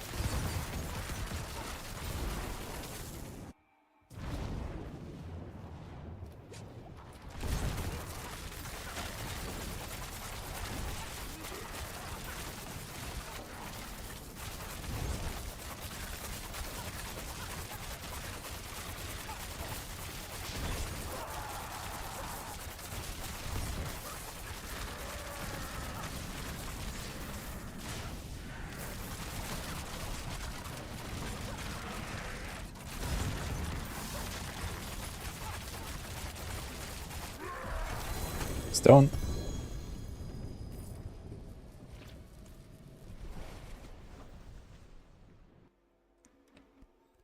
And you're on Death Trap. You do Death Trap when you don't have starter skies. It's like a resource engine basically for this build. And also, you know, it helps you to reset your poison imbue before you get all these like poison imbuement charges on your ring and stuff like that.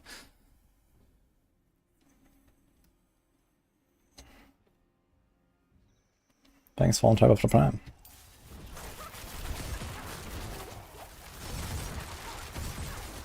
So the Death Trap is basically what you play until you have the entire endgame set up. And then you don't need the Death Trap anymore.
The throw grenade of dash tempers, throw the smoke grenade before the dash hits. You mean the aspect, right? The dash aspect? Maybe. I think it does help with the, yeah, the mean quickening fog, right? I think we played that in a gauntlet. Because you dash into a pack, you get a smoke grenade, and then you get a dash cooldown reset. I think that works, yes. If you wanna go real fast, we played that.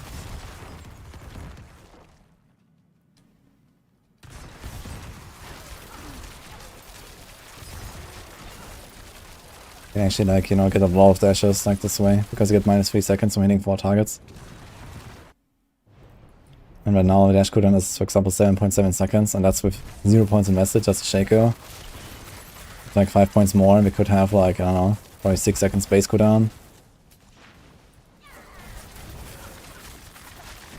Get like minus 3 on dash.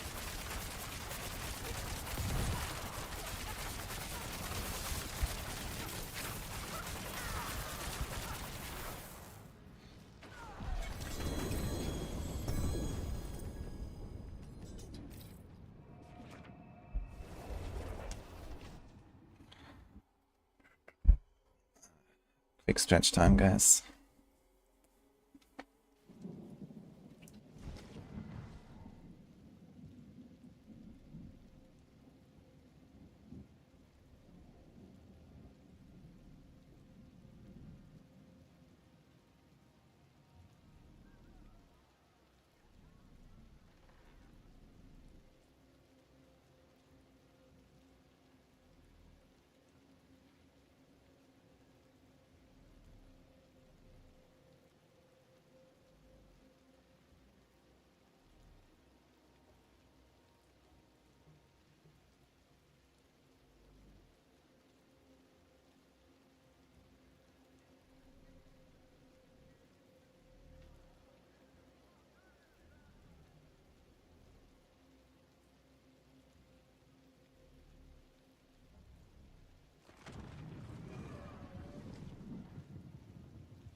Thanks, Mumu, for the prime.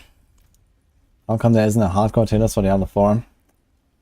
Well, because when you think about it, good builds are good and bad builds are bad. And nothing changes, that's why. The only difference really is that you die more easily on some builds or on some classes than on others. But someone who takes hardcore seriously will probably understand why and which. I mean, Barb is just invincible. Necros and Rogues are just kind of squishy. And this is how the game works.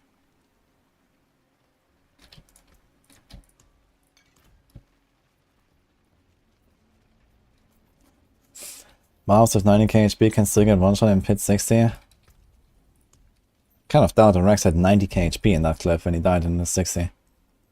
Did he? I mean, to be fair, he died entirely to his own mistake.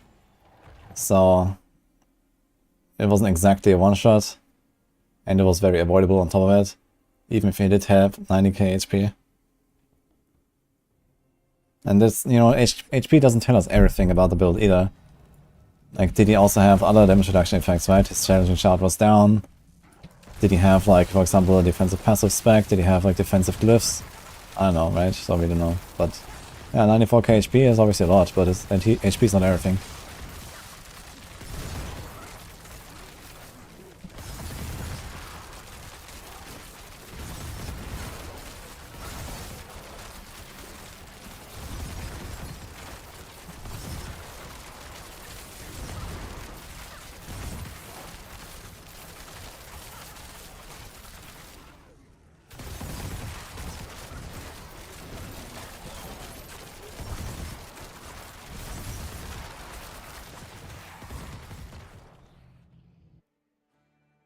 What's the reason doing less damage to Lilith when using a Heartseeker build? Is it a skill issue? Could be. There's actually potential for skill issues on Heartseeker, in particular for the caltrops. If you're not using Poison Trap and you don't have caltrops on the target, you're not going to do much damage. So at very minimum you want to have one of the traps active. But preferably the caltrops. And Lilith is not exactly known for standing in place and chilling in the caltrops.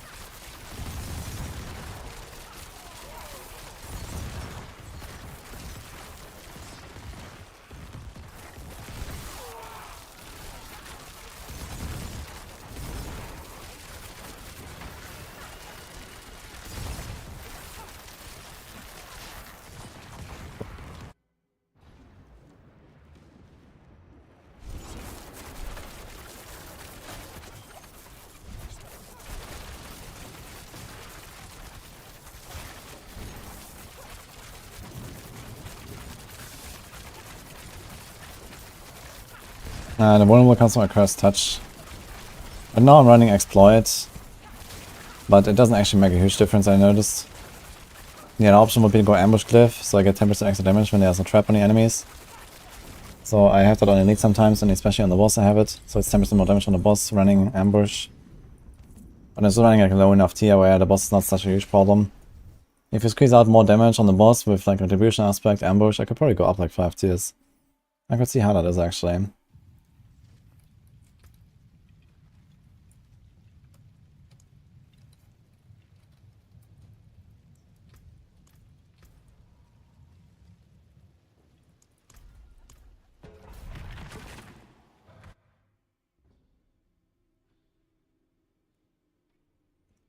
HP, armor cap, res cap, full fortify and challenging shell should be enough to feel safe on pit 60.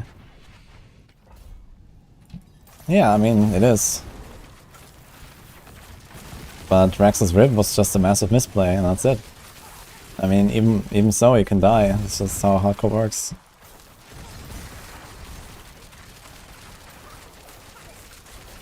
He didn't pay attention, all the shouts were down, he got CC'd, he got killed, that's it.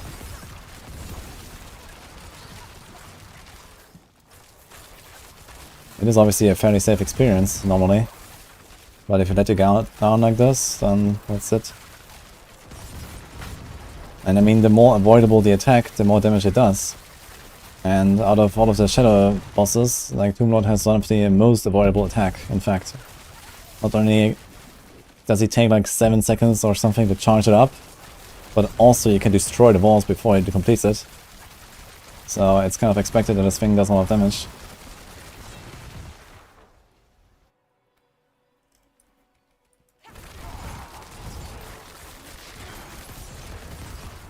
I'm not sure how much it does compared to other boss mechanics, because I've not tried getting hit by it. But I guess it's a lot. That's all I need to know.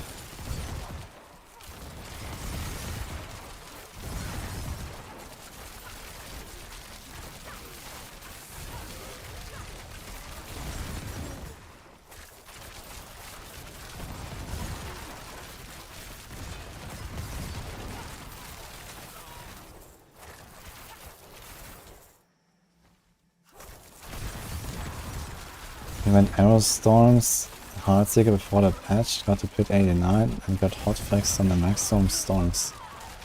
The maximum 5 storms has been in place, I think, ever since the aspect was created. And if you believe that those arrow storms do anything but clutter your screen, then you're wrong.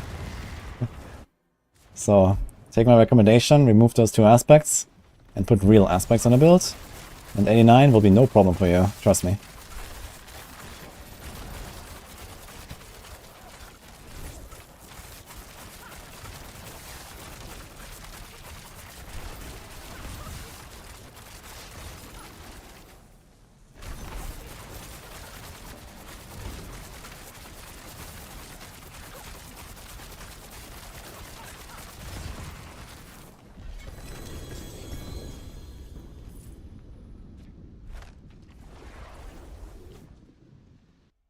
Why a death message, Rax killed by Rax, and all fallen hero says, same by unknown killer. Yeah, this basically always happens when the game doesn't know exactly who killed you. If there's like an entity that has already expired, like in this case, the Tomb Lord Shadow Boss is probably not like a real enemy that can be targeted, and this means that the game doesn't understand that this is what killed him. So this is how it was. Like if you die from like an explosive from an elite, it will also just say unknown killer or something like that. It just like by default attributes it to yourself if you die from an unknown source.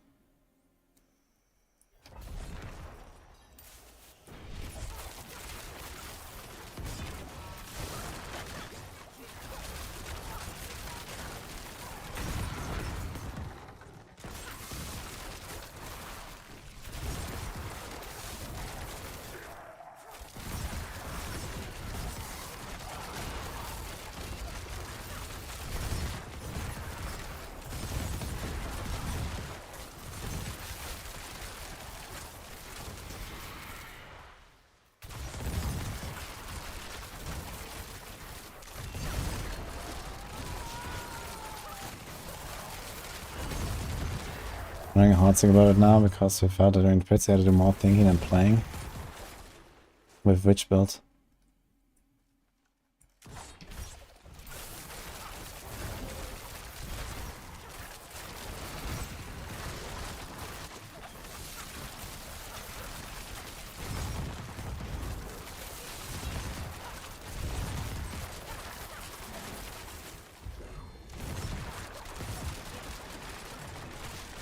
Arrow Storms. That's the same build. Some people just put Arrow Storms in there and say, hey, this is a good build. But it's actually the same Heartseeker build that everyone else is playing, just with 2 aspects that do nothing. No? It's not a different build. It just has 2 aspects that look cool and do nothing. And that's the Arrow Storm Heartseeker build.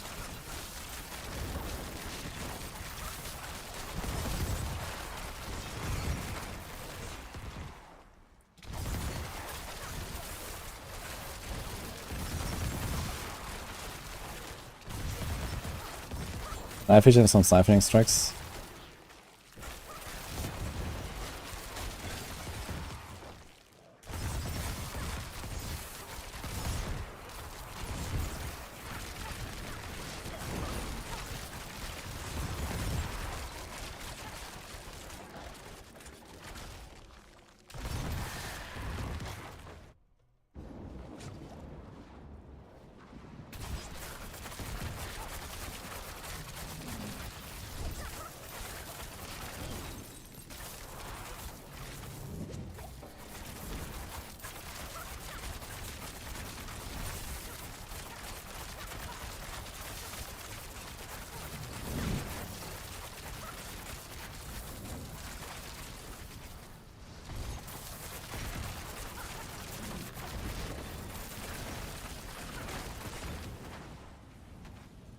Don't share stuff too early.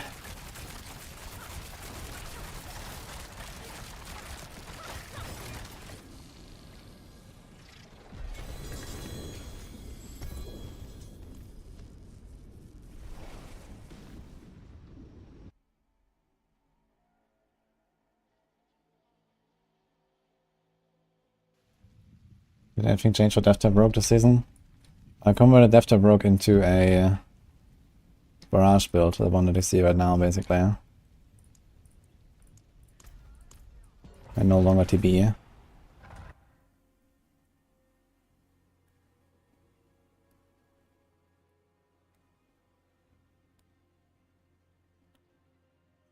Doing Heartseeker, Arrow Stones with CC chain and extra CC damage percent. It was the close quarters build instead of a victimized build or what? Oh boy.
Viable, Pit, and Flurry. That doesn't really match. Someone did some grenade flurry stuff though. But I guess it's mostly a grenade build and less of a flurry build.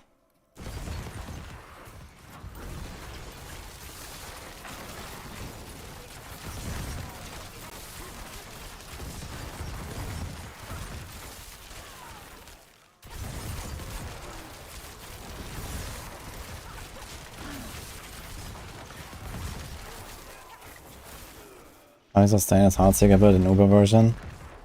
I mean, if you really want, you can put like a life per hit on your weapon or something. But the rest is just potions and siphoning strikes. Sometimes you're in melee range. You can heal from that. Especially in push, this is enough. It was a lucky hit.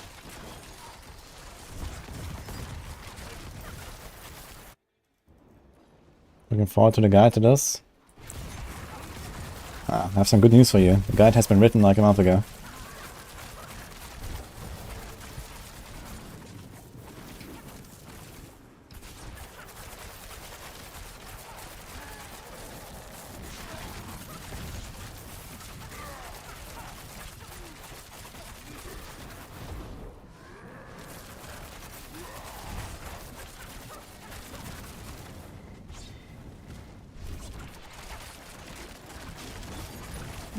Give me a poison imbue.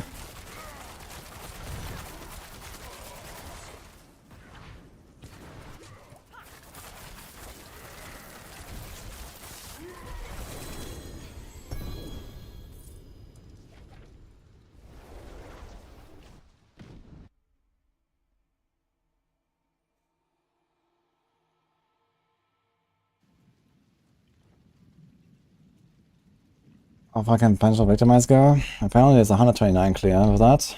Pretty good.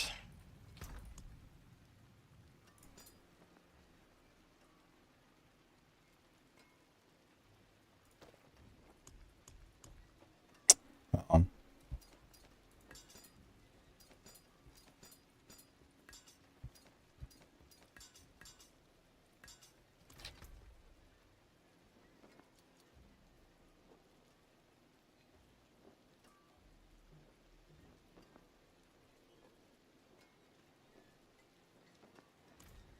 Greetings. How shall I guide my hammer?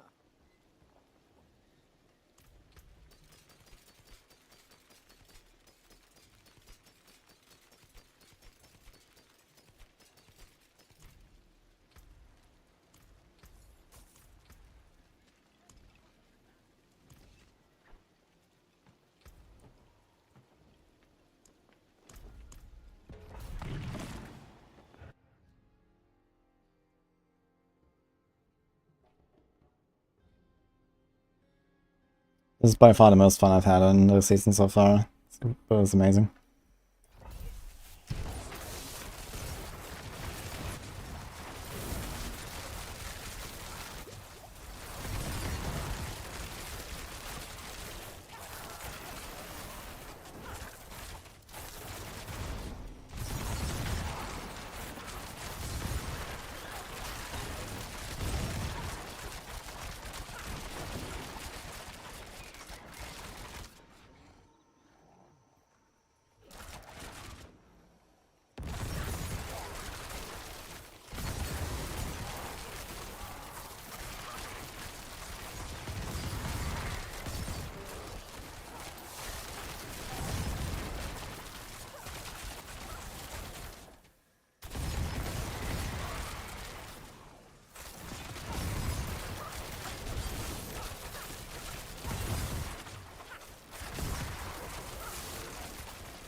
No.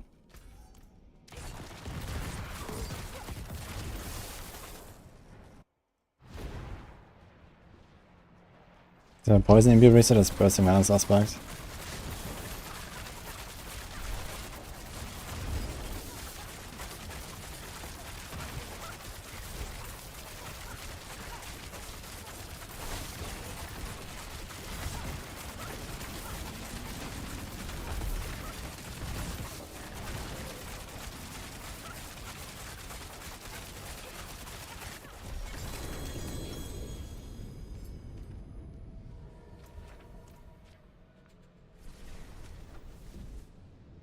I'll dox them.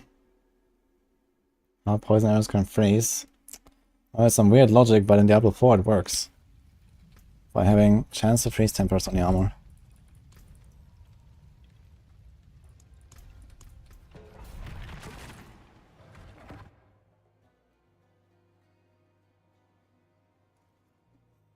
There's some settings you can do with like the move only left click and stuff, Scadian. I've not tried it though exactly to do. I think there's move and interact actually. I think that's actually an option in the settings.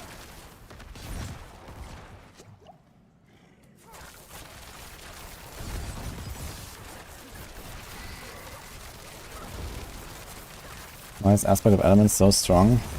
It's a pretty weak aspect actually. It's just like the last resort you put into many builds, especially in rogues. Because there's so many offensive slots and just like some 15% or average boost and that's it.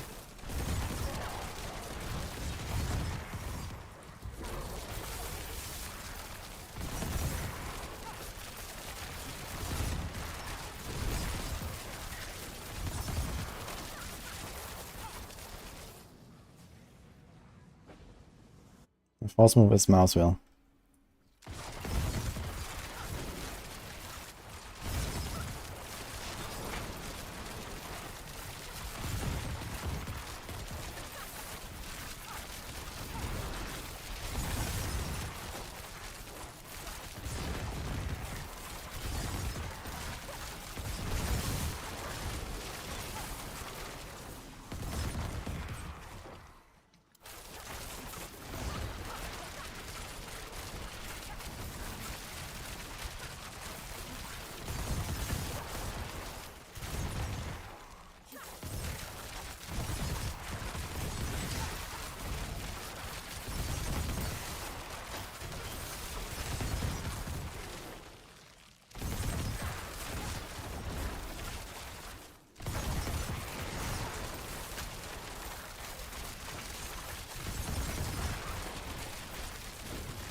I'm going Raka, thank you.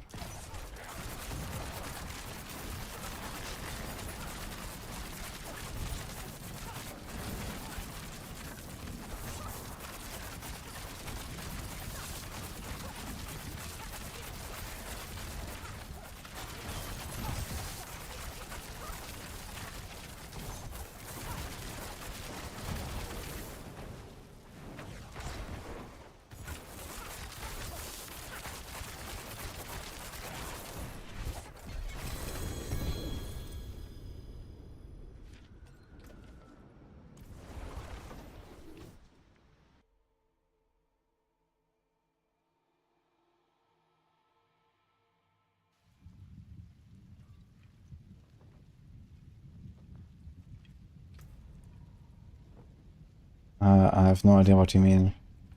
What clip did not make with rolling? What rolling?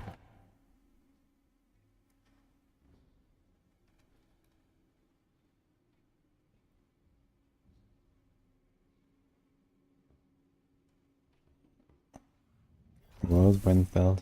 I mean whirlwind? Yeah, it can get pretty large, but I mean, it's whirlwind. It's not really a build these days.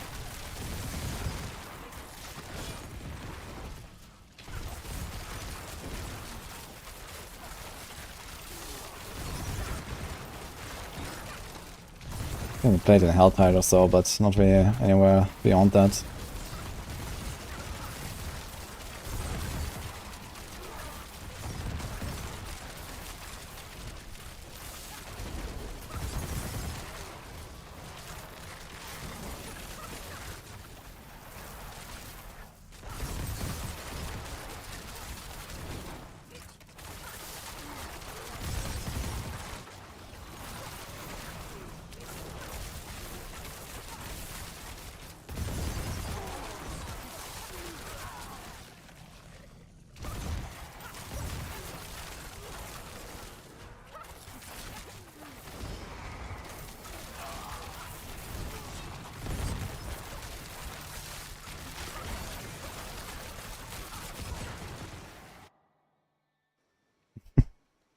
That's not cool, huh?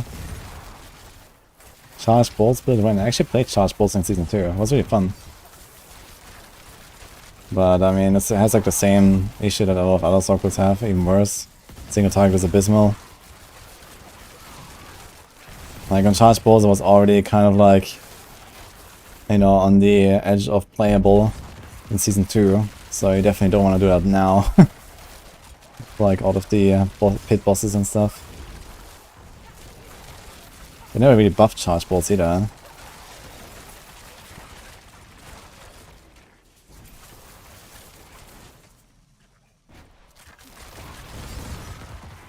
Like Charge Bolts is so bad that the unique that goes with it, I didn't actually use. And that was before we had tempers.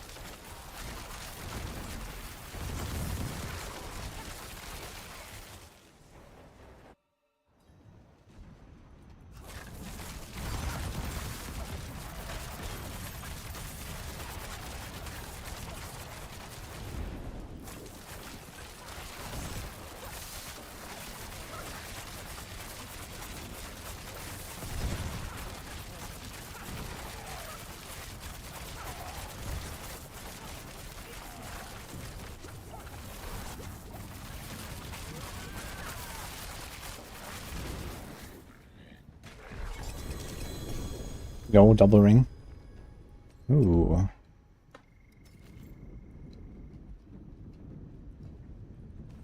Could be nice.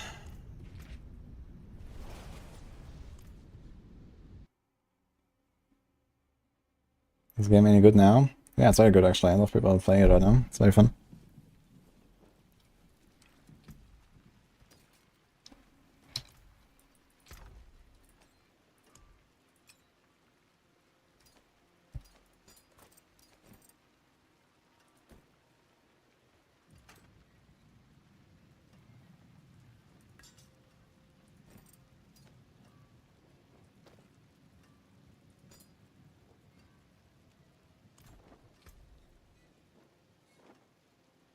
Greetings. How shall I guide my hammer?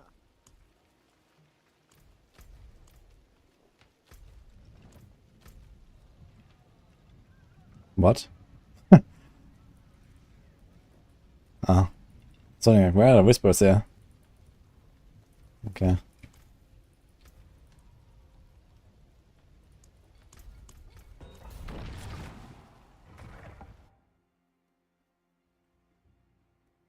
Dex, one knife, triple greater apex crossbow. Yeah, that's insanely good. That's like the three best stats you want to have on Heartseeker. Usually you want to go bow and Heartseeker, but a crossbow like that would be definitely fine. There's also pen shot, which this is actually best in slot for. Pen shot is like the next build in line after Heartseeker. It's almost on the same level.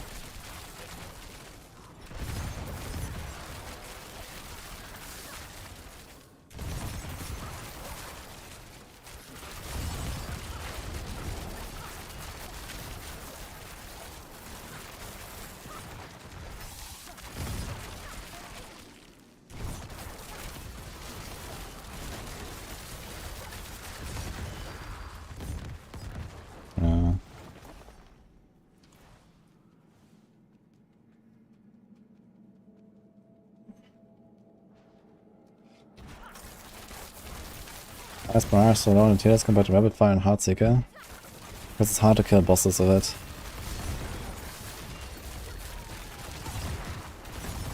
And boss damage is what you need in the pit.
Heartseeker feels rough on bosses. That's kinda strange.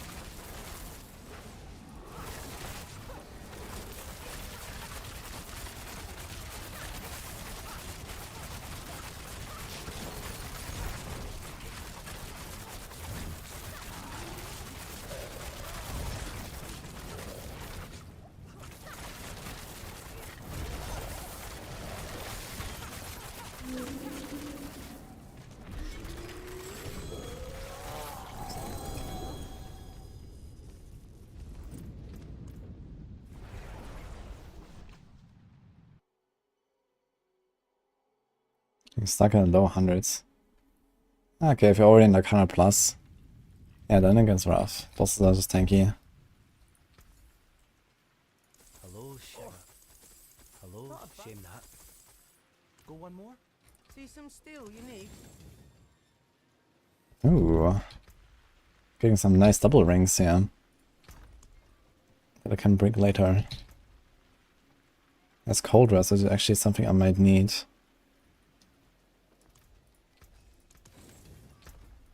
I kinda want lucky hit chance as much as possible. Shining shame that. Not a bad pull, that. Better than starting from nothing. Okay, what's my Neve Iron? Almost 3k. Okay, let's do this pot and then we're gonna start crafting some items maybe. We're slowly getting ready for the push.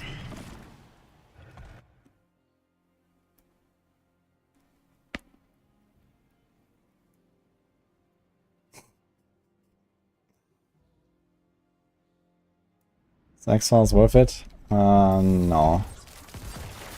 Want the poison human count on normal ring and X-Files doesn't add that much in general.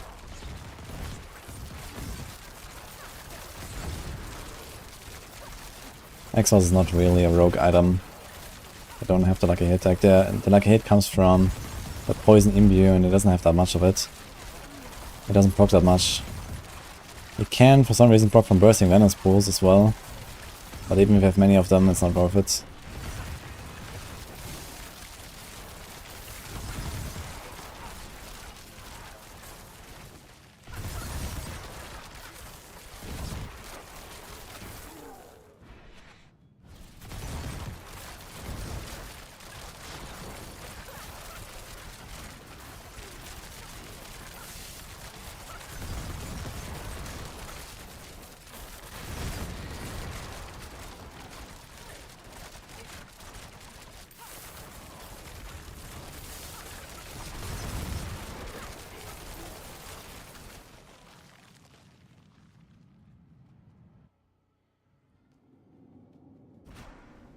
When's the next podcast? Oh, I just had one a few days ago. We might do another one, I'm not sure if that's happening.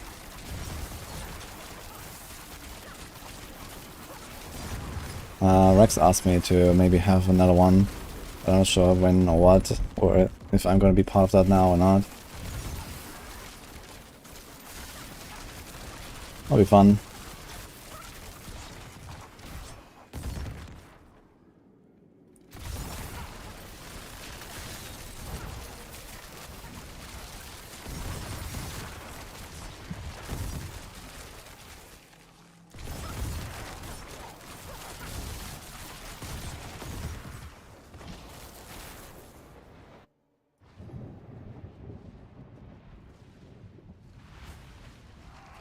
I got +2 frigid, +2 malice, +2 exploit. That's a sick I made it.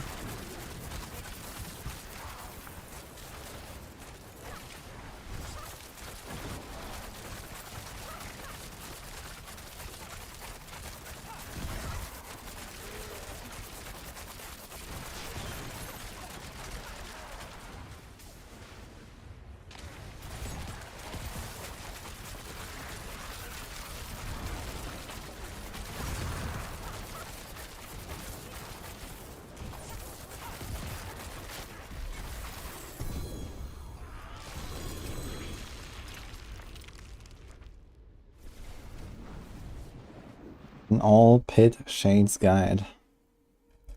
Oof. I haven't seen like a comprehensive list of all of them. That'll be helpful to make such a guide. But I guess there's stuff to talk about.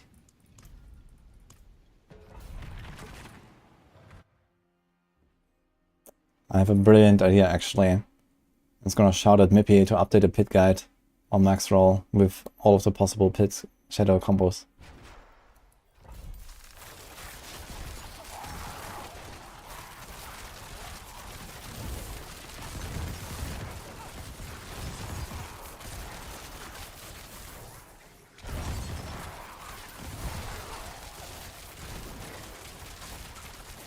Yeah, I'll see what I can do. I have a lot of footage.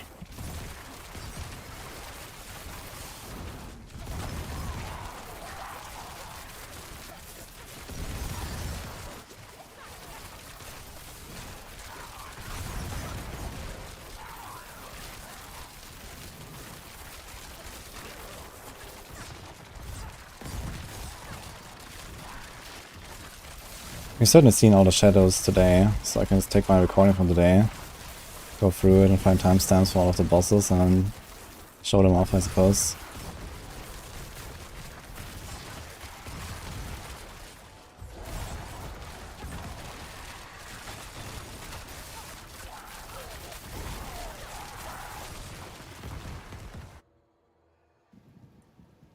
It's maybe on timeout after the shadows are built.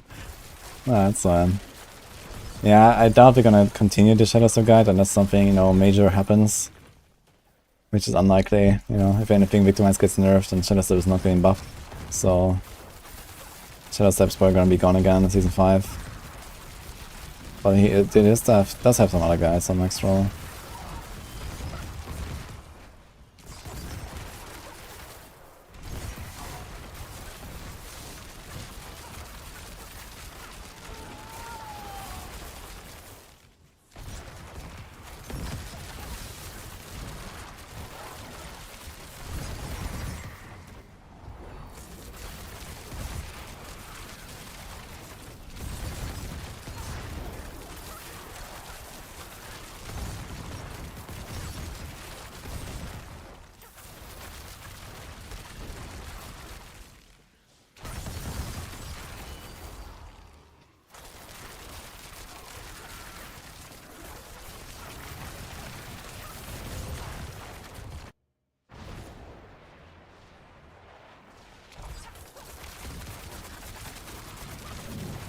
take vulnerable damage in my weapon because I'm not playing a precision build that needs crit damage. I'm playing close quarter combat build. And crit damage does not in fact work for poison imbuement.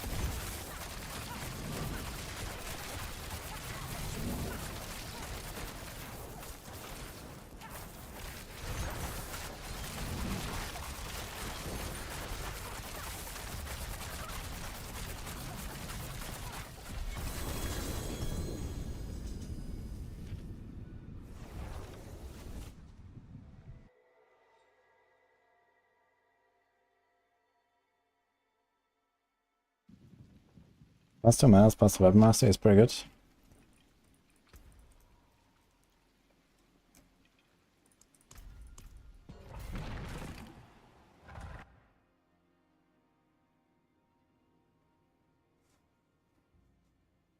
What about Andy's on his build? We could probably try it. Hey Patrick, thanks for Prime.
Where's Mirage build on the planet?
Triple greater affix scoundrel's kiss at 24% on all the good shit. That sounds nice.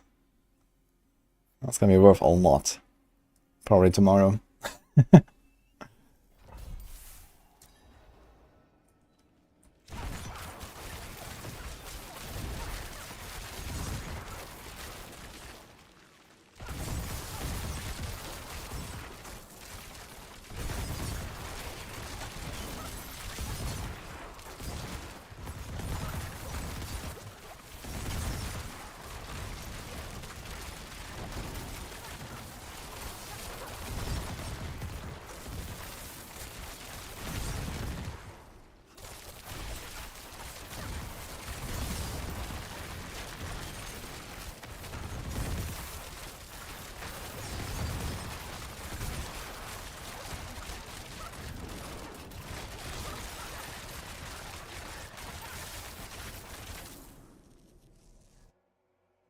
happens tomorrow? I don't have high hopes that they're actually pushing out the rapid fire fix today. They said maybe today. So I guess that will be tomorrow. And then rapid fire stonks are up again.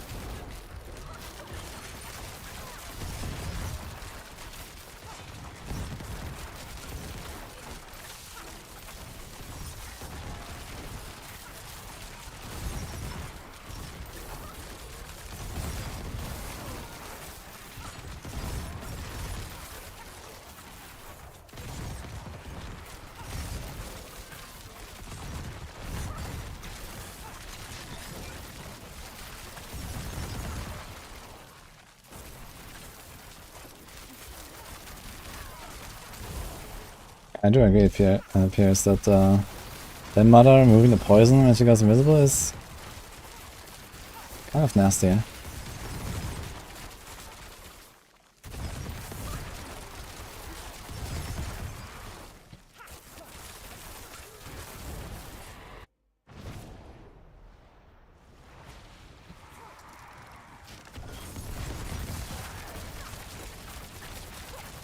Use concealment and poison trap, do you get multiple poison traps, and then what? I mean, the poison traps don't do anything. They're not here for damage. It's just like a utility choice, you just need to have one poison trap ticking on a target. You do like one every like 15 seconds or so and you're fine.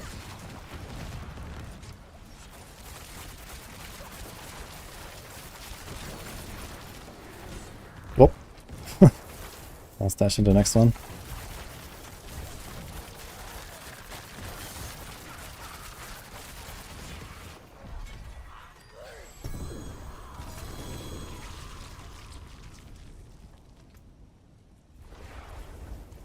Got a beast fall boots.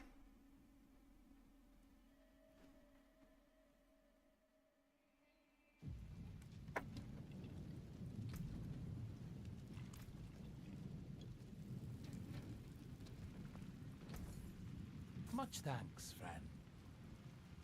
Follow the stars, friend.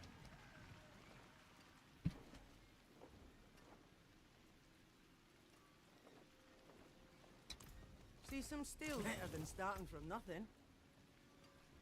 Okay, I'm gonna try to go ambush glyph again instead of exploit.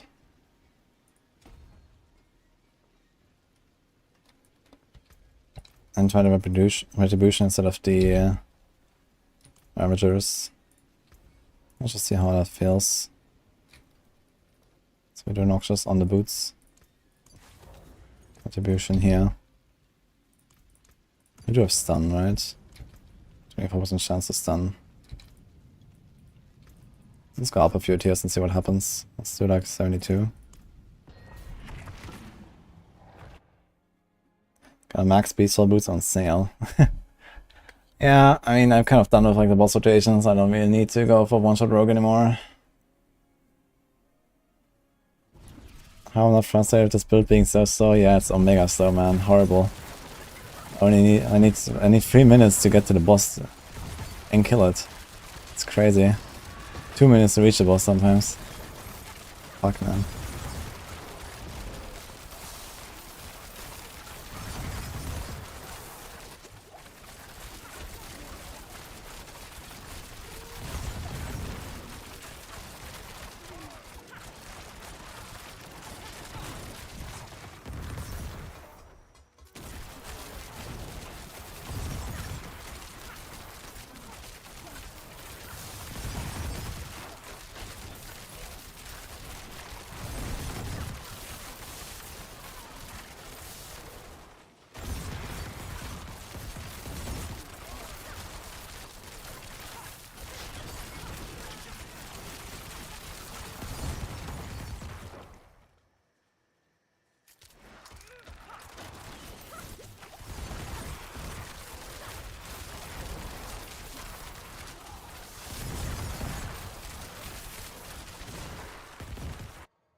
Atmos needs tips on Rogue.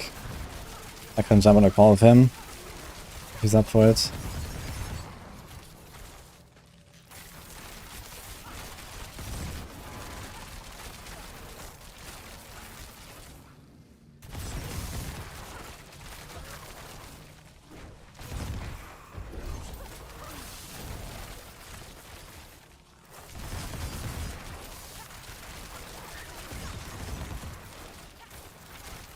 It is Barb rip.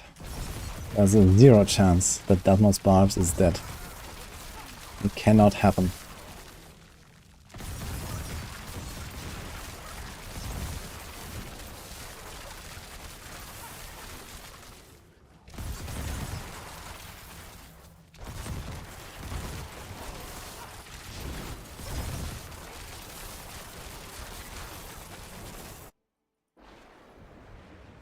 Wind force build. No, thank you.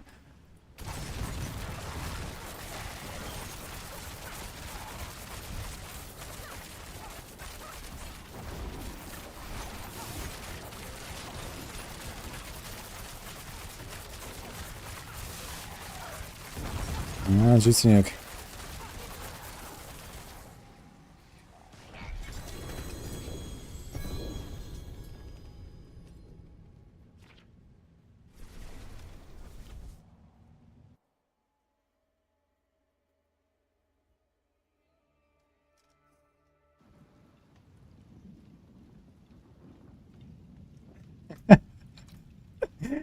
Secret Windforce build, yes. Watch out, guys. Into 75. When we start pushing? Yeah, I need like another 1000 Eve Iron or something. And that should probably be fine. So what about mods? Let me know if he wants to have some call or something about Rogue.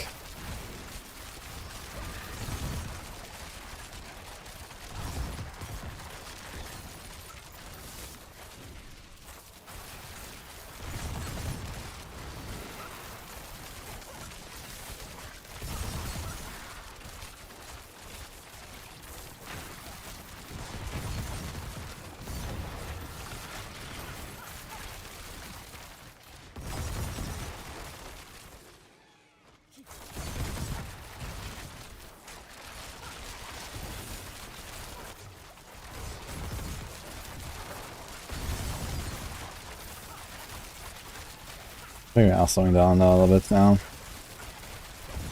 About the exploit glyph. I might put the exploit glyph into the build instead of ambush. For the more consistent vulnerable application at the start. It does seem to help a bit of the clear. I want to try 75 with exploit instead of ambush. It's minus 10% on the boss. It's not too bad, I guess.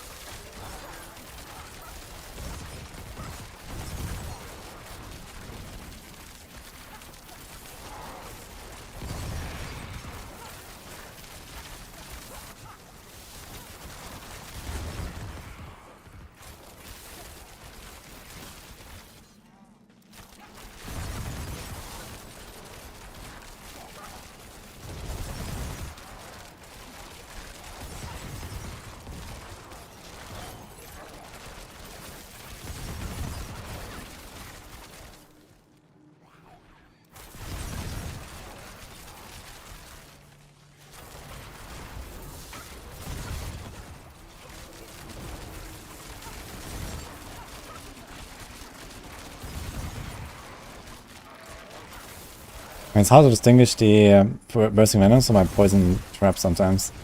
You need to perfectly remember where you put the poison traps.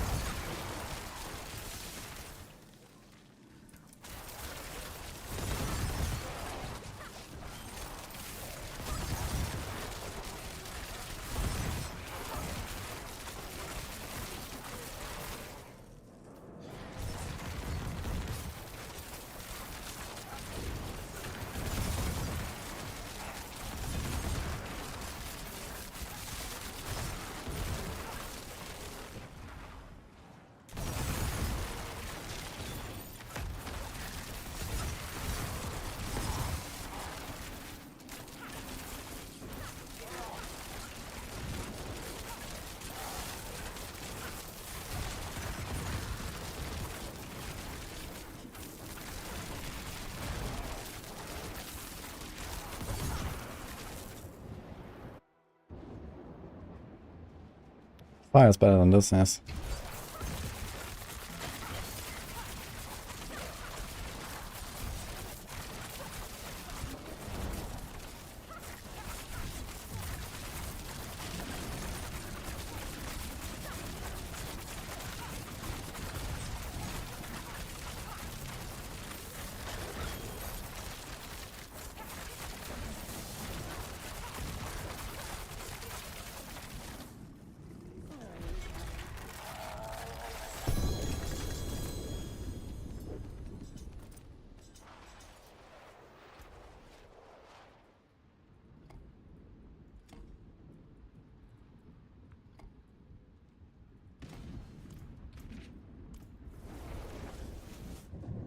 button.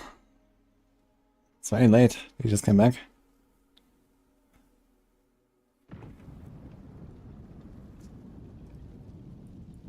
Yeah, Barrage and Victimize doesn't really match. So 75 again. Exploit glove. There's a Rogue Temper thing the hardest to hit. Yeah, for offense it's usually 1 in 4. And for the weapons it's usually 1 in 5. So at least like offensive is kinda hard. Rest is not too bad. The defensive ones are kinda easy because most times you just put dodge or something. Or res.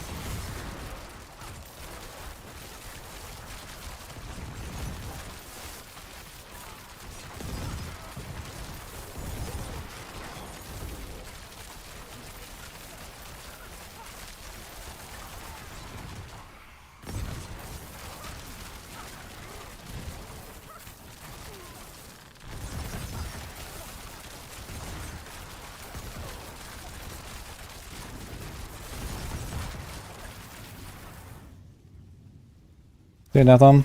Good night.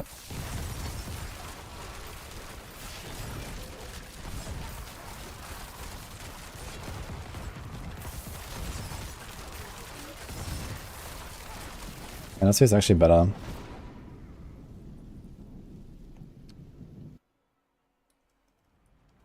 Rogues just add the most stagger on bosses. Barely matters these days, you get all the stagger from just tempers. But anything has a long CC. Smoke grenade, Shadow Step with the stun upgrade. Poison Trap has a knockdown, which is like something pretty unique. So that's nice to include.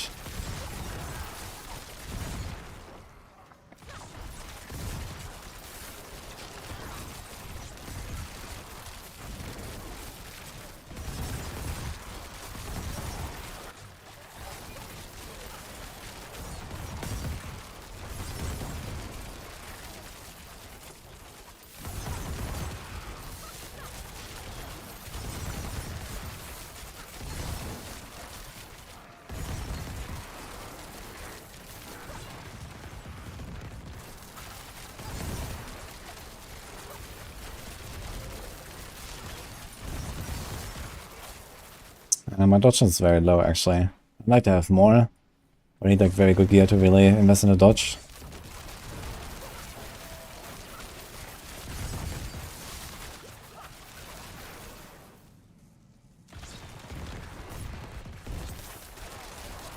Also not running experimentation aspect. Am I finding this better in Cold Imbue? People told me that farming like relatively similar tiers compared to this, so I guess it's pretty comparable.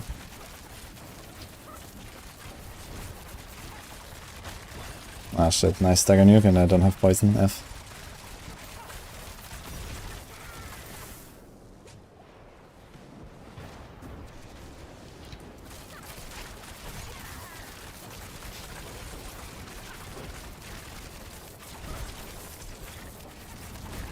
There we go.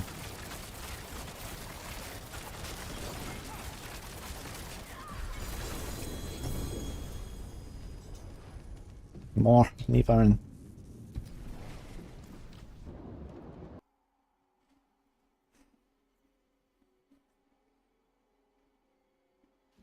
Best saving build for Rogue, I would recommend Barrage usually. But TB is also fine if you know what you're doing. Pen shot is also good. Oh, I opened the wrong tier. What happened to testing blades? Yeah, I leveled a bit and then tried a bit in the pits and that's it. It's a bit weaker than anti-poison. I mean, if I farm 75s, I was farming 75s, but my Andari's build was much more scuffed than this one. I have relatively optimized gear, Masterwork relatively high, so I'd say Andari's is a bit better than this actually.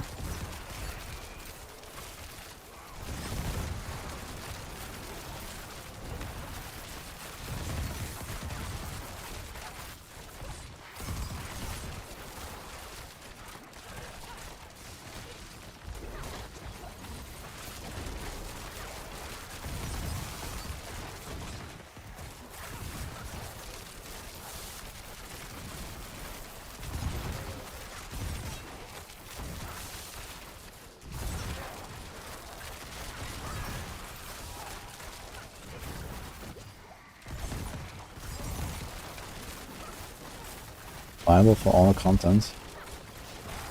I mean, you can take down a tornado bosses with this if that's what you're asking. Won't be that hard, I think.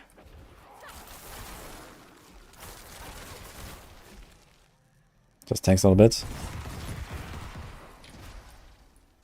I killed all of the tornado bosses with this build actually, or most of them on the PTR. With the death trap version of it, which is quite weaker than this.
Same bit I have in the description, yeah.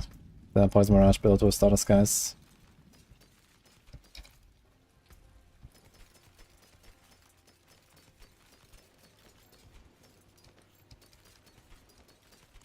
There's power in the stone. Follow the stars.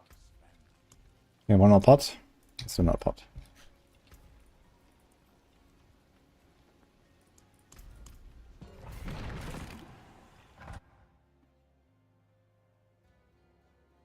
Can I split down with all the core skills to spam? I mean, you can get to the point where you can spam any core skill if you really want. I think this is usually a very inefficient way of dealing damage. Because comp points are extremely valuable. And, you know, you don't have to like omega invest into resources on top of it. So usually comp points is always wins on a higher end. But yeah, there can be exceptions, it turns out.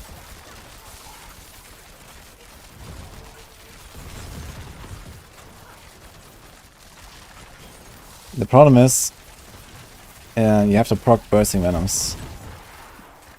And I already don't proc Bursting Venoms too often. And I have 11 charges of my Poison Imbuer. I have a 1 in 6 chance of proc it, and even so, sometimes I just shoot at a boss and I don't get a Bursting Venoms proc and I don't have my Poison Imbuer. If I don't have a Poison Imbuer, I have zero damage. So with TB, they did it would have been possible with TB to do this, but they've stealth nerfed the lucky hit this patch. Although I would really like to reconfirm that. I need to ask Ava to reconfirm that. Shouldn't be that hard. But they made this lucky hit on TB extremely terrible in this patch. Which means that, yeah, it would have been possible without that nerf, but with that it's probably not feasible. Because you're just not gonna have Bursting Venom procs. And Flurry, same story. Flurry has only 40% lucky hit. Like, this build has baseline 80% lucky hit. 5 arrows is 80% lucky hit, I think. Flurry has 40, NTB has 33. NTB used to have 4 times 33, which was really good. Basically almost double of Barrage. Would have been very easy to proc this. But they stealth nerfed it and made it so it's only 33 divided by 4 and not times 4. Basically per hit. Or like, yeah, they divided it through all the 4 hits basically that they do. With the Blade Dancer. And this gives you like basically no opportunity to proc Blade Dancer. Sorry, proc Bursting Venoms.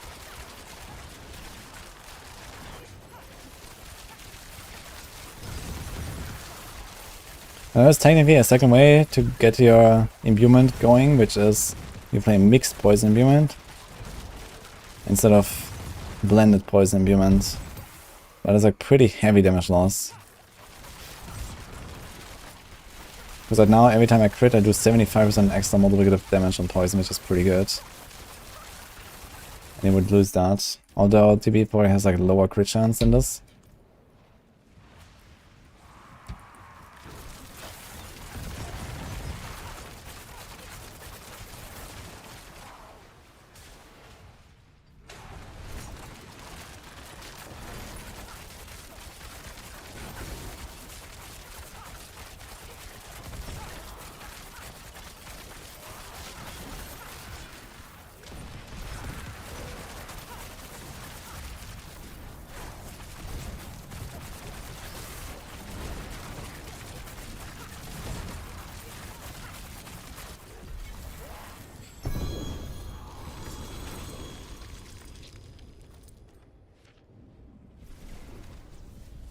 And the Sorc is really good.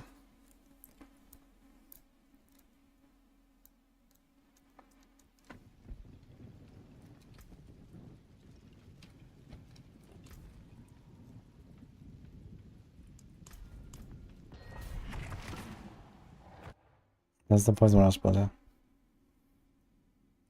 I have Alchemist Fortune in this build actually right now.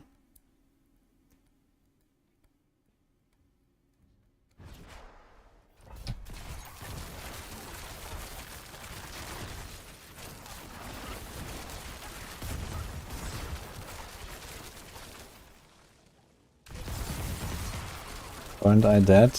You have a backup seasonal character? I was dead, yeah, but I downloaded into a new body. And here we are.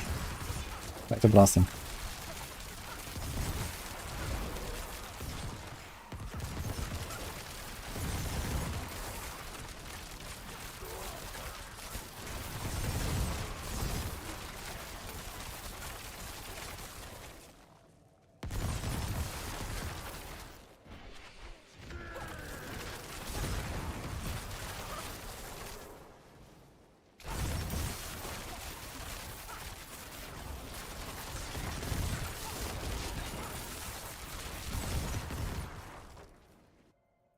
Yeah, I'll go back to Windshield Druid. I've done like the fables I wanted to do on a Druid for now.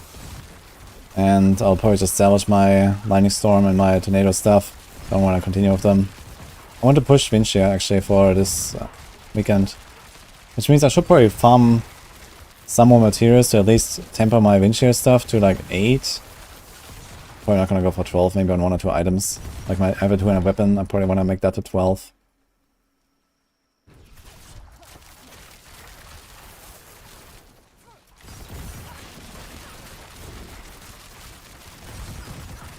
Should try to get a quick shift amulet actually. I don't think I have that. I'll be the sick for in Venom. For Witcher.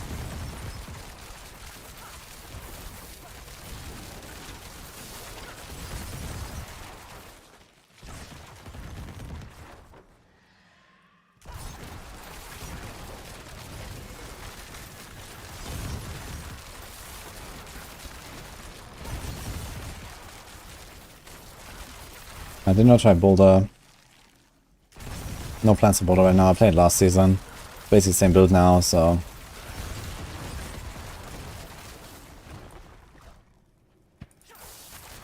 just more Bouldish, I guess.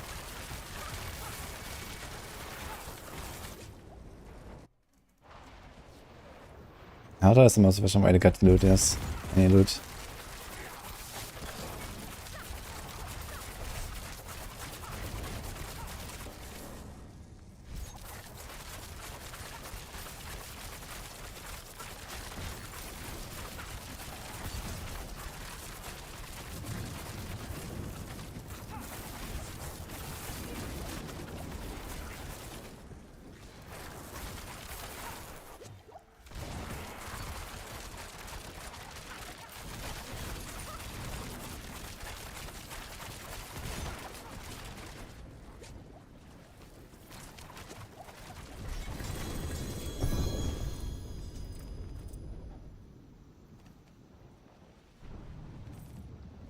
Greater affects eyes in the dark, ladies and gentlemen.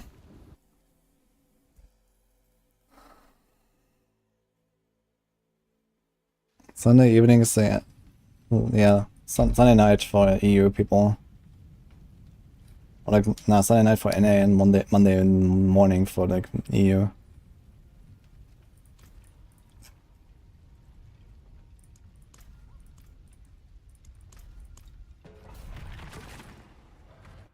Shred Druid still a thing. Not too much.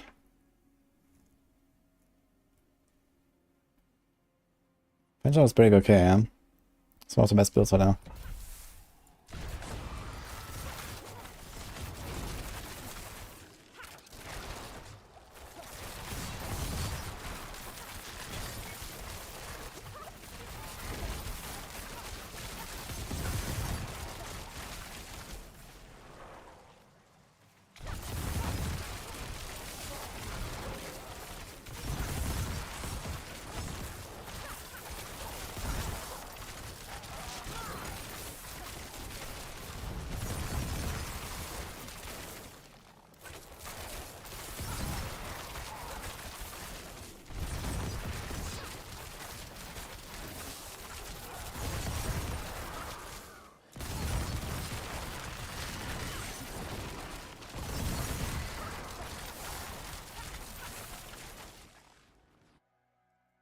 It would actually interesting to play this build with a quickening fog aspect. We go really fast as well.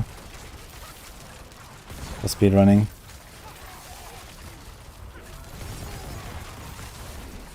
Just like spec 2 points into the smoke grenade for the 25% damage bonus, dash into the pack for power. That's kind of really good synergy with Barrage. Trying to dash exactly on top of the pack without no dashes.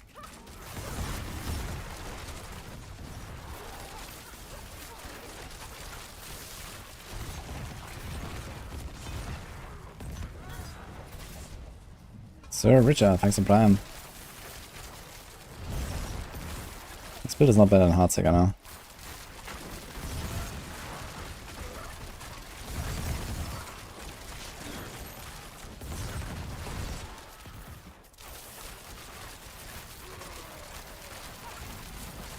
What aspect of Poison Immune is called Bursting Venoms.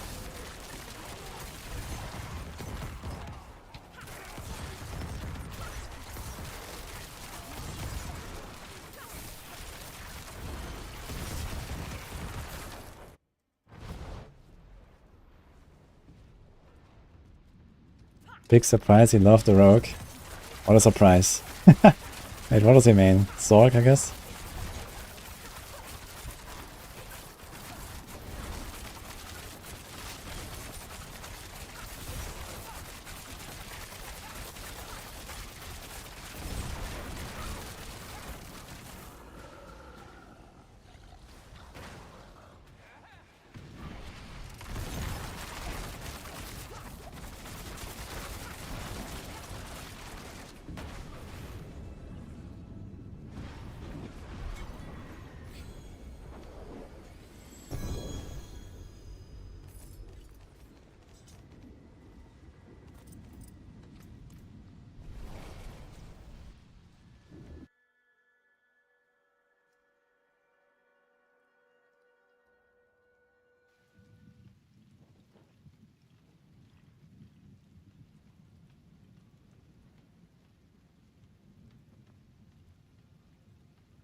Thank you, bro. Thank you.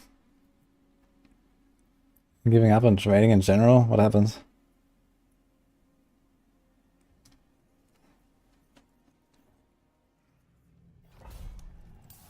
What is on Maxwell? Yes, that's the Death Trap Maxwell guide.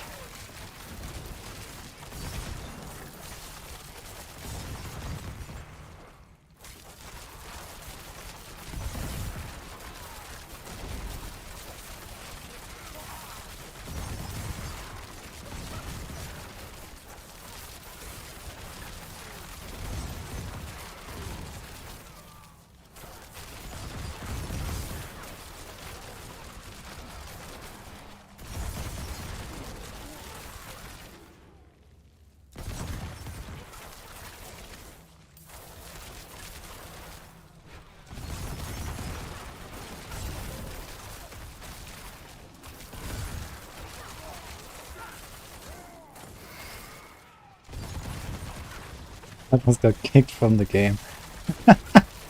What the fuck? What build is he gonna do? On the rogue.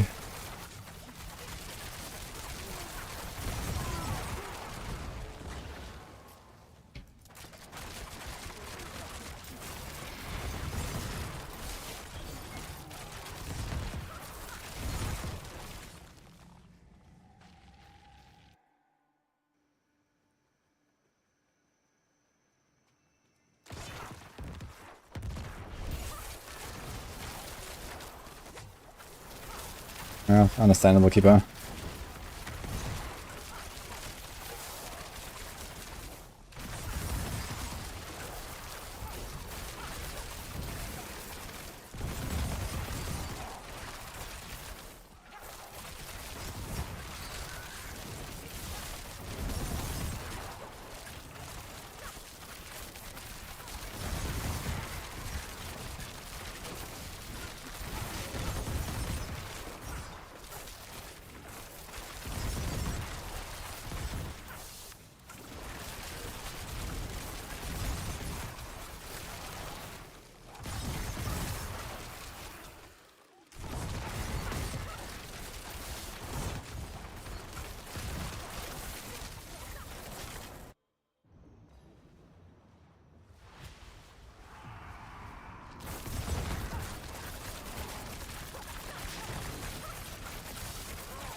And to be fair, I haven't really traded that much on hardcore. There's not really much trade volume in general.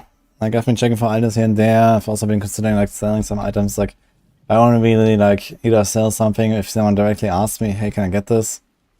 When something drops, or like some GG, like I sold some two amulets of 3 greater affixes, and that's almost about it.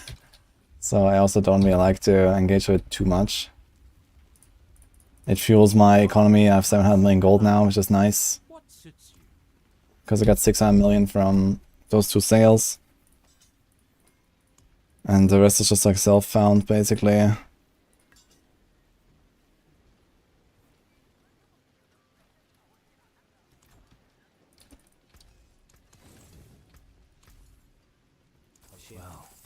hello. Not a bad pull, that.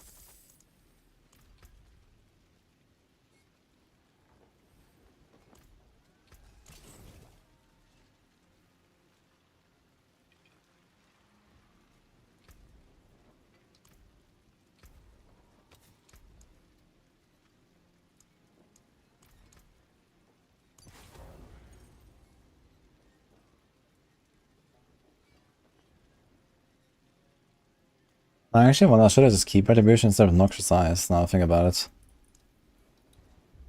Retribution is 30% on Stunned. This is 30% on Frozen. But this is all damage, this is Poison. Now, do I have more Stun or more Freeze chance? I have 80% Freeze chance and I have 24% Stun chance. So technically, Retribution should actually proc more often and be better. Because I have exactly one of each. Too bad that this thing ended up with Immobilizement. I wanted a second freeze roll.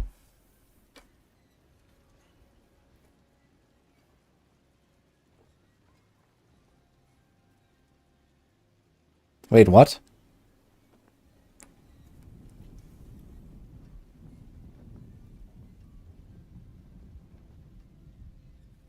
Whoops.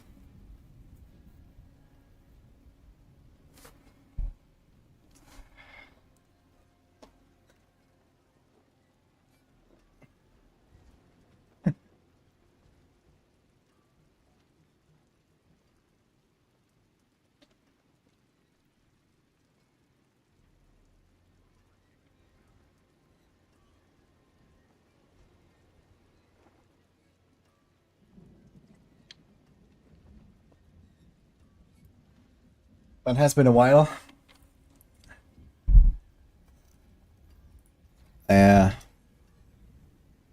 What are we supposed to put on a 200? Corruption, I think. Whoops. Oh, I mean...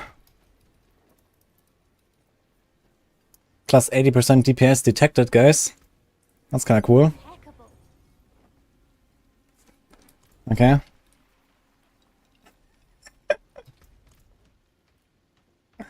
Whoopsie. No biggie. It's just been like this for like the last 6 hours.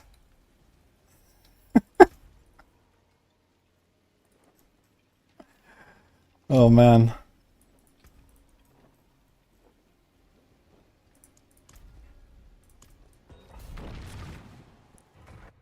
I don't use dot damage or dot builds. Because percent damage is ×2 for dot builds, which makes it better than dot damage. What is Moonrise? That's an aspect that buffs basic skills, of which we have many in this build.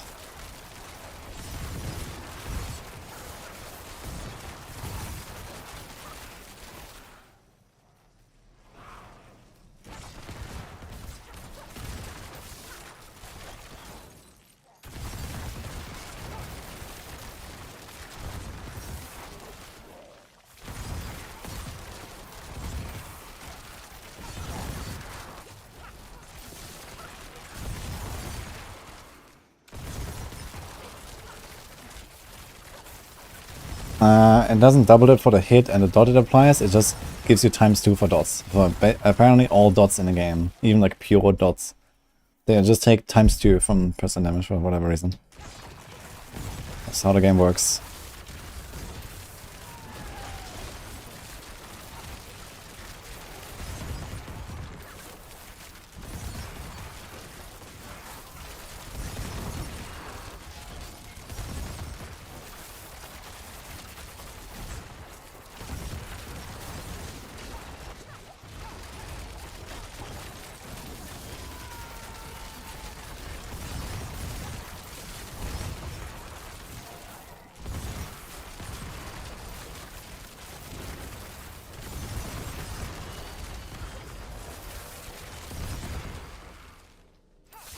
Yeah, it feels kinda good now. What can I say? Free 80% damage upgrade is pretty useful.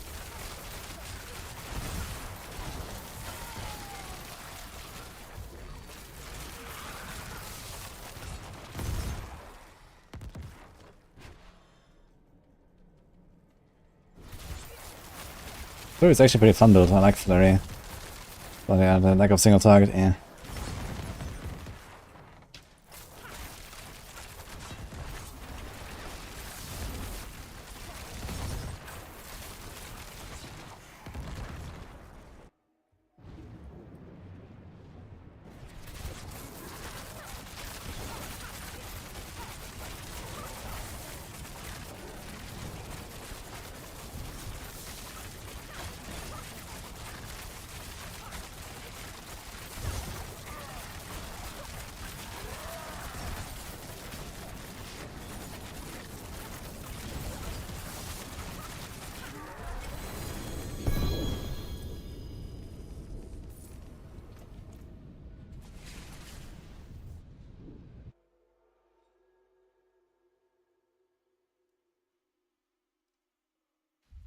Yes, Marco. It's the Poison Barrage build in the planner, in the planners in the description.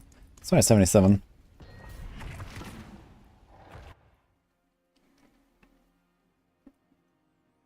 Isn't that affix on gear ×2 of damage affix? Is it ×2 exactly? Maybe it's ×2. Either way, I guess it makes them equal for like pure dot builds, and if you have any kind of like non-dot component, it makes percent damage better. Which technically I do non-dot damage, but it's pretty insignificant. You know, like my non-dot damage is like, I don't know, let's say 5% of my dot damage.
Best way to farm gold is whispers.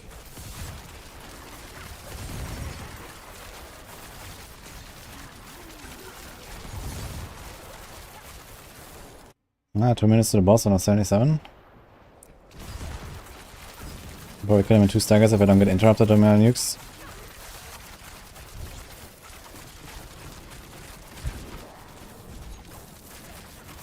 Ah! No poison. Unlucky.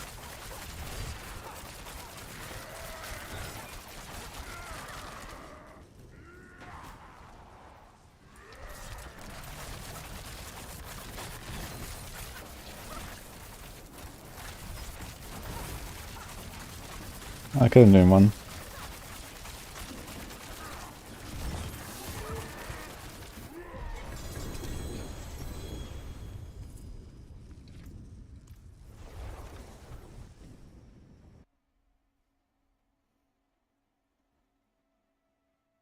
Twisting Blades is playable until you hit the pit. Then you better respec. But before that, it's really good.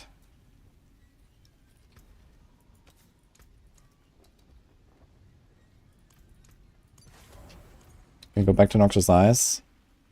More damage. Let's do 80.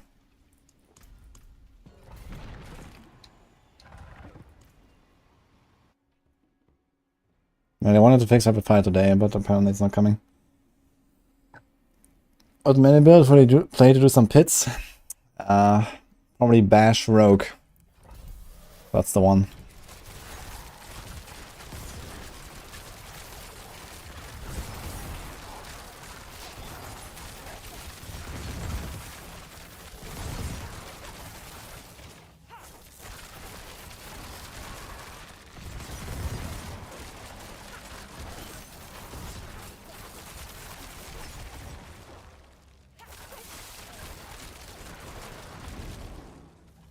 How far am I going?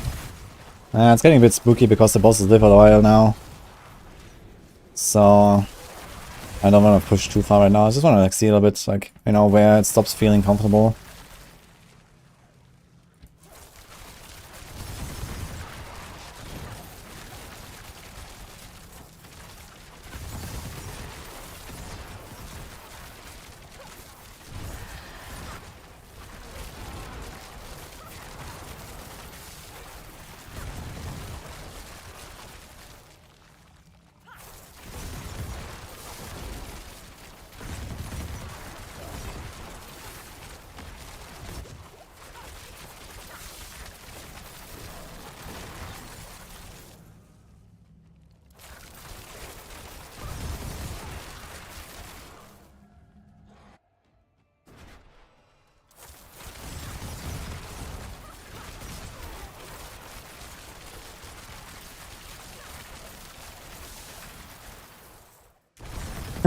Some skills to be usable by other classes.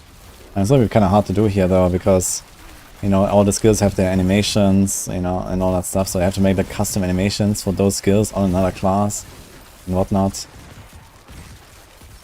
Kind of thought they're going to do something like that, but who knows. I mean, the question is what exactly am I going to do with that, right? So you're still missing the aspects, missing all these synergies. I don't think they're going to do that. They're going to massively break the class fantasy and immersion.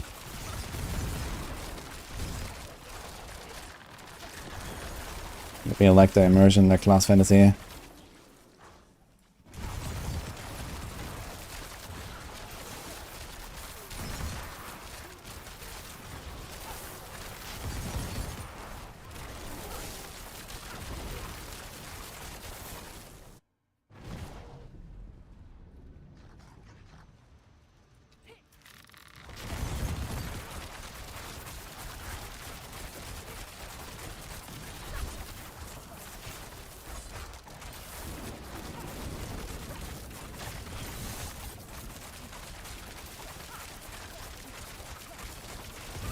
Yeah, we actually nuked him down in 1 stagger. But now it's going invisible. F. That's also an 80.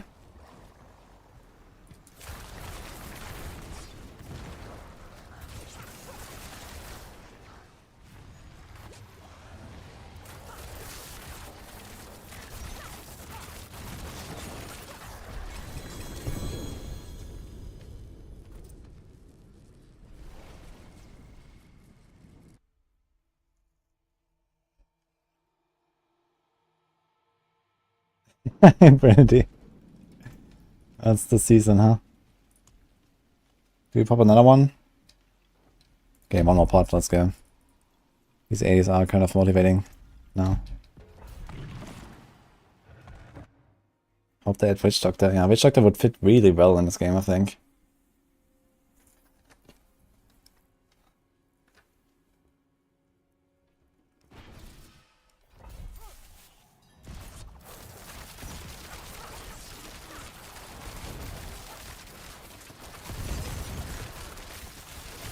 Nice, City Muttered. Makes it more bearable, glad.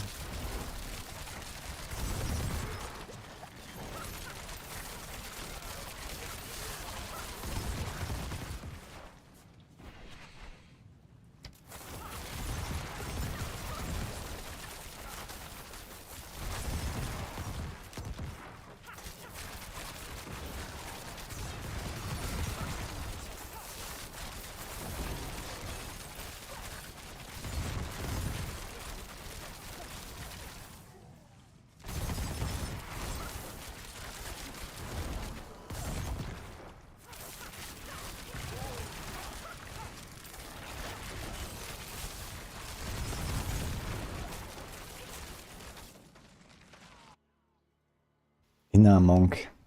A Monk would be cool. Inner though, I don't think that was coming.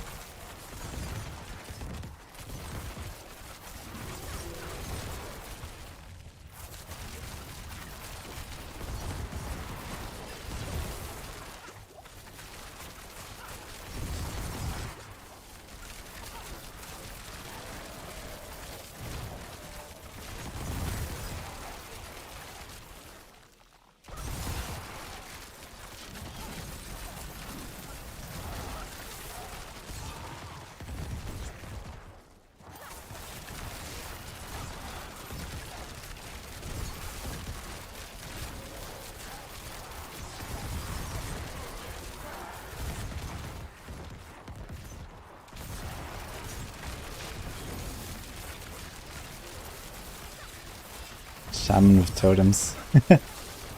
Yeah, I mean these totems, like stationary totems, probably don't really fit well, but if there was like a way to make them mobile or whatever, I think in general Shaman could be like a cool class. You know, something like an enhancement Shaman from vanilla, these kind of things. Oh man, Storm Strike, let's go. Wind Fury. That'll be some cool shit.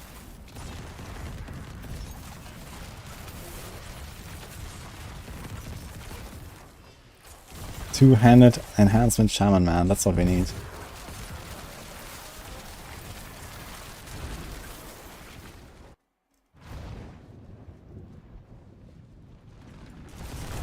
They're still grinding.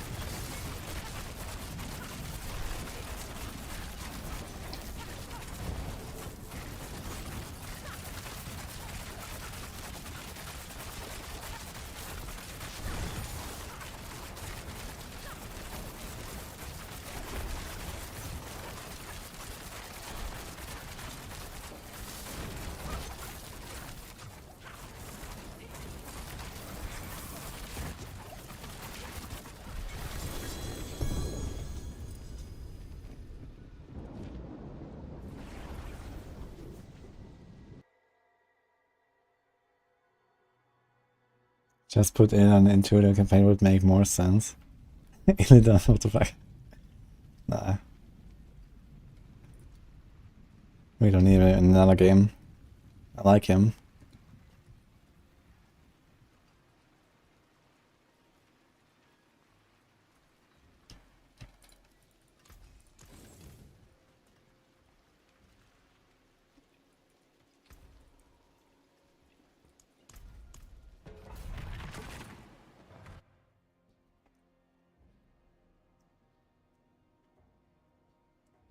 Is Druid dead? No, Druid is fine. Nothing changed about it, you can still do it. Just not playing it right now. And it's kind of stupid as well. I don't really want to make a build around that necessarily.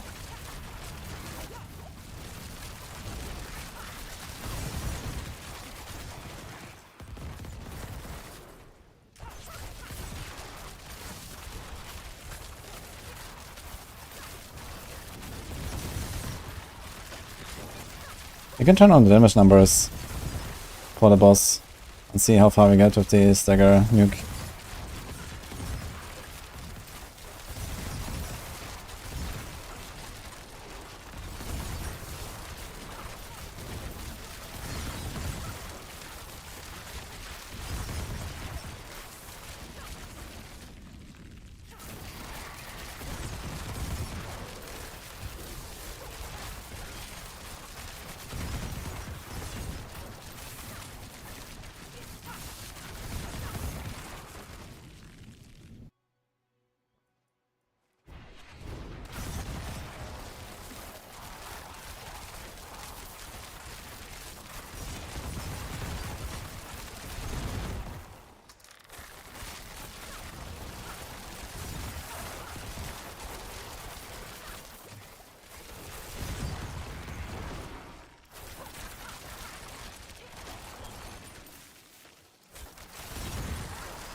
Protection shrine too.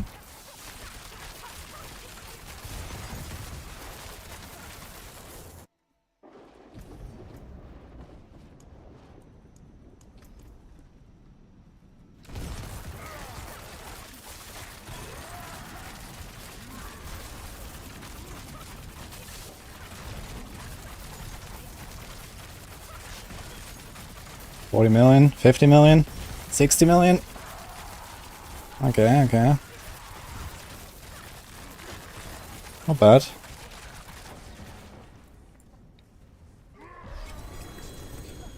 Stone?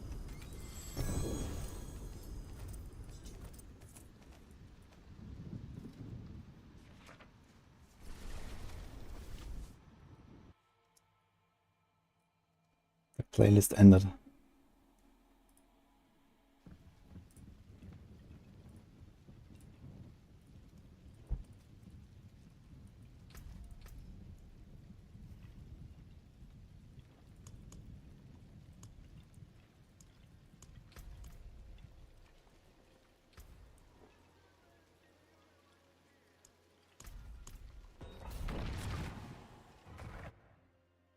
No way, you got a Stygian in the pit, man. Crazy.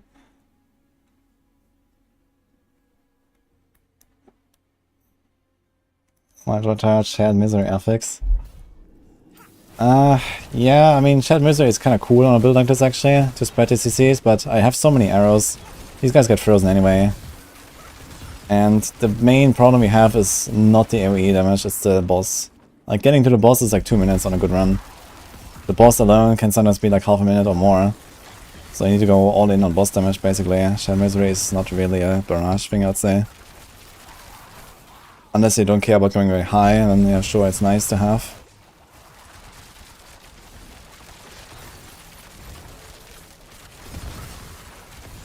Dude, where's the champion, man? Holy shit.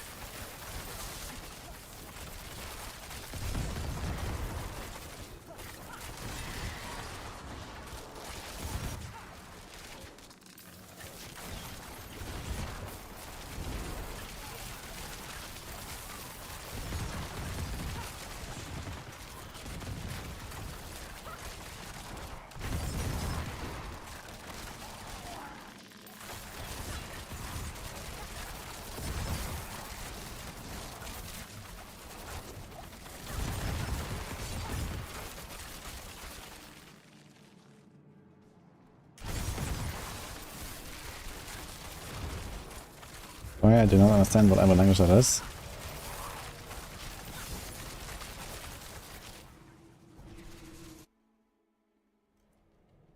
For a second character, which would be more fun, Barb or Rogue?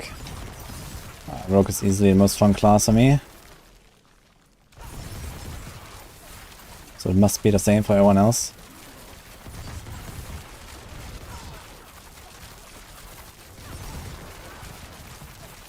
So the leads here coming after me. Kinda interesting actually. I'm gonna try this again. When you come here. Just like teleport down, teleport up. And let them all follow me. Seems like they're just aggro.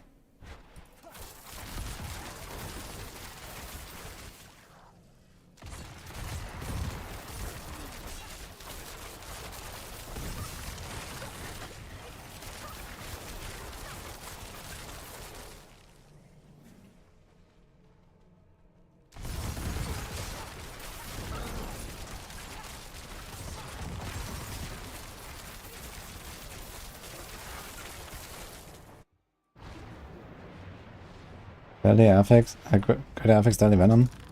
Oh, yeah, that's not bad. It's a pure poison build, deadly venom is okay. Ugh.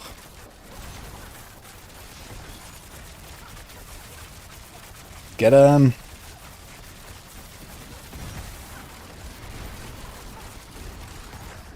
Ooh, before he disappeared, nice.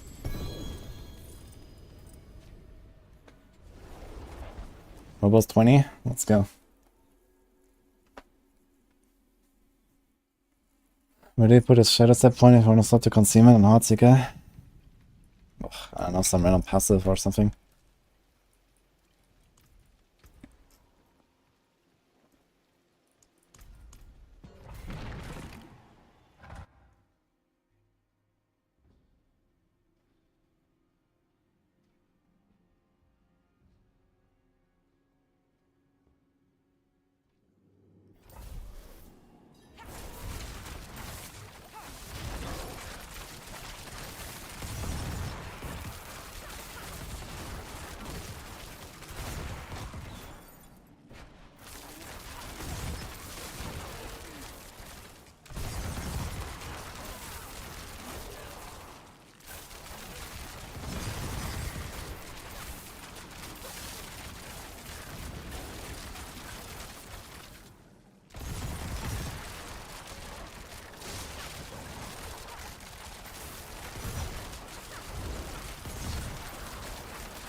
Dex, max resource, and 3 venom. And max resource is a useless greater affix, so this has to be rerolled. But yeah, deadly venom. Dex is actually pretty nice.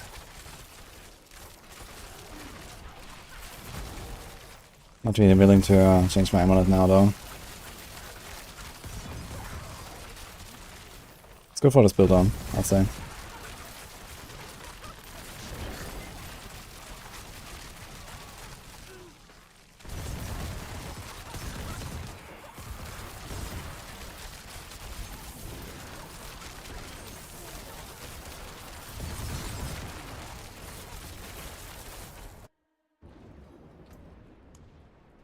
Yeah, I got us down.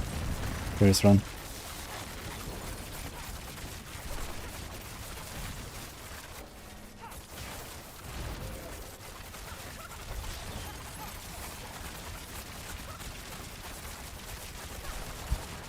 Ugh.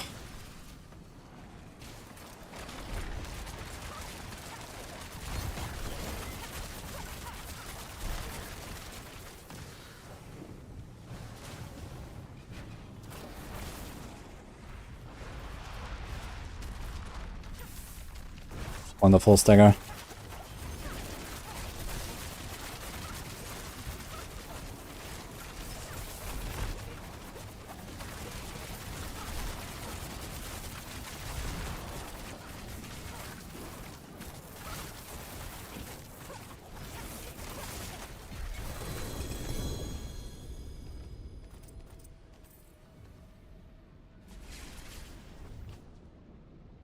Shadow Imbue passive nodes affect shadow damage from Death Trap.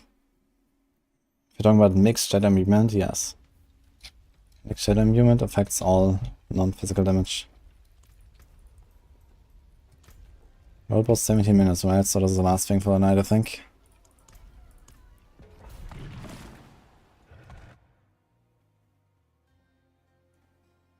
This build has a planner and a Maxwell guide. For nearly a month already. What's stopping you from just putting on Andy's voice build? Mostly the fact that my Andy's ripped the other day. But you could do it. I mean, how much damage loss will it be? Would be noticeable damage loss for the poison shots themselves. But it might be overall stronger even. Because Andy's is kind of powerful and we have relatively decent lucky hit on us. But yeah, I would expect this would be maybe half as good as puncturing for Andy's. Or maybe even slightly less than that. Let's say a third. So on Andy's I was getting like, let's say 50 million damage ticks. I could do like maybe 15 with Andy's. And how much would my damage go down? That's a question. So I just reached like 50 million, right? 60 million. I guess it's like roughly 2 times 15% or so that my damage goes down. Or 20 even, for the 4 ranks. Let's say 2 times 15, so it's like around 30. Okay, so my damage will go down like roughly a third. And then Andy's comes in with roughly a third of its power of the puncture build. So if I lose a third, I'll lose roughly 20 million. Andy's will do 15 million. Like really big napkin math right now. So it seems like it's kind of close. And we lose a lot of toughness. Like Shaco has an insane survivability. It's 20% DR. It's more dark shot ranks. It's like 3,000 life. That actually translates to like, you know, almost 10,000 life. So I think Shaco is just better. Andy's might make it like feel better though sometimes when you don't have your poison improvement up. You can still kill stuff, which is kind of nice. You can just shoot in the pack and proc Andy. And in big packs it would actually do more damage. Like the AoE damage will go up. Yeah, single target will probably go down and you're gonna be squishy, yeah.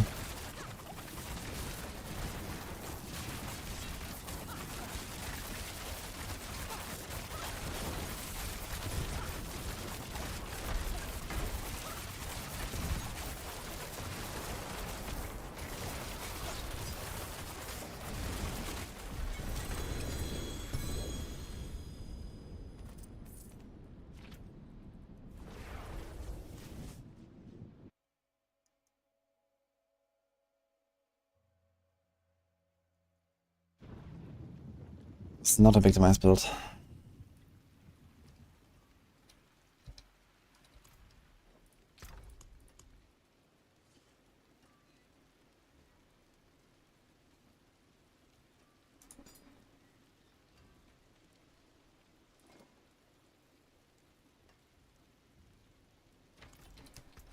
Better than starting from nothing. Well, hello. Not a bad pull, that. Hello, shining beauty.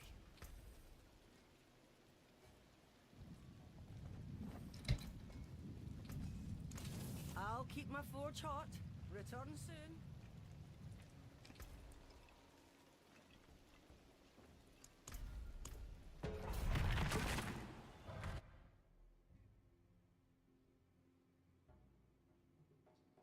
My favorite rogue build is this, Sam.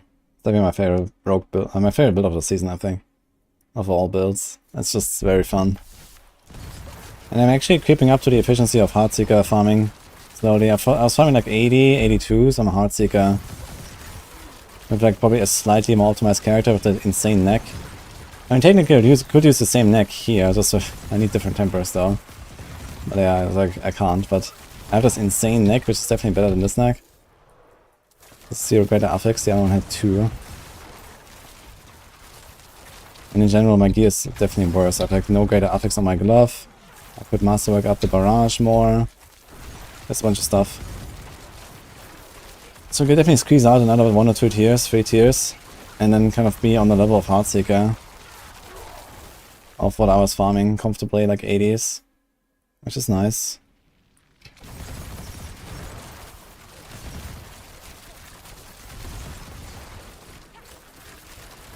Been farming the 69 for way too long today, but it was nice.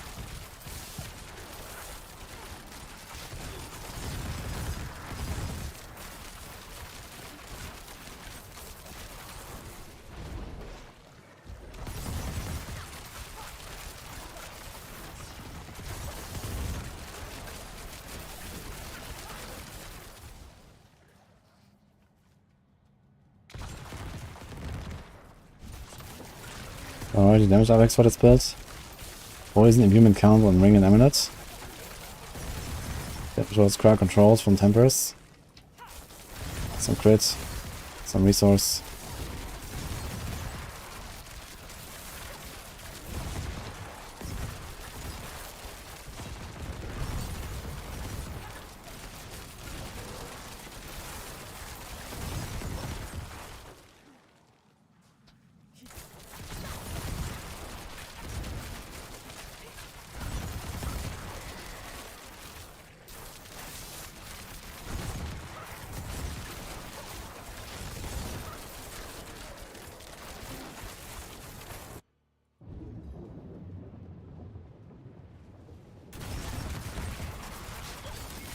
Switch back to Moonrise. Let's go.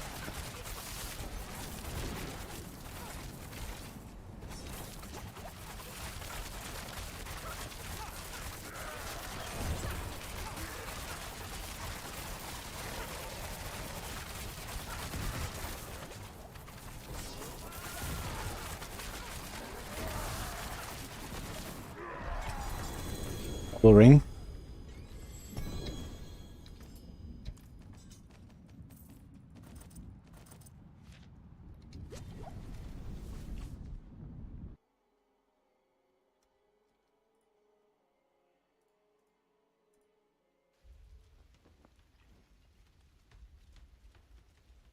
What luck did I do?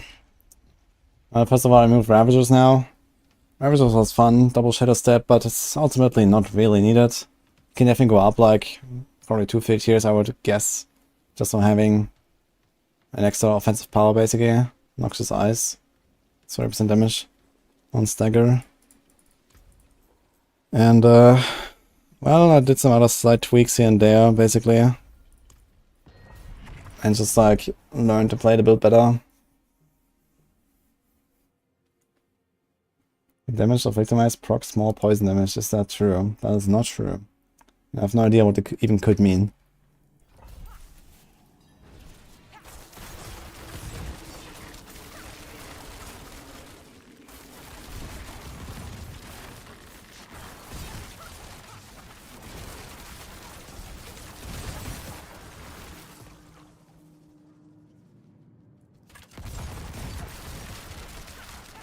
Just gamble pants for the Umbrous aspect.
Can we do an updated Sorc build? I have a Frozen Orb planner.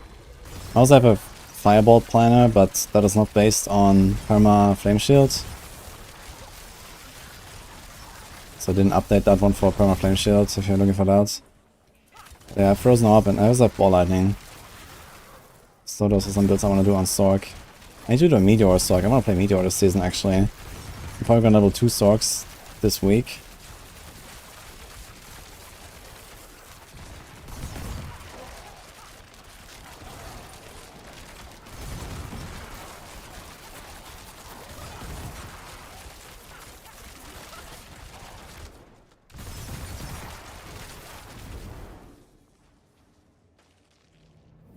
A Providence weapon? Yeah, it's basically irrelevant.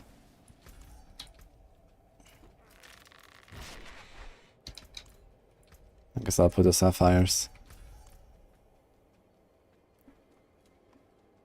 You wanna have the enemies always vulnerable anyway.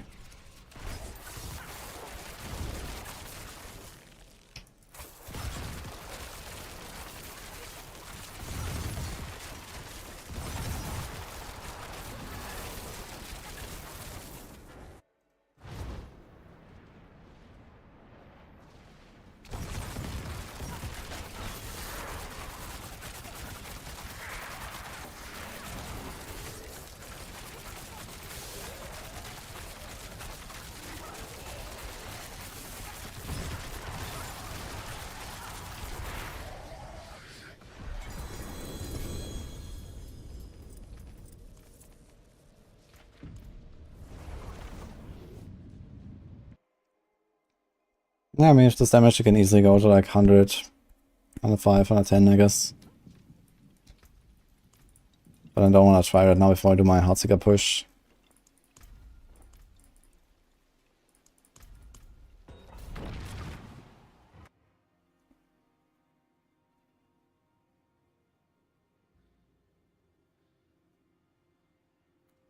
I'm hoping Meteor Sorc is good at bossing. Oh, hell no, it's not.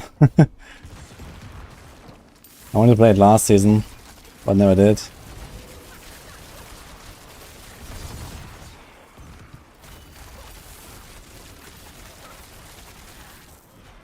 I mean, Sorcs basically suffer from the same disease that Rogues have, which is lots of crowd control, conditional damage buffs, which is bad against bosses. There's not many good ways around it.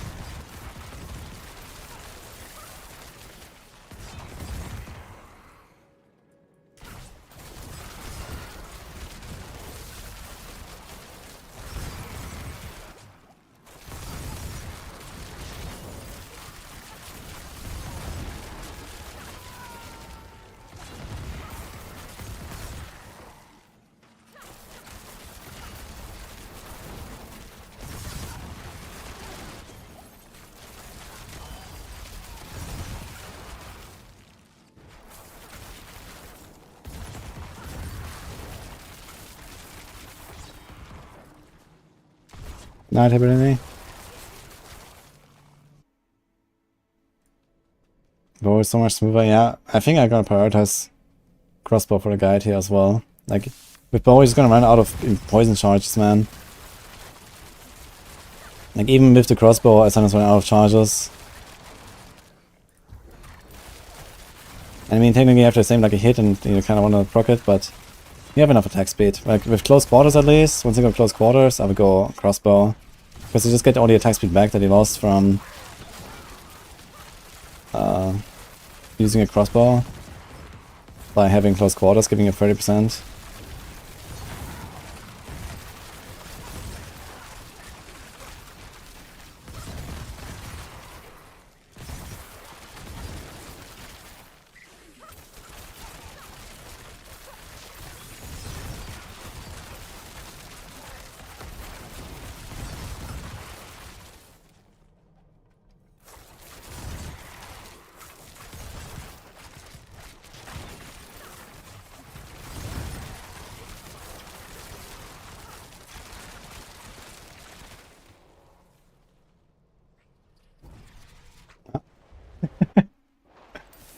Well, it was 3 minutes.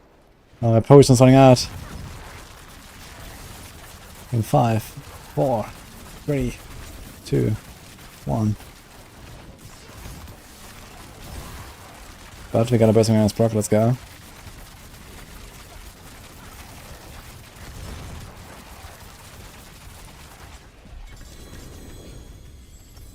was the last pit of the night. Oh, nice. Holy shit. 4 rapid fire and attack speed, huh?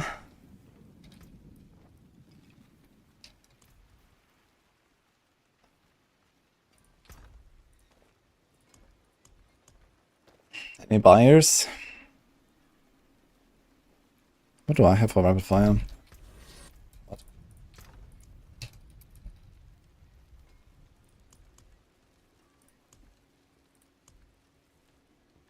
I also got I got this, yeah, so it's already tempered. I think I will just keep that, it's fine. Also got this double ring here.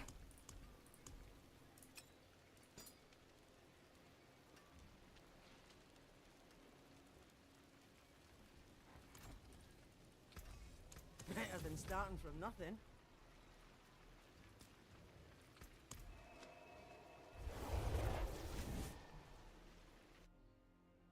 They did not fix the bug yet. But I would be willing to sell a glove if anyone wants it. 9 attack speed, dex, and greater rapid fire.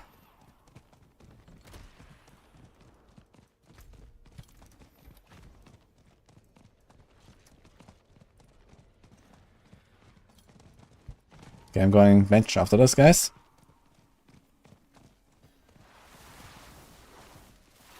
Greetings.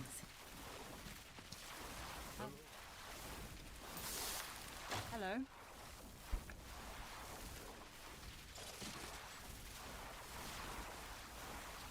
Greetings. You proc, chill, and phrase from Tempers, Sharon.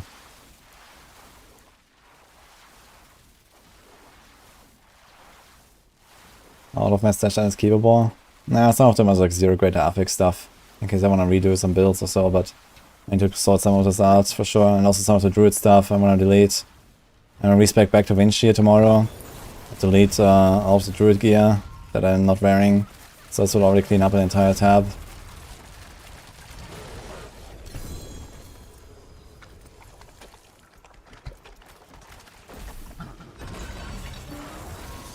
Not sure which other Druid builds I would like to do this season. It's not really too much, I think. How to sell buy items with scroll in vendors. That's only possible with Monka TOS options.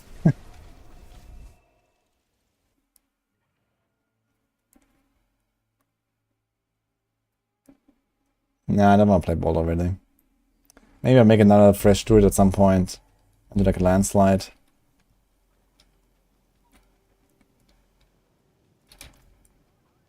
We'll see.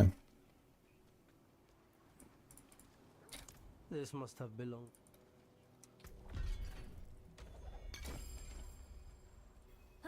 Oh, guy is at it again. Disrupting. Okay guys, it's time to say goodnight. Hope you enjoyed it. Senseless shrew.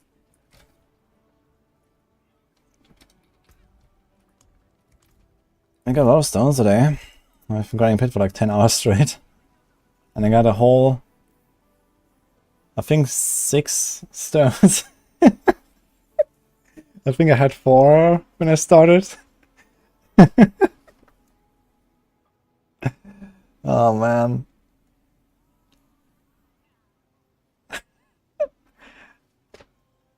Alright.